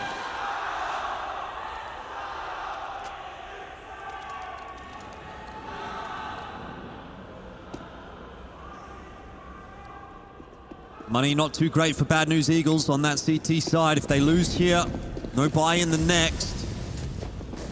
Maybe pending a couple of guns saved, they could scrounge something together. But this is a tipping point where Adam can get back on top.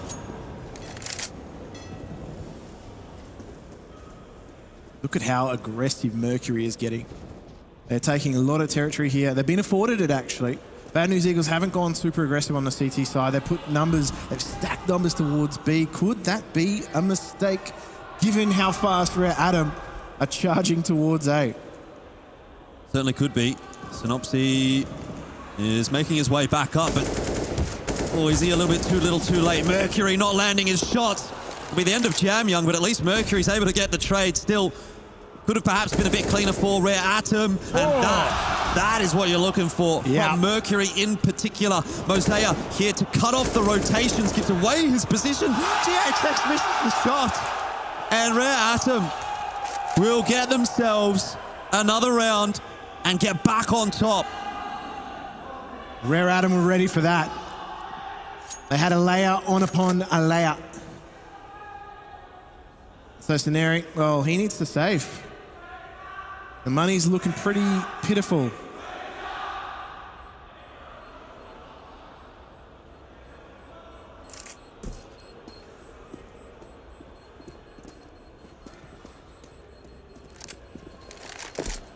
Where to from here for Bad News Eagles?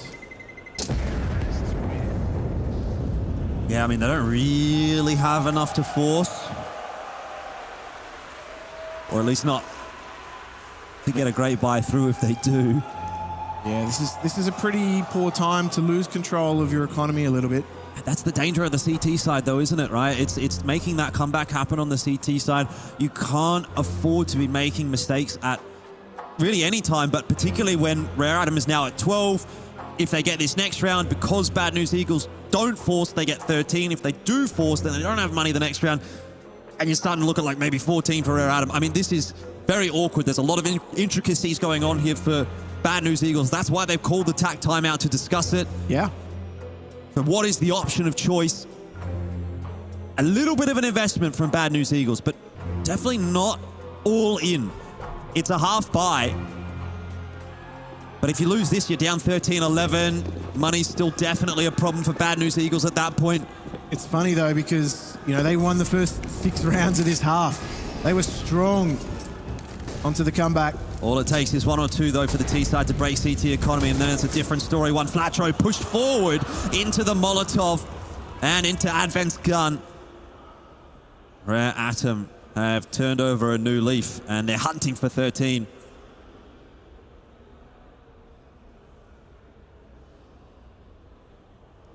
This solo M4 on Scenari that they're going to try a guard here, Bad News Eagles. I don't want that to fall. I kind of want this to go into the next round. Good shot from GXX with a P250, but it's not enough to dislodge Mercury and Advent, who are rampaging their way into that B site.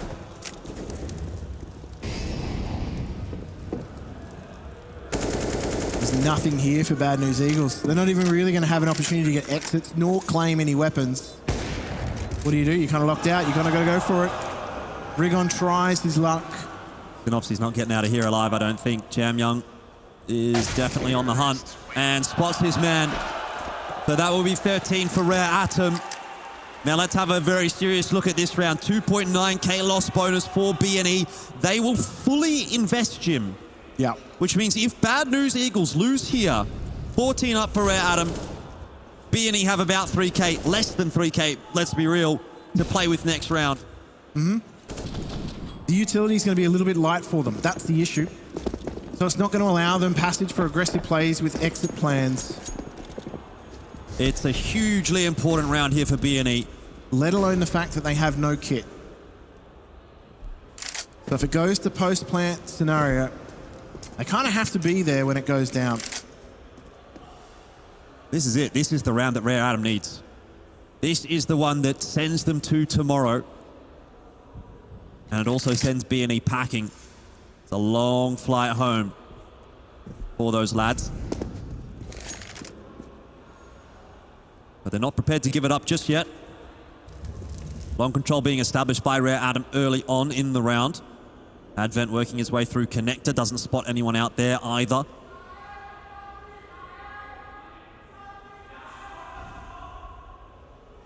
They've done well in these rounds where they've taken territory fast, Rare Atom. The Bad News Eagles, as I said, they're not in a situation where they can aggress. They don't have the utility. They don't have the fallback plan. They don't have options like that available to them. Got to be reactive rather than proactive. 40 seconds left in the round for Rare Atom to work. They start to make their way into the A bomb site. That is looking pretty nice though for one flat throw, one-way smoke. Mercury spotted. Advent hits the headshot. GXX misses again, and Jam Young doesn't quite punish, but Rare Atom, they're not getting the entries onto the bomb site that they need. Oh, GXX steps up again, and there's 16 seconds for Mosea. He finds two. Mosea might be the hero for Rare Atom, looking for that final member. And GXX gives Bad News Eagles a lifeline. They breathe a sigh of relief. That would have been disaster. Oh dear. What a round. The aggression from Mosea though, the confidence after hitting those two, put in his place by GXX. It's not over yet, Jim. Money's still bad for the CT side, and Rare Atom, they've got another buy. They're going to go fast. No. Only a 1-for-1. Jam Young's looking for more, but Rigon is here, and Rigon is no longer there.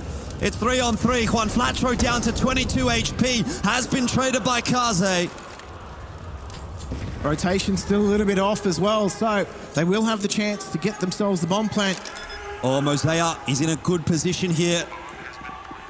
Watching the wrong angle at the moment. Noise being made. Shots connecting. Rare Atom. They might be putting it over the line again. It's on to GXX. And he wants to save. But I'm not sure we're at that point in the game anymore, Jim. Well, he could make something happen here, and he's going to try. Been spotted. Oh. Tags Kaze down as well, but it doesn't matter. It's not the killing blow. He's running out of time. He doesn't have a defuse kit. Rare Atom will win the round. And BNE will save the AWP through to the next. But that is 14 for Rare Atom. And BNE, I'm sorry, but your money is not looking very good. This is maybe the direst of scenarios now for BNE. Well, what pieces are there left to pick up?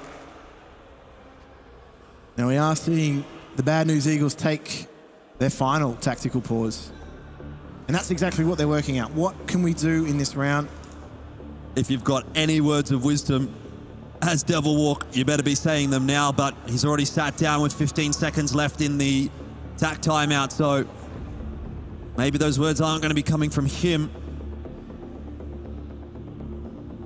What does BNE go towards? And will Rare Atom choke this one, Jim?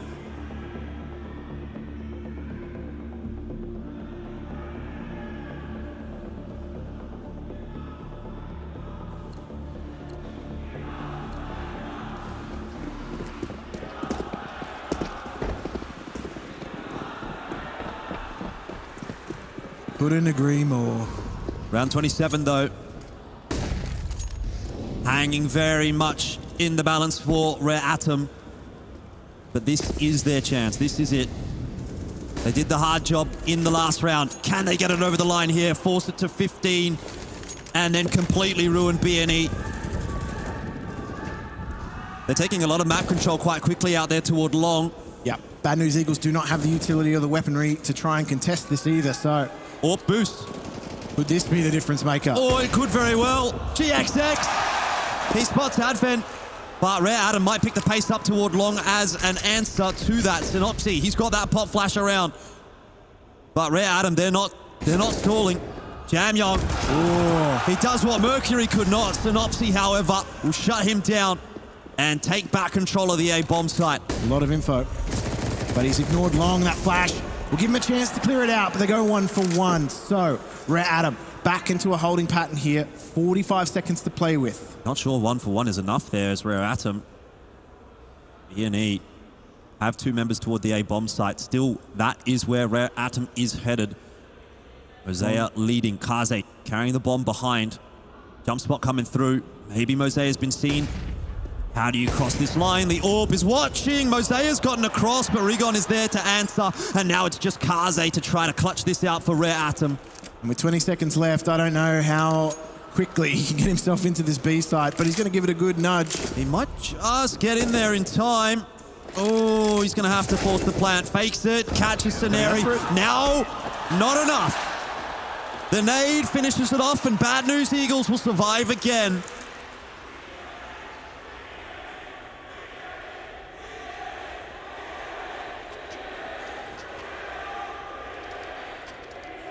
These games are definitely delivering at ESL Challenger Melbourne. Absolutely. The rebuy coming through now from Rare Atom. A very mobile setup, actually. 5 AKs. This is the best buy that Bad News have had in the last few rounds, though, on the CT side. Yeah. So Rare Atom, I mean, they're doing it the hard way at this point. They've fumbled a couple of opportunities. And Bad News Eagles, they're back and ready to contest again with almost a full buy. Definitely not a bag you want to fumble. Nope. And it could be something that Rare Atom will be thinking about later on today. If they do end up losing this map and series, GXX. Oh no. Can't be the difference maker this time. Synopsy has to get it done with the M4, but the smokes are flying through. U2 getting tossed in as well from Rare Atom, though they've called the cancel. Yeah, trying to play with the rotation a little bit here. Can Mosea open something up towards this B site? He's going to have an opportunity in a moment. What timing is that smoke going to fade at? Mosea looks aware that there is someone potentially peeking through the monster tunnel. No overreaction from Bad News Eagles. Not yet. Rare Atom going straight into the trap, though. There's 2 players watching this. The Molotov will prevent the trade onto Scenari. So it looks a little better now for BNE. Jamyong has got himself a frag. Still 1 member down on that B bomb site to get past, and it's Rigon, who has been stellar on this map so far. Headshot onto Jamyong. Rare Atom, only 3 members to work their way in with. Rigon steps up alongside Synopsy, and 14-14 is now the scoreline. Bad News Eagles under pressure. They've managed to hold it together. That is an absolute pressure cooker, isn't it? What's the money looking like on the T side? It's not looking horrible. Fantastic. Oh, Rare Atom. They had it on a platter, and they've let it fall on the floor. They're saving. Advent's got a hero AK. Advent has the hero AK. Let's just see how this shakes out.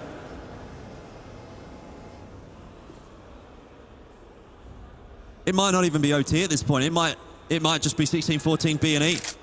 They've done the hard work. They've got themselves back in the pole position. And they've had to do it with their backs to the wall. There's not even upgraded pistols, really, apart from Mosea, so this is not a threatening looking round from Rare Atom. Advent will have to very much channel that clutch gene again.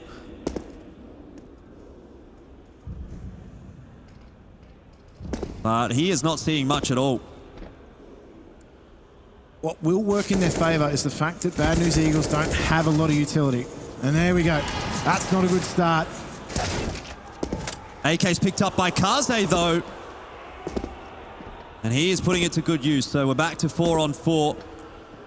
This is why the hero AK does work on the T side. You can cycle it between members. My only concern is there's no armored players for Rare Adam anymore. My thoughts exactly. Aim punch is real. Kaze's going to have to hit the opener again. Headshots are all bust right now for Rare Atom, and they're going to bust out onto the A-bomb site. It looks too easy for BNE. Synopsy's got it all done. And Saneri, behind Mercury, secures 15 for Bad News Eagles. And now best case scenario for Rare Atom. They'll be fighting in overtime. Yep. Unbelievable. What's the synopsis of the scenario?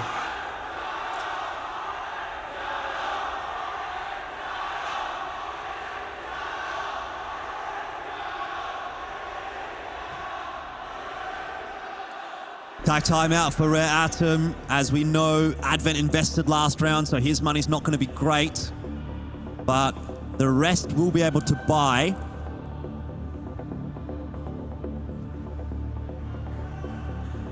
They've got to make this work. Whatever comes out, they have to make it work. Looks like Kaze is going to be the centerpiece for this round. Jam Young, I would suspect they'd put him in a winning position as well. So they're going to have something in this round. What they're going to lack is utility. They're going to have to pack a punch with an entry. And that hasn't necessarily been their biggest strength as we've run into the end of this match.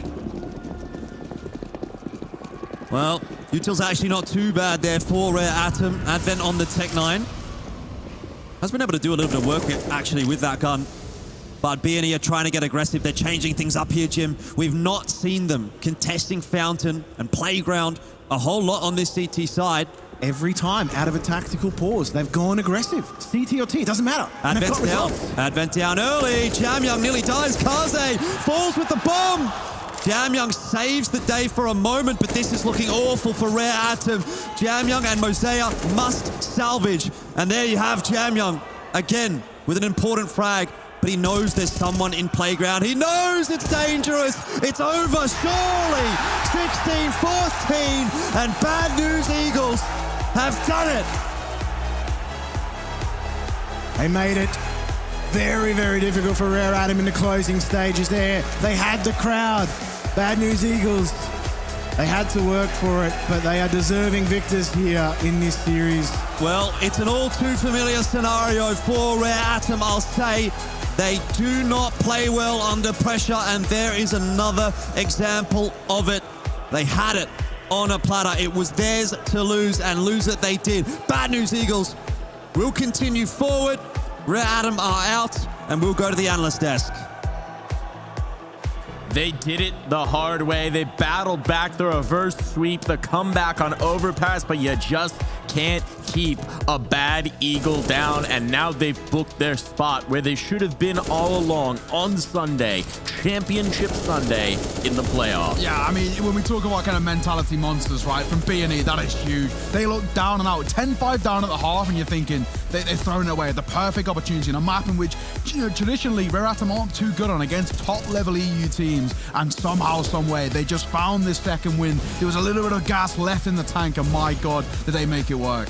Yeah, I think especially one round that stood out to me was that 2 versus 5 round by Synopsy, and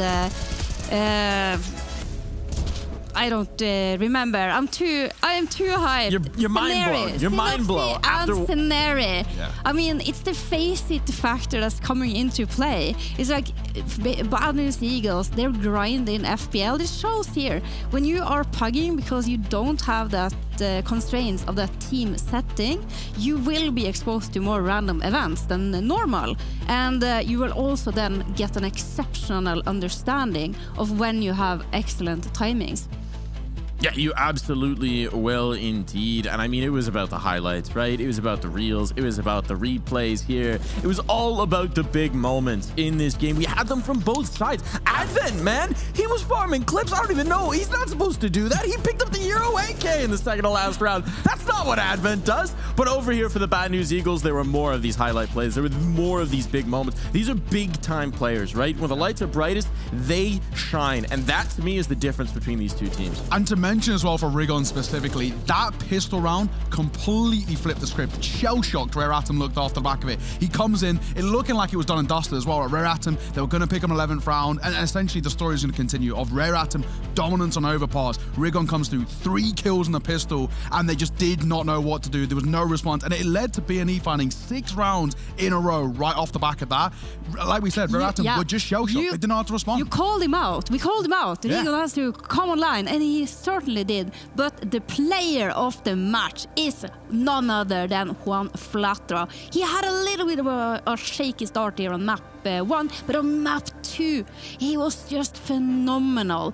And I think he also had a solid performance on Overpass. And overall, he was the shining star and match MVP for Bad News Eagles. As he so often is. As he so often is, that extra X factor to put them over the line, right? It's something that the B&E side has in spades, and this time it was absolutely Juan Flatra to put them over the top. Yeah, all day. I mean, Juan Flatra, in terms of an individual mechanical prowess, he is an elite level player. We've seen what he can do against top tier teams. We already saw the RMR against FaZe. Individual again, what this guy can do, and he's proving it time and time again. Whether he's tired, jet lag, does not matter, doesn't affect him in the server. He's just a monster. Now, looking at the other side of things, we have to put our consolations over to Rare Atom. They made one heck of a run. They had one heck of a tournament. They made this an absolute battle all the way in this series as well. But again, it's just that final hurdle. It's that pressure moment, as Elfish Guy was saying, where they crumble. Yeah, and a little bit of commiserations to Kaze, because we called him out. You need to step up. And oh boy, did he deliver. You just saw that on the replay, and he was just phenomenal. So overall, I'm just super impressed by every single player on Rare Atom. And when it boils down to it, it's basically smallest of margins. It's 2 rounds difference between winning and losing now. Yeah, and just to mention with Kaze, he 7 kills on Mirage. He had an absolute stinker. It was a bit of a disaster class. Let's not beat around the bush. And the mental fortitude and resilience to bounce back off the back of that into was over and really step up, you just got to give him credit. But unfortunately, it was too little too late. Too little too late, but not for the Bad News Eagles side. In time to celebrate our winner, we've got Conky standing by with GXX. What a game. Jesus, that was absolutely insane. Bad News Eagles taking down Rare Atom in front of a stacked audience. I think it's the biggest it's been so far. Now tell me, you went down on Inferno. How did you guys recover into the next couple of maps? Losing on Inferno was a wake-up call for us because we started this tournament pretty slow and we're getting into our form slowly and slowly. But we're trying our best. We knew they have really good Inferno and Overpass. We were pretty confident on our Mirage. To be honest, it was a harder game than we thought. They played really, really good. And I don't know, they shoot really good, I guess. Chinese Counter-Strike can be really, really hard to play against sometimes. But yeah, as you mentioned, Mirage was really strong. But Overpass was the big one, right? Down at the half. How did you guys manage to bring that back? We knew our city side is good in almost every map. And we always believe in each other that we can come back from any game. We've done it in the past, we've done it in a lot of games, so we're pretty confident we will do it, and we just gave everything, I guess, and we did it. Absolutely awesome. And now the big one, you get to sleep now, that's good, and then midday, it's going to be against Greyhound. That's going to be a crazy crowd. Are you excited? It's going to be a really good game to play because it's playing versus 6 players, because tomorrow they will have their home crowd. Obviously, they will be the favorite for them, but we'll try to win this game and the tournament. I don't know. I reckon you guys are looking pretty hot, so you'll give it to them, but we'll leave you to it for now. Take care. Cheers, man. Back to you guys. I love the respect that they have for the crowd, right? The clear energy they derive from it. I mean, even when they were playing yesterday, they were talking about, you know, we kind of like when the crowd's against us. We kind of like when that energy is in the arena. And I tell you what, when Greyhound's there and the server against them, that's going to be the highest the energy's been thus far. Yeah, they're going to have to really dip into their villain era when they jump into tomorrow's game. But I got to say, they are one of those teams that actually really bounce very well off the crowd, whether it's kind of positive or negative vibes. They make it work for them. They're an extremely emotive team. And regardless of what the situation they're in, that crowd is going to help them, even if the loudness is kind of against them. Yeah, it's this whole setting where they were coming from. It's the LAN cafe, LAN kind of atmosphere, you know. They love it. This is where they grew up. This is where they used to playing. It's the atmosphere. It's LAN after all. It's the momentum players as well, right? It's the energy coming through, but we do have another game today. We do have one more team to send through to the playoffs and one more team who are going to stop just short. It's going to be Complexity and Ecstatic, and we're going to find out who our final playoff team will be after this break.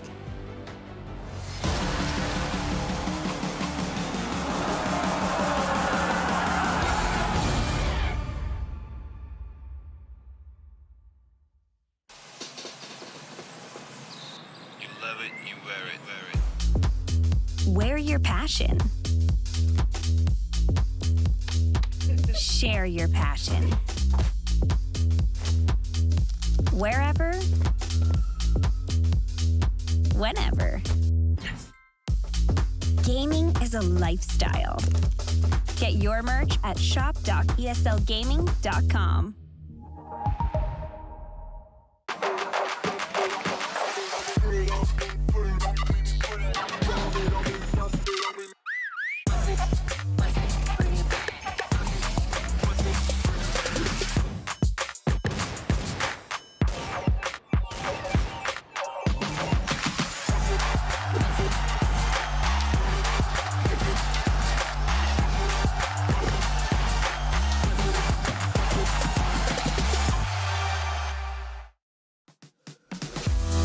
That same old feeling.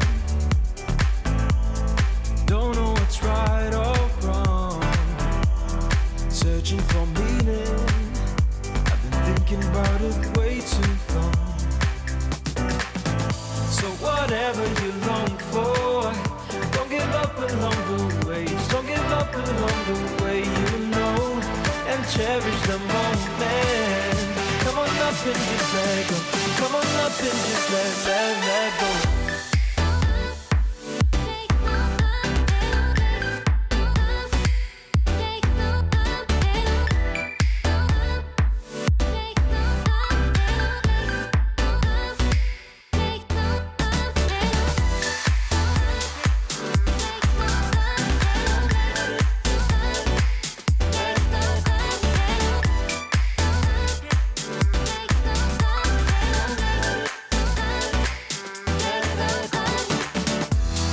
No more competing. Bound to your inner voice, yeah. Things seem misleading, just until you stop and make your choice.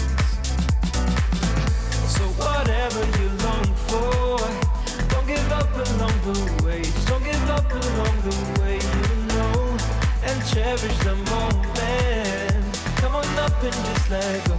Come on up and just let go. Let it go. Let it go. Let it go. Let it go. Let it go. Let it go. Let it go.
go.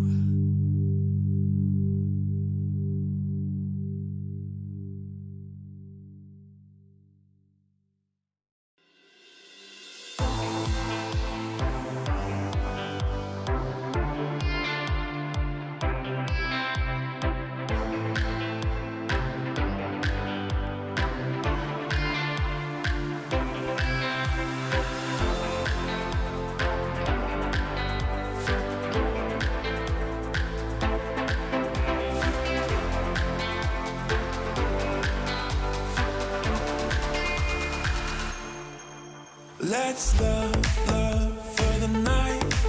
Slow dance till the sun comes up. Let's touch under lights.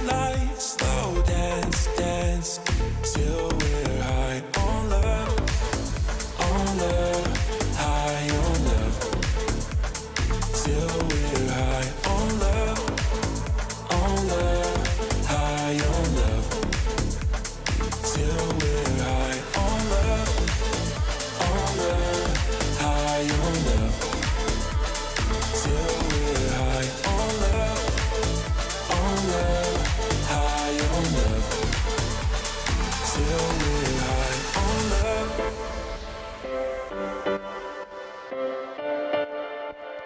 Till we're high on love.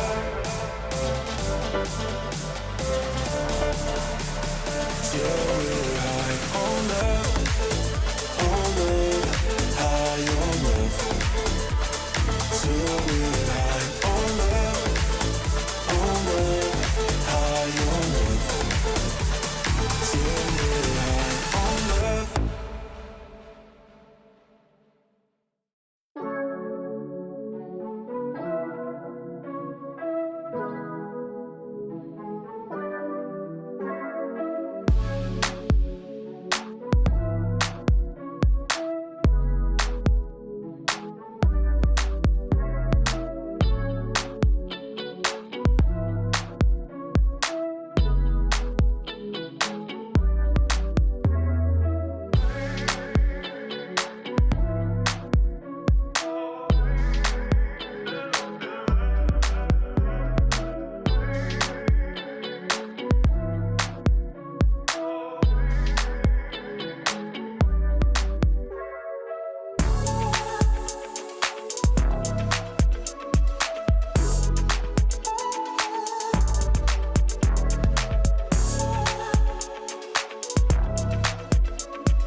Is it wrong of me to think of you all the time.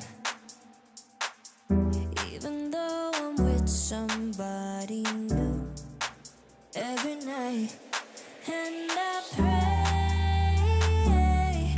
and I pray, and I pray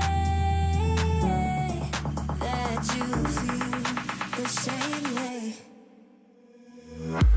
Is it wrong of me to think of you all the time?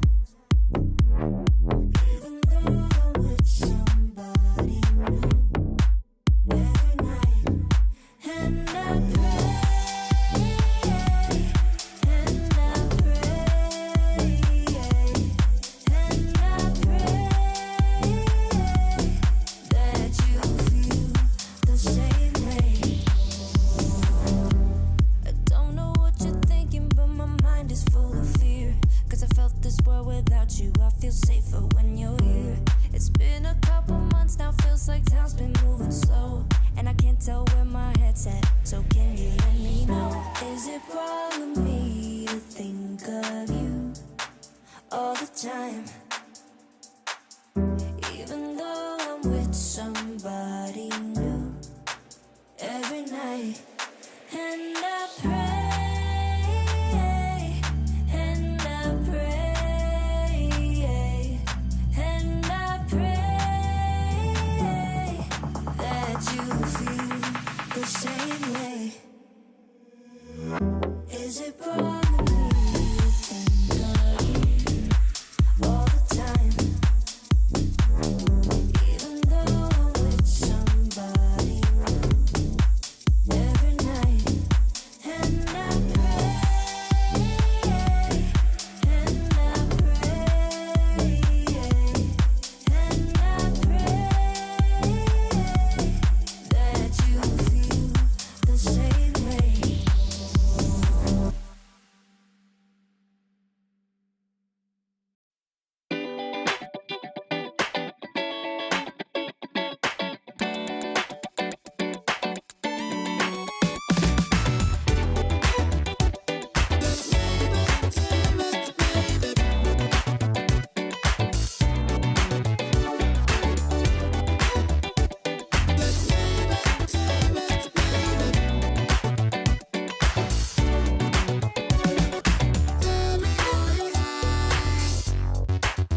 Yeah, just come over.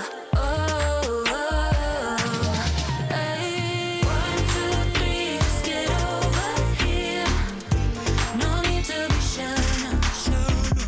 1, 2, 3, oh, I want you near. I need you in my life, but alright. 1, 2, 3, just get over here. No need to be shy now. 1, 2, 3, oh, I want you near. I need you in my life, but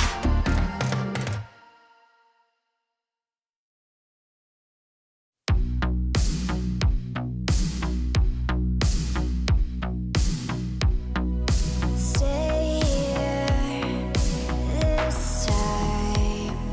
Show me a sign. You are always on my mind. Always on my. The stars align. Show me a sign. You are always on my mind. You're always on my mind. You're always on my mind. You're always on my mind. You're always on my. You're always on my.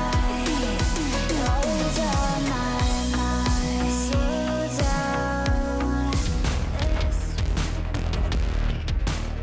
The core of like our team's been together for close to 2 years now, or over 2 years now. So, you know, I mean, it's just been building, and then from there, you know, getting new players. It's like you constantly build that, especially from event to event, but also through like the ups and downs. Also, the downs really help shape your team into, I think, what actually it can be, and like seeing people's, you know, different personalities come through and working through different issues, and, you know, trying to see the, you know, the light down the tunnel and trying to get that benefit and push everyone to be the best version of themselves and best players, you know, they can constantly be. Honestly, it feels nice just being that, you know, that team to beat or that #1 team, because it starts feeling like you're progressing and just seeing that, you know, progression, because there are still like some pretty good teams here. So this is more of like a confidence booster for us. And I even told the guys myself too, like, we're here to win this tournament, you know, like there's no really pressure, there's no extra pressure unless we put it on ourselves. And I just want everyone to be confident as individuals and just come here to, like, we know what we need to do. And if we execute it just normally how we always do, it's like we're gonna come through and win this tournament, so.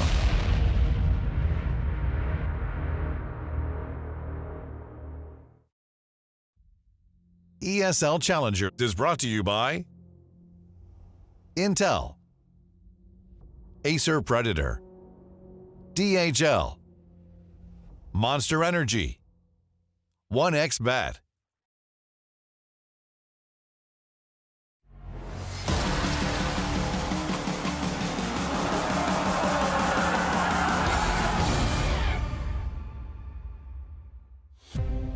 No extra pressure, just got to go out and win the whole thing. That's what Fang said, but first, they've got to win here and now to actually make it through to Sunday and give themselves a chance at that trophy. And their opponent this time around, it's going to be Ecstatic in a rematch of our opening game. That's how we open the show. That's how we're going to close day 2 as well. And coming back onto the desk to join us here, we got Alan Hender, woken from his deep slumber and back here to analyze the Alanist. That's what we call the Alanist Hendesk, apparently. On the, I said that on the gravestone at the end, Mike. I'm sure that is right. But yeah, Mercury's out. I had to cry myself to sleep over that one. But either way you look at it, Bad News Eagles, one of the favourites of this competition, taken to that absolute limit. And Complexity in exactly the same position. Last time I went 16-14. They should be the right amount of nervous, a little bit, just, you know, on edge. A little bit. They're ready for this. They've got to be aware that this is not going to be a walk in the park, right? This is going to be a real fight. This is going to be a real brawl. This is going to really be a test of their limits. Now, admittedly, last time around, their big problem was closing out the map, right? They took the early lead. They were in control, but you had the creep back in for Ecstatic, and that's been a tale of so many of the games we've had here at ESL Challenger Melbourne. And for them now, it's about taking care of business and showing why they're one of the teams that we look at to be the high pedigree coming into this. Yeah, and you got to give credit to us at Ecstatic. This is something they're used to. When you play a lot of these tier 2 online online tournaments, you are fighting from behind in a lot of these cases. And Ecstatic, they're known to this situation. It's not an unknown quantity to them, even though it's LAN, which they're still a pretty LAN inexperienced team, all things considered. I think they did really well yesterday, even to make that a competitive game at the end. It wasn't looking that way at the halfway point. It was looking like it was going to be an absolute landslide. Credit to them, but now in a best of 3, they've got to really find the second gear. Yeah, I mean, let's just talk about pressure. There is none here for Ecstatic. They are most certainly not the favorites going to this matchup. And if you're Complexity, they said it in the opening interviews, they expect to win this tournament. They're an elite level organization that have had top results. And if they fall out in the groups here, I'll say it, that is probably unacceptable for a team like this. A little bit. You know what would also be unacceptable is getting the answer wrong in a DHL drop question. That's what we're ready for. It's time for the DHL drop. So let's get it on in here. Let's see if you know your stuff, if you've got your knowledge about the Counter-Strike space. Our question today is which Astralis player was transferred from the main team to Astralis Talent? This is recent news, and it's a pretty savage question to bring through in the DHL drop. Your potentials are A, Buzz, B, Blame, F, C, Zipex, or D, Glaive. So give us your answer. Get ready for that. Use exclamation point DHL drop in the chat to let us know who you think got demoted. And if you're right, you might have a chance to win fabulous prizes. Big opportunity on the line. Big opportunity to win that competition. But for now, we'll turn our eyes back towards the competition that's going to be in the server. You've highlighted it nicely, Alan. Very different expectations for these two teams, right? The weight of expectation on the shoulders of Complexity. Meanwhile, for Ecstatic, a chance to really make their mark. Yeah, I mean, the tournament overall for this team, they probably never expected to be here. That qualifier in the EU region was absolutely stacked. It absolutely stacked, and they stunned us to make it through in the first place. And then from there, they had a brilliant run, you know, to make it here. And I just feel like in this matchup, they should play with absolutely no fear. The EG game, fair enough. And that's sort of matchup they might feel like they're favorites, but now up against Complexity, they should just kitchen sink of this one. There's nothing to lose. There certainly isn't. And I mean, if you look at the journey that Ecstatic have had, they already bested one North American team earlier today. So for them, there's also that question of endurance, starting the day, you know, early with a match, ending it with one as well. Meanwhile, for Complexity, they started the day with a signing sesh. So, you know, a little bit of energy perhaps coming through from the DreamHack crowd here, giving them a little bit of extra spirit headed forward into this matchup. We'll see if they bring that energy into the server, won't we, Neil? Yeah, we're hoping vibes are positive, right? I think they're a side who at times they can beat themselves up a little bit. We can see it very, you know, affect their faces. We see it happen. I think Grim's one of those players. I think he has such high expectations of himself personally that when he has a bit of a slow game or he starts to get kind of overwhelmed in the situation, it can actually really affect the rest of the team. So we're hoping that, you know, the vibes are pretty positive coming towards this game. Like you said, they do have a lot of pressure. There is no kind of room for error here. We need to see this side performing, you know, coming in towards this game and essentially winning by a landslide. Now, the big question is, what maps are we going to be on for this veto? And it's time to find out. They're coming on through Inferno, the first ban for Ecstatic. They don't want to go back there. Mirage coming out for Complexity. Yeah, it's a really actually bad matchup here for Complexity because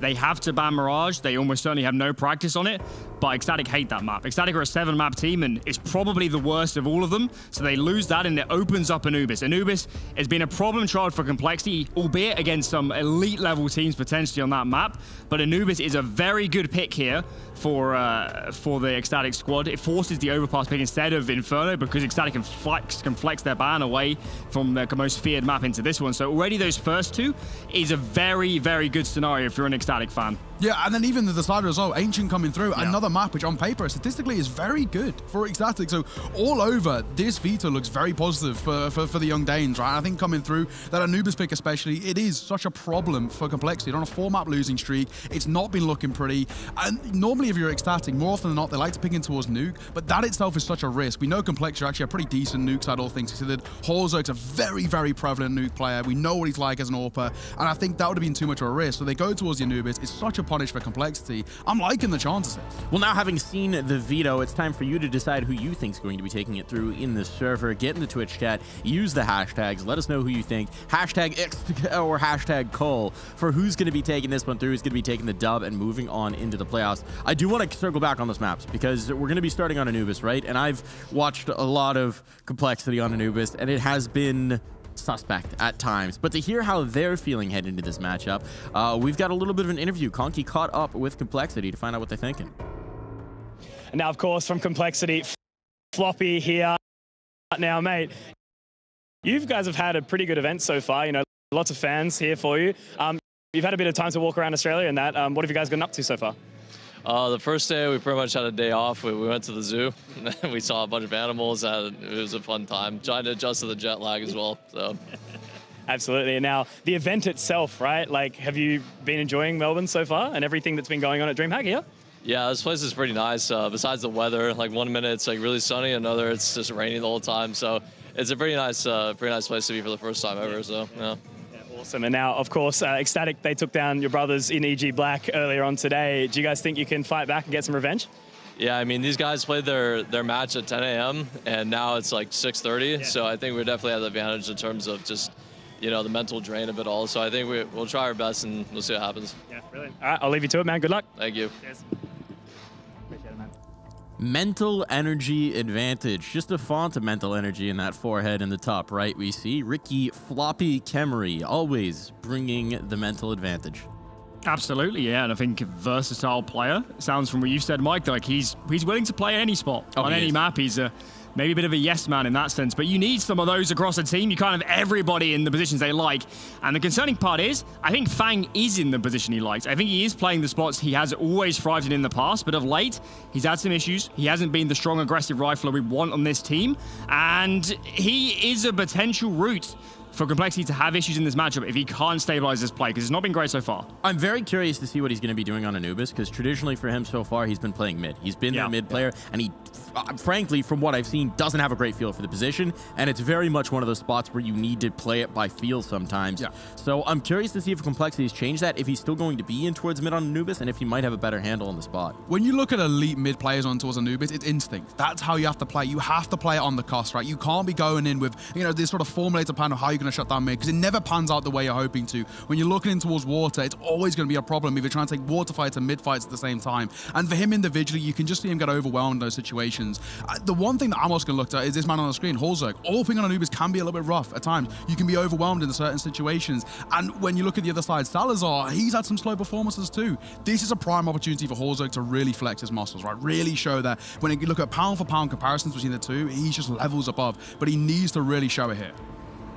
He does indeed. We'll see if those curls can flow, if the ringlets will fall down his shoulders along with the frags as well. But Grim, man, he was the big man in the last matchup. 24 kills in that top of the board, I believe, for his squad. Not for both sides, because we did have a crazy performance from Kraken, but it was Grim who put them over the line. Oh, absolutely. Grim is almost certainly one of the best players in this tournament, and he does those from positions that aren't always necessarily considered high fragging aggressive positions. So that's why this team is a little bit perplexing, because I think Grim and Floppy are the best players on this team, and they're not necessarily in the position to have maximum impact. Always, it's players like Fang, like Hulzerg, that we always pointing the finger at saying, you have all the resources, but you're not necessarily always getting the most use of them. So yeah, Grim, Floppy, you can never criticize those two on this team. Well, turning our eyes over towards the other side, towards the younger Danish squad, a little bit less experience, but they've impressed us so far, and catching up with them, we got Conky, a little bit of insight.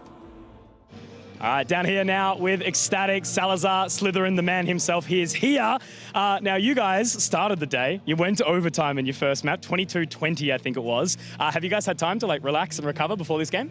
Yeah, of course. We just went in the player lounge afterwards, and then we just had something to eat and we watched some games and just was chilling.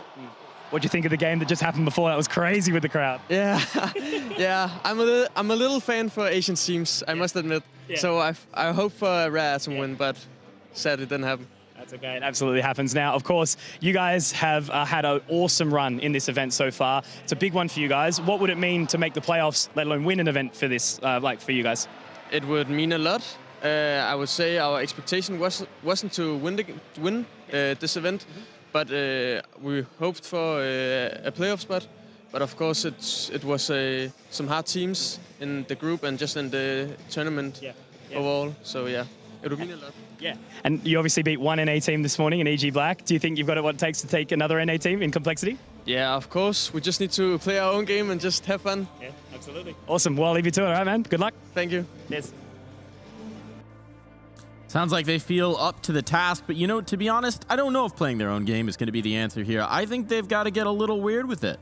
Yeah, I mean, Manx is the person we're going to look towards, right? And IGL taking in kind of, it was a new role for him when he was the leader of this squad. They built around him, the ex-Masonic core coming through, and now also the new boy on the block for them, Nodios, as well. He's got pretty big shoes to fill. I thought Kabi was a very proficient rifler. He was very, very active, very good at taking space, making teams feel uncomfortable. So for Nodios, we need to see him be very proactive, get in their face, make complexity uncomfortable on Anubis. I have one big fear going into Anubis, and that is Nodios and Kragan are the B players, and their synergy is fundamentally so important on that CD side. It might be one of the it probably is the hardest site in modern Counter-Strike to defend, and you have to be absolutely on the same page about, are you playing retake, are you playing in towards Glyphy, are you playing in towards Dark, and if there's any interplay that's wrong, you get ripped apart by the terrorist defaults, you get split every single round, and they'll keep hitting that bomb site. So he has played quite a few games despite only being on this lineup for a few weeks, but if there are any cracks, that could be ripped open. Even by a team like Complexity that has had their issues in other games, that is a big hole that has to be sealed over to clean this map up. And I mean, I think we also need to set these expectations, right? I think because of how close that last game got, we're viewing this as being very similar situations. But when you look at the teams that Complexity have their record on against on Anubis, I mean, you're talking about the Outsiders, you're talking about ENCE, you're talking about Big, you're talking about MIBR. It's very tough competition. Yes, it hasn't reflected well for them, but this is a cut above what Ecstatic are used to playing against. I mean, think about it as well. We're talking about using this event as the warm-up essentially for the major. If you're a team like Complexity, you're practicing a lot of Anubis. You're not mucking about in terms of thinking, you know, we're just going to go into this one and play our standard game. They're going to make a lot of changes. And for that reason, I might even favor them to win Anubis. I'm definitely taking Complexity to win this series, but Anubis is the key for Ecstatic team to stand a chance. Well, this gets us into it nicely. We might as well lean into our predictions because you've just put yours right out there on the table, Alan. And I have a suspicion none of us are going to be leaning against Neo. You going to be a contrarian? Yeah, I'm going to go with Carl, right? I do think this might require 3 maps, though. I still am not really comfortable on Anubis right now. And I think, actually, Ecstatic, they play a pretty decent Anubis, in my opinion. So for me, I'm going to lean 3 maps. Leaning 3 maps for it. I am very curious about Anubis. It's going to be telling for the temperature check going into the major, I think, for a Complexity team that's got to have some high expectations. But this is the first hurdle. Let's see if they can do it. I believe in them. I believe in the boys. Perhaps that was a little predictable, but shockingly, I'm going to predict the way of NACS, and I'm going to see Complexity taking this series through. Still, Ecstatic have impressed us. If there was a path to this victory here, we've highlighted the potential pitfalls as we head into the series. What are the potential success things here? Yeah, I mean, for me, one of the big things, I need to see Zalazar step up a little bit for Ecstatic, right? That's the big one. I think he is a decent AWPer, and I think he has these kind of moments. He definitely was a diamond in the rough when he got picked up. He needs to now show. We know he's very good. It's just inconsistency, and that's what plagues him individually. As a team, though, they have the talent. Crown is unbelievable. As a rifler, he has been showing up as one of the consistent top-level players so far in this tournament, and now he needs to continue it, right? Against the top-level side. He did it earlier in the 16-14. He did it, earlier today, again, against EG Black, right? We need to see him perform today. Manx needs to call an aggressive game, and that includes the CCCD side of a map like Anubis. So he can't be passive. He's got to put it all on the table, and that's the only way they're going to beat Complexity. Well, for one more time here, it's time to send it to the duo from down under. We got Elfish Sky and Jim hanging by for one more cast, one more match before we get ready for Championship Sunday. Take it away, boys. Thank you so much, Mike. Yes, of course, another match, Jim. And the question I have for you is this going to be our first 2-0 of the day, of the tournament? We've had 3 maps. We've had really long maps for the entirety, but maybe here is where the streak gets broken. Well, maybe. I mean, I'm always for more Counter-Strike, so unfortunately, we may be in for 3 maps here, but if it goes the 2-0, I'm not going to be complaining. Either way, we're in for some tasty treats in terms of Counter-Strike, and I think Complexity might be here to serve that up. Yeah, indeed. I think obviously Complexity, we looked at them in that matchup against Greyhound, and we were maybe a little bit surprised at how they performed. I think a lot of people looked at them as one of the favorites for this event. To see them get knocked down into the Saturday matches, obviously a little bit of a surprise, but now they're back here looking to reclaim a position in the Sunday games, and obviously with that, they could potentially set themselves up for a rematch against Greyhound in that grand final. Obviously, Greyhound versus Bad News Eagles, we've locked in that matchup. Winner of this will go on to play against Movistar Riders. I mean, there's a world definitely where Complexity and Greyhound both get through their games. Most people might be expecting, if that were to be the case, B&E Complexity in the grand final, but hometown advantage maybe. I'm backing Greyhound there. Obviously, a discussion for tomorrow, though, as we look towards Ecstatic and see what can they do? I didn't really know what to expect, actually, from them coming into this event, but as the desk has said, they've they've impressed us a little bit. Good win earlier on this morning. Yeah, some young Danish talent, of course, always a tantalising prospect here as we head on to Anubis. Indeed, map 1 for the final series of the day, and Anubis is going to be where we will find our feet. Complexity on the T side.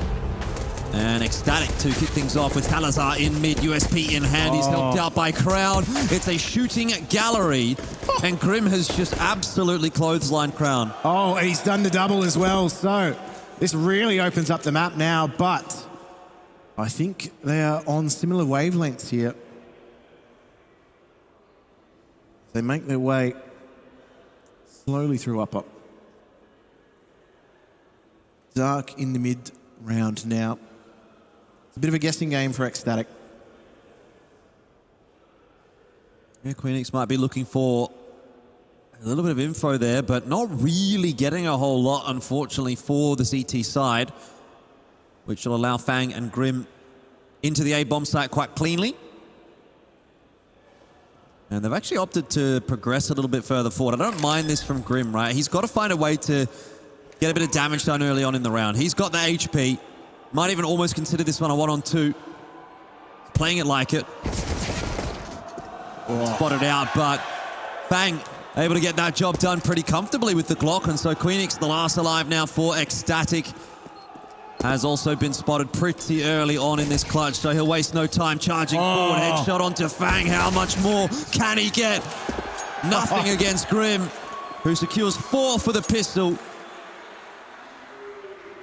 Great heads-up play from Grim upon taking the site to clear heaven, give them some space, give them some breathing room once that bomb plant goes down. Double steps along with Fang to just clear everything out. Tough position for Queenix to be in.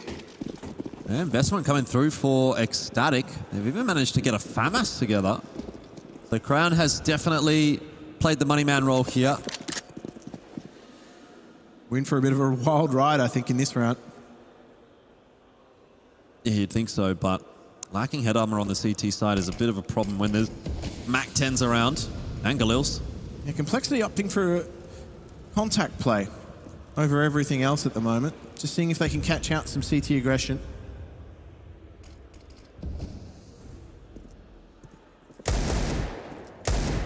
Information gathering happening for Ecstatic. Nothing ventured, nothing gained. But ultimately, it's Complexity to try to pick the pace up a little bit. Molotov forces anyone away from Dark, and JT takes control of that area of the map. Yeah, they've got some presence to deal with here at Long as well with Grim. If he can find an opening into this site, well, he makes the job of Complexity that much easier. He spots out one. Back of sight. They've all reset to very deep positions here in the site. They're going to have to dismantle this the hard way. Rotation's coming across, though, from Ecstatic.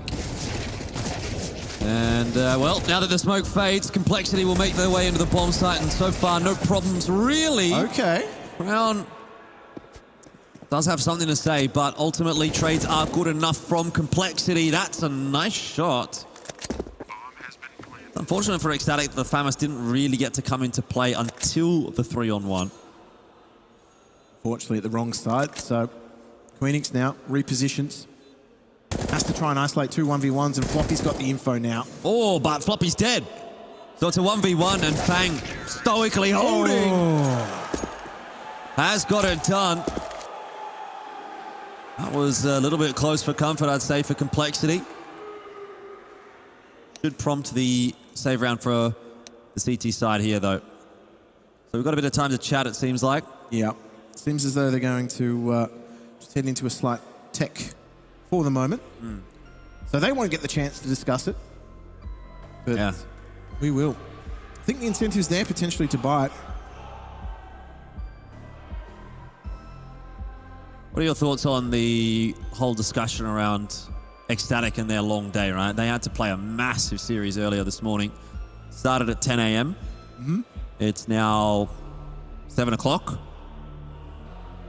So they've been here all day long, and they've got a whole best of 3 ahead of them. I think the question is, have they been here all day long? Well, I believe based on what they said in the interview with Conky, the answer was yes. They went back to the player rooms and chilled, just much like what Complexity is doing right now. It's definitely going to take a heavier toll than it would be on Complexity. Yeah, for sure. I mean, I think we saw obviously what can happen when you go back to the hotel and have a nap. Bad News Eagles were citing that as a bit of an issue for themselves yesterday. Yeah, like I said, the bad snooze Eagles. The bad snooze Eagles, indeed. But they still managed to make their way to Sunday. Complexity are hoping to join them. They've got this series ahead of them, though. And believe me, Ecstatic is certainly not a team that will roll over easily, as we saw in their previous matchup. Yeah.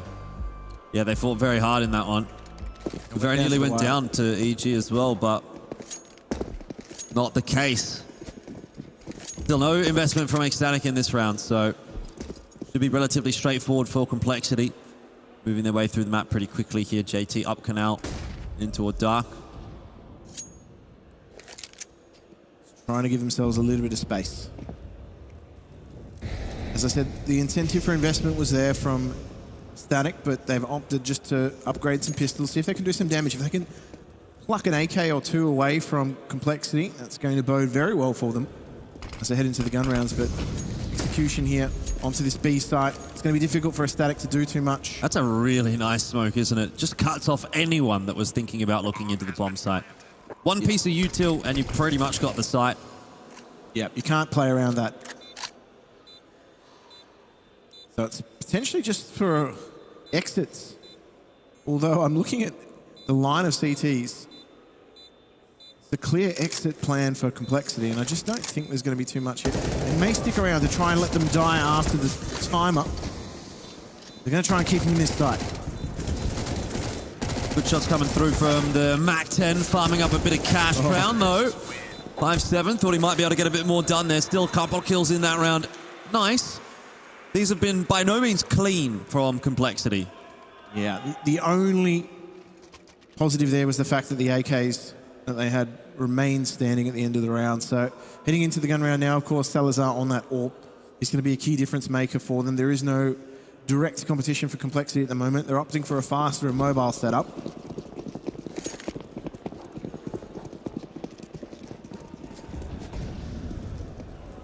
Who's going to try and take the duel at mid? Oh, not even that. Oh, no. It's the push out from Dark. Anodios has two. Crown was there to assist. The flash came in from Manx. And Ecstasy. Really for Ecstatic in that first gun round. Definitely some blood in the water now. How do they reaggress here, Complexity? Oh, Crown not quite finding the timing on that, but was close to the target. They've got the luxury of just sitting back here at the moment. Yeah, don't need to do too much, do they? Complexity are having a bit of a look in toward mid. And we are starting to see Salazar come across to ensure there's no funny business happening. Wow, with only 3 members left here for Complexity, without too much util to work with. Looks like their days are numbered in this round. Salazar will put another one in the bag. And he even legs Grim on the way through to the A-bomb site, so it should be pretty straightforward now for Ecstatic. And it is. 5 guns alive in the first gun round, Jim. Good start. It's exactly what you want if you're a CT. And they can reinvest in everything that they wanted. Complexity, on the other hand, they have to make a few concessions. What's available, and they're already reduced to Galils. This aggression, straight out of Dark into water. Heads up play from Ecstatic. Just gave them so much breathing space in that round. Wonder if Complexity are going to be once bitten, twice shy.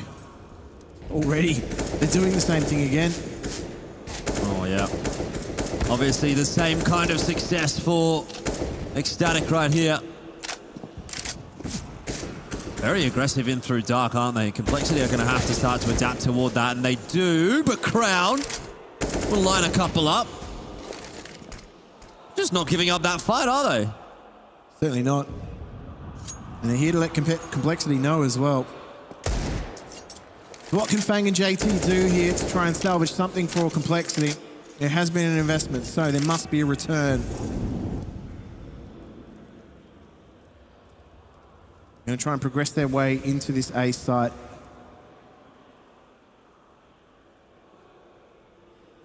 Fang needs to try and create some space on his own here because JT certainly doesn't have the HP to take a duel. Molly in Fang as well. Banging the head off of Queenix. That's what Complexity needed. But they still don't have too much time to work with here, and the wrap coming through from Crown could be the difference maker. One, but not two. Fang's looking sharp on this map. He won't beat Salazar to B. And that is going to be a problem. Yeah, bread and butter shot for him as well in the end. No utility to try and create any space. So Ecstatic off to a decent start. Nice reply as well. So they've managed to claw back two after Complexity's decent start. Complexity just going to go back to a pistol buy, I suspect here.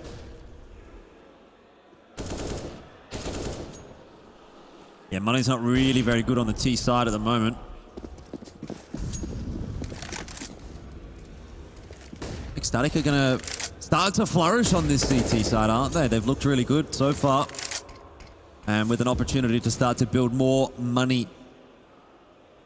They're going to be feeling free, confident. Thanks in the position to receive the push. Flash does not connect, and so that'll be a problem for Complexity. Manx and Crown, in fact, getting themselves involved in this round early. Didn't really have any support at the door, did he? Just flying solo dolo. JT. Just the pea shooter to little effect.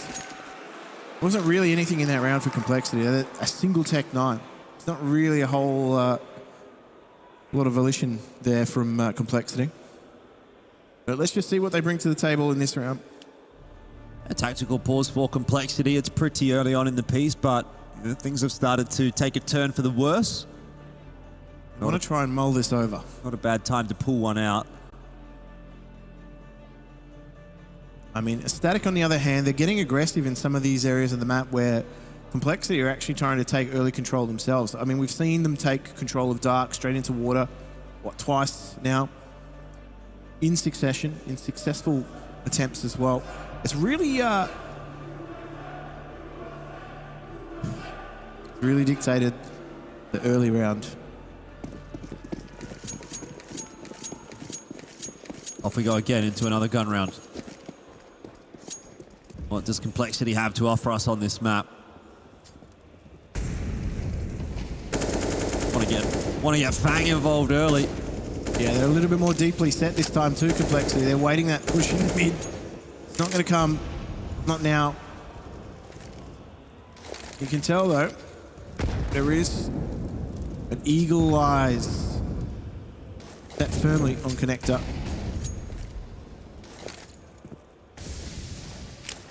I'm looking for some CT aggression here, actually, out toward long, so this could be a problem. Grim doesn't want to be isolated, but he has no choice. That's great proactive play from Ecstatic. They've taken control of B long. They have the opportunity now to clear that out. They are going to rotate back towards the middle of the map and towards A, but Floppy has to go. He's trying to create some space now. He's doing a good job of that, but he needs more and can't quite find it. Queenix settles it toward the A bomb site. That is going to catch Salazar off guard. Queenix does not want to put a foot wrong here because he will be ripped to shreds with only 22 HP. I mean, also had full commitment of CT rotation. That bomb has rerouted itself back through spawn. Yeah, Complexity's working their way towards B. The right choice. Holzerk and Nodios. Bit of a timing, and Holzerk with the raw adjustment will get himself 1 and 2. And that more or less shuts the round down. That's it in the bag. Yeah, he gets away with a fair bit there, doesn't he? Yeah, it was all on that heads-up play from Floppy, though. As soon as the aggression was taken on Grim, Grim knew he had commitment from 2 CTs out B long. That spurred Complexity into action toward A. And then they were able to double their way back through. So it's a good set of working conditions that Complexity have been able to fashion themselves. Queenix. Yeah, this is going to be awkward now. Gets out into the A-bomb site, but Holzerk is waiting. What a round. What an instrumental round for them, because that puts CT Economy on, well, it's not on the rocks, but it's going to be asking questions down the line.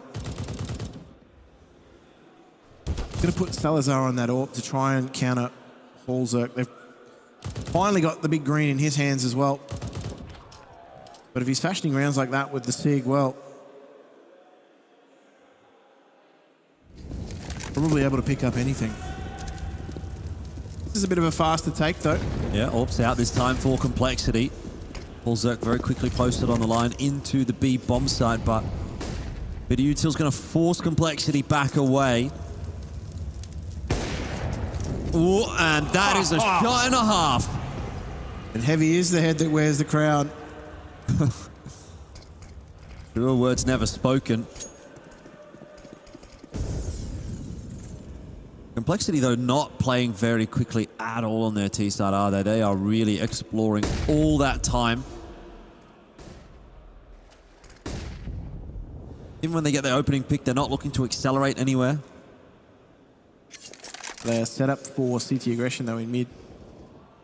Going to break that boost silently, though. They don't want any CTs getting that info. They know that there's usually a player playing aggressive through water or connector. Out on a bit of an island here, Nodios.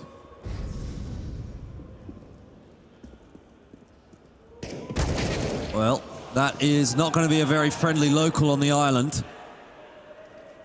Savage. Indeed. And at this point, Ecstatic might be thinking about saving on the A bomb site. Bomb is headed toward B. So you'll take 3 guns through if you're the CT side here, but feels bad to give up another round. Absolutely no interest. And in fact, Complexity are starting to have a bit of a look. So let's not just count our guns before we get into the next round. They're slowly being roped off, aren't they? It's closing time.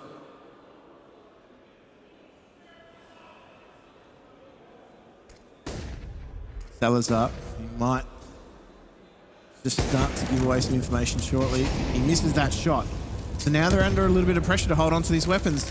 Complexity aggressing from either side. Yeah, they want them, don't they? Complexity not looking to throw guns away themselves. There's a good start. Fang gets Manx and Salazar. He does hit the shot, so that enables him to keep the AWP alive into the next round, but Complexity are up to 5. I think the real cherry on the pie, though, for Complexity was the fact that they reduced them to 2 weapons saved and not 3. That really puts pressure on the economy.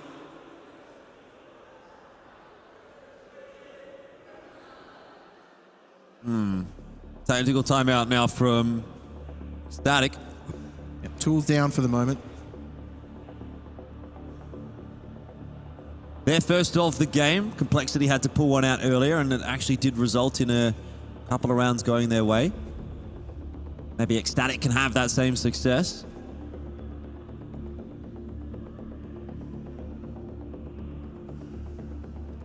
There's not really too much they can put together around these 3 saved guns. I think they're, at this point, just going to allow Salazar to be the Pied Piper. That all.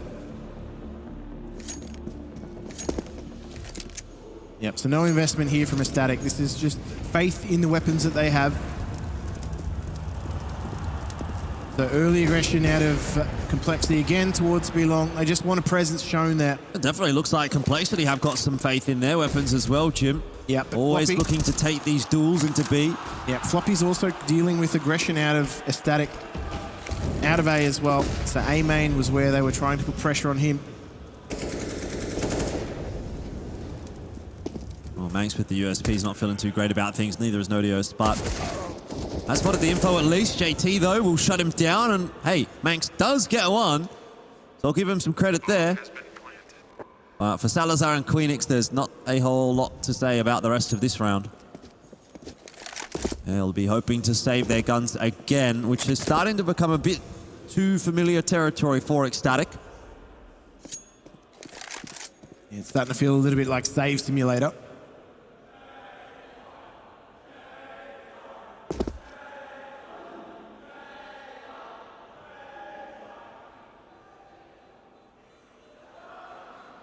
Not sure what that was. Are you serious? Did you not hear it? No. And they said Jame time. By the round.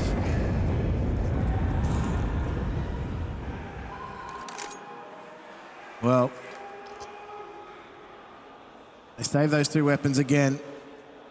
That's what they wanted to take out of the round. Now they've got a few more options. They can make this CT economy try and start to work for them a little bit. They're going to need to. They don't want to let complexity start to put a fair bit of distance between them. That distance is being built, but I mean, it is an Uber T side, you know, so I think Complexity will be happy to pretty much take as much as they can get right here. And Ecstatic safe in the knowledge as well that going on to T side, things might get a little easier for them. A lot of control around boat this time for Complexity, but nothing really much toward B main, for example, so we might see a push out there from Ecstatic. It appears that that will be the case, and that's a fair bit of info for them gathered. Yeah, we've seen a few of these plays now from Ecstatic, just getting information, but again, this just spurs Complexity into action towards A. Yeah, Queenix can't do too much about it. Decent util usage coming through with that nade, but it doesn't actually end up doing much damage. And Fang, I mean, he really has been on a tear on this map. That'll continue in this round. Oh! Okay, no scope from Salazar. I think that was just a blind reply through the smoke. Yeah, that round just really had it all, didn't it? He's like, I'm just going to take a shot here. It's a victimless crime.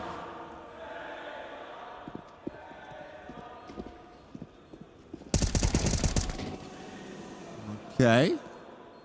Allzerk drops an AWP.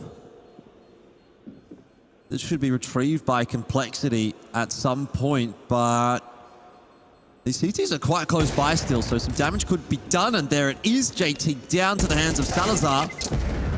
But Complexity want to continue to challenge, and so Nodios will go down as well. Yeah, losing CT weapons is not favorable for them still.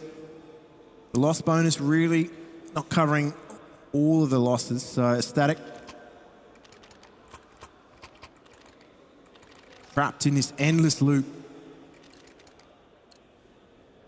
Fire coming through is a little bit neither here nor there, but it's certainly workable for Ecstatic. They've got the weapons that they need. They've got that MP9 on Queenix, who's really going to have to try and close down the angles. Again, we're seeing a proactive CT push through. What's worked for them in the past. They're trying it again. However, Complexity, they're going to try and poke their noses into B. It's met with stiff opposition. They've been snuffed. Yeah, great start from Ecstatic in this round. Has been kind of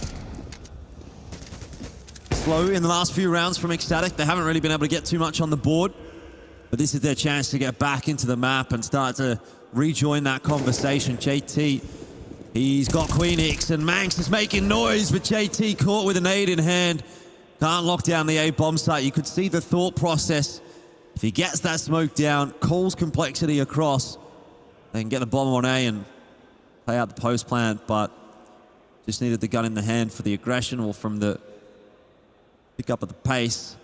Manx was hell-bent on getting that trade as well. Indeed. Poppy and Allzerk are slowly working their way through mid, though. Right into the crosshair of the AWP, which won't connect. Salazar now, he's going to have to reset himself because Complexity are on their way toward B. And there's a low HP Crown over there. Poppy could very easily wisp him aside. Some very big angles to try and cover here, though. That back of sight's their primary concern. Oh, well, there it is. Cost Floppy a lot of HP, but this actually does lay out a bomb plant, you'd think. Maybe not anymore with that second kill coming through from Ecstatic. No way. He wants to show off a little bit here, but he doesn't know there's still a player near Ninja. And that is going to be the end of Allzerk. Bomb plant does at least go down for Complexity, but that's that. 4 on the board for Ecstatic. No Dios says no bueno. But they do get the bomb plant though. That's going to keep things nice and healthy for them. As you can see, their money's starting to ball out of control. But this should bring things back just a little. Ecstatic really haven't been comfortable on this CT side so far. Complexity continually putting in a lot of effort around the map to try and make things very, very difficult. Yeah, with that said, one round does not a half make for Ecstatic. They need to put a few on the trot together. Complexity, of course, able to buy back in. They've been so solid on this T side so far. They've built up the bank. They'll continue to pressure Ecstatic over toward B main early in the rounds. Holzerk is walking into the sightlines of Salazar, and that's a mistake. Salazar will take that every day of the week. Now they've got to try and work out what the alternatives are at the moment. They're just trying to get that boost going in mid. They can't. The smoke will remain. Manx with this off angle at doors is going to try and play a high stakes game of ring around the rosy. Very nice from Manx. It's the double AWP that Complexity were not ready for. And it's worked out. It's gone peachly. 1v5 for Grim. Not much to play for in this round. Situation explains itself. So, 40 seconds left. His primary concern, I would have thought, would be potentially be doing some damage here to the city economy, but if you actually start to look at Complexity, they've whittled down their own loss bonus quite a bit. So yeah, they're only on the second round loss bonus, and it's not really going to be enough to get a full buy across if the gun's not saved. Yeah, so they're in a pretty precarious position. They're going to have to mull over what they want to do with it. What have they got? 4.9 for Grim and for Floppy. 3.8 for Fang, 3K for JT, and 1.9 for Holzerk. So not a lot of options. Yeah, it's not. I don't think you see the buy through here from Complexity. Maybe you can throw in an AK from Floppy or from Grim, but well, I mean, they're going into it. Yeah, I was going to say, I expect a half buy here, if nothing else, from Complexity, but they have actually opted to fully invest. Draining the tanks in doing so. So 3 AKs, Tech 9 and a Deagle. They're going to need to deal with this heads-up CT aggression, though. That's what they've struggled with a little bit. How they've tried to answer it is with aggression at the other site.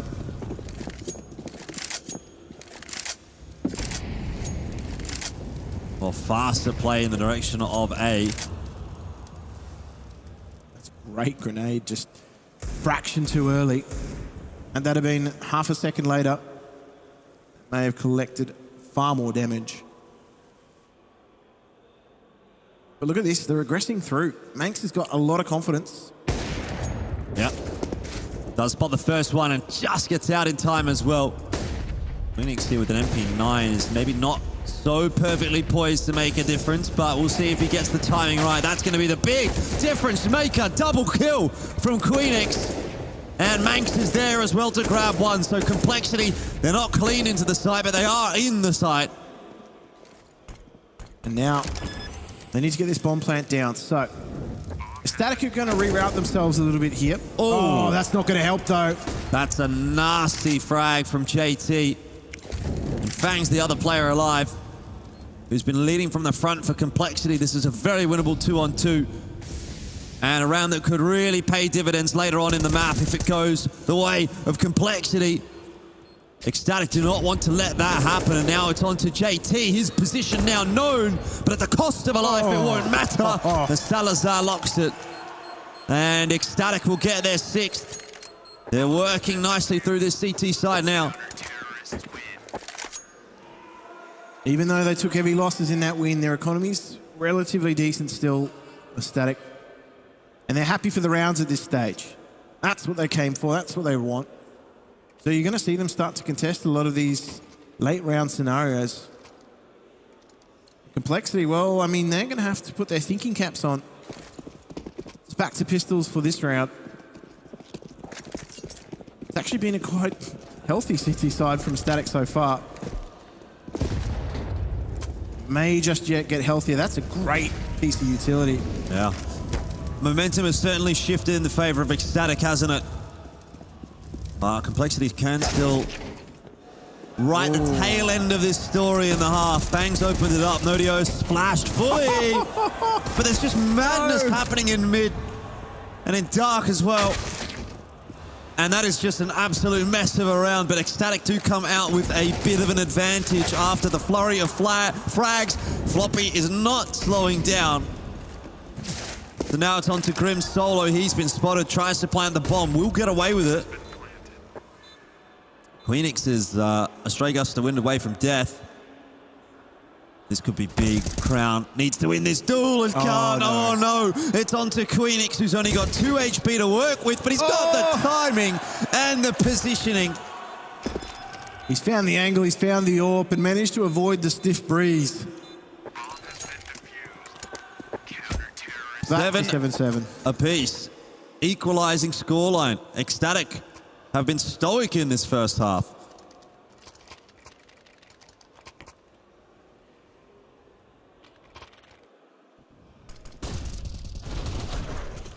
Well, everything goes into this round.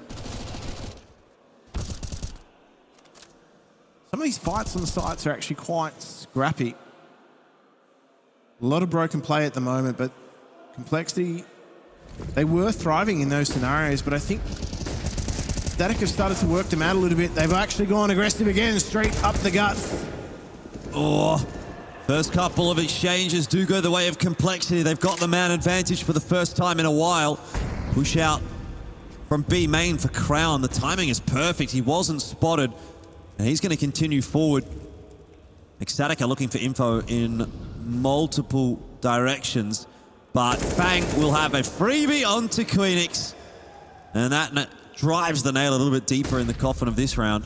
Yeah, I would have thought the CT repositioning could have caught Complexity off guard, but that does not help their cause whatsoever. In fact, Crown nearly gets caught out. Yeah, but he's done actually pretty well. Pretty well indeed. He's found 2 out of absolutely nowhere. Put it into a winnable spot for Ecstatic again. And with Crown coming through from main, Salazar through from CT. The 2-pronged approach for Complexity. They have multiple directions to watch, not to mention canals as well. So it's a little bit awkward, but they've doubled up in dark. And Ecstatic are burning that time down. Smoke is available to toss onto the bomb. Maybe Ecstatic can look for the smoke defuse. At this point, though, it seems like wishful thinking. Salazar, smoke into dark. He's trying to draw the peek through. There's a flash and a swing, but still 1 member to deal with, and so Salazar has to sit. He doesn't have time for the defuse. 2 nice shots, but he won't win the round, and 8-7 at the end of the half is the scoreline, favoring Complexity.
The scoreline is as close as it could be at the halftime break. Complexity leading 8-7 over Ecstatic here. First map of the final game of the day here at ESL Challenger DreamHack Melbourne.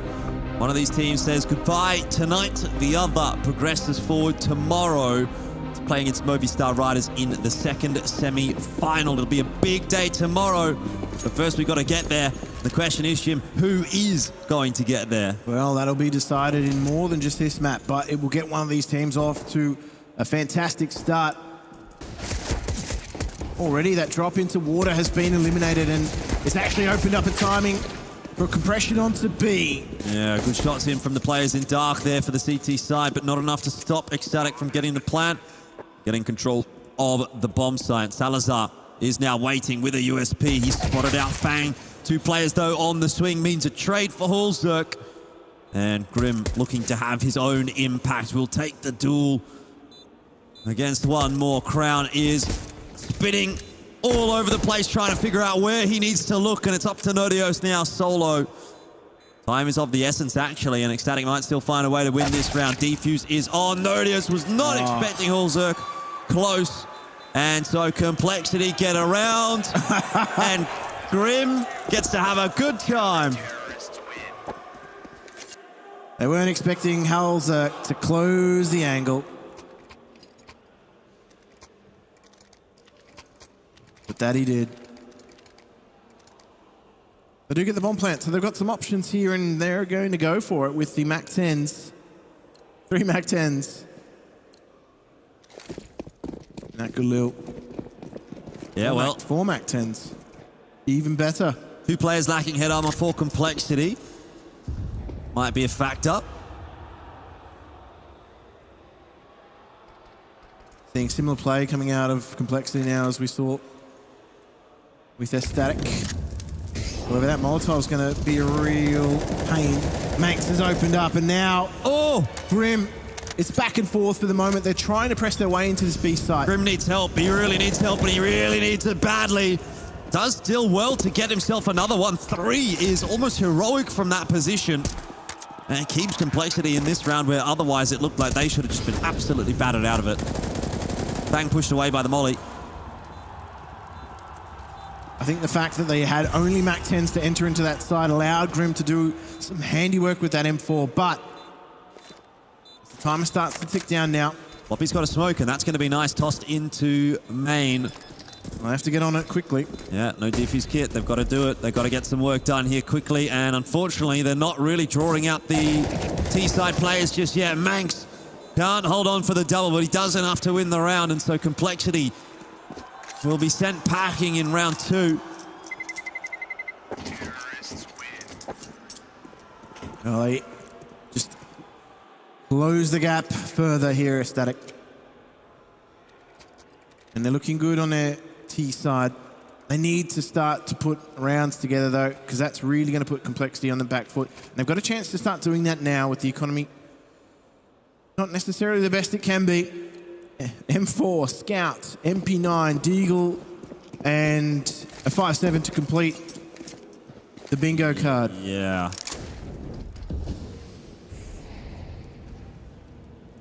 Well, Complexity have got numbers over toward B, but Ecstatic, very default setup from them. Player watching B main, player watching mid, couple in canals, watching dark, and then one watching A as well. Just kind of trying to suss out what Complexity is going to bring to the table in this round. Oh, Hulzerk. It was close to pretty good timing. Yeah. He waited. He was patient. The timing didn't deliver, though. And JT, though, is creeping his way forward and getting info into Canal. So this could start to become a cause for concern for Ecstatic. Damage done onto Salazar. Lots of noise being made mid. Complexity on the rotate. They're completely giving up B. But that'll mean they're faster to A. No entry frags going the way of Complexity, though. Both of them for Ecstatic. And even though Grim gets a pretty quick 1 or 2, the round still looks difficult for Complexity. Grim's hanging around for more. Desperate to find an angle with that Galil. Has he bitten off more than he can chew? Bailed out of trouble a little by Fang, but in the end, it ends up being another round for Ecstatic. He didn't have the bullets. And unfortunately, he couldn't isolate any angles either, so that was a very difficult round. Static. They've drawn level now. And Complexity are feeling the pinch on the CT side. The money's not going to allow them too many options in the round. P250, a single P250. And a flash on JT. I'm expecting something explosive on the CT side here. There'll be a pop flash into the water. It's a bit of a yin and yang effect though, because Ecstatic have no interest.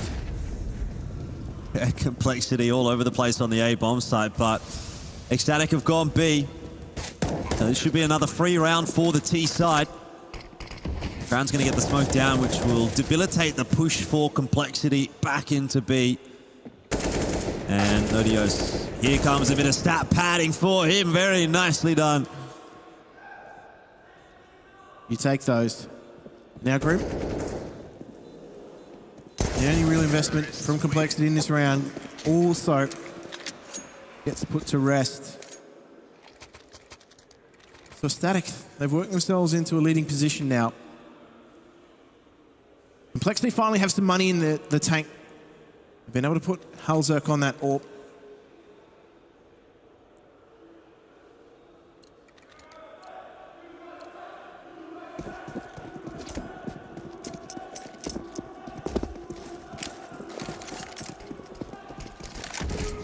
There's a pocket of NA fans in the crowd.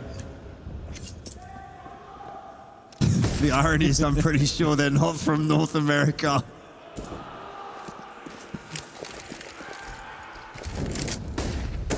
They're just nice people.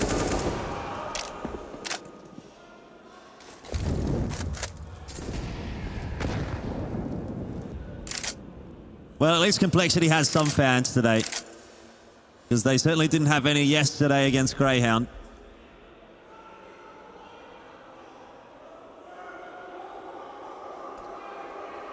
There they are. You guys can hold on to that one for tomorrow. We'll get to see Greyhound first thing in the morning. Hope to see you all here at 10 a.m. I think it's 9, Jordan. It does start at 9, but I don't know if everyone's allowed in at 9. That's all I'm going to say.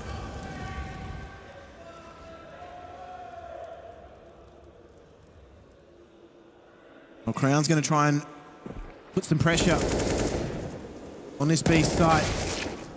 Allowed a little bit of a gap now. And, well, Halzerk's got some work to do, hasn't he? He does indeed. Doesn't have to really worry too much about Dark just yet. That main push is premium. Halzerk shuts it down. Now USP in hand. He's getting a help from Floppy, who's controlling Dark. And that will at least allow the rotation in from Fang as well. But Molly at Dark will end up meaning there's nothing for Floppy to do. Salazar with a crisp shot leaves Fang solo to make this retake happen, and it's starting to get a bit problematic now for Complexity. CT side not quite coming together. Can Fang produce anything? No, of course, is the answer. So 11 for Ecstatic. Their T side has started to ramp up a little bit here, and it's leaving Complexity wondering.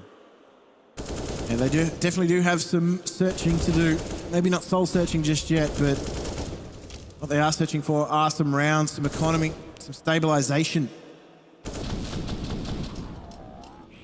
Static are not affording that whatsoever. You can see even that Molotov there to try and stem CT aggression. Just reduce the pistols though, Complexity. So really hoping that they can dismantle Ecstatic if they do try and contact play into B. Phoenix all over it on the entry. Shots coming in the back of his head, though, are going to say goodbye to at least one Ecstatic member. That's enough to call the cancel. Party's over. Yeah, it's a good rotation into A if Ecstatic is opting to go in that direction. Only Floppy there at the moment. Fang spotting mid. P250 could do damage. Crown in particular down low, and Manx is actually caught by JT. That's the retrieved AK coming into play, and this might be the round that Complexity have been looking for. They can pick up a few more weapons for free. That's even better. And it looks as though the gamble they're going to take might be the right one. Oh, look at this inside the smoke. Complexity. Oh, they make it happen. A 2 for 2, that's good enough. And Crown was too low. He couldn't get anything done. Big one to pick up for Complexity. A massive, massive round for them. It puts them back on the map. They're allowed to pick up a few more weapons. It's a bit different, though. I actually don't think Ecstatic are going to be ready for this, and I don't think many of us are either. They're going to go into that double AWP setup now. So Complexity are going to try and accompany Polzerk with that secondary AWP now on Fang. This could be a real spanner in the works for Ecstatic, who have been relying on some slower methods. Yeah, Fang not showing his presence just yet. But he's creeping forward and Salazar is watching. Salazar's been dangerous, but Fang is stronger. That's a nasty shot. And Salazar will be kicking himself. He's been 16 and 9. He's been doing really well on this map. He was posted up first. Yeah, exactly. But can't make it happen here for Ecstatic. Man, what is it about this event and close maps? Have we seen a single map end in single digits? Do not believe so. I think it may have been a 16-9. Maybe, yeah. In Every that best first of series? 3 has gone to 3 maps as well. Oh, okay. Manx has the recycled AWP. He's done one better than his opposite number. Floppy, he's going to also recycle. Actually didn't pick up the AWP in the end. Oh, good shot. Grim has found an opening. Yeah, Grim's looked dangerous with the rifle in hand. He's just pressuring Ecstatic. They're sort of torn, aren't they? Which way do they need to look? They're not expecting CT re-aggression. Odios is going to try and go through this smoke. Time not really looking too fantastic. That is a very nicely timed smoke from Ecstatic. Almost baited Complexity, but in the end, the shots connect anyway. And Complexity will equalize again. They're really dragging themselves back into the contest here, aren't they?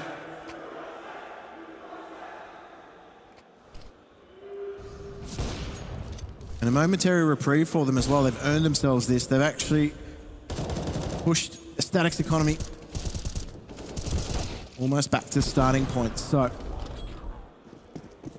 they're looking very solid, aren't they? There's nothing necessarily particularly fancy or teamwork oriented about the way that they're holding the site, but they're just rolling off one another. Phoenix looking for the off angle to maybe try and decapitate Fang. Fang's not hanging around. Not sure that he's going to be able to find too much there, unfortunately, but it's a nice thought.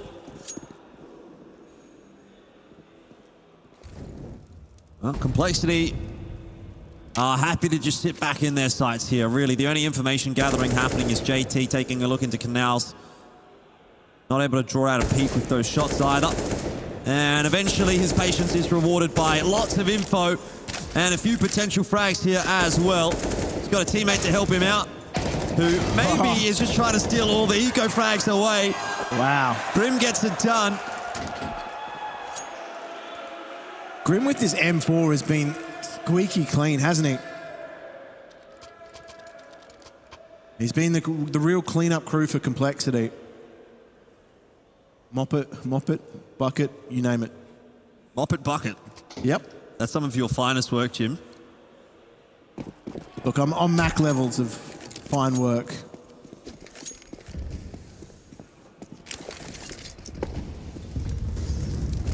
Bit of early pressure towards B. The contest for mid rages on. Complexity. Is that a push in mid? Yeah, this is Fang? very aggressive. He's got the MP9. He wants to make it work. They're going to hear all that. They're right underneath Complexity. But Crown has perhaps not got the memo. Manx at least will catch Grim, and that's actually a big opener. It's going to allow the B site for Ecstatic. Yeah, Complexity have got their work cut out for them now. They've got the utility to do it. Manx. Oh, nice shot onto JT. Floppy responds. But of course, across the board, Ecstatic have got a really strong post plant. And so Fang, we might have a crack at this one. Ooh. Needed a clean shot onto Salazar as well. Won't get it. Ecstatic keeping this one tight. Am I sensing OT? Oh, don't you dare. Ecstatic have already played an OT this morning. That they have, and I think, as they said on the desk, is fatigue going to be a factor? Tell you what, fatigue's a factor for me, and I wasn't even in as early as Ecstatic was, so... See how we go. I mean, you would suspect the longer this series goes, the less Ecstatic have in terms of energy in the bank. JT and Floppy, they aggress through. Don't quite find what they're after. They don't stick around for too much longer either. But we're seeing this heads-up play from Complexity, trying to create some space early on, but have they left the door open?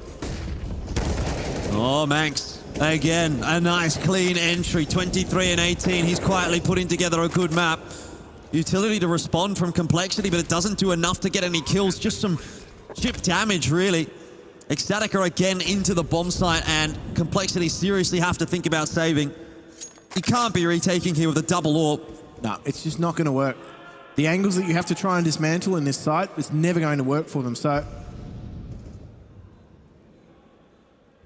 they need to be competitive in the critical rounds of this game, and those rounds are the ones to follow.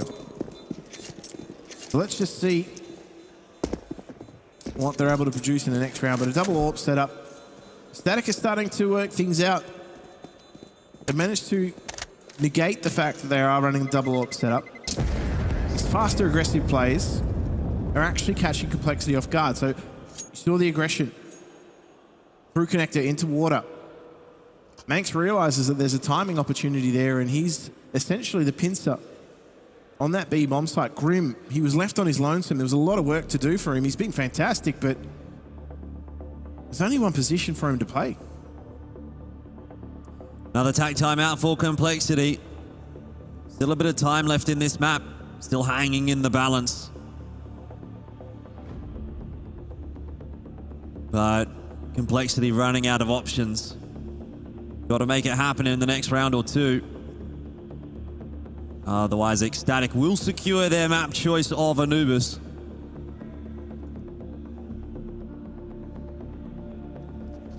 That would prove bountiful for them in this series.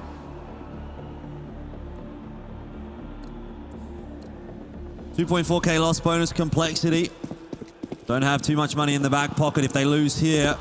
We're looking at 15 for Ecstatic, and they would be very happy about that. Salazar wants to get aggressive with that AWP. Holzerk. No, it's Fang even with a second AWP. Putting it together right now on the A bomb site. And Manx and Crown into B. Get that bomb plant down. They've lost numbers, but Manx is just stepping up. Something fantastic for Ecstatic right now. Holzerk, awkward position to play from with the AWP. Forced away by the Molotov, and Complexity are really struggling now. Well, he's got the money situation of his teammates in the back of his mind, but that round was won and lost on the back of AWPs. Indeed. 2 kills, 3 kills for Fang, rather, with the AWP. Manx has done a fantastic job of recycling it once it goes down. Yeah, and Manx picks up, I believe, 2. So, Ecstatic to 14, but looking at the money here for Complexity, maybe they'll get 15. No, Crown doesn't try and press too much further for that. So it's back to the drawing board here for Complexity. As you said, that loss bonus is not anywhere near substantial enough for them to have options in this round. I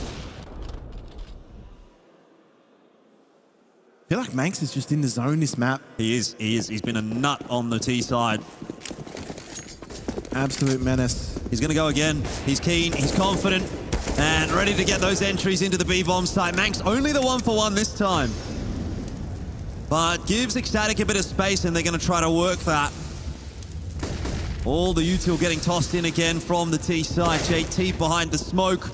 But it's Floppy this time to strike. The Deagles coming together for Complexity. Hasn't quite done enough to get exciting.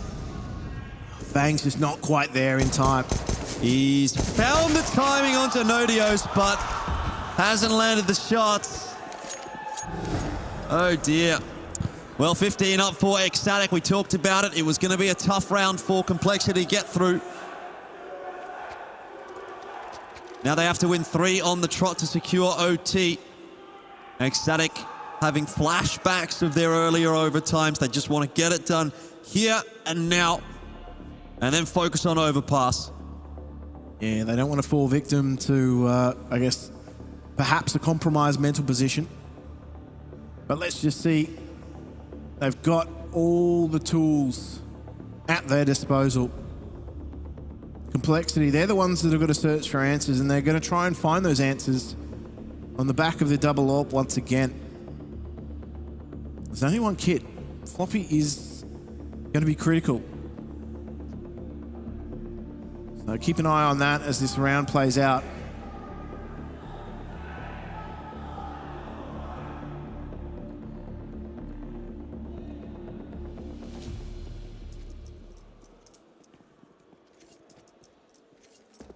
Where's Fang going? That's my question.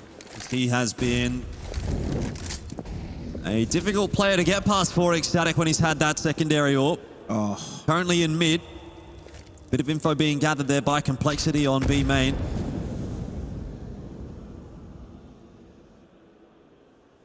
Key pieces of utility already paying dividends here. That's a great flash. That's opening up. Nodios and Manx looking to scale their way into Dark, and Crown's there as well to assist. So Ecstatic have made their inroads into the B-bomb site. Plant to go down. The double AWP retake. That kit is down in the dark. Keep that in mind. Double AWP retake, guys. I'm not so sure about this one. They're going to have to go for it. But they don't have a lot of time left to work with. You talked about Floppy having the kit. That'll be somewhere around the site, but maybe it doesn't even get used. Salazar finds Halzerk. Fang, the last alive, and Ecstatic. It looks like it's a sure thing now to make their way through with map 1 in the back pocket. Fang cannot do anything, and 16 is secured. Ecstatic take Anubis, and Complexity will have to default back to Overpass then to win this series. Yeah, unfortunately for Complexity, they were out of options there. Double AWP retake on that site is almost impossible. The only way in was with that kit, and they were unfortunately met with far too much utility in the post plant to be able to deal with that. So out of options, out of time. Yeah, indeed, but not out of maps just yet. It is a best of 3, Jim, so Ecstatic have got the lead. But we've seen that that doesn't necessarily mean a series victory. Our earlier match where Adam able to start things off well early, but got reverse swept. Can Complexity do the same thing here?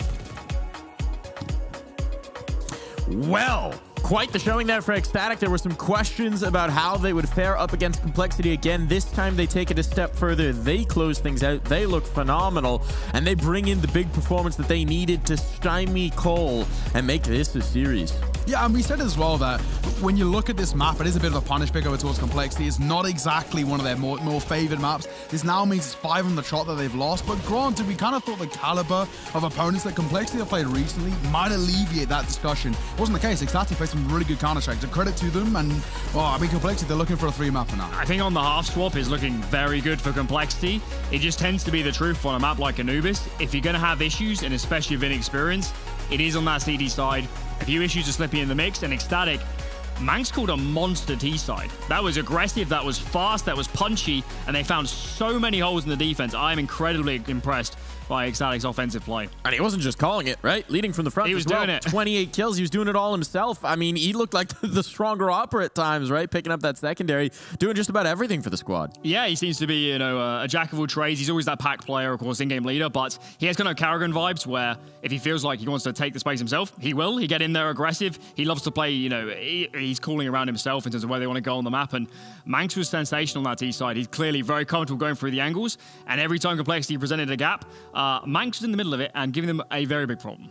Yeah, he was indeed. Massive problems coming through there all over the place. But there was a little bit of a silver lining, shall we say, for Complexity. One of the players that we highlighted that we needed to see the performance out from was Fang, and he delivered. He certainly held up his end of the bargain. He was a difference maker for Cole. Yeah, we say as well for Fang, because he plays a lot of those contact positions. He's always in the thick of it. He needs to step up and actually deliver. And at times, he's been inconsistent. At times, we just haven't seen quite enough of him. But, I mean, credit to him. Delivered today when it mattered most. He stepped up and he made it a competitive game where, if Fang's having a performance which is a little bit lackluster, which has been a common of late, right, then that game is a complete blowout. He made a lot of these situations at least competitive and kind of comparable over towards that Complexity side. But unfortunately, as a team, no one really has kind of stepped up around him and supported him the way we would have hoped. And for me, I'm looking at a side like Horzerk, right? I need to see a little bit more out of him. He really got under pressure a lot. And I think Fang just got left alone too much. I think I really enjoyed actually on that T side is Fang plays mid, and whilst it's kind of an entry area, it's also very often a lurking position. When you get into there, then you stop,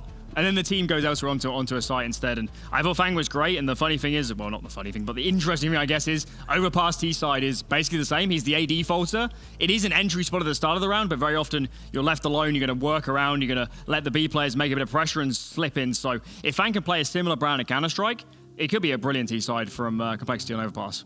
So still some promising signs, still expecting this to be a 3-map series here, guys? Absolutely. I think Cole, in many ways, actually played a better Anubis than I expected. CT was a little bit lackluster, but that's when they were always going to have issues. They just need more experience playing through some of these new setups and new ideas. Overpass, completely different story. They are experienced. They beat elite level teams in that map, and if Fang's playing anything like this, then they have very few gaps in their play. So we're expecting it to go well. If we're going to see it end in a 2-map series, though, Neo, I want you to paint me a story. How does Ecstatic take this? I mean, again, you have to. I feel like we overuse it, but you kind of have to say it. It comes out to Crown, right? I mean, he has to be the one who steps up. And again, he still had a really good map number 1 there. Solid stuff for him. Even though Manx, of course, was the kind of the shining light, Crown was still putting out some decent numbers. I think he ended on 23, 24 kills. So a decent performance from him individually. And again, coming in towards his T side especially, we need to see him lead from the front, right? He's very good when it comes to being a proactive rifer. He doesn't require as much support as some of the others on towards the team. I think Nodios, for example, because he plays in that pack at times, he needs some support coming through, needs someone to help him out in the kind of high pressure situations. Crown, he's self-sufficient. He can do his own thing. We need to see him find a lot of early information and really kind of find those gaps in the Complexity defense. Pressure's on Manx. I think pressure's on Manx in this game. I think the way Complexity plays sometimes can be telegraphed. I think JT likes set rounds more than defaults into mid-rounding. So if Manx can read him well, stack the right side and the CT side, pull off the right aggressions, I think they need to strategically outplay Complexity in this game, because I think individually Complexity are better, and in the mid-round they are better. So they have to find, from the off in the rounds, they have to find advantages to put themselves in good positions and then convert them. Well, that's easier said than done for sure. Tactically outplaying Complexity, a bit of a tough task as we head into their map pick of Overpass. We'll see if Ecstatic's up to the task when we come back from the break.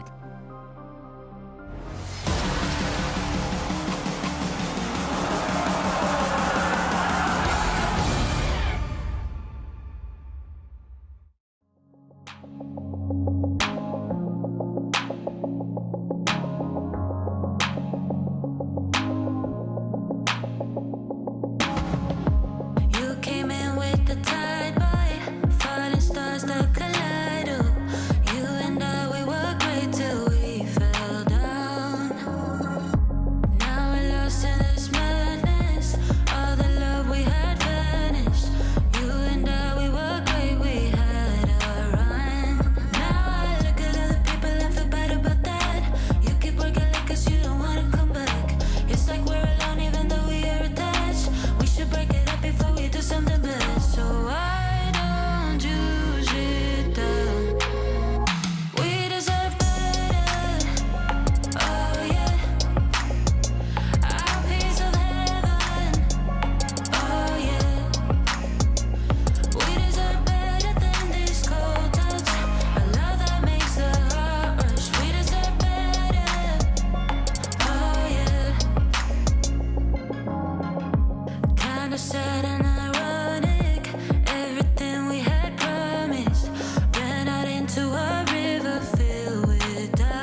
I'm a wall of danger. I'm addicted to the wild and nature. If you give me your heart, I'll break it. I've been known to lie. I've been known to lie. I was sitting all alone on the sidewalk when you caught me by surprise. I'm a lone wolf, I die by my own rules. I know when to follow my prey, and now it's right in front of me.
It's right in front of me.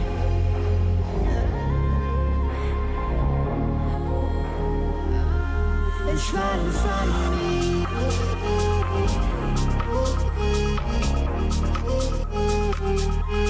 Right in front of me.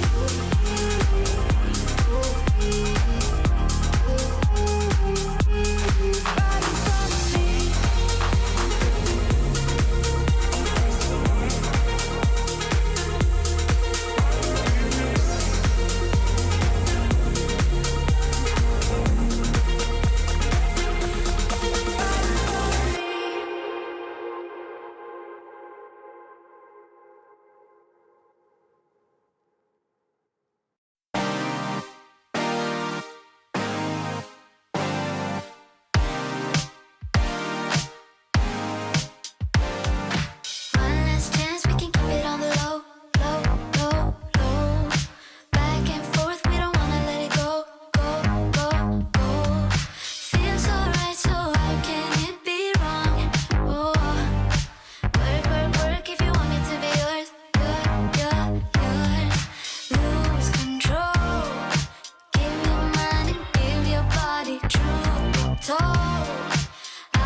ESL Challenger is brought to you by Intel, Acer Predator, DHL, Monster Energy, 1xBet.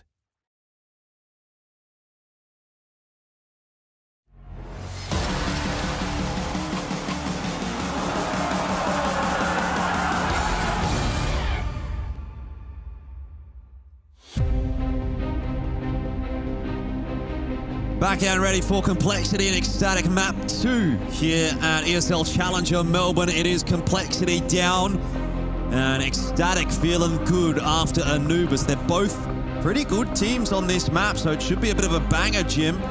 Must win for Complexity if they want to stay alive, if they don't want to have a day off tomorrow, which sounds a bit counterintuitive, but I'm sure they'd rather be here playing than sleeping it up at the hotel. Yeah, look, Championship Sunday is not the day you want off. That's right. At this level of competition. So, one of these two teams, that is going to unfortunately be a reality. And obviously for the winner, they progress on through and keep their hopes alive of an ESL Challenger Melbourne crown. Yep. Ecstatic also looking to try to get their revenge for what occurred on day one. Complexity and Ecstatic did play against each other. And it was Complexity that won 16-14 yesterday. So in a sense, they have managed to get their revenge, but the revenge is not complete. That storyline is not over just yet. We have to head into Overpass to find out how that's going to play out and whether or not Complexity will give themselves another chance heading into the third map, or if we're done in two for the first time at this event. All these games have gone the distance so far. Is this going to be the one to buck the trend? We'll be finding out at the end of this map, but there's plenty of action to unfold just yet. Complexity off to a ripping start. They're going to head on straight to this B-side. Oh, Manx just gets run over by Complexity as well, doesn't he? He was the standout on the last map for Ecstatic, so a big loss. Not only that player, but also the B bomb site. Ecstatic have to secure a 4-on-5 retake, and you just don't expect that. Especially not when there's no kit involved. Yeah, they've got to get a wriggle on, haven't they, Ecstatic? Got to move through that monster tunnel. JT locking that one down for one. 1 for 1's not too bad given the circumstances. Salazar starts to creep his way forward, but this is starting to get a little bit interesting. Crown popping off. The problem is going to be that defuse for Salazar is just almost impossible. Holzerk shouldering the corner, and that's the round done. Pistol will go the way of Complexity. Salazar's aware of it. Holzerk's aware of it. 1-0 the scoreline, favouring the T side. Yeah, that armor is probably the only valuable thing out of this round that they will be able to take. Of course, they wanted that round win, but that open plant just foiled all plans. And so, Complexity, fast start to this game, rewarded. Just punched a hole through that B-side defense. So, straight on into it, you've got Ecstatic actually investing in a Famous, the Eagle 5.7s, and an MP9. That's trying to match some firepower here that Complexity have in their possession. Oh, Crown's going to have to get that gun in hand. Forced away by the molly. He's got multiple angles to watch. He's concerned about Party as well. Oh. But he might just find the timing here onto JT. Never mind. Sharp as nails is JT. And puts that Khalil to work, but Manx has already spotted the info. Floppy will lose his head. That's not what you want. You don't want Manx. It's a quick rotation up to the A bomb site from Ecstatic, but I don't think they're going to get there in time. Manx has woken up. This could be troublesome, but they've got a little bit of space, haven't they? The smoke's provided that. Yep.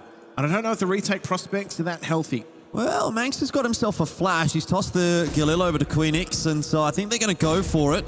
Flashes do go over the top. Not really connecting too much, but JT certainly is. This is a big round from him. 3 kills in it to pretty much secure that victory for Complexity. Phoenix will do a little bit more damage on his way out, but no gun save for Ecstatic is a win as far as Complexity is concerned. They contested that round, Ecstatic. They tried to put all their pennies into one, get themselves something competitive in that round. They managed to bring it to a retake scenario, but honestly, it looked as though Complexity had control. That smoke going on towards Bank was probably the worst timing possible for Ecstatic's retake prospects, but now just some pistols coming into the next. So Complexity trying to buy themselves a little bit more breathing space here. 10 on JT. expect him to be on a fact-finding mission. Oh, that's not going to help. The facts are going straight into his brain, Jim. He's getting a lot of info from them. Straight to the top of the dome. But sometimes it hurts. Knowledge is pain. Knowledge is pain and not power. That's right. Ignorance is bliss, right? So therefore knowledge is pain.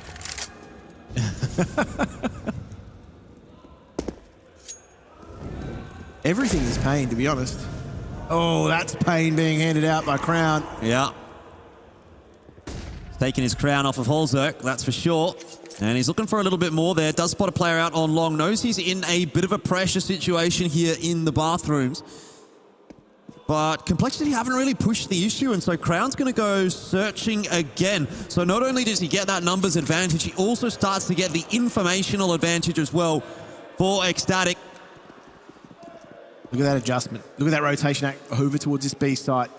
They are prepping themselves. They are ready. And if you're Complexity heading into the site, it's going to be whack-a-mole. Absolutely. 4 CTs on this side of the map. Phoenix. 50-50 in hand. And Crown's been taken down. Fang, actually 2-for-1 deal in short order. And that is a round over in short order. 3-0. They deal with that quite well, don't they? They were grouped up nicely. That smoke into the middle of the site really did put a pin in any plans that Ecstatic had. Yeah, I mean, Complexity have looked like a different team as soon as we've gotten onto Overpass, but that's been off the back of the pistol. Now we get to see the first gun round, and we get to see what Ecstatic will have to show us. We'll get to see whether or not it's a real comfort pick for Complexity, that's for sure.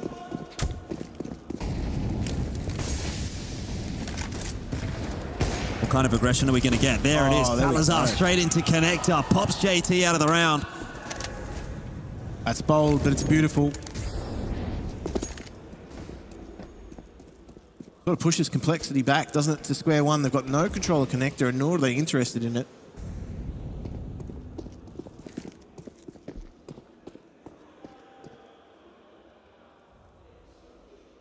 Ooh.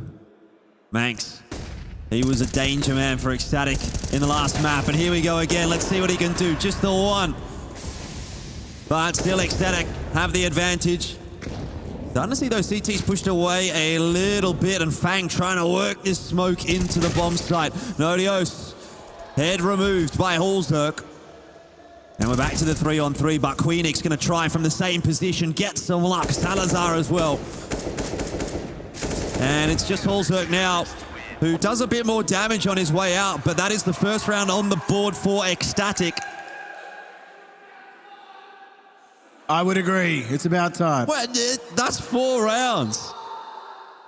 You guys are harsh.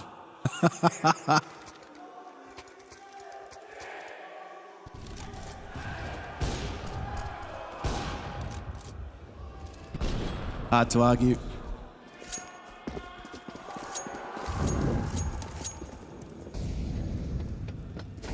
Oh, yeah? Salazar's going to try and run that gauntlet again. No early opener for him this time. Oh, Crown's down. Where's that happened? Up in Fountain into bathrooms. And Queenix, playing a dangerous game, but we'll get away with it. Ecstatic are reeling a little bit in this round. Yeah, they're looking to try and take an aggressive route, trying to take back some information, obviously. Took that early opening loss. So as far as they're concerned now, they're just going to sit back in the sights. They're not necessarily going to try and push for more info. That gives Complexity quite a few options in the round. Now, they don't really have any utility to work with, so they're going to pass this AK around to Fang.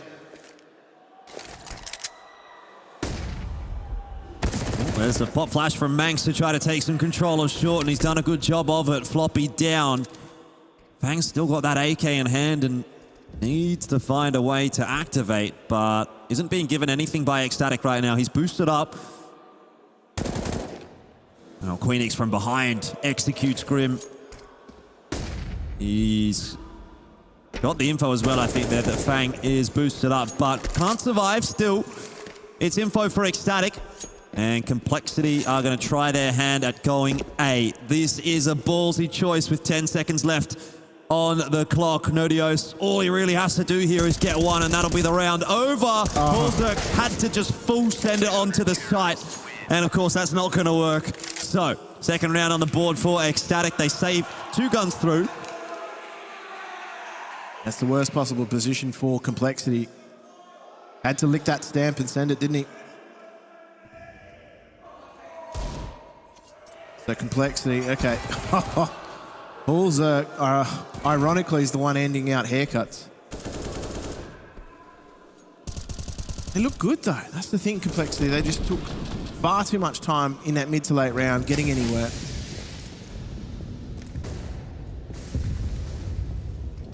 Polzerk again with the SG in hand. Bit of a demon with it on Anubis when we saw it. See what he can do here on Overpass. Ecstatic are trying something that may not work out. JT full flash still actually gets a frag. But Manx got past. Nobody spotted him. So he'll try to find a trade, and unfortunately that's not going to go very well for him. Wasn't looking in the right direction at all. Manx has been absolutely hoodwinked there. He had no idea. He thought potentially they'd move past into short, but that was not the case. No. So now 3v5. This is a lot of breathing space for Complexity. They've got a lot of room to work with. Yeah, Ecstatic have fully given up A. We see teams do this fairly often now. Yeah. Give up one side of the map. You just full stack one. Take the gamble. And if they come to your side, then yeah, you fight for the round. If not, you save your guns. You'd argue it makes the save a little bit easier, but that's not good. Floppy. Brought Nodios out in the timing. Well, they split and go for this though, so yeah. I don't know if they subscribe to that school of thought. I don't think they did.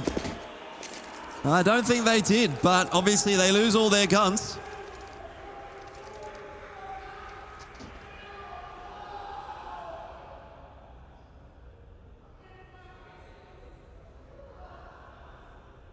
Four on the board for Complexity. Looking pretty calm on their side of the stage. It's still a fair way to go at the moment. Early days. I mean, that said, Ecstatic are looking a bit awkward on this CT side, economically speaking. Back down to the pistols this round, down 4-2. So T-side's going to start to blow out a little bit here, and Fang well positioned to deal with this push. Just got to make sure he keeps the gun in hand. We'll lose the AK, but gain the info for Complexity that B is fully open.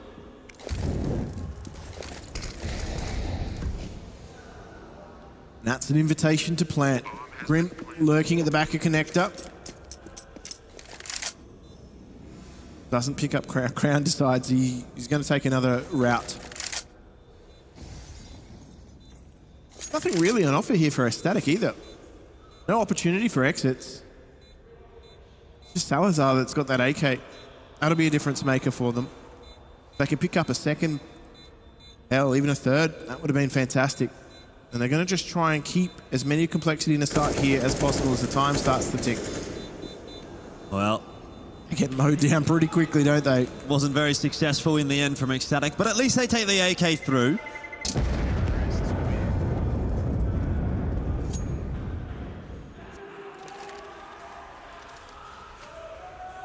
(5-2). Complexity really just feel like they're putting one foot in front of the other in this map and not being contested too hard for it. Coming together nicely. Hopefully he didn't give you a thumbs up.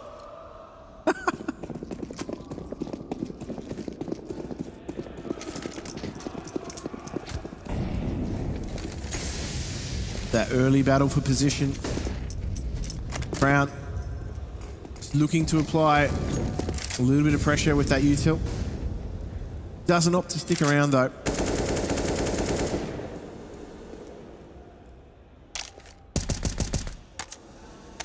Neither team having really made progress. Just got Fang on his lonesome there. He's the first one to arrive at the party. Ooh. That's a good opener though. Well, actually again, gives them a lot of space. Yeah, Complexity are really putting the pain onto Ecstatic in this map. Couple monster smoke from Ecstatic, but JT's already well past that, so Queenix might get caught off guard, not expecting someone to be this progressed. JT hasn't really skipped a beat on this map so far, and nor has Complexity by rights. Manx and Nodios will try to save, but at this point, if I'm Complexity, I'm hunting. And they already are. I mean, you've got Fang on the other side of the map. He's ready to go as soon as that bomb plant is going down. Complexity are going to look for these remaining CT guns. They can afford to lose a few of their own.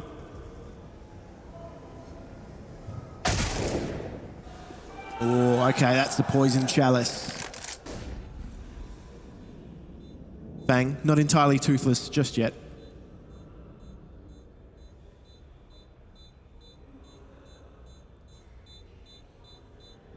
I don't get it, Jim. Can you explain the joke? May have bitten off more than I could chew there.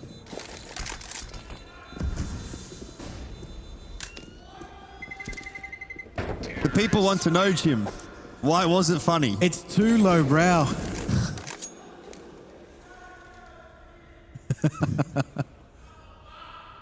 You'll rewatch the VOD. Just rewatch the VOD. Guys, the joke was he said Fang is toothless. Not quite toothless.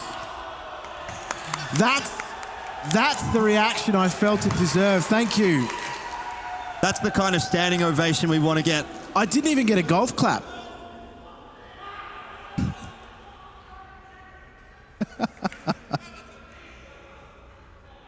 Definitely. I need to hear a few more knees slapped if that's the case.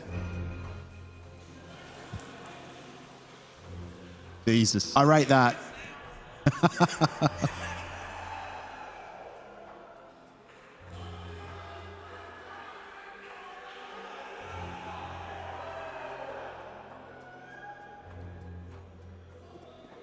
It's thinking time. Salazar's got this Pied Piper Orb situation unfolding.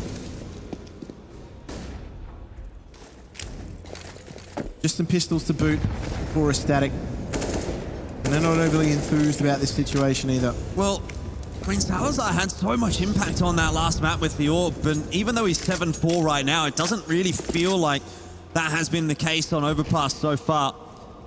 And, you know, Overpass on the CT side can be very heavily dictated by the AWPer. So this is an opportunity maybe for Salazar to start to find some inroads. It's a good shot to grab, but Fang on the off angle is going to equalize that and also take the AWP out of the hands of Ecstatic. Doubling down, looking for more. Crown quick on the flank though. Might be able to catch Fang off guard. Has got a deagle in hand. And everyone's keen for it. So is Crown. The issue is, though, over on B, Complexity have just walked their way in there. So Crown might be able to save the AWP through to the next round, but still no success for Ecstatic.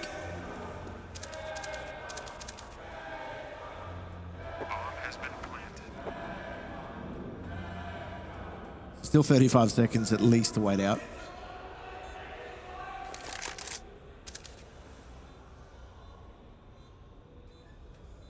Not really pressing for this either, Complexity. Yeah, which is a little surprising. They've got oodles of cash. Having a bit of a look, aren't they? But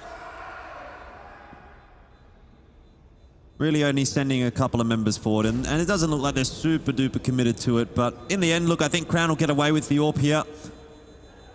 Not sure how much that's really going to worry Complexity. Okay. JT's around. Oh, no way. There's no way. Last second. They have actually found him. And the Ecstatic fans in the crowd are distraught.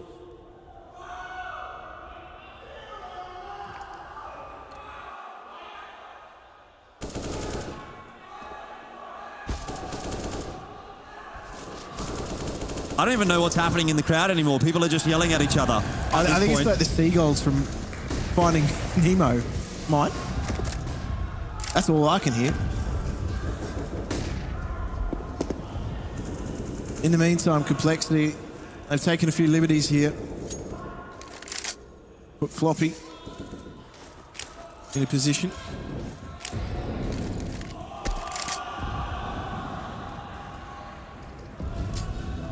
Yeah, slow and steady. Complexity working their way through the map. Floppy's even gotten himself all the way up onto short. Gets the timing wrong, though. And Manx will drop him, ensuring it's a 4-on-4. Ecstatic just haven't really been able to take too much map control on this CT side at all, and every time they try to do that, they're shot in the face by JT.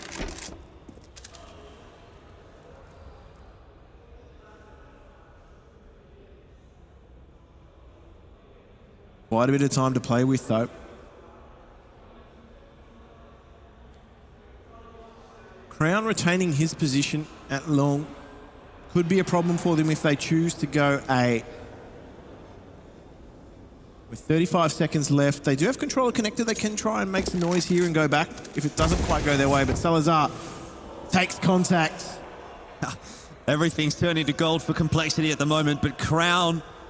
They say crowns are made of gold, Jim. Let's see what he can do. Timing could be huge, but that's just not fair. Just not fair. It looks like one thing might go the way of Ecstatic, but then Grim's there like, nah. And JT finds the timing onto Nodios. They are well and truly in the ascendancy here, Complexity.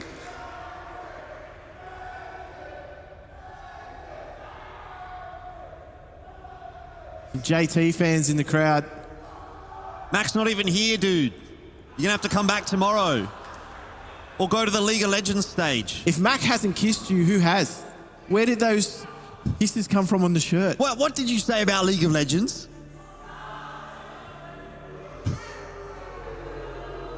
Yes, yes. Yes. Say it so they can hear you on the other side. Let them know.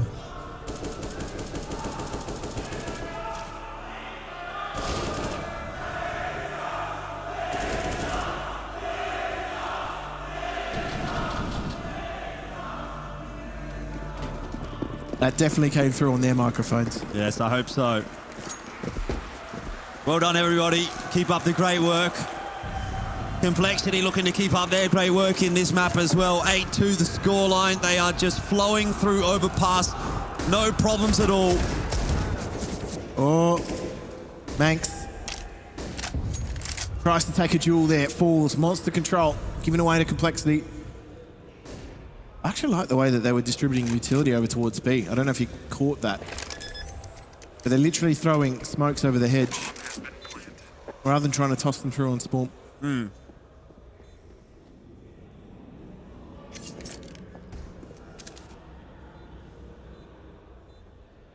This is a nice spot to be in for Hallzerk. Does just get the leg shot onto Queenix, but that's compounding the issues for Ecstatic, really.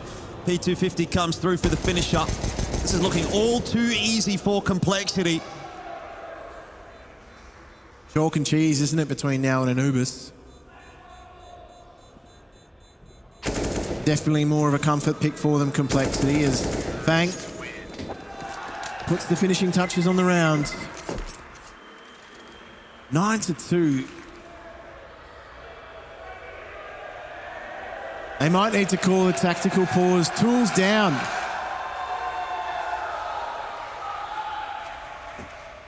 I think I saw that guy setting up the arena the other day.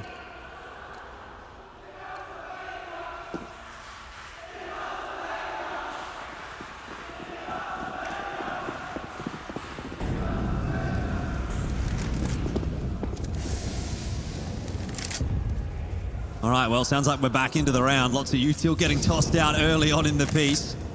Nodios pushed away by the Molotov at top of con.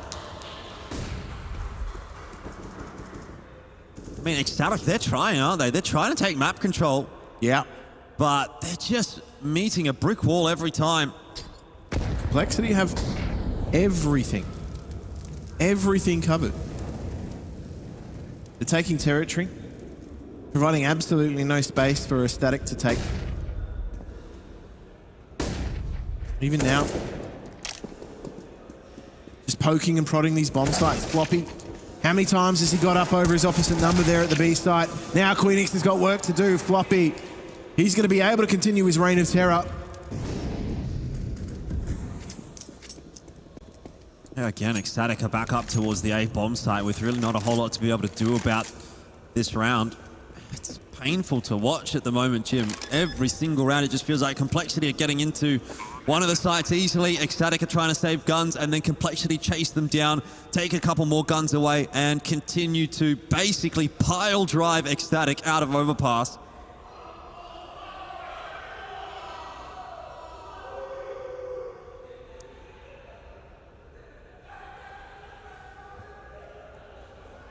There's no options here for Ecstatic, is there?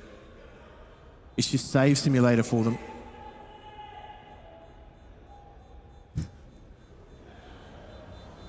Save simulator indeed. Feels like we're playing Inferno a little. Definitely felt that way in a few rounds for Anubis as well. Ecstatic don't take too many risks with their economy, do they? That mentality is extended here onto Overpass, but it has not birthed them any success.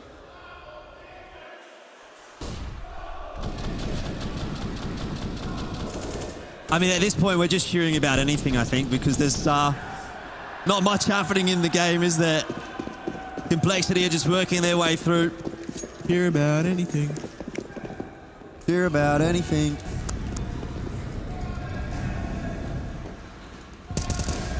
That's the one we want to be hearing. Can we hear Ecstatic, though? I don't think so at this point. They're just kind of getting rolled over on the bomb sites. Oh, Queenix has got a job ahead of him. Not going to be able to slay too much more. So, Salazar and Nodios, they're looking for remnants here in this round. Big. If he actually finds the timing here, and he will, does get himself one, but needs more than that. Oh. Nodios can't do enough. Salazar will be tasked with the clutch 1-on-2, and there's just no chance right now. Fang is unstoppable. Very proactive with that flash.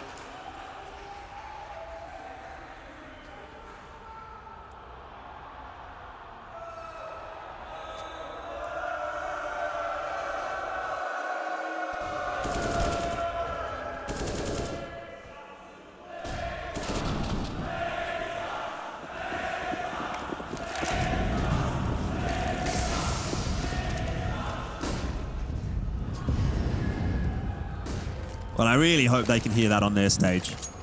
I think they can. Static. They're looking for some inspiration here in the final 2 rounds as Manx gets aggressive, finds the opener, Floppy. He's had a lot of success opening at B, but he won't play any further part in this round. This is like the first time that Ecstatic have actually had the opening frag this half, it feels like. It's been few and far between. It's been 84 years. Complexity, you still get the sense that they're feeling confident. I mean, just look at how quickly Fang is charging up long. Does eventually get spotted out by the jumping Salazar, but JT finds the timing into B. Wow. Complexity can do no wrong.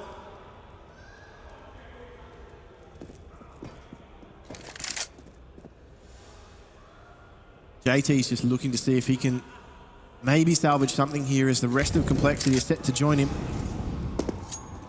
Fang just wants to provide some space for his teammates in mid, and that's going to go one better. I can't believe it, Jim.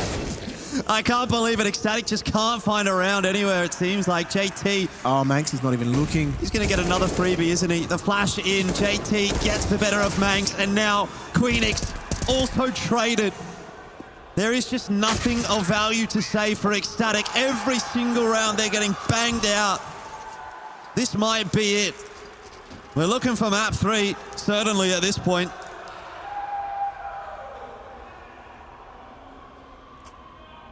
I don't know if that's reason for Mac to come back.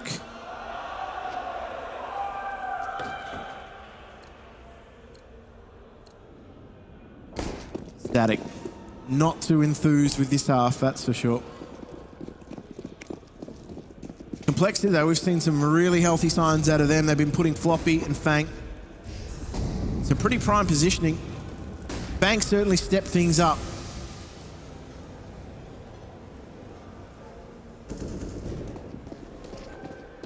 And again, already, they're just putting pressure on this B bomb site. It's had so much success for them. Why would they stop? All right. Well, maybe it's starting to come together for Ecstatic right at the end of the half. They've been toiling away and for no success. But Floppy and Hallzerk, what do they have to say about it? They've still got a bit of time, and Floppy kind of has control of B. Rotation is coming through from Ecstatic. It'll be really tough to get a bomb plant here, and Queen X timing will favor Hallzerk. Hang on a minute. If he posts up on that short line, there could be some words to be said for Complexity. Flash, though, is excellent. Lands in front of his head. Now it's Floppy to try to finally drive that nail into Ecstatic, but he cannot do it. 12-3. At the end of the half, Complexity have put on a stellar first half on Overpass.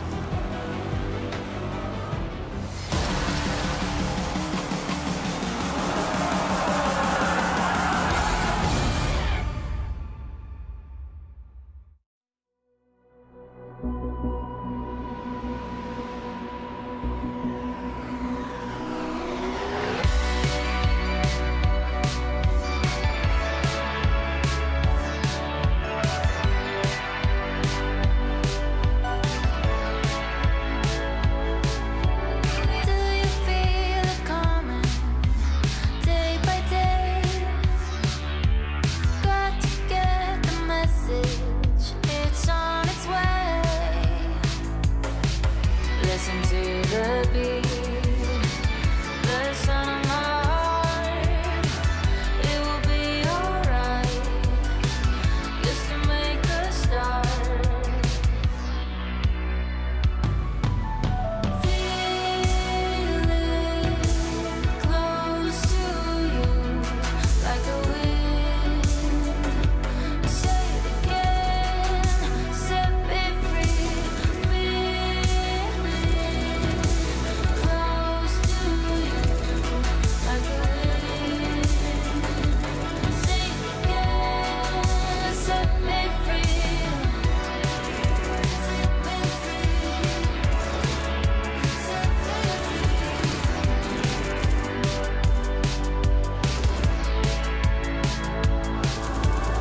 I'll be holding on to my faith.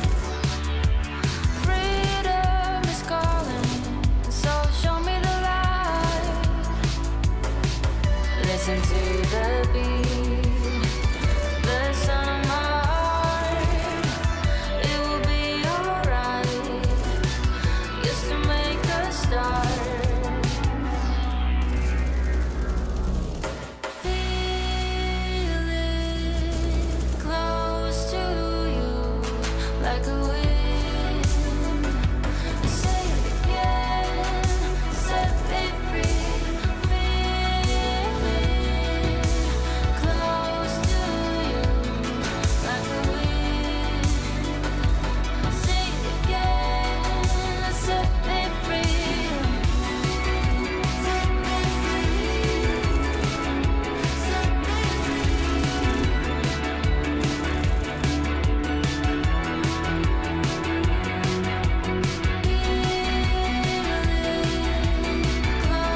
to you, like a wind. Say it again, set me free. Feel it close to you, like a wind. Say it again, set me free.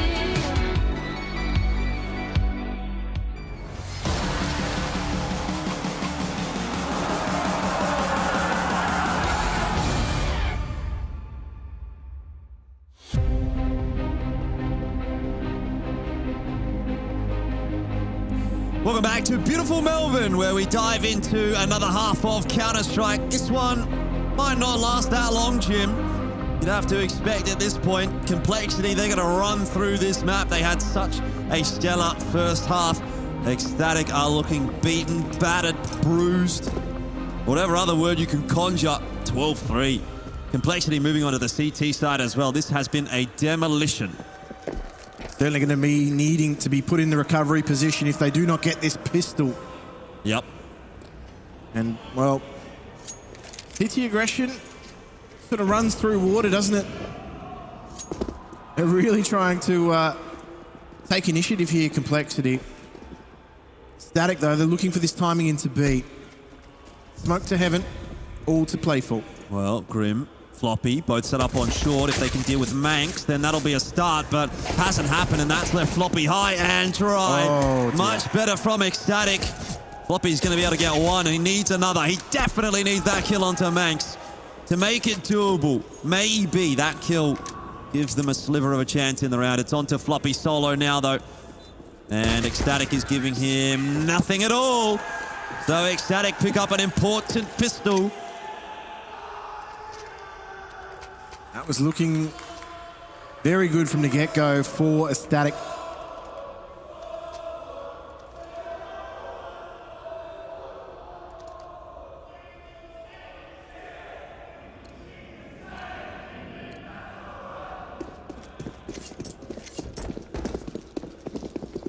Complexity have got themselves a cheeky little bite. That Scout is going to be looking to do a lot of damage. That Molotov is going to cause a moment of confusion. And one second of insanity has cost them Crown. Yeah, indeed, that'll be the end of Crown, but Queenix has popped off. Nice little double, spinning 180 on a dime. Keeps it alive for Ecstatic. Queenix wants to do a little bit more work as well in this round and starts to work his way up short in toward the B site. Do have Nodios working along as well for Ecstatic, so they've got options. They don't necessarily need to go B here.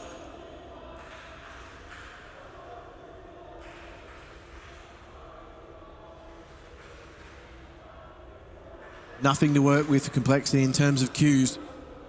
They're just going to make this contact play Ecstatic. They got the numbers. Oh, Grim's in a nice spot to finish this one off. Double kill. MP9. 3. He's done it himself. And Ecstatic, if they weren't getting knocked out of this map after the first half, I think that is going to put them down a peg.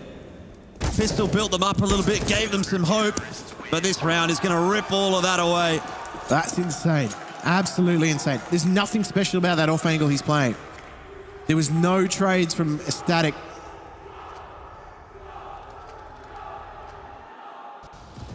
And that has cost them dearly. The Complexity are clawing their way into this. And this might be enough to put another nail in the coffin. At least for Overpass. Very nice from Grim. Very nice indeed. If there's someone that can make that MP9 sing, it's him. How Zerkis? Nate! The Nate! He's robbed a nest. That's a huge chunk of damage from the two nades that Complexity have put into this round, and they just want to get this map over and done with. I just can't believe he's gotten away with that. He's just stepped up with the Scout and fade away P250. Easy. Is there anything more disrespectful?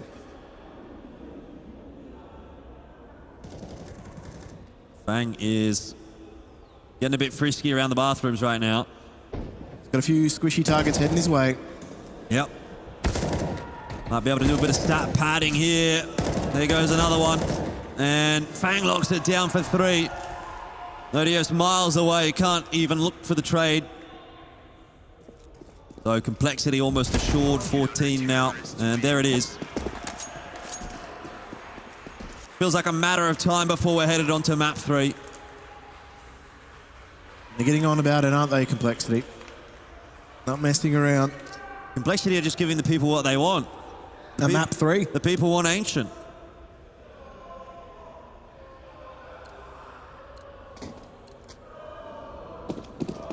Still no opportunity for Ecstatic to buy in here.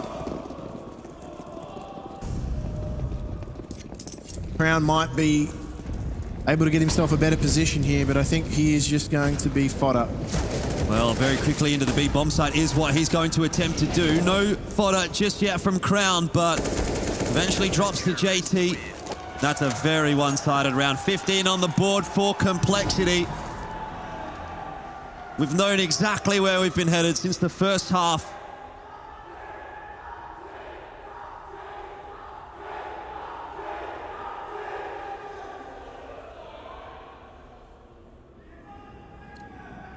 JT certainly got some support.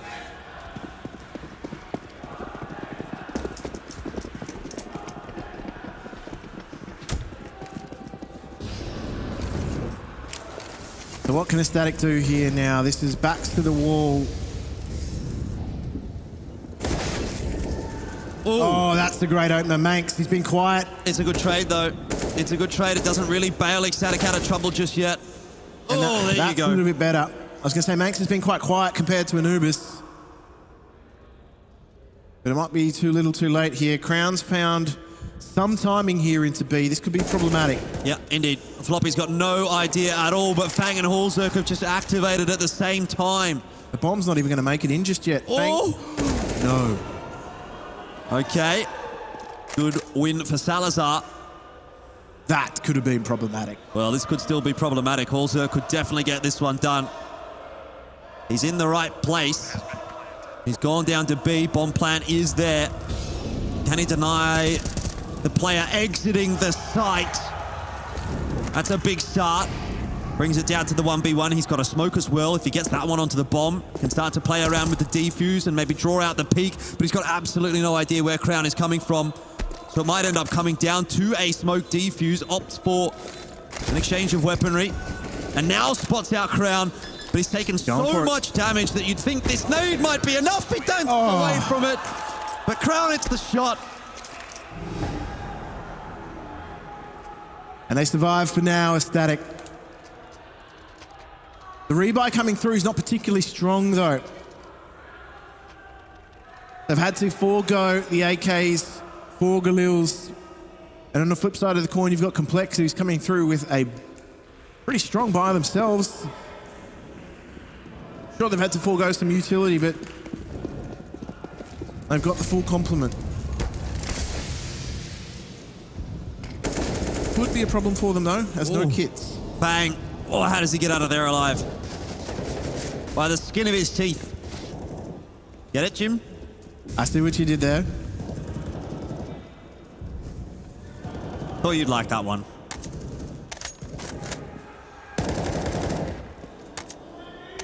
More bark than bite. It's not been the case this map, though. He's absolutely led from the front. Starting to run out of util on that CT side. Grim with just an incendiary and a flash. There's nothing else for Complexity to delay Ecstatic from getting into a bomb site. And of course, Ecstatic still have a lot of time to work with here. So this round is leaning in their direction. Hallzerk, though, creeping onto the line could be a big difference maker here. They're going to walk right into his angle. Hallzerk, he hits these. Manx, you're going to be in trouble, son. Setting up for the flash, though. That's the problem. Waiting, but even then, Hallzerk, he's still going to shoot. And he does get out alive as well. Helped out by Floppy. Crown down as well. It's coming together for Complexity. And that pretty much is going to be that. Ecstatic, they've tried on this T side, but they have failed. It was an elaborate trap from Complexity. Nodios 1 on 4. You won't give him the chance here. Hallzerk gets it done for Complexity and secures map 3. Chalk and cheese performance, Jordan. Chalk and cheese performance. Complexity, entirely different performance. They didn't look so polished on Anubis, but Overpass was their map, well, start to finish. Map 3 is what awaits us. Let's see what the analyst desk thinks about that one.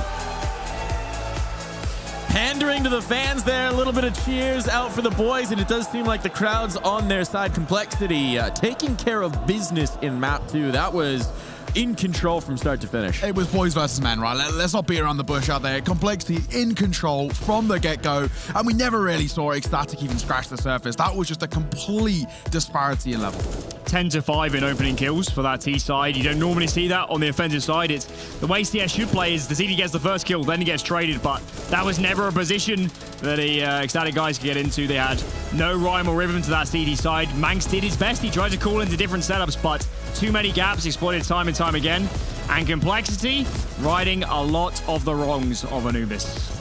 Absolutely, taking care of business here. I mean, even in Anubis, right, in that first half, we saw a couple of rounds where it seemed like Complexity maybe had the advantage and things get away from them. Here, you take the advantage in the beginning, you seize every round by the throat, and there's just never really any room to breathe if you're Ecstatic. So, very concerning for the Danish squad, right? We're headed to neutral territory here, we're headed to the decider, and we saw very little to provide promise here.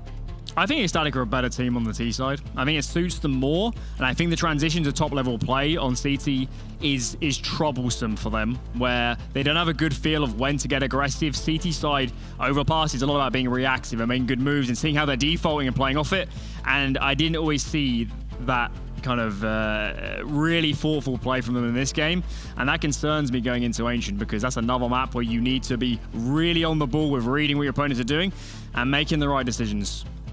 Now, one of the things that caused the biggest headache, especially for that CT side, was just the absolute abuse of the B site in the form of two fellas named JT and one Ricky Floppy Kemery.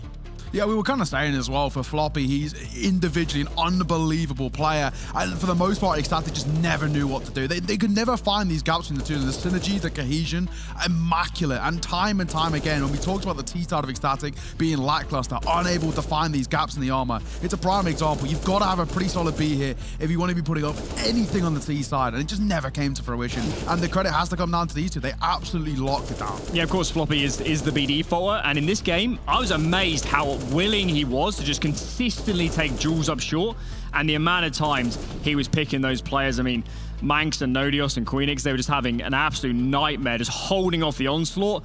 And as soon as JT slowed up the pairing of them, it was like whack-a-mole on that B bomb site. Every single time, head removed immediately, and they just could not find a way to hold that bomb site for the life of them. Now, we highlighted in the previous match break, but it's true here as well. One guy who we've had a lot of a spotlight on, he continues to shine in this matchup. It's Fang. He's been phenomenal through the last two maps. He's been probably their most consistent, their best player so far today, and that's something that's very encouraging, really popping off in map 2 apparently there. Yeah, and you can already see, I mean, how much of a confidence player he is, right? When he gets into the rhythm, he starts to really find a lot of that form. A super solid rifler, having a lot of control now of the game. And Ecstatic, again, they just don't really seem to have an idea about where his weakness is. He's very adaptable, very easy to kind of work with on the fly, and this is what's making him pretty scary. Going into Ancient, if he's given a little bit of free reign, if he's given this ability just to be a bit loosey-goosey, we can see this side really struggle to take him down again. Superhuman, some might say, based on what I've just seen. But yeah, Four kills around. Fang has been brilliant.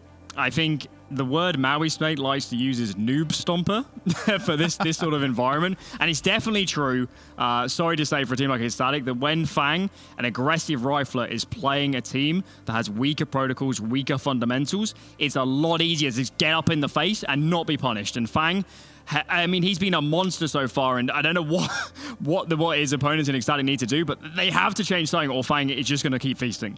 He is indeed, and I mean, at least in that map, there was no concern, frankly. We're going to be headed to Ancient, so we're looking to the future. We're looking into Ancient. How are we feeling about this map? What's the temperature check for our two rosters here now? There's positives over towards Ecstatic. This is a map which they're actually relatively comfortable on. They play it a fairly decent amount within the Tier 2 online circuit. It's just a case of the caliber of opponents that they're coming against in comparison to that complexity are just, you know, it's chalk and cheese, completely different sort of levels here. And this is the thing that really worries me. We've already seen fundamentally how this team can really be a little bit lackluster, just on a little bit more grandiose scale. The macro sense of the game, the control that Ecstatic like to try and persistently can have, it doesn't really have any effect over towards complexity. This worries me. Coming in towards Ancient, it's a map in which you need your individuals online. You need to have some sort of game plan, and I just think complexity have a better fundamental idea. Of course, we've already seen it once today.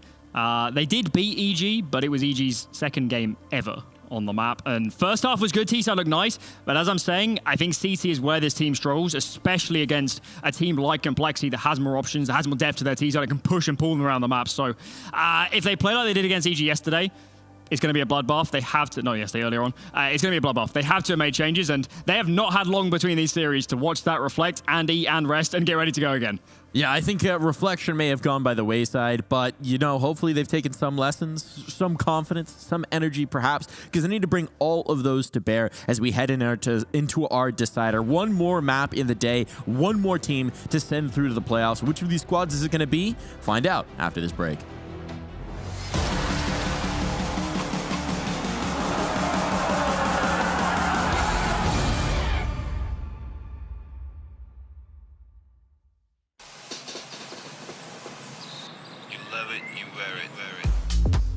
Wear your passion. Share your passion. Wherever, whenever. Gaming is a lifestyle. Get your merch at shop.eslgaming.com.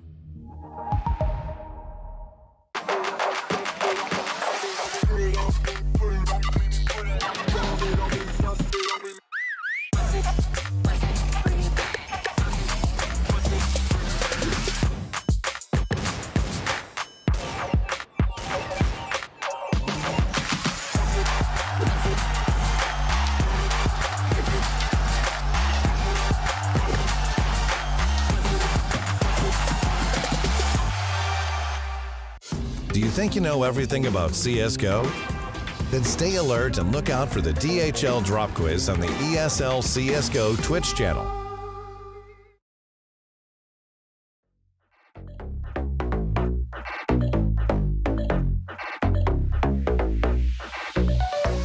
Don't you think like that? I will love you endlessly.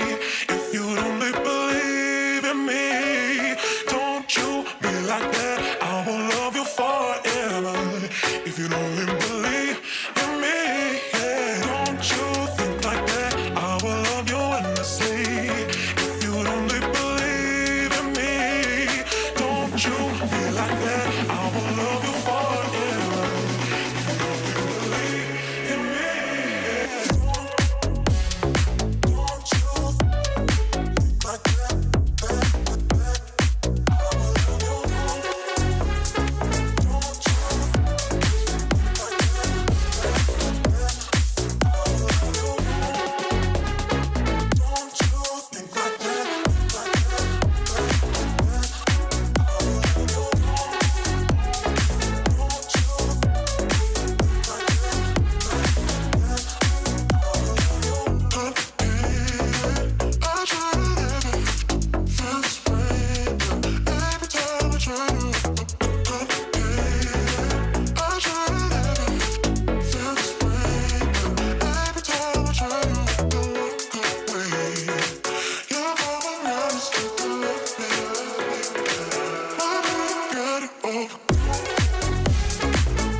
Never felt so right with you. I'm gonna hold on to you, hold on. Hope you feel the same way too. I'm gonna hold on to you. Kick back, relax, there's no rush in wrapping things up for good. Feels like you're my first crush back then in the neighborhood. Higher we fly, higher, the beautiful things you do. And higher we fly, desire, these moments just with you. With you, with you, with you, with you, oh, with you, with you, with you, oh, with you, with you, with you, oh, yeah. Never felt so right with you. I'm gonna hold on to you, hold on. Hope you feel the same way too. I'm gonna hold on to you, hold on. It never felt so right with you. I'm gonna hold on to you, hold on. Hope you feel the same way too. I'm gonna hold on to you, hold on. I can't believe it's so true. Whenever you touch my hair, I'm feeling closer to you. Nothing else can compare. And higher we fly, admire the beautiful things you do. And higher we fly, desire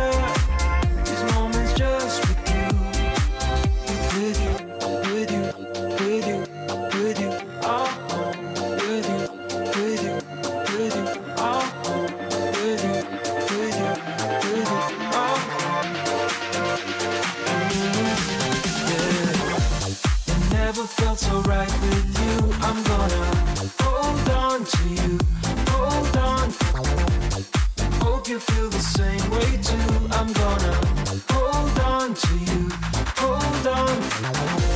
It never felt so right with you. I'm gonna hold on to you, hold on. Hope you feel the same way too. I'm gonna hold on to you, hold on. It never felt so right with you. I'm gonna hold on to you, hold on. Hope you feel the same way too. I'm gonna hold on to you.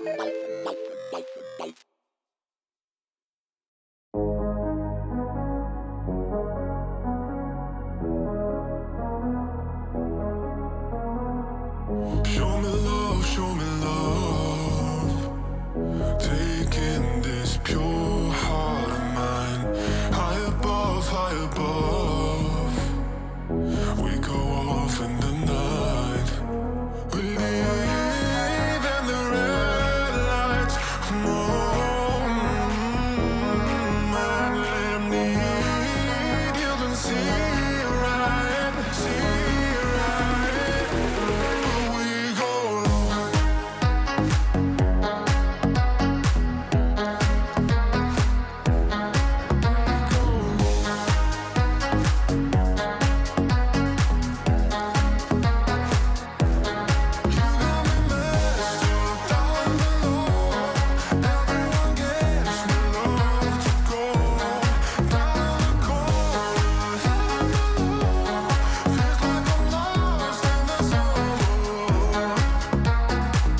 show me love, show me love. Taking this pure heart of mine. High above, high above. We go off in the night. We live in the red lights. I need. You can see right, see right. But we go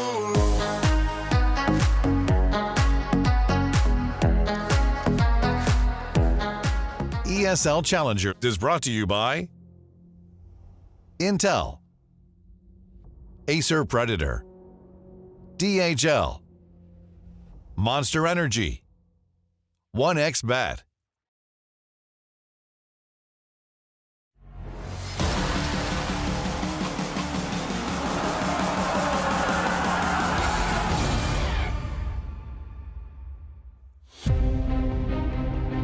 Fire up, ladies and gentlemen. It's time for the final map of the day. Complexity taking on Ecstatic. And for one of these two teams will also be the final map they play in ESL Challenger Melbourne. We go on to Ancient Gym. Ecstatic, they've already played an OT on this map today. Do you reckon we see it again? Well, I mean, history can repeat itself, but do we learn from the mistakes of the past? Maybe that's a little bit deeper than it needed to be. However, both of these two teams want that deep run into the tournament, don't they? Yep.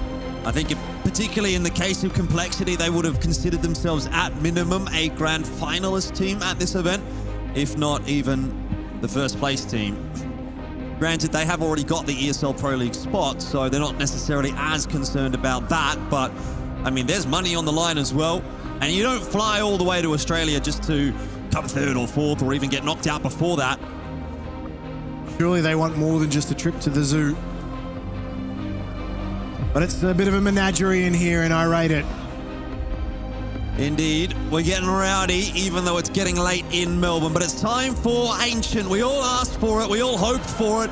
And once again, we get a three-mapper to close the day out. Complexity will start on the CT side, and Fang, he was so sharp on Overpass, but the shots right now are not connecting.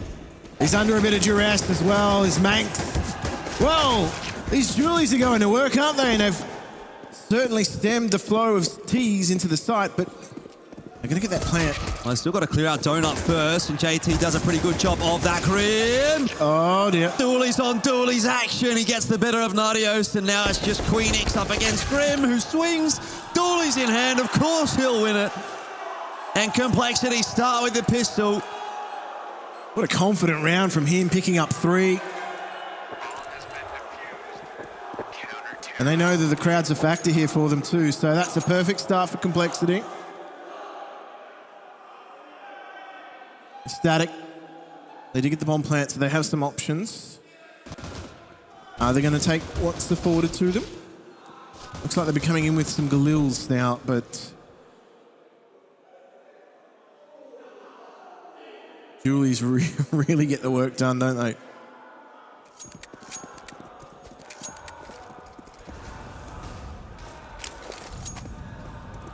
So, investment from Ecstatic. 5 Galils, a smoke and a flash. That's all that they've got. It's not really a whole lot to get too excited about. They're just going to have to hit their shots, aren't they? And Adios might actually be given the chance to do that. Okay. Complexity exploring down the ramp, and all they're going to find is a headshot. Grim also just about getting timed there in Donut, but he does well. He's looked so confident with that M4. The amount of multi-kill rounds he's picked up. Yeah. And he picks up that pistol for Complexity as well. So 6-0 for Grim so far on the map. Bang here with the MP9. Doesn't quite manage to win the duel against Nerdios, but gets info, gets damage, and Floppy's going to swing through for the finish. 2-0 for Complexity. They're off to a very strong and solid start. I actually thought they may have exposed themselves with that B push. There's certainly an opportunity for timing to not work out in their favour, but they managed to recover quite nicely. So proactive CT play certainly yielding the rewards they want. They've got Static now back to pistols. Oh, that's a really nicely timed incendiary as well from Ecstatic, which will just, or from Complexity rather, which will keep Ecstatic at bay. Not sure they wanted to go fast anyway. Did just pop up on that boost, and now they're starting to have a bit of a look as the contact is made. JT, he gets 3 before he goes down, and this should be pretty straightforward for Floppy. Good damage in, but the eagle headshot. And Nerdios could, he could get the bomb plant, but he's chosen the wrong side of the pillar. And so he'll go down to Hallzerk. Another fairly strong round from Complexity. First buy, though, going to come through here for Ecstatic. One of these gentlemen is waiting patiently for Mac. Oh, hang on. Hang on. It's a knife. It's going to be a knife, guys. That's disappointing. Like, come on, if you're going to unbox on stream, at least get something better than that. Worse than my inventory. Full AK buy coming out from Ecstatic, though, and they're not messing around. They're straight into mid.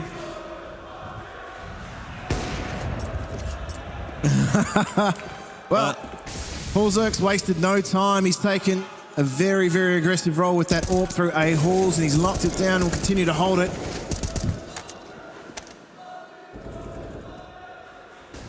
Guys, you're making me feel bad. 5-on-3 right now. Complexity off to a good start in this round as well. And Manx will try to work his way into Cheetah. So starting to try to take some map control here for Ecstatic. They've got a member in mid who I think is maybe going to be under a bit of duress in just a second. Crown gets spotted by Fang, traded down by Grim. And now it's Ecstatic trying to work their way into B, but they're just not having any success or anywhere on the map. Nerdios has one. Got a lot of work to do with that bomb. Nowhere near him. And Grim reaping the reward. Looking super solid early on in this. What, 9-0? It's off to the perfect start on Ancient. And that's exactly the kind of form Complexity want him to be in.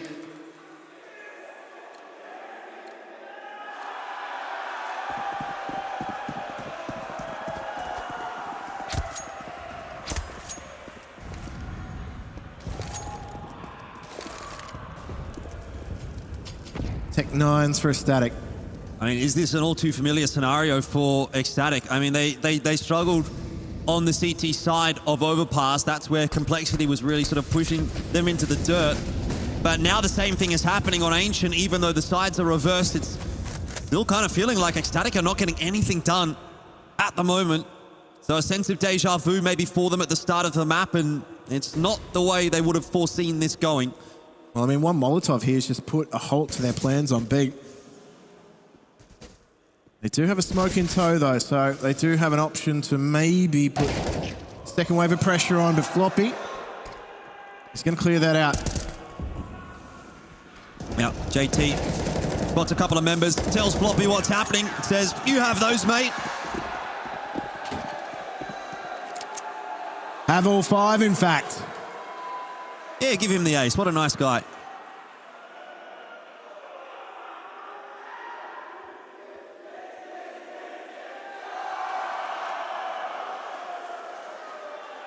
Baited by the cameraman. Sorry, we'll come back to it. It's important. But right now, the Counter-Strike is also important. And it's kind of important that Ecstatic gets something done pretty quick fast here, Jim. I'm starting to get worried we might have another very quick map. Nobody wants that. Well, they're going to contest the mid here. Complexity have already got themselves 2 into Donut. That's just going to clip Grim ever so slightly. It's kind of the first time we do actually see that contest into mid. Ecstatic have been a little more interested in trying to control lane. Yeah, what will Complexity do, though? They have got the double. They've aggressed on that. Looking too easy for Complexity at the moment, isn't it? Ecstatic really not posing much of a threat at all. Nodius is the only one really fragging right now, and a lot of his frags have been late in the round, non-impactful frags. And Complexity are just steamrolling through this half at the moment. That's it.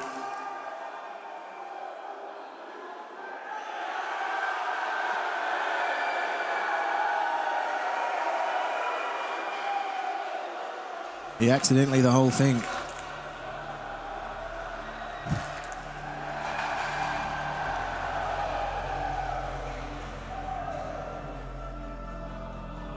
So Static have taken some time to talk this over.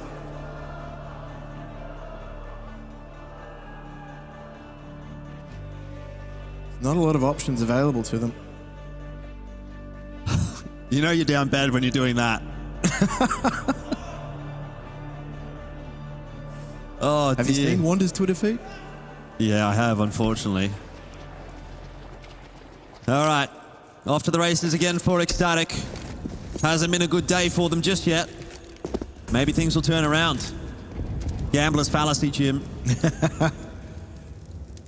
Things surely get better from here, right? Well, maybe not. You're running straight into this site here. Floppy's been ever so dependable.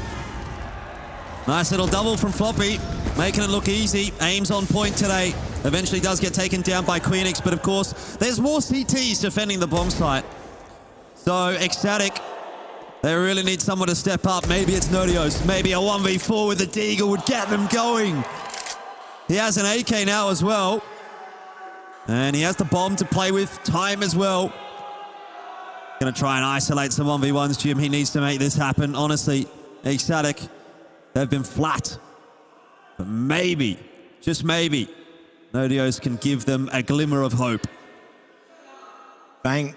He's just held position. Waiting for Grim. Trying to work off what little information they have. Okay, Smokey the Cheetah draws the peek from Fang, and that makes it doable. This could be massive. He'll be able to get the bomb plant down on A. Turn this into a 1v1, of course. Post plant should favor him. And it's a long rotate from Grim as well. I think Grim might lose this round. I think he might get the 1v4 done and dusted here, Nodios. I mean, that time that it's going to take him to get into Donut, clear that out. He's just going to have to charge onto the bomb site. He does have a smoke to defuse in, but Nodios is going to be all over that. Time a factor now. His position given away. And Nodios! He gets it done just when Ecstatic needed it. It's a huge round. That's one that they needed desperately. They had to put a stop to this roll of rounds Complexity we're amassing. It started so well for them as well. They ran into a big wall of defense, but Nodios with that Deagle manages to fashion around, 4v1 in the end. Ridiculous. Oh, and he doesn't even react, does he? It's not a big deal. Just another day at the office. 1v4, not a big deal, by the way. Do that every day. Catch him in high vis. But Ecstatic are going to need to run it back. And to be quite honest, they're not going to be able to rely on rounds like that. So, going to need to see someone else lifting